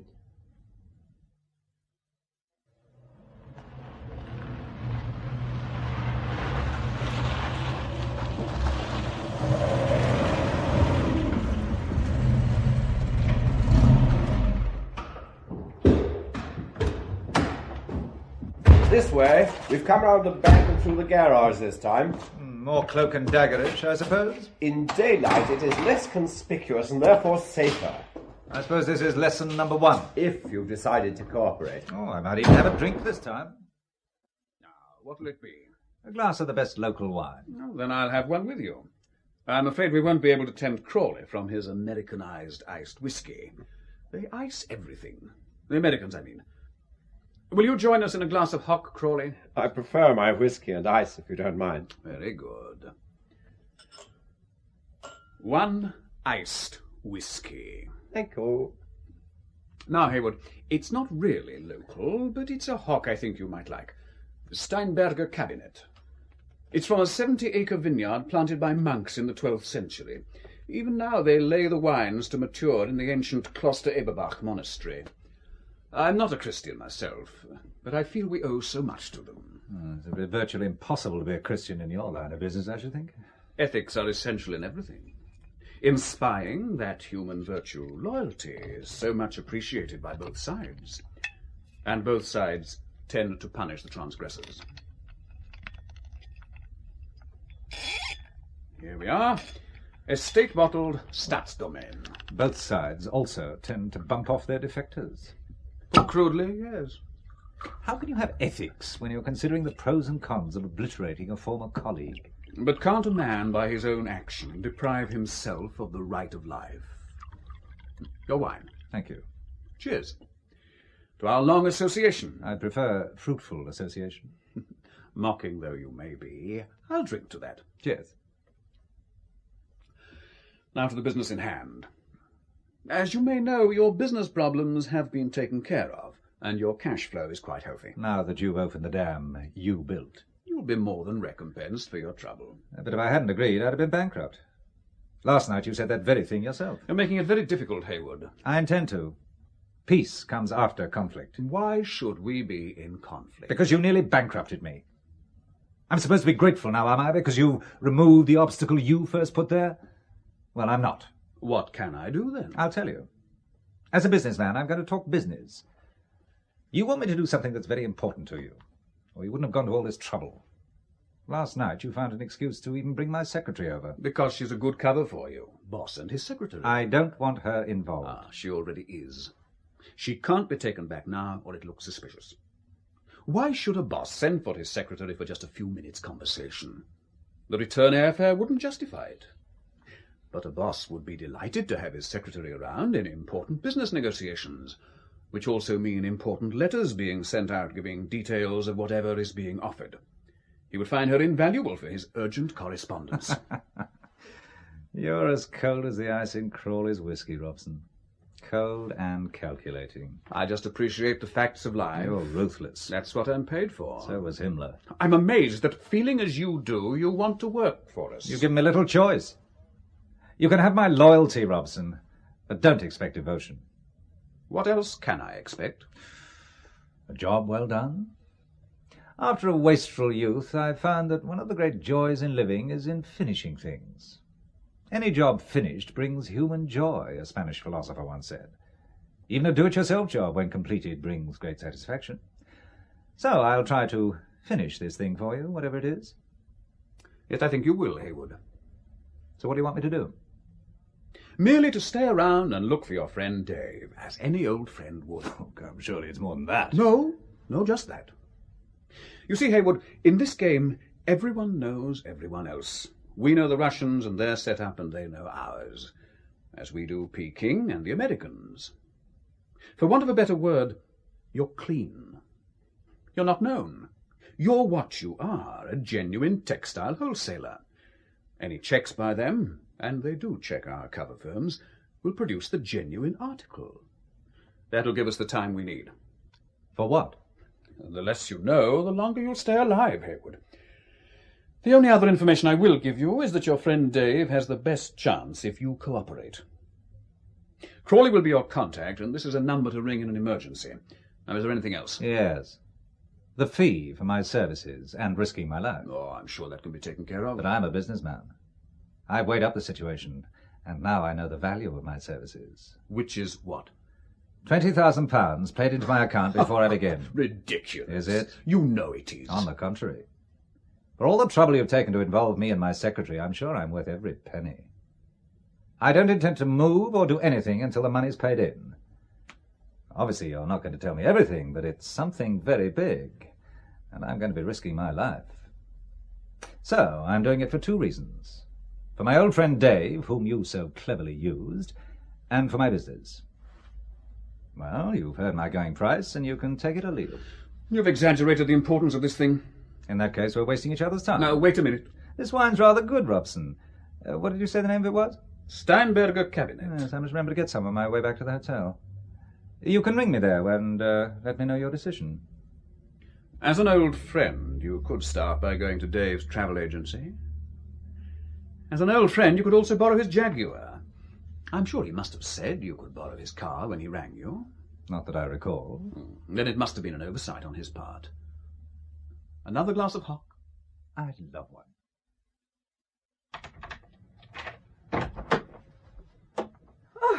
Oh, it's you, Mr. Haywood.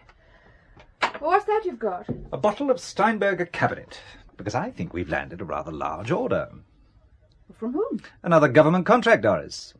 Well, I hope the delay in payment isn't as long as the last one. No, Doris. I'm now learning the best way of dealing with this government department. They're even paying in advance. You're pulling my leg again, Mr. Hayward. Get the glass, or glasses, from the bathroom and let's have a drink. Afterwards, I want to see if my old friend Dave is at his travel agency. I thought he arranged to meet you here. Yes, he was delayed. I must find out when he's due back. Have you got the glasses? I can only find one. We could share it.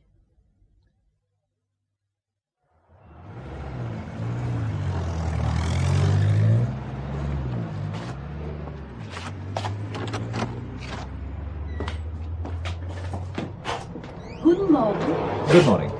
I'm an old friend of Mr. David Thomas. He was supposed to meet me last night at the Hotel Kelhoff. Mr. Thomas is away on business still. But he definitely agreed to be there. Surely there's a message for me here. Look, my name is Haywood. I'm a good friend of Mr. Thomas. So am I. What of that, Mr. Haywood? We'd arranged to meet last night, but he didn't arrive. I think you'd better come through to the flat. Please make yourselves at home, Mr. Haywood. What a beautiful flat Mr. Thomas has. I designed it for him. Trouble is, he is here so seldom. Oh? He travels a great deal. I wish he wouldn't. I want him to settle down. I want to settle down with him. I want him to marry me. You look surprised, Mr. Haywood. Oh, well, I didn't mean to. Most people are. What is the English word for it? Vamp, I think. I look a vamp, a good-time girl, no? Well stacked would be the polite English expression. But I want to have babies and a husband who comes home and sits and chats with me. Men never want to make conversation with me because I am, how do you say it? Well stacked? Well stacked. Yeah. They just look on me and well-stacked women like me as instruments for their pleasure. The mind and the soul are far more important, don't you think? Oh, I couldn't agree with you more. Helga. I understand Dave arranged for me to borrow his Jaguar while I'm here. You look worried. The mention of the Jaguar makes me worried. It makes me also wonder if you are his friend. Well, because I want to borrow his car? No, but because so many people want to have that Jaguar. Already there have been 2 attempts to steal it since last night. Oh, why is that? With you being interested in the car, I thought you would be able to tell me, Mr. Haywood. Well, I can only assure you that I'm a good friend of David's. Since we were in the forces here together. I think David would prefer me to have the car than anyone else. And you say he rang you and asked you to come? Yes. My secretary here took the call. Oh, that's correct, Helga. He rang several times because Mr. Haywood was out at lunch. I also made a note that he wanted Mr. Haywood to meet him last night at the hotel opposite the station. In fact, I have my notebook here in my bag, if you wish to... I believe you. And you may take the car. Here are the keys. Thank you. I'll arrange for some short-term insurance. Have you heard from him at all since you arrived in Germany? No. Have you in the last few days? No, and I'm afraid. What of? I don't know. But something tells me David is in grave trouble.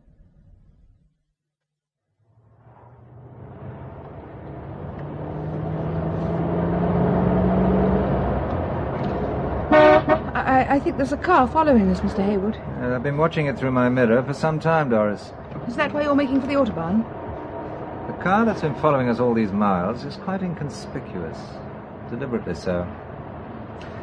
Well, let's see what their not very noticeable car makes of this. Mr. Haywood, you're going over 90. 100, Doris. 105. 110. Mr. Haywood, I'm scared. Please. 115.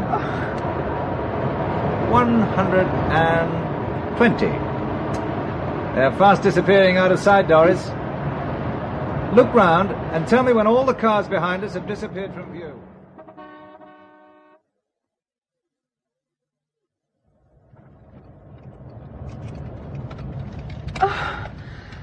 Oh, you frightened the daylights out of me, Mr. Haywood. Yes, but we lost that car. Oh, what a lovely day. I just feel like picking those wild flowers in the field over there. Aren't they pretty? Well, why don't you? What are you going to do, Mr. Haywood? Examine the car. Whatever for? Your car's like this one, isn't it? Yes. And as a Jaguar owner, there's one place I would hide things that only a Jaguar owner would know where to look. You mean you think that the people trying to steal it were looking for something here in the car? See if the handbook is in the glove compartment. This is a later model of mine, but I should imagine the fuse is still in the same place. Yes, Mr. Hayward. Jaguar Operating Maintenance and Service Handbook. Yeah, that's the one. Look up fuses in the index. Page 72, fuses. Ah, here. The fuses are located behind the instrument panel, and access to them is obtained by removing the 2 instrument panel retaining screws, top left and right-hand corners. Which are here and here. You unscrew that one, Doris. I'll do this one. I always thought that this was solid wood, especially with all those instruments being in it. Exactly. And, hey, presto. Oh, what's all the wiring? Circuits and fuses. Now. Oh, what's this? How did you know there would be anything behind that little tube? That little tube was a fuse, Doris. It's just that if I had an English car like this and wanted to hide something that would be difficult for foreigners to find, but where a person familiar with this type of car would look, then this is the place. What's that piece of paper wrapped round the little tube? That we shall soon find out. First remove the fuse. So. It's a very small piece of paper. But big enough for an address. Langerman, Antique Books, Essen. Well, to find the road or street, we just need a phone book. Yes, there's something else on the back. But it's so minute I can hardly read it. The first word looks like late. Yes, and the last is night. But I can't make out the 2 words in between. I think I can guess them. Into the. Late into the night. Whatever does it mean? Late into the night. I wonder, Doris. I wonder. Yes, we speak English. We have many English clients. It was one of your English clients, a friend of mine, who recommended you. Oh, very good. I'd like to speak to the proprietor about purchasing a rare book. Oh, my husband, Herr Langerman, is the proprietor, but he is away on business. Can I help you, sir? I'm sure you can. What is the title of this rare book you wish to purchase? Oh, I'm not buying, I'm selling. The book belongs to my friend, Mr. Thomas. It's a book on poetry containing a fascinating item called Late into the Night. I'm afraid I don't understand. From your rather startled expression, I thought you did understand all too well. If this is an English practical joke... Let me give you the punchline, then. On this slip of paper is my phone number and the price I require. £20,000? I'm finding it an almost standard fee these days. And by the way, there are other interested purchasers, Mrs. Langerman. Good day.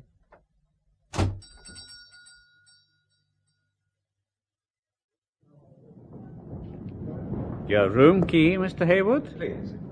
Are there any messages for me? Your secretary, Miss Wickham, asked me to let you know she has gone shopping.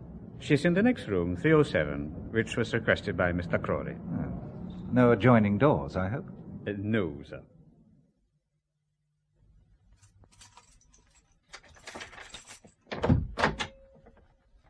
Crawley. Well, you gave me a shock sitting there. Crawley? Are you all right? Good Lord.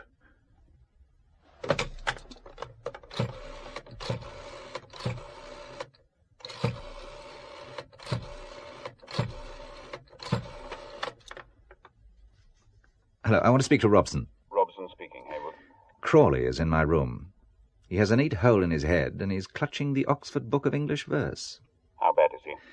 Well, let's say he'll never need another iced whiskey. Then I would advise you to go to the Café Garten.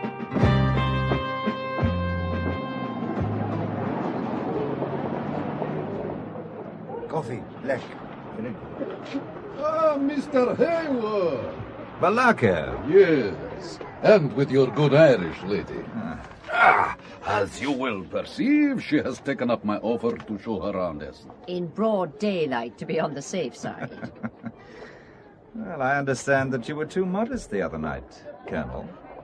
That you're no ordinary trade delegate. Your freedom of movement is unusual for a textile technician. Though I noticed the other night when I brought up the subject of textiles, you immediately veered away from it. My capitalist friend, I will confess to you that my knowledge of textiles is very limited, and sometimes people come as delegates who shouldn't. I am one of them. What's this you two are on about? Mr. Hayward appears to have been checking my credentials. Good for him. Who told you I was a colonel? Someone made a point of telling me, without any questions from me, that I should stay clear of you, as you're thought to be a KGB colonel. Alack of you, villain. You're a persecutor. Slanders to ruin whatever affection a good Irish woman may have for me. Then you've lost nothing on that score. Mrs. O'Connell, you remind me of my first wife. You mean she'd no affection for you either? And how's your present wife? Like you, Mrs. O'Connell, I too have suffered bereavement, and apart from 3 children, I am alone. A likely story. A pity. No one believes the truth these days. Sir. Thank you, waiter. Come on, Colonel. I want to get back to my hotel before dark. So you don't want a coffee, and you don't like my company. Let's go, then. We bid you a good day, Mr. Haywood. Goodbye now. You can, I hope, admire the beautiful flower beds, Mrs. O'Connell. Mr. Haywood. Doris, what the hell are you doing here? You're not one of them, are you? One of them, Mr. Haywood? Well, I just don't know who to trust, Doris. Mr. Haywood, what have I done? How did you know to come here? Well, a man, an Englishman stopped me in the street and told me you wanted me, and he directed me here. They were obviously following you. Who was following me? Government employees, I suspect. Checking on the currency we're spending. Is that what they're doing? Yes, could very well be. Here, have this coffee. It's just been brought. Mr. Haywood. What is it? That man. Walking past the kiosk there. Well, he was the one who told me to come here. He's coming this way. To us? Most probably going to buy us a coffee, Doris. Mr. Haywood? It is. Oh, my name is Robson. Oh, such a common name round here. This is my secretary, Miss Doris Wickham. How do you do? My first name's Jim, by the way. Can I get you a coffee or a beer? Oh, I've just got one, thank you. I'll have a beer with you, Jim. Waiter, 2 beers, please. Yes, sir. I understand you directed my secretary here, Jim. Yes. How did you know where to find me? I was told you would be coming, and to arrange for Miss Wickham to meet you. And I suppose your instructions came from a mutual friend of ours? Your supposition is quite correct. Here come the beers. So. Thank you. Did you know that this place lets you buy the beer mugs? Quite attractive, aren't they? Cheers. Cheers. I wouldn't mind buying a beer mug. How much would it cost? Oh, a few marks. I'll have a couple. I should make quite a profit if I pull off a book deal I'm working on. I beg your pardon? Oh, just a little business I'm undertaking. You'll arrange for the beer mugs? Oh, yes. Good. Now, what else will you be doing for us? Taking you back to your hotel in a few minutes. So the room's been spring-cleaned already? I do believe it has, Mr. Haywood. Spring clean? An extra service I didn't know existed till I came here, Doris.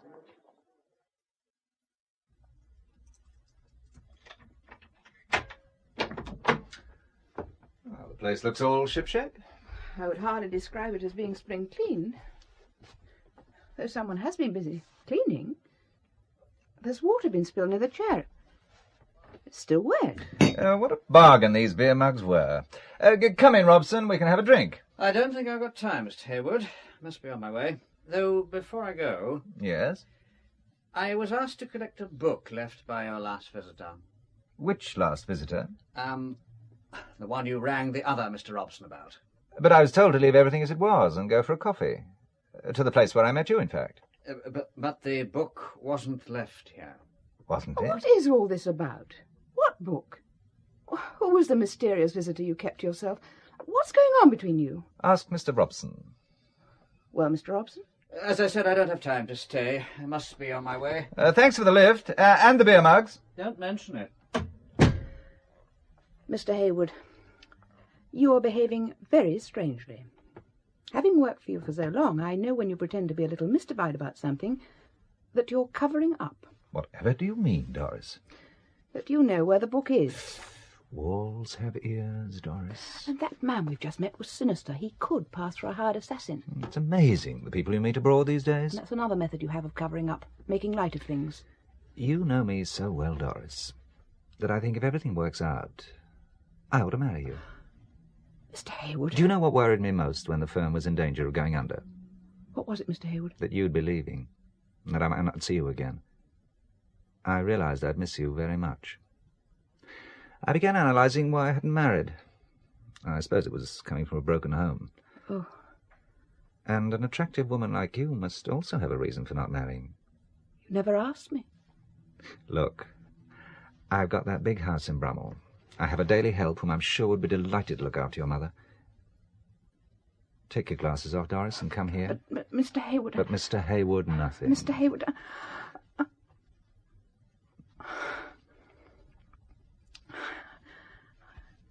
I knew you could kiss like that. In modern parlance, do you fancy me, Doris? I always have, Mr. Hayward.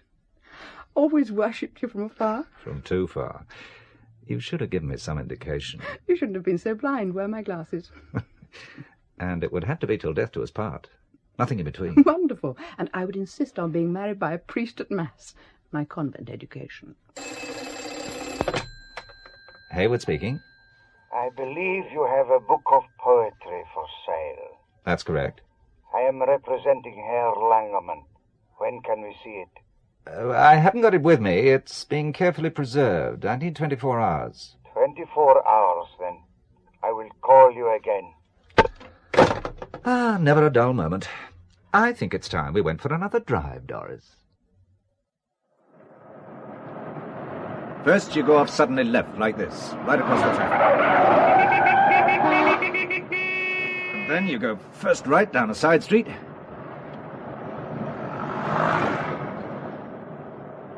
Then left, and first right again, and continue weaving your way through side streets.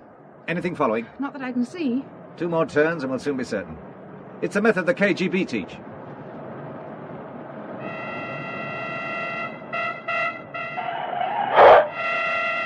And 1 more to the right.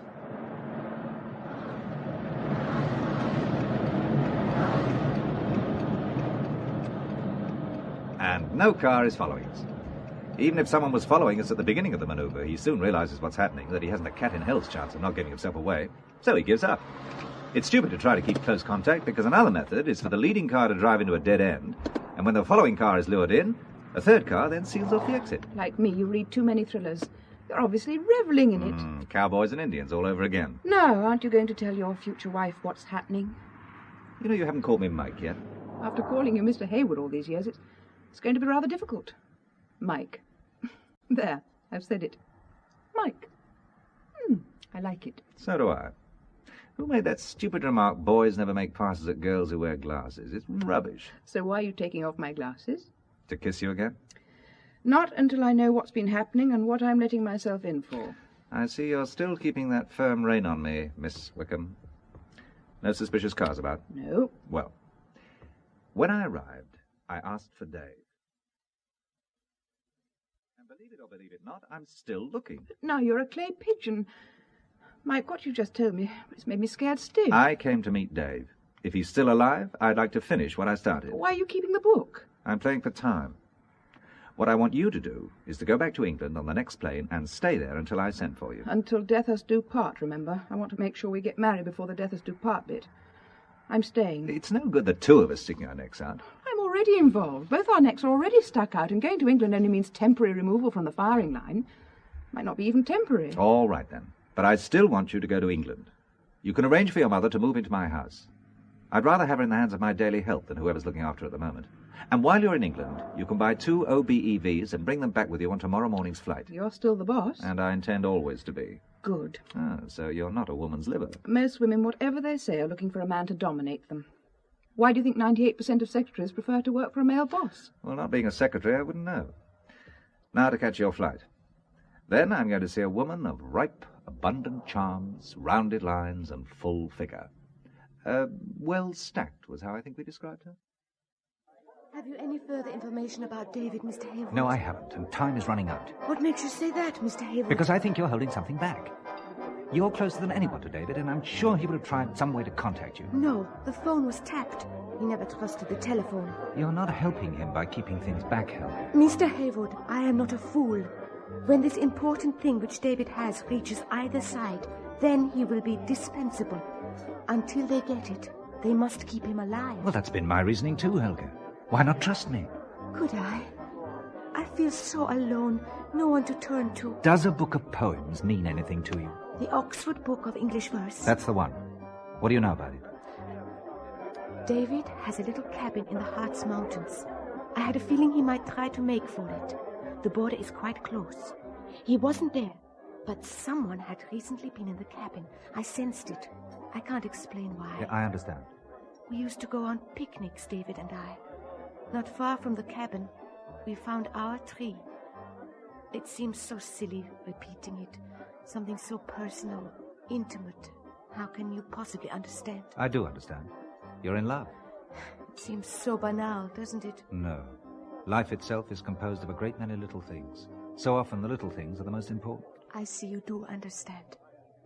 The tree is on the mountain slope overlooking the town. We had found a squirrel was storing nuts in it. We went there often. Helga, what did you find the last time you went?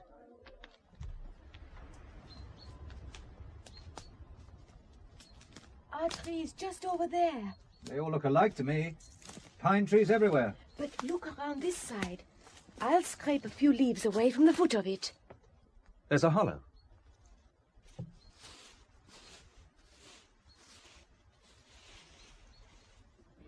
It's still here. I got it. You see? A canvas bag. And inside? Just a book. A book of verse? Yes. How did you know? The Oxford Book of English Verse. Now, there should be 4. 2 more arriving shortly. I don't understand. I am just beginning to.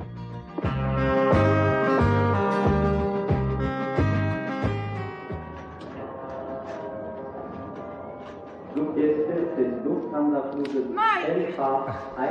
Oh, I'm glad to see you. I've had all sorts of imagined disasters happen to you. Did you get the books? In my carrier bag. Everything went all right? Yes. Mother's at your house. Oh, and I broke the news to her that we're getting engaged. 5 minutes before the wedding.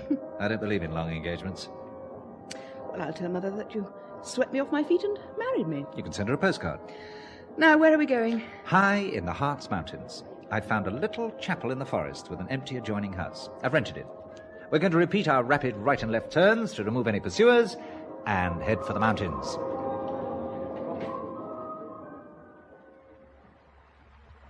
And a stream, too. All Maud Cons. And a companion. A companion? Helga, David's good friend. I've got a job for the 2 of you. Must be an airy place at night. Which is why I arranged for Helga to stay. You'll both be safer here. Smells like Helga's been cooking. Ah, you have arrived. I found a little oven, so I started to cook. Ah, that was delicious. Thank you. Now to work. Here I have 4 books of verse. We look for a poem containing the words late into the night. Then we see how one version differs from the rest. Differs in what way? Ah, that is the question. Here we are, page 707. Yes. Now, I've got the book we found in the tree. Helga has the one left in my hotel room. The one you pretended to know nothing about. The very one. And I have the 2 I brought from England. Lord Byron and We'll Go No More A-Roving. Now, let's line the books up on the table, all open at this page. So, We'll Go No More A-Roving, so late into the night.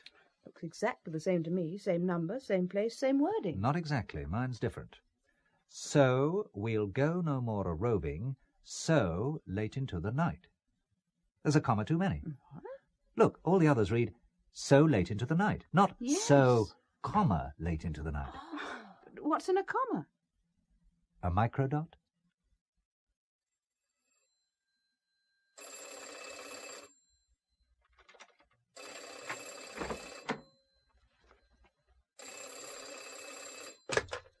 Hayward speaking. Mr. Hayward, the book. Do you have it yet? Yes, but not with me. Have you got the money? We have. We also have something else for you. Listen carefully. Oh! Mike! Give them what they want. Dave. Give Dave, them what they want. are you all right? Look, what is it they want, Dave? The book. You must let them have it, Mike. It's the only way. Dave? Your friend has given you good advice, Mr. Hayward. If you want the book, you better put him on again. It's not a recording, Mr. Hayward. He really is here. But he is in some pain. Listen. Oh! Now you can speak him again. I can't stand it any longer, Mike. How do I know this isn't a recording? Ask me a question. How many cigarettes do you smoke a day now? Still the 20 I used to. You might bring some English cigarettes, too. Are you satisfied, Haywood? Now, for your instructions. At precisely 4 a.m., you are to bring the book to the boating jetty on the Weser at a point 8 miles north of Minden. You will take the road to Nienburg until you come to an inn called Eulenspiegel. You must give me time to write it down. Weser, 8 miles north of Minden. Road to Nienburg in Eulenspiegel. A kilometer beyond the inn, there is a road on the left which runs down to the river. Left Take it. river. The jetty is at the end of it. Come alone. You will be watched all the way. If anyone tries to come with you, your friend will die. Painfully.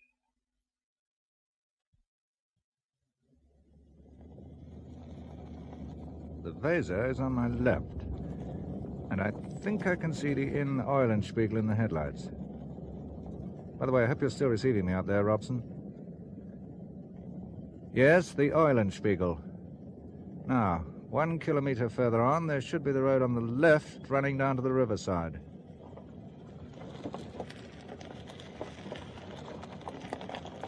I'm approaching it now. I'm turning left.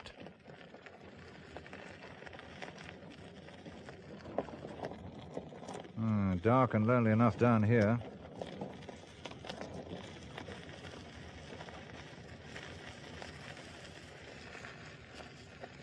All right, this is as far as I can go. The jetty is picked out in my headlights. No one appears to be there. I'm getting out now.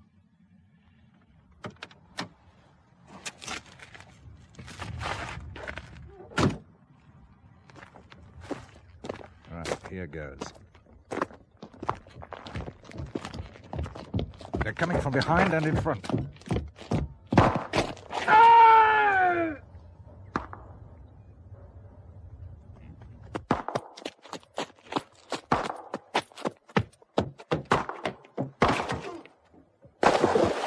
I've got him where I want him.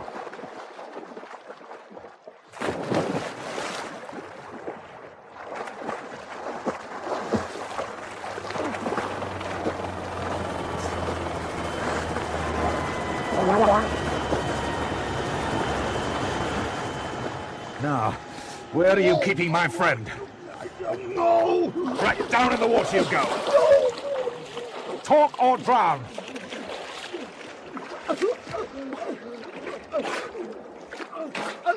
Talk. At Langermann's, in books to Sweden consignment. Did you get that, Robson?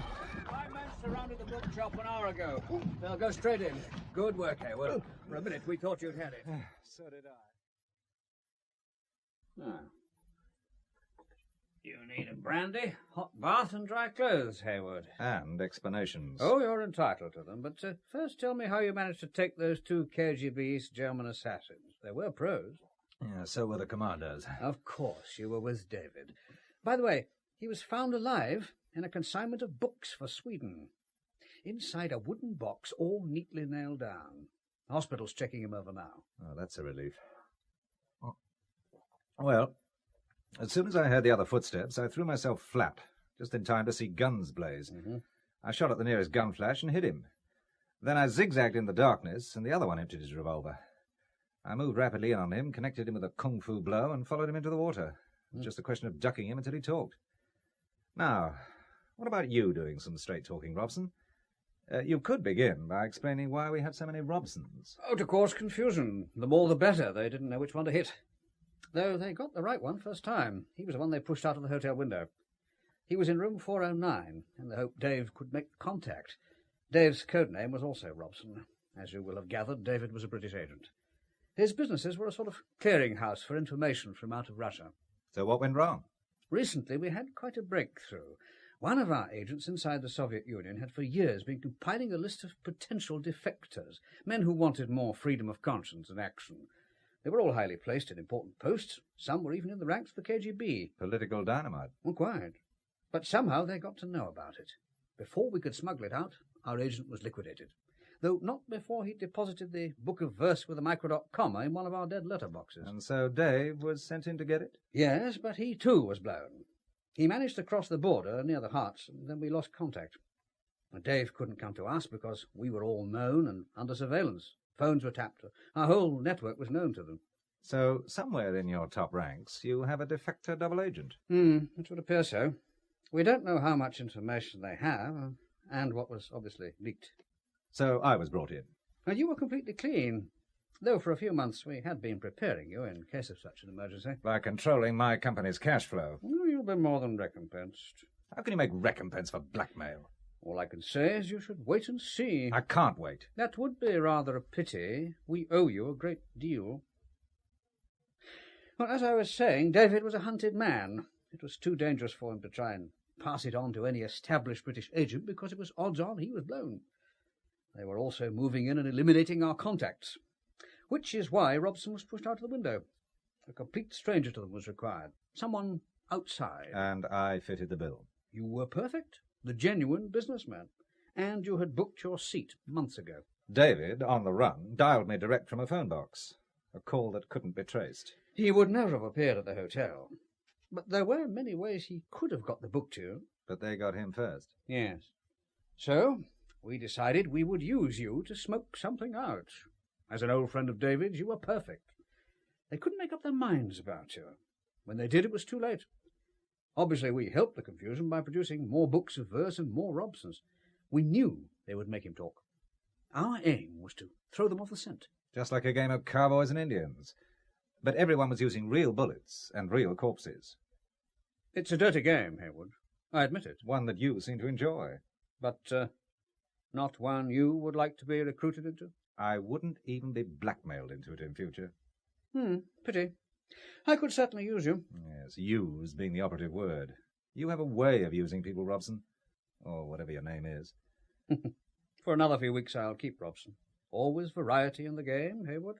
Oh, talking of variety, I think I've done a variation on the chess game ending. Oh? I left a sealed envelope with the newspaper Bild Zeitung to be opened in case anything happens to me. Or if I don't bring them within a certain period of time. Fascinating information about the little set-up the British have around Essen and Dusseldorf. I see. But where is the book with the extra comma? The book is in the mountains, but the page it was on has had certain things done to it. What? What has happened to it? Well, I worked out that every name on that list is in danger of being dispatched into eternity at any moment. I doubt if they wanted to be on the damn list, but by listing them, you have endangered their lives. You've made them even a bigger threat. You've turned dissenters into potential fifth columnists. What has happened to the microdot? Well, I'm coming to that. I thought about all the trouble it had caused, and I wondered what would happen to it in your hands. You would send it back to London, but London could have a double agent at the moment. Or in a year's time, or 10 years' time. The names on that list are human beings whose existence would be constantly threatened. What did you do with it? Well, first I burned the page on a lovely old stove. Then I scattered the ashes in a mountain stream. Poetic end to something so nasty. Espionage, international prying. You are a traitor! No, Robson, just too old for cowboys and Indians. But I leave you with this thought. It is a fact that more valuable information is gathered from published material than from old-fashioned spies. For richer, for poorer, in sickness and in health. For richer, for poorer, in sickness and in health. Until death us do part. Until death us do part.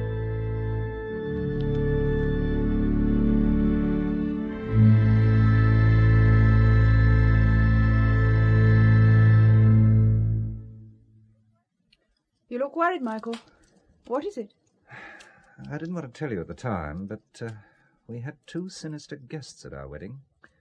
Colonel Balakev, tucking himself out of sight behind a pillar, And Mrs. O'Connell. Mrs. O'Connell? Yes. She and Balakov have been watching me like hawks. Balakov, I'm sure, has been giving the orders. The man with a beaming smile and blood on his hands. There's a car coming up the track. Talk of the devils. We may have to make a dash for it into the woods. Not from Mrs. O'Connell. You mean you know her? A girl's aunt ought to come to her wedding. Your aunt? There's something I should explain. But first, Auntie wants to give me a hug. Auntie Claire? Doris, me darling. I was coming this way, so I offered your aunt a lift. He has a bolt hole through the border wire up here, I think. Always she thinks I have an ulterior motive. Tell me, as the only other man at the ceremony beside the groom, does that make me best man? And if so, can I too hug the bride? Certainly not. No heathen, atheistic, communist colonel's going to hug a Christian bride. Not while I'm about. Especially when the bride's me niece. You may remember, Michael, the night before you left, I told you my mother's sister was overstaying with us. And you left the office a few minutes earlier than usual? Yes, well, this is Auntie Claire O'Connell, my mother's sister.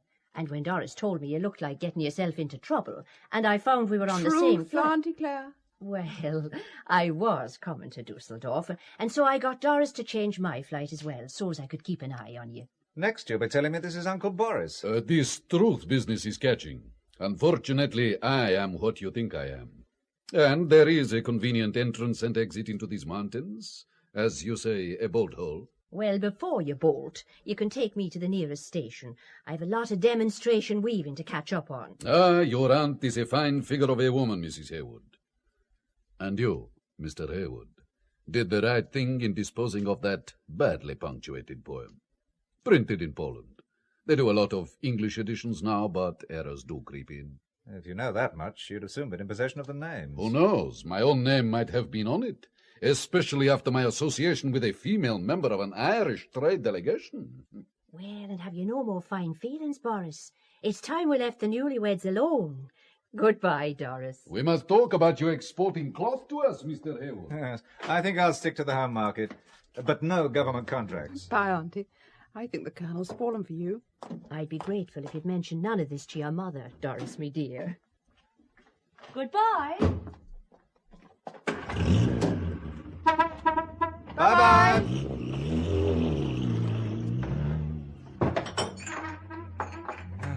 Last we're alone. Now I'm going to bolt the door. Before we begin our honeymoon, there's just one thing I have to finish off. What's that? Tear out this page, take it to the fire, and watch it burn. I think we can dispense with the scattering on the mountain stream. Poetic license. Come along then, Mrs. H. For two honeymooners, it's also late into the night.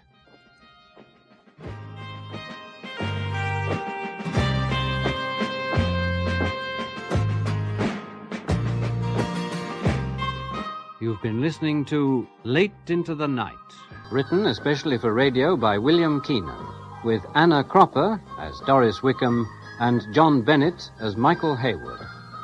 The part of Dave Thomas was played by Peter Ellis, Mrs. Claire O'Connell, Elizabeth Kelly, Colonel Balakov by David Marlowe, the occupant of room 409, Paul Webster, Inspector Meyer of the Essen Police by Ronald Herdman.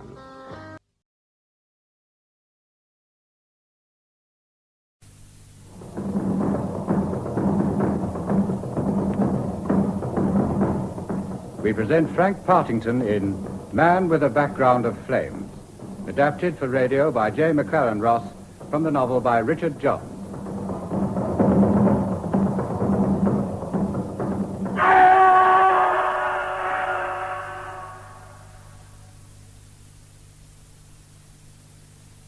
The day Jim Flaherty jumped off the roof, I decided to write this story. Of course, I don't know how it's going to end. But there's no difficulty about beginning with Lisa. Lisa, you see, had just turned me down.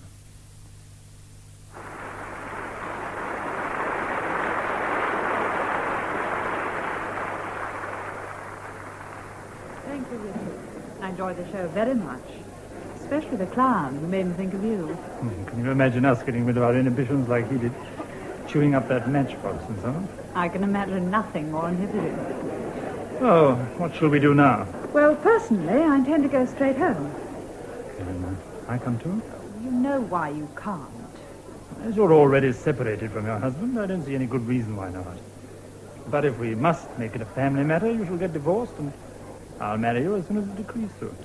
I don't know you well enough. What do you want to know me for? Love is impersonal, Lisa. It transcends. Oh, don't be absurd, Richard. Please, don't be absurd. At this time, I was deciding to have a nervous breakdown. It was not a serious breakdown. Psychoanalysis had just come back into fashion, and I thought I'd have a go with the psychoanalyst my friend Freddie Van Berg recommended. Have 3 sessions a fortnight. I'd try to drag it out for 6 months if I were you. Otherwise, you won't get your fun. But it turned out there was no fun to be had with Mr. French. Now, why did you come to me, Mr. Johns? I was recommended. Yes, but I mean, why do you want to be analyzed? Well, it's very hard to bring out. But I've been turned down by a woman, and this puts me out of my stride. In what way? What sort of effect did it have? A diminution of personality is the best way I can put it. But you got what you wanted. You felt safe. What do you mean, safe? Sit down, Mr. Johns. Why were you afraid of this woman? Because I'm afraid of uncontrolled feeling. I was trained as an engineer, and I like controlled factors. You haven't been following your profession lately? And the war gave me a get-out. I was in the Navy. How old are you? 29. An engineer who isn't engineering. I'm writing about it. I run a technical magazine about tractors. Or rather, I did. Good. If my job folded today, our department was scrapped. And when you fall in love, you get worried. I seem to have done this time. Tell me, are you coming to me as a sort of hobby? I don't know what you mean.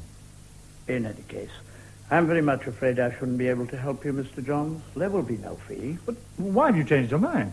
We hadn't started. Look, Mr. French, can I tell you a symptom? It's a mental one, but I feel there's no possibility of action. There's nothing I can do. I can move about, I can eat, drink, and sleep, but no action, nothing. That's something we've all got to resolve for ourselves, Mr. Johns. After that interview, I knew what a tennis ball feels like when bounced against a wall. It was Freddie Van Berg who sent me to Mr. French, and when I got home, there was a message to meet Freddie at the Patisserie Pompeii next morning. I understand. Being sacked is like being bitched by a woman. Nobody likes it.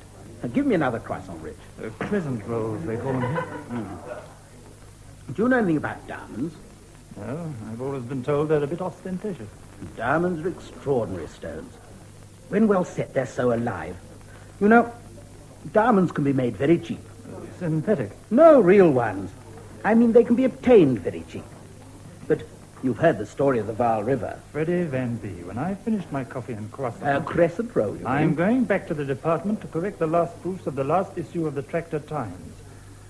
I just say that, Freddie, to remind you I don't operate in diamonds. I'm not interested in diamonds. I don't want any diamonds. You have not heard the story of the Vaal River? No, thank you very much. Nor of Lichtenberg? Nope. The diamond rush in 28? I'd have been 6 in 1928. Just the sort of thing that would have thrilled you then. A diamond rush. 200,000 people camping in lawless squalor, fighting over their claims. And in 1 year, 1928, producing 69.33% of the total world output of diamonds. I'm glad about the .33, but I don't see how you could have a sort of gold rush in diamond mining. The machinery is far too expensive. They didn't need machinery. They found the diamonds in the pebbles on the beach. There is what they call diamond-bearing alluvial gravel. This pocket I was telling you about is at Lichtenberg, and another lode is near the confluence of the Vaal and the Orange Rivers. Some geologists say they come from a wonderful diamond-bearing reef we haven't found yet. Anyway, they had to stop people washing for diamonds, or they'd have flooded the world and made them cheap. There was a law passed making diamond washing practically illegal in these places, and the claims were taken over by the big combines. All right. Put up your proposition and I'll knock it down, Freddie. Would you like to join me? I want to pick up some diamonds from the beach. You wouldn't have to go to Africa in person any more than I would. Freddie, your story's far too cock and bull. You can confirm it in any reference book. Rich, Tell me, would you like a job in Fleet Street?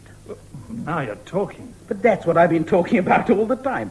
A man I know from Joburg. Now listen, Rich. All right, Freddie, you have the floor. A man I know called Herzog, a South African, wants to set up a London office and put a man in charge. What for? For an American and European news digest. But who for? He has a Sunday paper in Joburg and one in Afrikaans. What's his name again? Rich, did you ever hear of a man called Tommy Blair? I thought you said Herzog just now. Oh, Herzog, the news agency chap. Tommy Blair was a prospector for diamonds. Whoa, Freddie. If your man Herzog has a job going in Fleet Street, then I'd like to meet him. Can we fix anything? Phone him from here?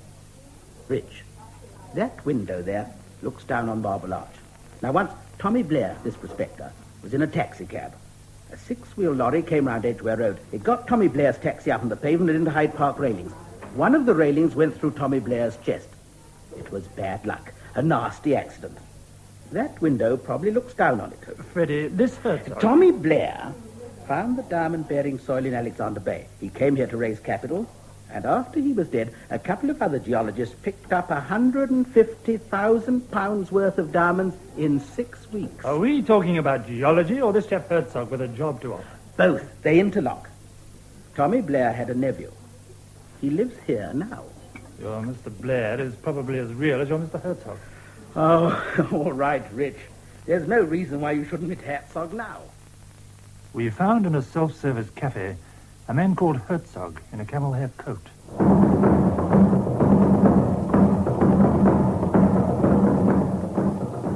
About 6 months after being appointed African News Digest London man, I walked across Fleet Street to the American offices. Herzog had acquired the right for us to copy their cables. It was 3 a.m. Even the snooker players at the press club had gone home at this time. But Dirk Rockingham in the American office was still at work. That non-stop jet plane, John. It's over Karachi now. I suppose your boys will be interested. For obvious reasons. Yes, I'll have to send that. You can file your message from here. What's your deadline? I thought you'd have packed up a couple of hours ago. Jet past Karachi, 2:51. Yes, that's all I need to send, isn't it? They're a bit vague about deadlines. I like the picture I get of your outfit. All the same, you're doing well by all accounts. Great character, that chap, Herzog. He has a pipe dream of becoming the African Northcliffe. Now he's sold out to some big interests. A combine holding diamond mines, cinemas, goodness knows what. They've even got a small private bank in the city. But not Nevin Fall's outfit. Nevin Hall is the chairman. His office is at the theatrical agency in Leicester Square, but we've had no occasion to meet so far. Herzog's out of it, then. No, he remains editor-in-chief in Africa. I run the London end. I'm my own boss. I make my own assignments. Then how would you like to assign yourself to a murder? A murder? Do you remember the Soho killing? The Nigerian jazz drummer who strangled the prostitute with a stocking? Oh, George Umana. Yes, I used to know him slightly in the drinking clubs off Tottenham Court Road. But surely he's condemned and ready for hanging, isn't he, poor devil? Somebody's petitioning for reprieve. You know, John, there's a story for you there. For South Africa, a story about a Negro sex killer. Yeah, that's the story. There's new evidence, too, from a loony bin, Croydon way. I'll show you the paragraph. You see, he's been in this bin already. Makes a difference. It's a humdinger of a story with a Negro and a prostitute, if anybody knew how. Not for South Africa. All the same, you've given me an idea. As I say, I've met this George Umana. If I were to make an appointment with the medical superintendent of the loony bin, it gives the address here. Up to you, John. It'll probably get me shot at dawn. Remember, I want to be buried in an old-fashioned grave. If I could just ask a few questions now, Doctor. For instance, what exactly have you said to the Home Office about George Umana? As the medical superintendent, that's a question for me to dodge. The short answer is you should ask the Home Secretary. But just so as we stay friends, I'll add, we naturally sent on a case history of the accused. Am I allowed to see it? We might be able to give you a rough summary, don't you think so, Dr. Berg? Dr. Berg was in charge of George when he was with us, Mr. John. I was. Right from the beginning, Mr. Jones, you could see when he came in that he was a special case.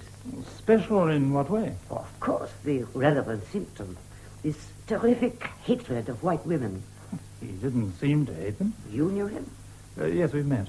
Whatever he said to you, Mr. Jones, this was the symptom he came in with.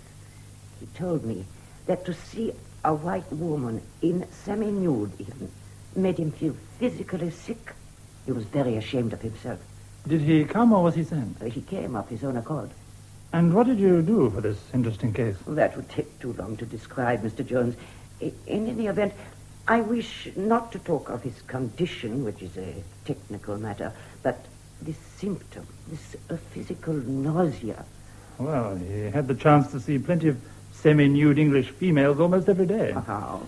Well, nature of his job. A drummer for dance shows, cabaret I reviews. just say it's down in the notes, but we spend less time on what we call the content of our patients' psychotic processes than on the form. That is, however, technical again. And George was psychotic? Oh, yes. Do you mean he was off his rocker when he was here and all right when he left? We discharged him because he could be a useful member of society once more. Without danger to other people? So we thought. He wasn't certified? There was no reason to certify. And now? Yes. I would certify him now. Look, aren't you sticking your neck out just a bit? I always do. It's just a habit. He's done a murder. If that makes him mad, it goes for every murderer. What do you think, Dr. Berg? Possibly Mr. Jones. I don't know. Anyhow, it goes for George Umana. Still, I'm not judging him, thank the Lord. I just sent his papers to the Home Office. It seemed to me I was involved in this thing now. And I went on half automatically looking for a story. There was a caretaker at the rehearsal rooms in Soho, where George Umana used to work, not far from Archer Street, the jazz drummers' stock exchange.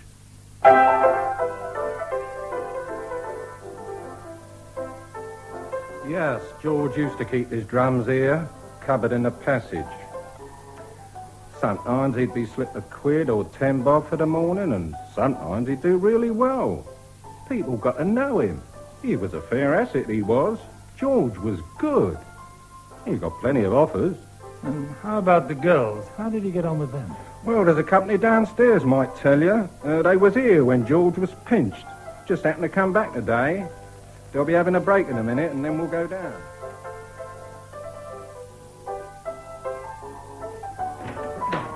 Thanks. I didn't get your surname. My name's same as his. George. Never give no other to you gentlemen of the press.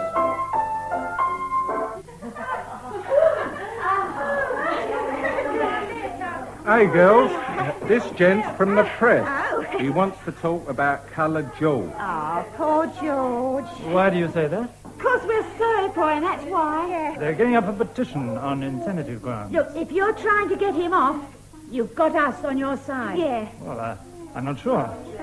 If a sex murder proves the man's insane, then every sex murderer has an automatic let-out. If you call it a let-out into a loony bin. Well, there can be worse places. I've just come from the one where George went to before.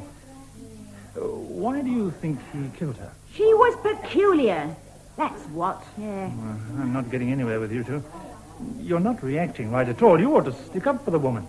Why do you stick up for him? Oh, he was a good drummer and he didn't want an ordinary job. And that just shows George wasn't ordinary himself. Yeah. You've got to treat him different. Yeah. Let him go around killing people? He wouldn't do it again. You're not helping, girls. You're not helping me at all. But I was wrong. The few lines I wrote about what they said, what show people think about the killing, and what the medical superintendent had said, were cabled straight back from South Africa to London front pages. This caused a stir.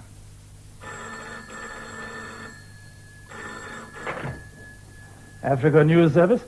Ernest Madam speaking. Have you seen this morning's press? That's what I'm paid for. Well, better come round to my office quite soon, if you don't mind. Mr. Johns, will you telephone Mr. Ernest Madam? He rang twice. I've already spoken to him, Miss Sparrow. Oh, good. But he seemed to think you might want to go around and see some of them. To see who? Chairman, I should wonder. Mr. Nevin Fall. Did Mr. Maiden say so? Not he. That's just my guess. Mr. Maiden's very close. I fancy you know this organization better than I do, Miss Sparrow. What is Ernest Maidam's exact job? He runs a theatrical agency, and he's confidential clerk. Who to? Mr. Nevin Fall himself, and some of the others, to a lesser extent. Confidential clerk's a very old-fashioned title, isn't it? This is a very old-fashioned firm, Mr. Johns. I suppose you will be going round to Leicester Square now. What did you want to see me for, Mr. Maiden? You like my violets? They're a very underrated flower. Do you know just how much you've stuck your neck out, Mr. Johns? What about George Umana? How did you guess? It was a good story. Rockingham in the American office put me onto it. Well, the Americans didn't print it. Oh, of course not. It's local news. Perhaps it's the local angle you don't appreciate. I know you're new and have the confidence of youth. I don't know whether you've got any excuses. When it's a question of policy, I'd always rather talk to the policymakers. Well, that's what you may have to do before you're much older, my boy. Well, when can it be arranged? Have you Mr. Fall's engagement book? Oh, dear. It's not as easy as that. Well, that's his office through there, isn't it? Yes, indeed. Like to see inside? As you'll see, the chairman's chair is unoccupied this morning. Mr. Nevin has several companies to attend to. Of course, what they can't understand over there is why we of all people, should suddenly start defending a colored murderer. Practically every London paper had it on the front page. Quoted from us, cabled back. Does that make it a good story or not? Oh, I know I'm in another section. I'm in the entertainment business and you're in journalism. Lovely perfume, these flowers. But it always seems to me you chaps are so crude. You don't ask yourself whether it's good publicity or bad. Any sort of publicity is okay with you. Well, I'd rather not discuss it now. Perhaps when Mr. Hall comes back. Ah, you think you'd rather talk to the boss? Well, I'll forgive you. I know you're new in these parts. You'll have to talk to Mr. George Newbold at the Afrikaans Bank near the Mansion House. I can't think why you got me down to Leicester Square when the real appointment's in the city. I never understand this outfit. Oh, we just wanted a preliminary chat. Well, when am I supposed to see Mr. Newbold? 12:30. Of course, if it had been a question of the sack, I'm still empowered to give it to you. And good day, old son. Good day to you, Mr. Richard Johns, Mr. Newbold. Oh, of course, the News Digest. Sit you down. You haven't been to see us at the bank here before, if I mistake not? No. Tell me all about it. Well, there's not much to tell. I understand there's a policy objection to my story this morning. All I can say is it's a good story, as you can see from every front page. Oh, come. We don't want to lose you, and I shall refuse to quarrel. Do you agree with Mr. Maiden that I got bad publicity for the African News Service? I never agree with Mr. Maiden. It didn't do us any harm in London. It may even have done us good, the Union being more liberal than London for once. We'll get over it all right. There are a few testy old gentlemen over there, but, well, there are always a few testy old gentlemen. Have I your support in running the news service without worrying too much about them? The service is young, and you've been running it brilliantly. There's even been talk of a directorship for you. But if you want to get round the testy old gentlemen or get quick ones past them, you'd better keep in touch pretty closely. Am I to regard you as the liaison? Between ourselves. Come in. I beg pardon, sir. There was a message on the telephone for Mr. Johns. The gentleman will ring you at your office later. Mr. Frederick Van Berg. You haven't forgotten, my dear Rich, that I got this job for you for a purpose. Diamond-bearing gravels, remember? Freddie, that's phony. I want you to meet this chap, Jim Flaherty. You remember, Rich, he's the nephew of Tommy Blair, the geologist who was killed in the crash at Marble Arch. He's an Australian, an art dealer, goes in for primitive stuff. Freddie, Flaherty's giving a party tonight to launch a new business enterprise at his house in Regent's Park. You know how much I hate parties. Lisa will be coming. She'll be expecting you, Rich.